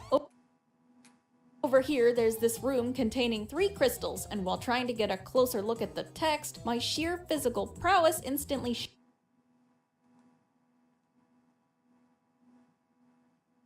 shatters the glass in the way. So this seems to explain the gems in the original on a bit. They did not make much sense there, but at least they have a bit of lore now. Lore that pretty much says, hey, we know as much about these things as you, which is not much. Playing with flaming clams is still fun though. Dr. Clint, I need your help. Oh, do you want in on this too? This is Garnet. Back together. One of the 3 oracles, I think, the others being Hex Core and some unnamed blue ones that may or may not work as a collective. Garnet is the only one on our side though. He wants me for the rebellion. Although what we're rebelling against is unclear, I am too lazy to argue. Let's go. Okay, here we are at the rebel base. Does not seem very secure if you just put it in an unlocked door in the aquarium. Also, great decorating here, really. Just love the rainbow text and what is that, a pile of dog shit? And you might want to get your hand checked out. It seems to be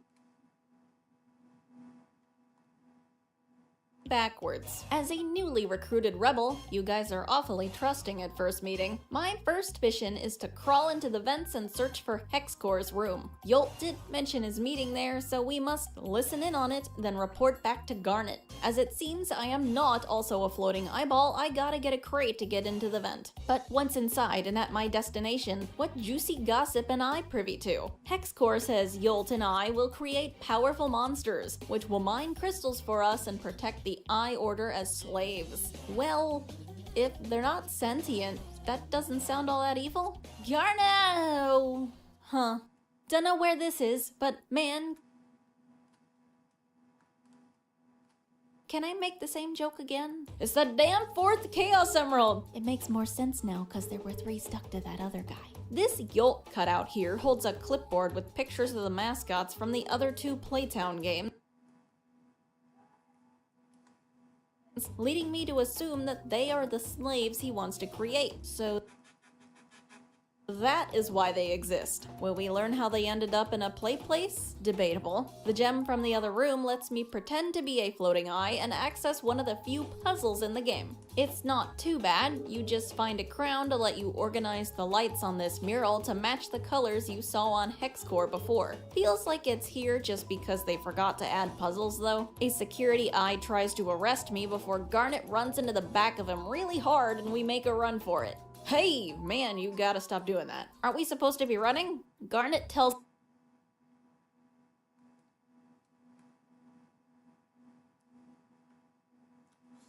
us to throw our yellow crystal into the lava before continuing.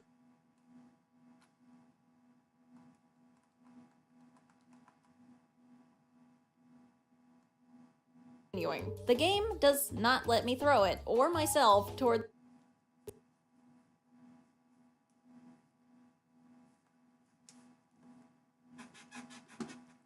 certain death. I just kept going. Also, I don't even remember getting a yellow crystal. Garnet stops in a small room and demands we stop Yolt from creating the mascot slaves. Something he shouldn't know because we never got to report it to him, but okay, sure, whatever. Also, this poster is funny. Do not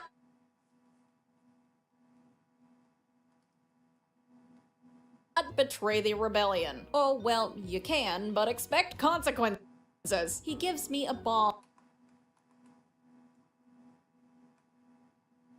to put in Yolt's lab. I head off to commit a crime. Moving towards Yolt's lab,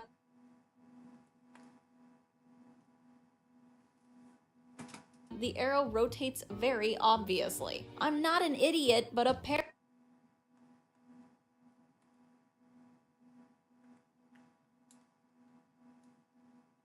the player character is, because we don't even have a choice to go the right way as it's blocked by a giant invisible wall. Losing polite mode for 1 second, that is just stupid, come on. So we put the bomb in the definitely not the lab room and head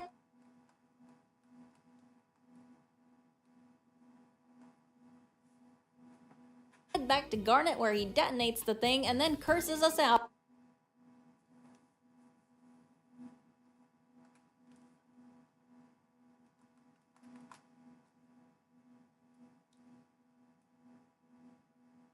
For getting the wrong room. Oh no, now all the guards know. And now we gotta hide from them. When I got to this segment,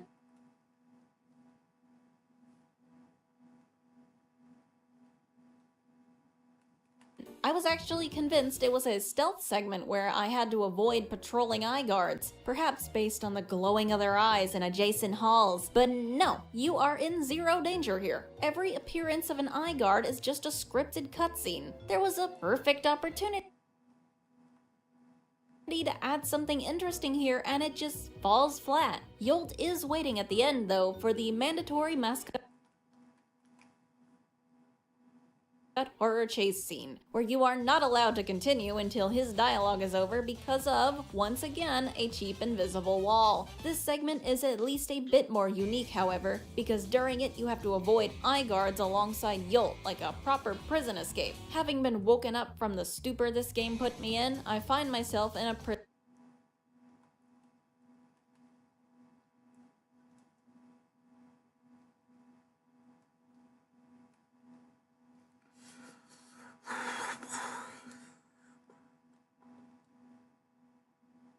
cell. A cell that is hilariously easy to escape from, and a nearby button lets Garnet out of his cell too. Or he just teleports out. I don't know. Why are there tally marks outside of the cell? Garnet and I move to exit the prison but are blocked by the strangest obstacle yet, basketball. For some reason, I must collect every basketball. Straight up Spalding basketballs. Is that allowed?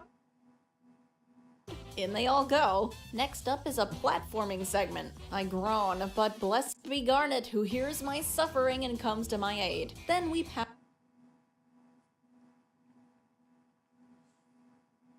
a door and head on out to be captured again. Once again, I wake up in a cell, but now an eye guard comes to get me and I am told to mine gems. So just like the mascots, I am now a slave. This has apparently been going for 614 days. That's hopeful. I do my gem mining, or my gem shrinking, as instructed. But before the guard can take me back to the cell, he's called to the stadium. He says not to move. I move. As eye guards make their way to the stadium, once again there is no stealth segment while I gun it for the exit. It takes a bit of a trek and there is a little puzzle on the way, but finally the eye guards figure out I'm gone and start coming after me. My performance in the chase is excellent as I skillfully outrun them and emerge right into the stadium, where all of the other eye guards are. My intuition tells me this may not be beneficial.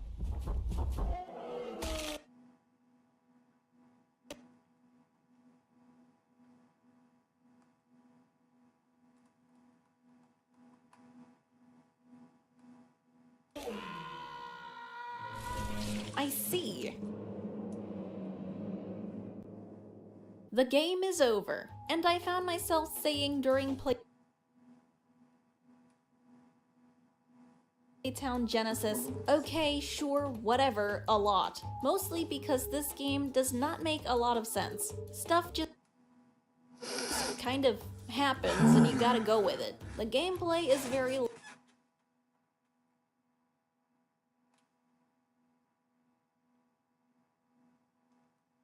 lacking though. Just like the first one, there's not a lot to do.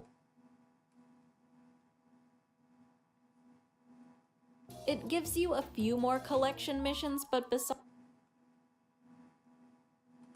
those, it is a walking simulator, just like the first, except with dialogue added this time. Actually, I think even the first had more puzzles than Genesis did. This entry mostly focused on story, and along the way, it forgot to add anything else. It's full of a lot of missed potential.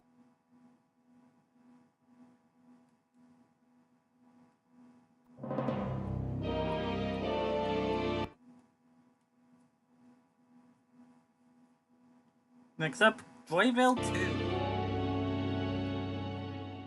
In this video's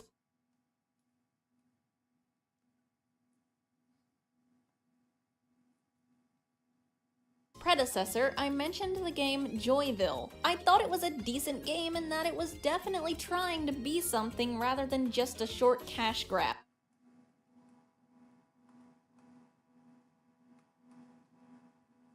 So when I realized the sequel was out, I always figured I should check it out at some point, but now is the perfect time to give the series a proper look and review. For a quick recap, what happened in Joyville 1?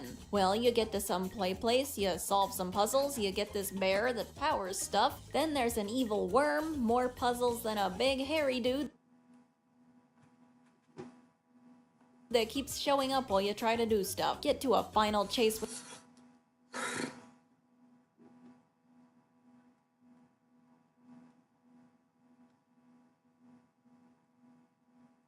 him and you're off to the deeper parts of the building. Sound familiar? It's not too egregious, but the influence is clearly there.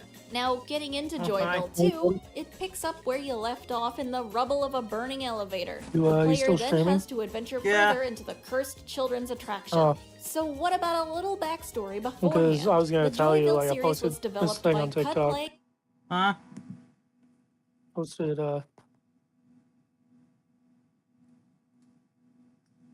What about TikTok? This happened to me, like, I want to say, like, either earlier this year or last year. Want to tell us on stream?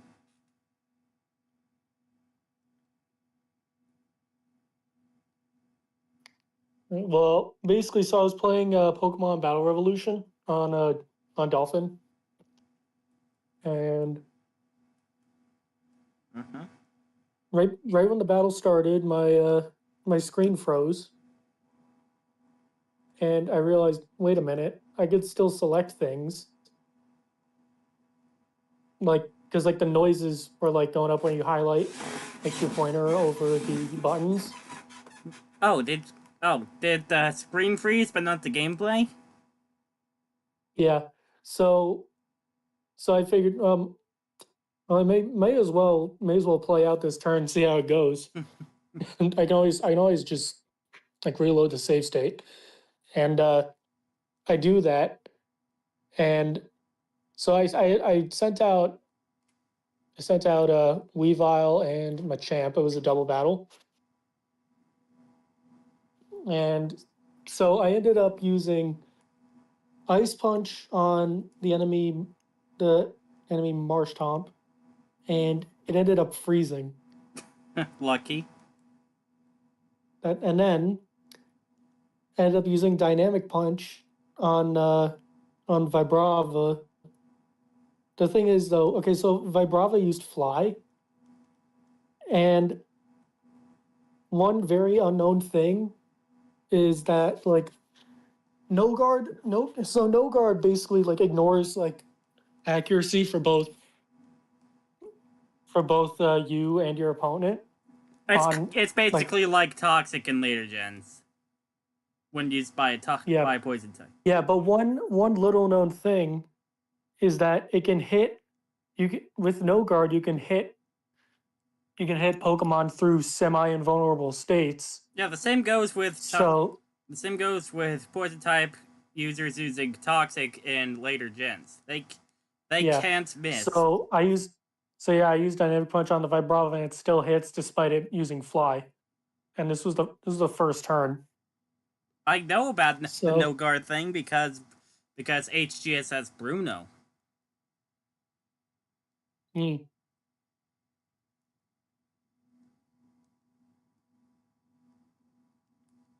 Was that all you wanted to say?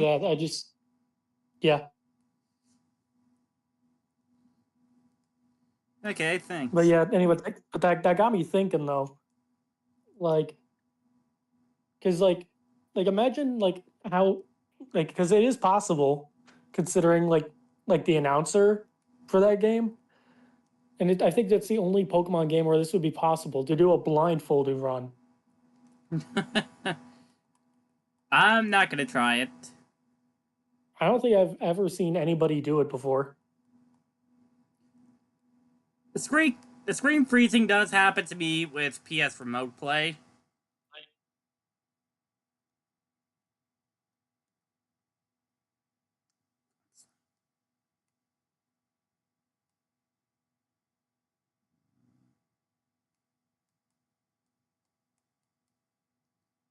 Yes. You still there? Yeah. Okay, you went silent. Oh yeah, that's all I wanted to say. Okay. All right, well, have fun. Alright, thanks. Alright, nice little intermission.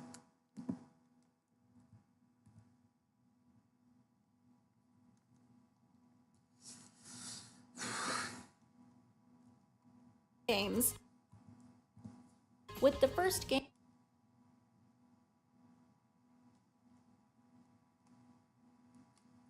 I'm releasing on August 23rd, 2023, and the second on December 13th, 2024. So at least they're not moving at Ban speeds, but with the sequel being significantly longer than the original, I'm impressed they got this out in about a year. The game looks great with high-resolution trailers, interesting character designs, and a promising concept of time travel mechanics. I'm not sure I've ever seen that done in a mascot horror game. And when I tell you, this game has the audacity. It simultaneously takes itself seriously and not seriously at all. It is so weird. It caught me off guard multiple times with genuinely funny bits and out-of-nowhere references you are not going to see coming when we get to them. But it definitely has its issues. From badly designed minigames to irritating sound design to a downright confusing use of its characters, there's a lot to cover here. So let's not waste any time and get into the trip that is Joyville 2. Starting off, the set design is already miles better than the first. While the original showed us a nondescript hallway, this one looks to have a bit more care put in, but it's still recognizable as Joyville. Maybe because of the giant sign. Anyway, it properly begins with a memory sequence of the player's childhood, I think, with a friendly voice narrating their old times at Joyville, before the doors open to the harsh reality. After a QTE sequence, it tells me what the overall objective of the series is. We are looking for our sister. Or, the sister. You know, the one government-appointed sister everyone gets. Anyway, while weird, that QuickTime thing is actually a sneaky way of teaching you the basic controls, huh? So the next room over has 2 ways to go, but one is locked with a keypad. The accessible room looks like a sort of playroom, with an assortment of records on the floor it takes me too long to realize I don't need. However, playing all of them like a grandma causes scuffling and some cat sounds to happen behind the wall. After chucking records all over the room, I end up finding a radio player that gives some lore on the creator of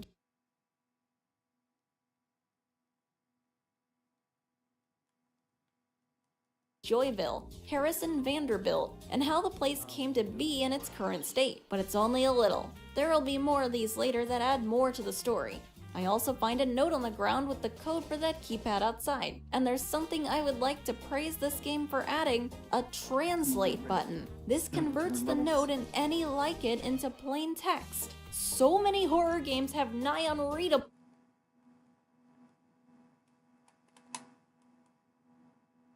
notes. I almost want to say this feature should be required for stuff like this if you really want to make notes look handwritten. Taking that code back to the pad, it unlocks a room filled with stuffed animals, a bunny and a bear. In this room, the crane needs to be activated for an unknown reason, but the lever to activate it is missing.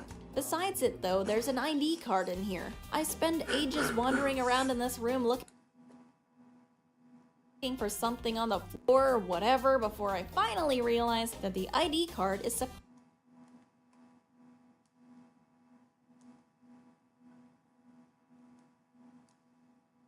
supposed to go in this bright and obvious slot over here, opening the room where the lever actually is.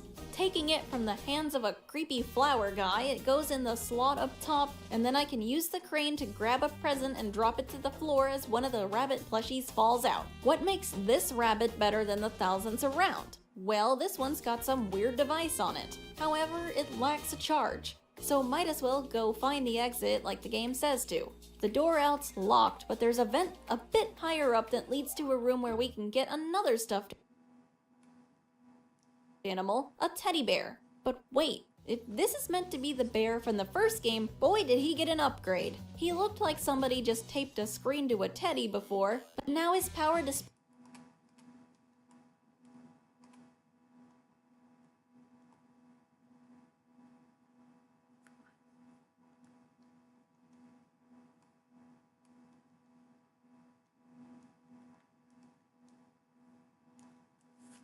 looks a lot more built in. Never mind the rest of him looking far more like an actual unique toy as opposed to a generic bear. I'm all for the redesign. We can now switch between the animals using the scroll wheel. Unlike the rabbit, he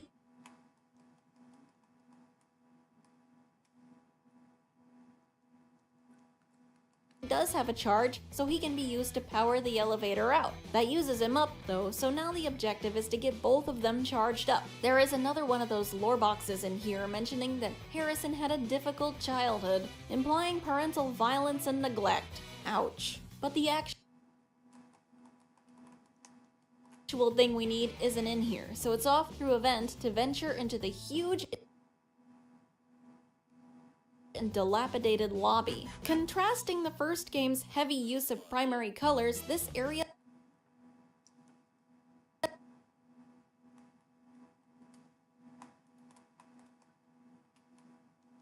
uses cooler tones alongside them.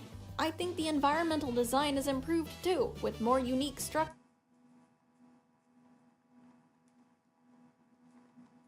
as opposed to lots of reused play slides and what have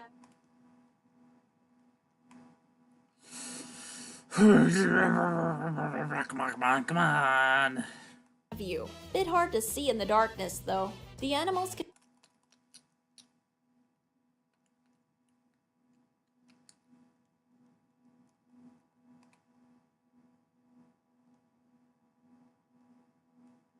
be charged using a device at the top of the stairs, but it breaks before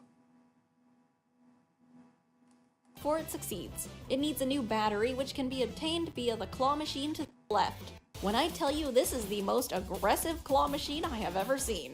It uses mouse controls and physics to move the claw, which is one of the weirder control schemes I could imagine for one of these. It's kinda annoying to have to wait for the claw to settle down before you can grab anything, but once you do, its grip is pretty strong, thank God.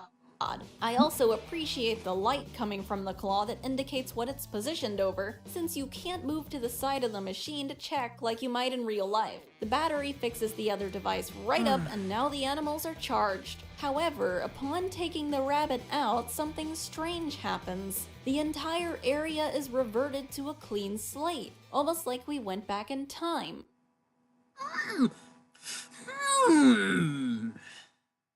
But before we can figure that out, I am startled by a hand on the shoulder that belongs to this somewhat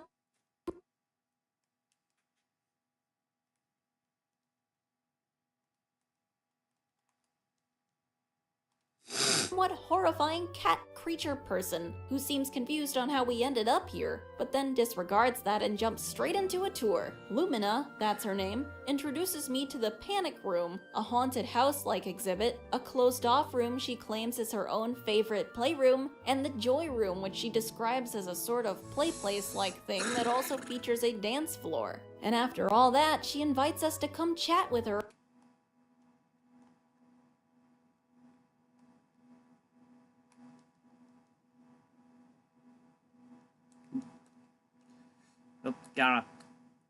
If we want company, then suddenly vanishes. Well, mascot dialogue is certainly something new from the series, I can appreciate that. It makes encounters feel more personal. First task, explore Joy Room. So it's a bit of a maze, but eventually I get out into a more metallic area. On the wall is a poster saying not to flash worms. Maybe except for him, he looks like he likes it. Sick freak. I digress. We can once again go exploring in the vents and are led to a room where the rabbit comes in again. Using it on this carrot and any subsequent carrots like it takes us back to the past or future depending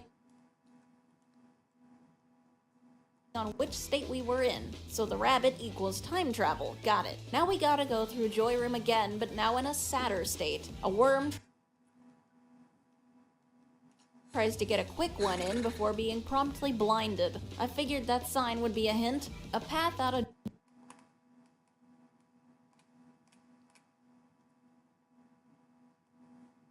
Joy Room isn't that far away, at least. IDK how to get out? Skill issue, I do. Partnered with another lore box talking about how Harrison's sister was also mean to him. Now there's a long series of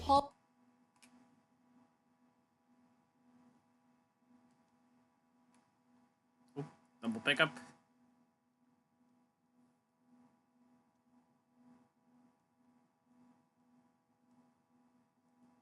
Always plagued with a few worms. We don't ever see the one from the first game though, RIP. To get out of here, we gotta find another ID card. It's lying in a pile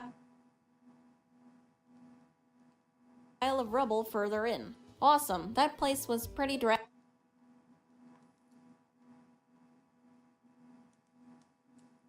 Come on, please, Instead of some boring old hallways, this slide leads to the cinema. A much nicer place. However, we're stuck in here until we rotate the entire stage away from the wall to get into a door behind it. A lever inside opens compartments in the cinema walls that contain pipes, and also the opportunity to stick the bear in Kane's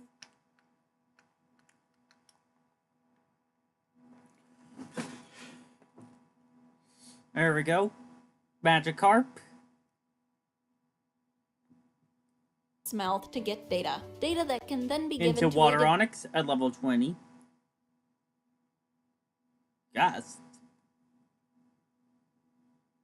Device back in the fixed Joy Room. And oh boy, here we go. The reviews mentioned that it wasn't good. I mean,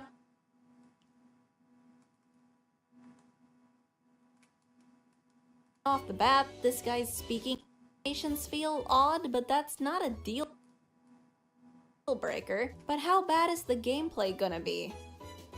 WASD. You want me to play a rhythm game with WASD controls? What the actual shit? See, okay, the reason I didn't want to play Friday Night Funkin' for a long time was because I stunk at the one-handed thank you. Oh shit, I'm gonna have to get a lot. But once I remapped the keys to use opposite sides of the keyboard with 2 fingers each, I got way better at it. But here, you can't do that. There's no better finger position to use, and the charting for this doesn't follow any sort of reasonable finger movement. In FNF stuff, I usually see the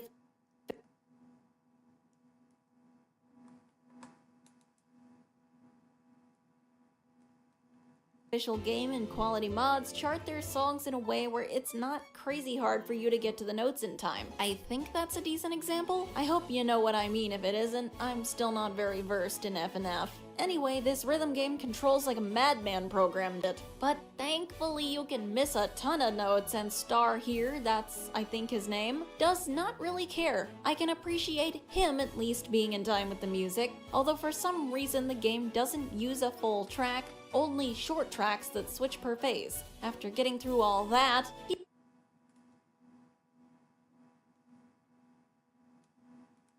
he just goes ahead and lets me out. How nice of him. You're absolutely gonna hate me later for no reason though, aren't you? Ahead is another time puzzle with a slot machine of sorts, with the solution only showing in the past.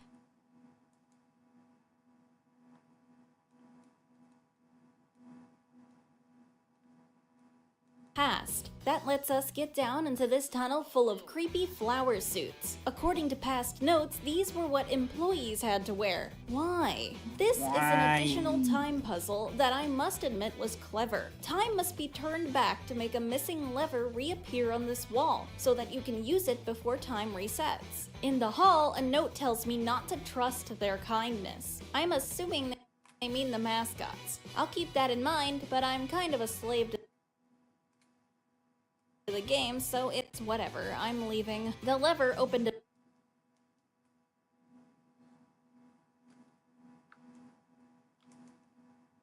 a vent in the top of the main room that I had to stack stuff to reach. There isn't a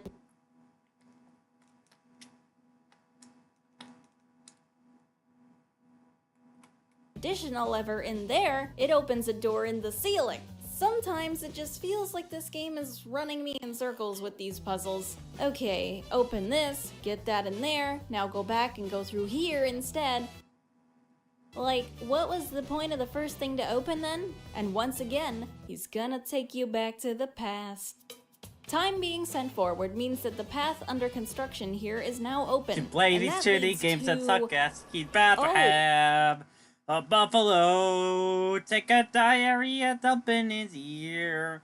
He'd rather eat the rotten asshole of a roadkill skunk and down Finally, it a mascot with horror beer. actually puts a threat in the bottomless pit as opposed to the void. He's This the threat is angriest very gamer gross. you've ever heard. He's the angry Nintendo I do not enjoy the noise it nerd. makes. He's the angry Atari Sega That's nerd. better. This section involves He's the platforming angry with a video kick. game You gotta get nerd. progressively higher by jumping on these trampolines from increasing heights. I like it for the most part because it's different. My one issue is that if you go the wrong way and want to try to get back on the right path, earlier trampolines do not take your new height-related momentum into account. They're specifically wired to only let you go so high depending on what point you're at in the area. That's dumb. Bye! One more platforming section later, we end up back on the dance floor already. There's data to collect in here, but before I can leave, Star is back already. But it looks like he's going through a bit of an emo phase. At least with that phase, he gained the ability to move his mouth. Good for him! He says, every move could be my last.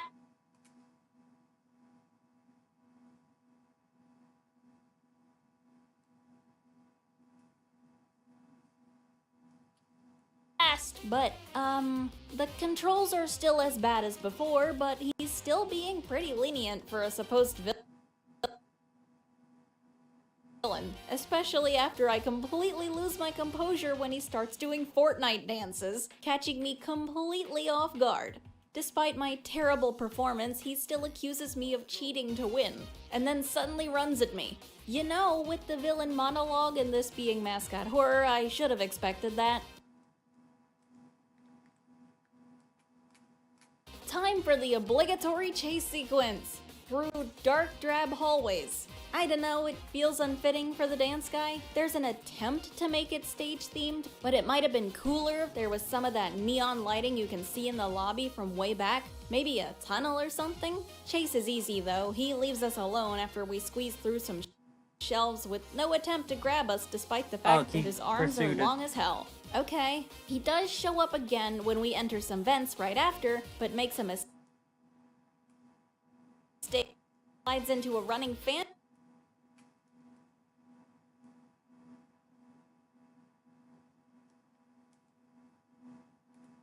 gets the mommy longlegs treatment. Well, I barely knew him, I'm not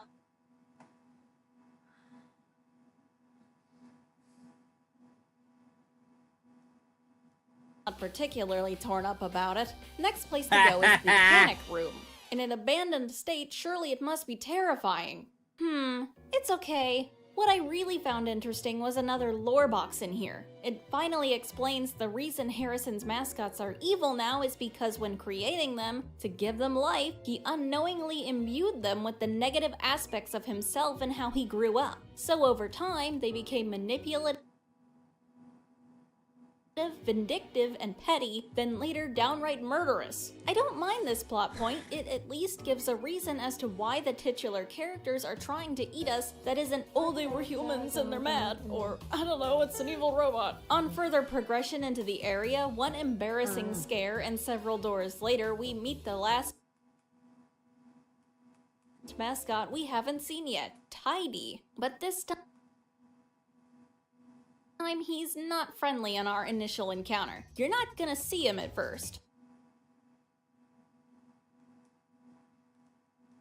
What I didn't realize at first was that he roams the halls here constantly, and your goal is to make sure you're not in the room he decides he's gonna enter. Would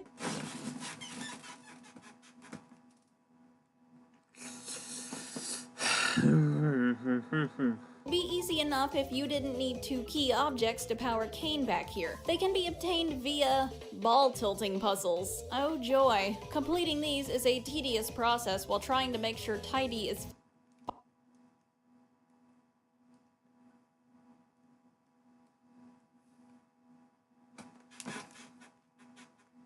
far enough away that he doesn't wander in while you're doing it. I wish the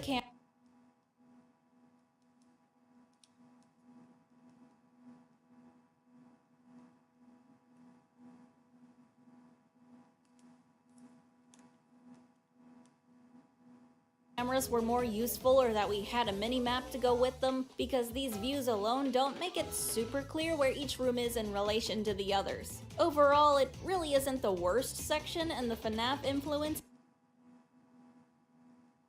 is interesting to see, but personally it wasn't for me.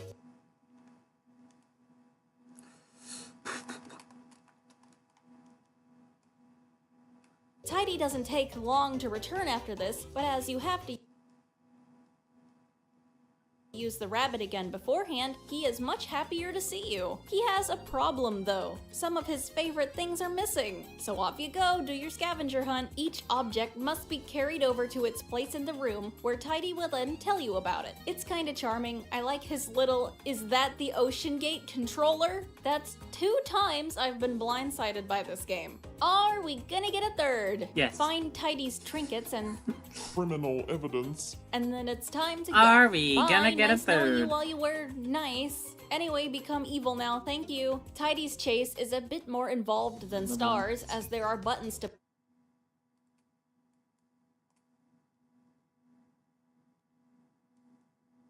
push at certain points to open up color-coded doors. But in the end, walking across breakable boards is maybe not a good idea if you are a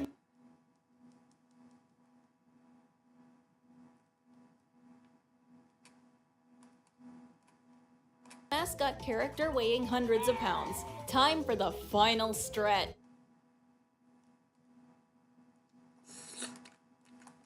Finally, we get to enter Lumina's room. I'm already pretty sure she's gonna make an attempt on my life, but what else am I gonna do? Getting in, she's yelling for us to follow her out of the dangerous place. I think it's a trap since she's refusing to appear despite her words. And I am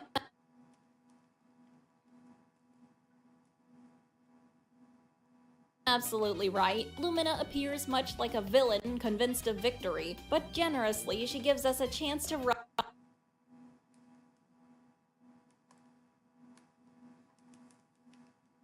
Worth a try. run purely for amusement. Thanks. Though to her credit, despite being evil, it looks like she kept this place relatively clean compared to everywhere else. In this final minigame, Lumina stalks the cat tubes all around the halls, laughing to indicate her presence. Skittering sounds mean she's moved, and the current set she's in will light up too. So it's not a good idea to spend too long in any one hallway, or you risk her basically spawning on top of you. You must make it to Potion. Full heal. doors set at ends of each section, progressing until you hit the end of the maze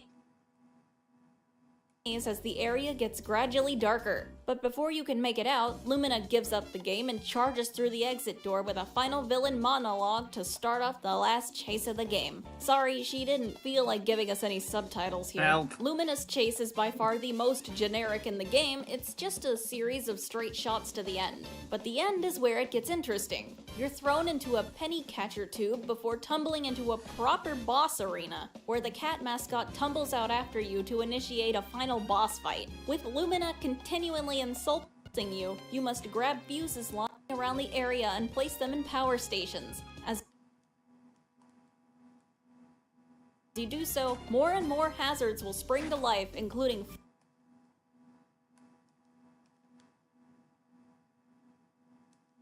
flamethrowers from the floor, steam that will knock the fuses around, and electric wires that will suddenly flare up. Lumina will be repeatedly pouncing and rolling at you as you attempt to dodge all this. With how much is going on, it almost feels like a bit too much sensory overload, but it might be subjective. Get all those fuses where they need to be, and the middle incinerator entrance will open up right as Lumina readies another pounce towards you, causing her to miss her landing and fall in.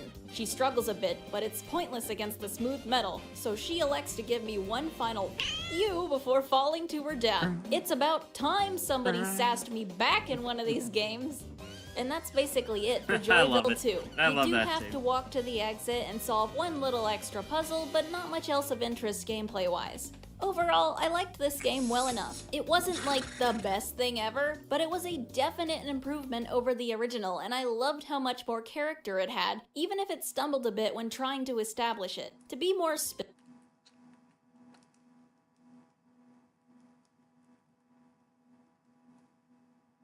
specific about my thoughts, one critique I have is that the game isn't clear enough about what objectives mean. The rabbit mechanics are clear enough, but when the bear is involved, it kind of just assumes you'll figure out that you need this teeth thing, you need to do that before you do the bear machine, etc. Use the bear is not at all telling me I gotta do that. I get not being hand-holdy, but you gotta tell me about these things at least once. And while I do appreciate the unique sequences that precede each mascot's chase sequence, do they all need to have a chase?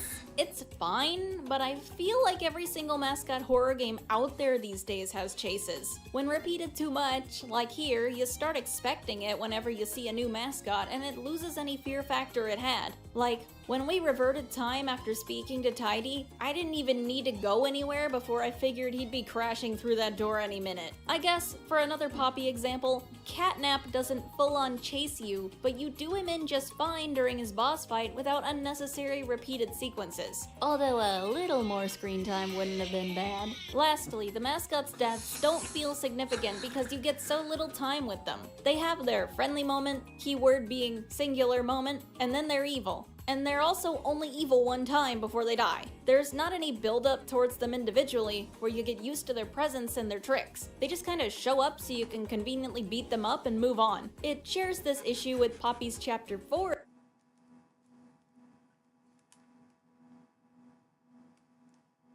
in my opinion, where it tries to fit too many characters into one sitting and ends up not developing most of them well enough. But to conclude, if there is a Joyville 3, I expect 2 middle fingers this time. Please do not disappoint. Final game. Second. Big Larry! This video was supposed to be shorter,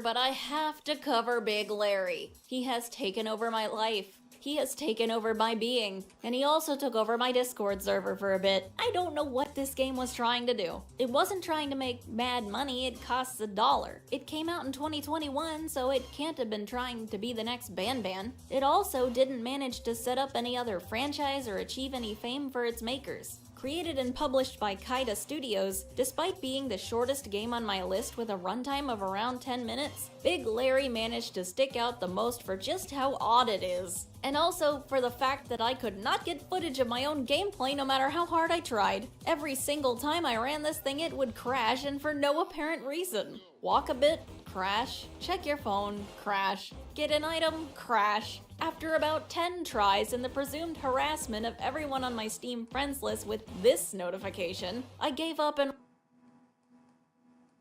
refunded it. Yes, I refunded a game that cost $1.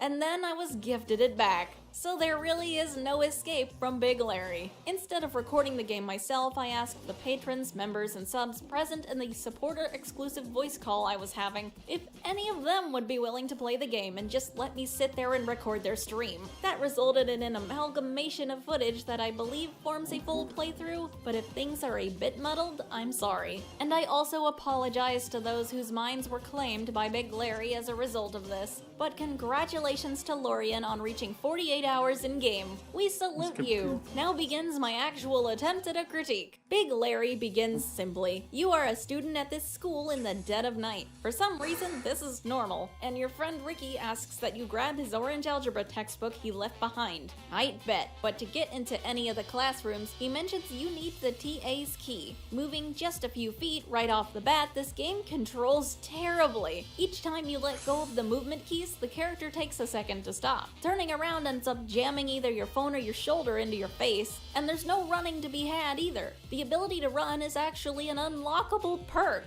in a game where you are chased. What an odd decision. Okay.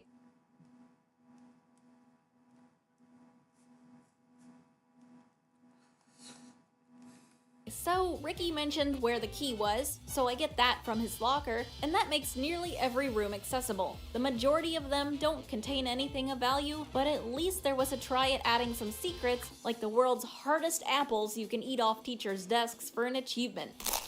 Love the book It sounds variety. like a crouton. Here. After we get done reading about history, I think it's time for a bit of history.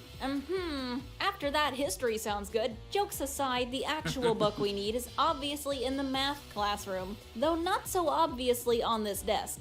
Perhaps it could use maybe a little glow or something. Our character tries to head to the exit now, but the door's closed until they do a memory puzzle.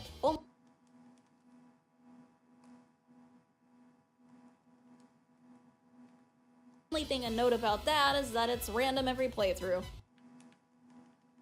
Outside, the walls are red. Spooky scary. Oh, and Larry's chasing you now. Didn't know that? Understandable, because this guy makes almost no noise at all. No crazy stomps or screen shake, no threatening music. His only contribution to the ambiance is tiny, barely audible growling and some muffled thumping, generally only audible in one ear. Completely ruins I heard some in my the tension I usually mean, I present heard in a some chase if the one could have been in being my right chased ear. doesn't even realize it. Larry chases you into a classroom It's kind of in the sensor. where he has another challenge for you, a crossword puzzle. Are we sure this guy isn't just an annoyed teacher, like a Scooby-Doo villain, frustrated his students weren't doing their homework or something? Well, at least it's a puzzle. If you're no good at puzzle design, just staple newspaper challenges all over the building.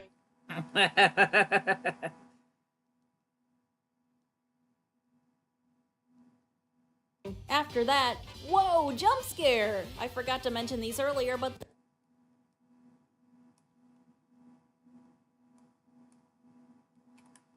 the game just kind of randomly jumps you. Like, these show up at complete random regardless of whether or not you've even seen Larry yet. I feel like I don't need to say why this is a bit lame.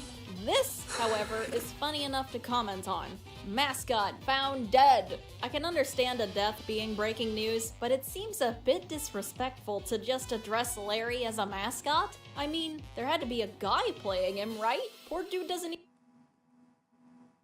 even get named. Also, we don't need to actually see the mascot or anything. No, a school hallway should be good enough. How'd a school mascot, who should only be hanging out on football fields and inside halls, get hit by a car anyway? Well, RIP bozo. Over here is a locker maze leading to the Vaporwave bathroom. In here, the lovely Larry has his own donation station for some reason. It's not support the football team or anything. It's you are giving this money directly to our mascot. Do not fret, we can give money to Big Larry ourselves. There's a quarter on one of the toilets. Actually, there are many quarters on the toilets. And in the urinals. Ew.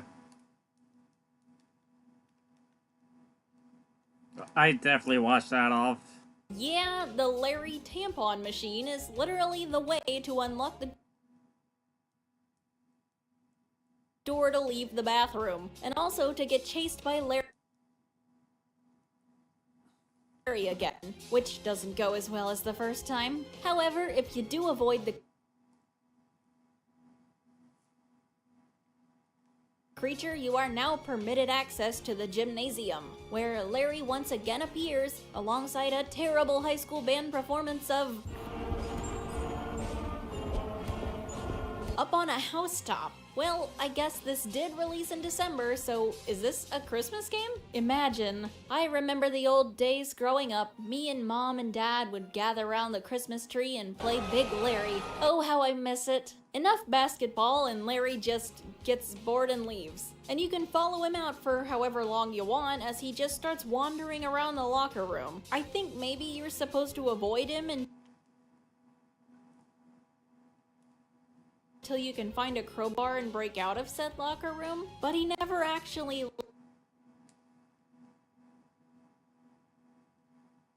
sees you and comes after you, so it's hard to tell. Outside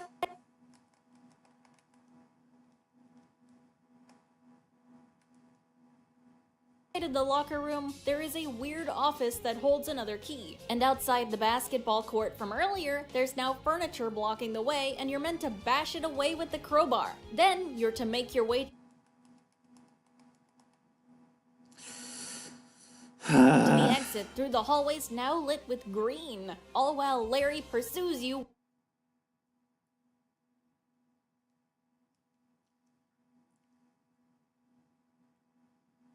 one last time. This kid has a mean swing with this thing. Not even the freaking bookshelves are safe. And congrats!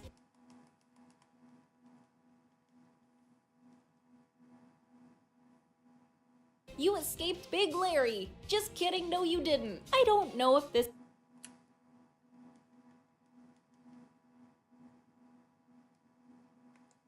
was a serious attempt at a mascot horror game or just a silly one-off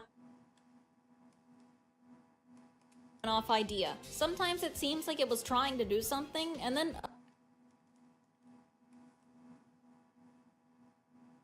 other times it's just ridiculous. It gets negative points against it for promoting itself with a trailer that contained a bunch of things you never see in the actual game, like spray painting, hiding in lockers, and some kind of found footage thing, alongside the ever-present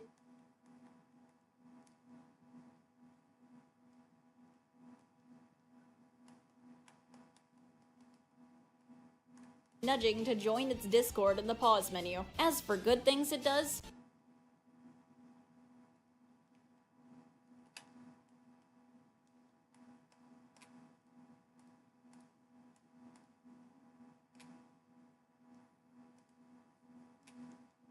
well, it's fun in that it uses a school mascot rather than the overused place or whatnot character. I guess it's sort of like Greg's Deadly Draft in that fashion, though I think that it needs a lot more polish.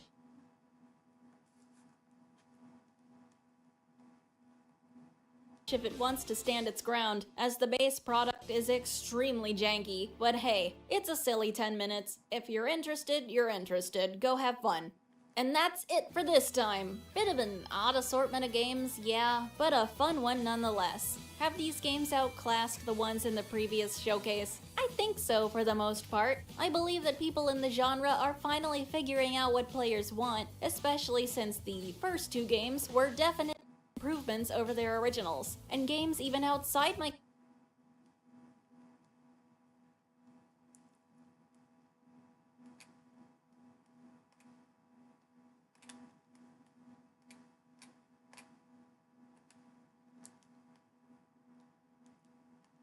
collection today show that the genre is getting better. I had a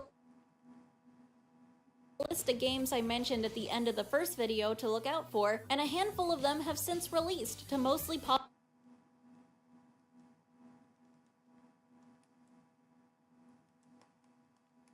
positive reviews. Indigo Park, which I did dedicate a video to,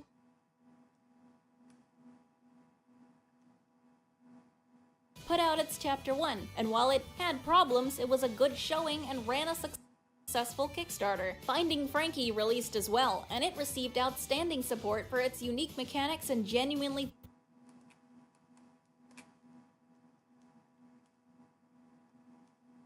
fun gameplay. Then we also had the demo for Don't Fret come out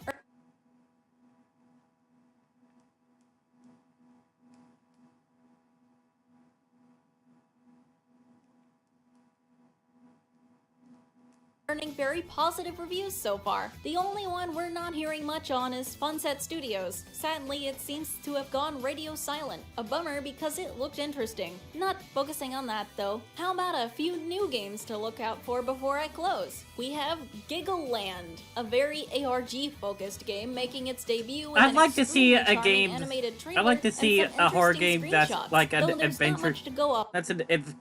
That is in the style of a children's adventure game, like Pajama Sam. Additionally, a more obscure pick, Gummy Nightmares. Kind of like that animation intro.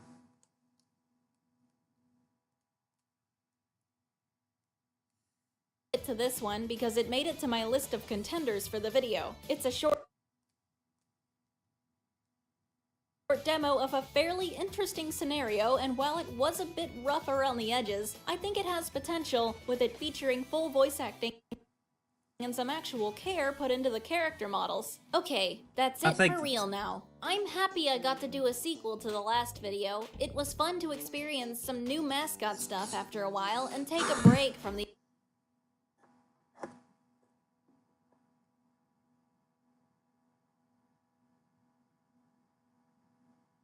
absolute monster my other video is turning out to be. In more ways than one, I suppose. You'll be seeing that one soon. But until then, this has been Glamrock Dusky, and remember, have a phasorific day!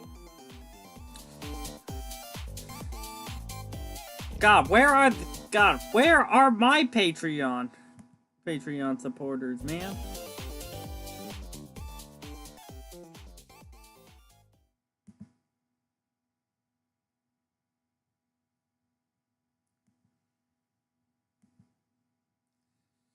Oof. Anyways, I think that's a good spot to end off tonight. Let me just look at something real quick.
Okay, here we go.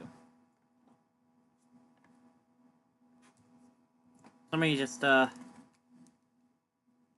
be up that's the timer.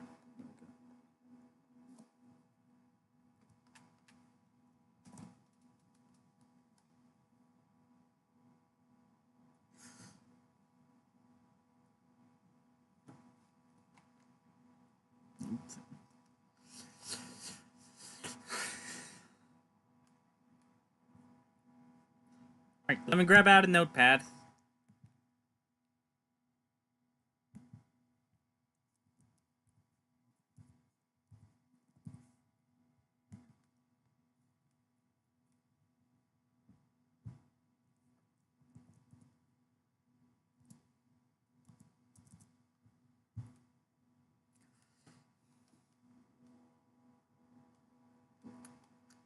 There's tentacles.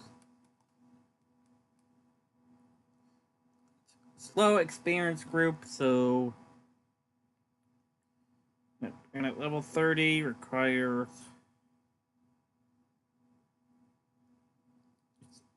brown one. 3,750 experience.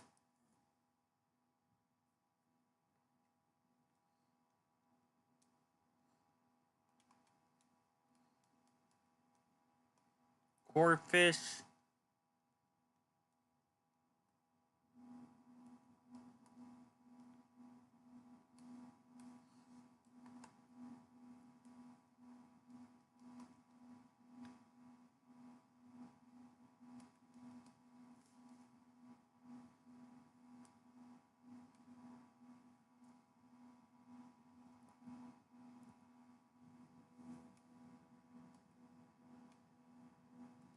Corfish, corfish, corfish.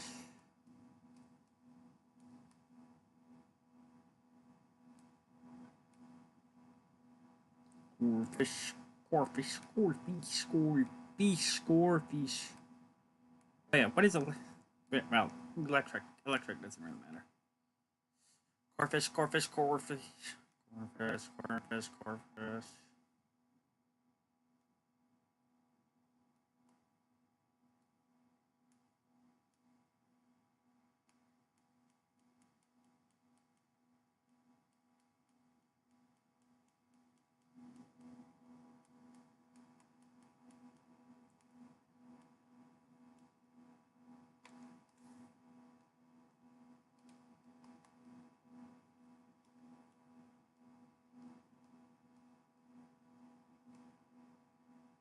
Gorefish, there we go.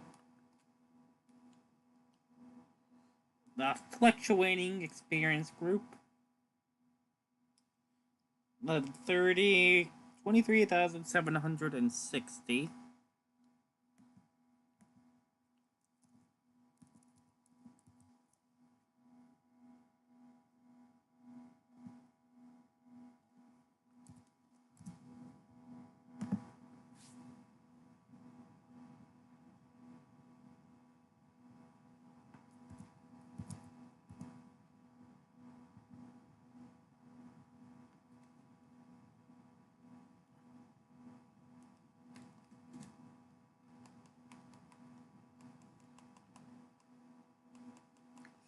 Same true.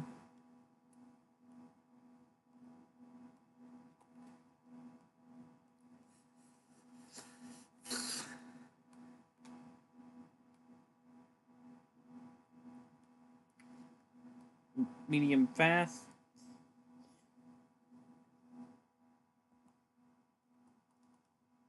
Level 22.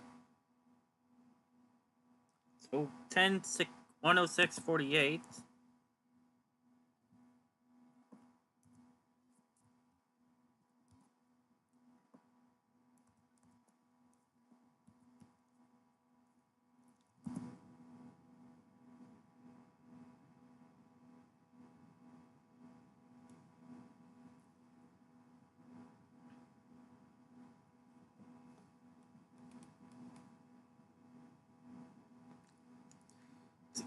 Goldie.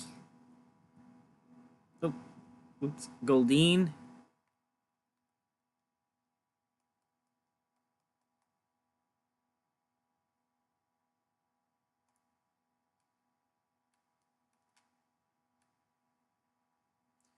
medium fast.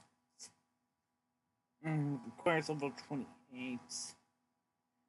1952.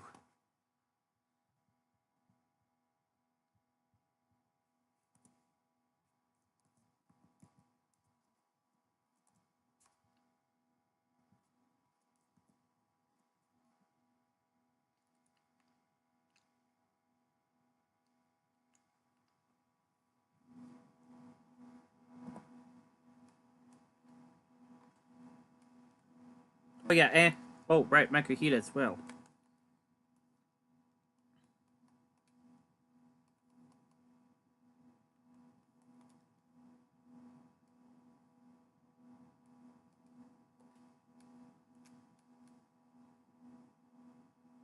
Also in the fluctuating. Requires level 24. 10506.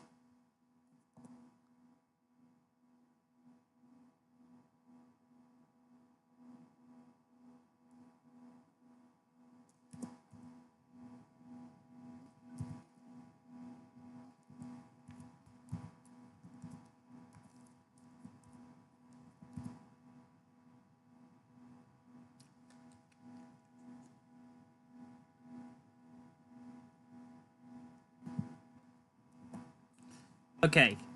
I know this. Alright, let's. Alright, setting up.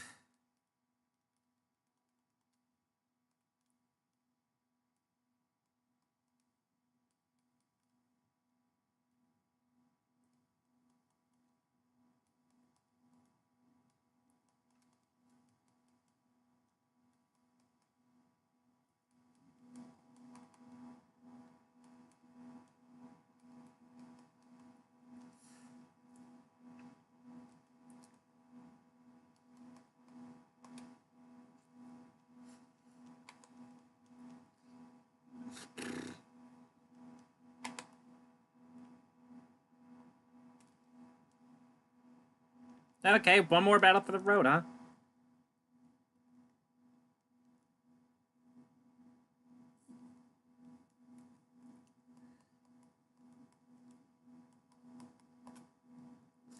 Yes, no.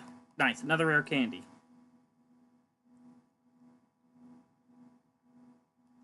Oh wait, crap, I got a deposit. Shit. I also got a deposit. I completely forgot I also wanted to deposit some items. For safekeeping.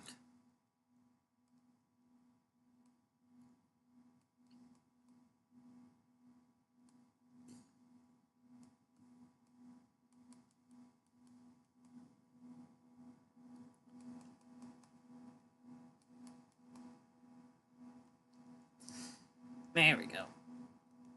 Much more accurate showings.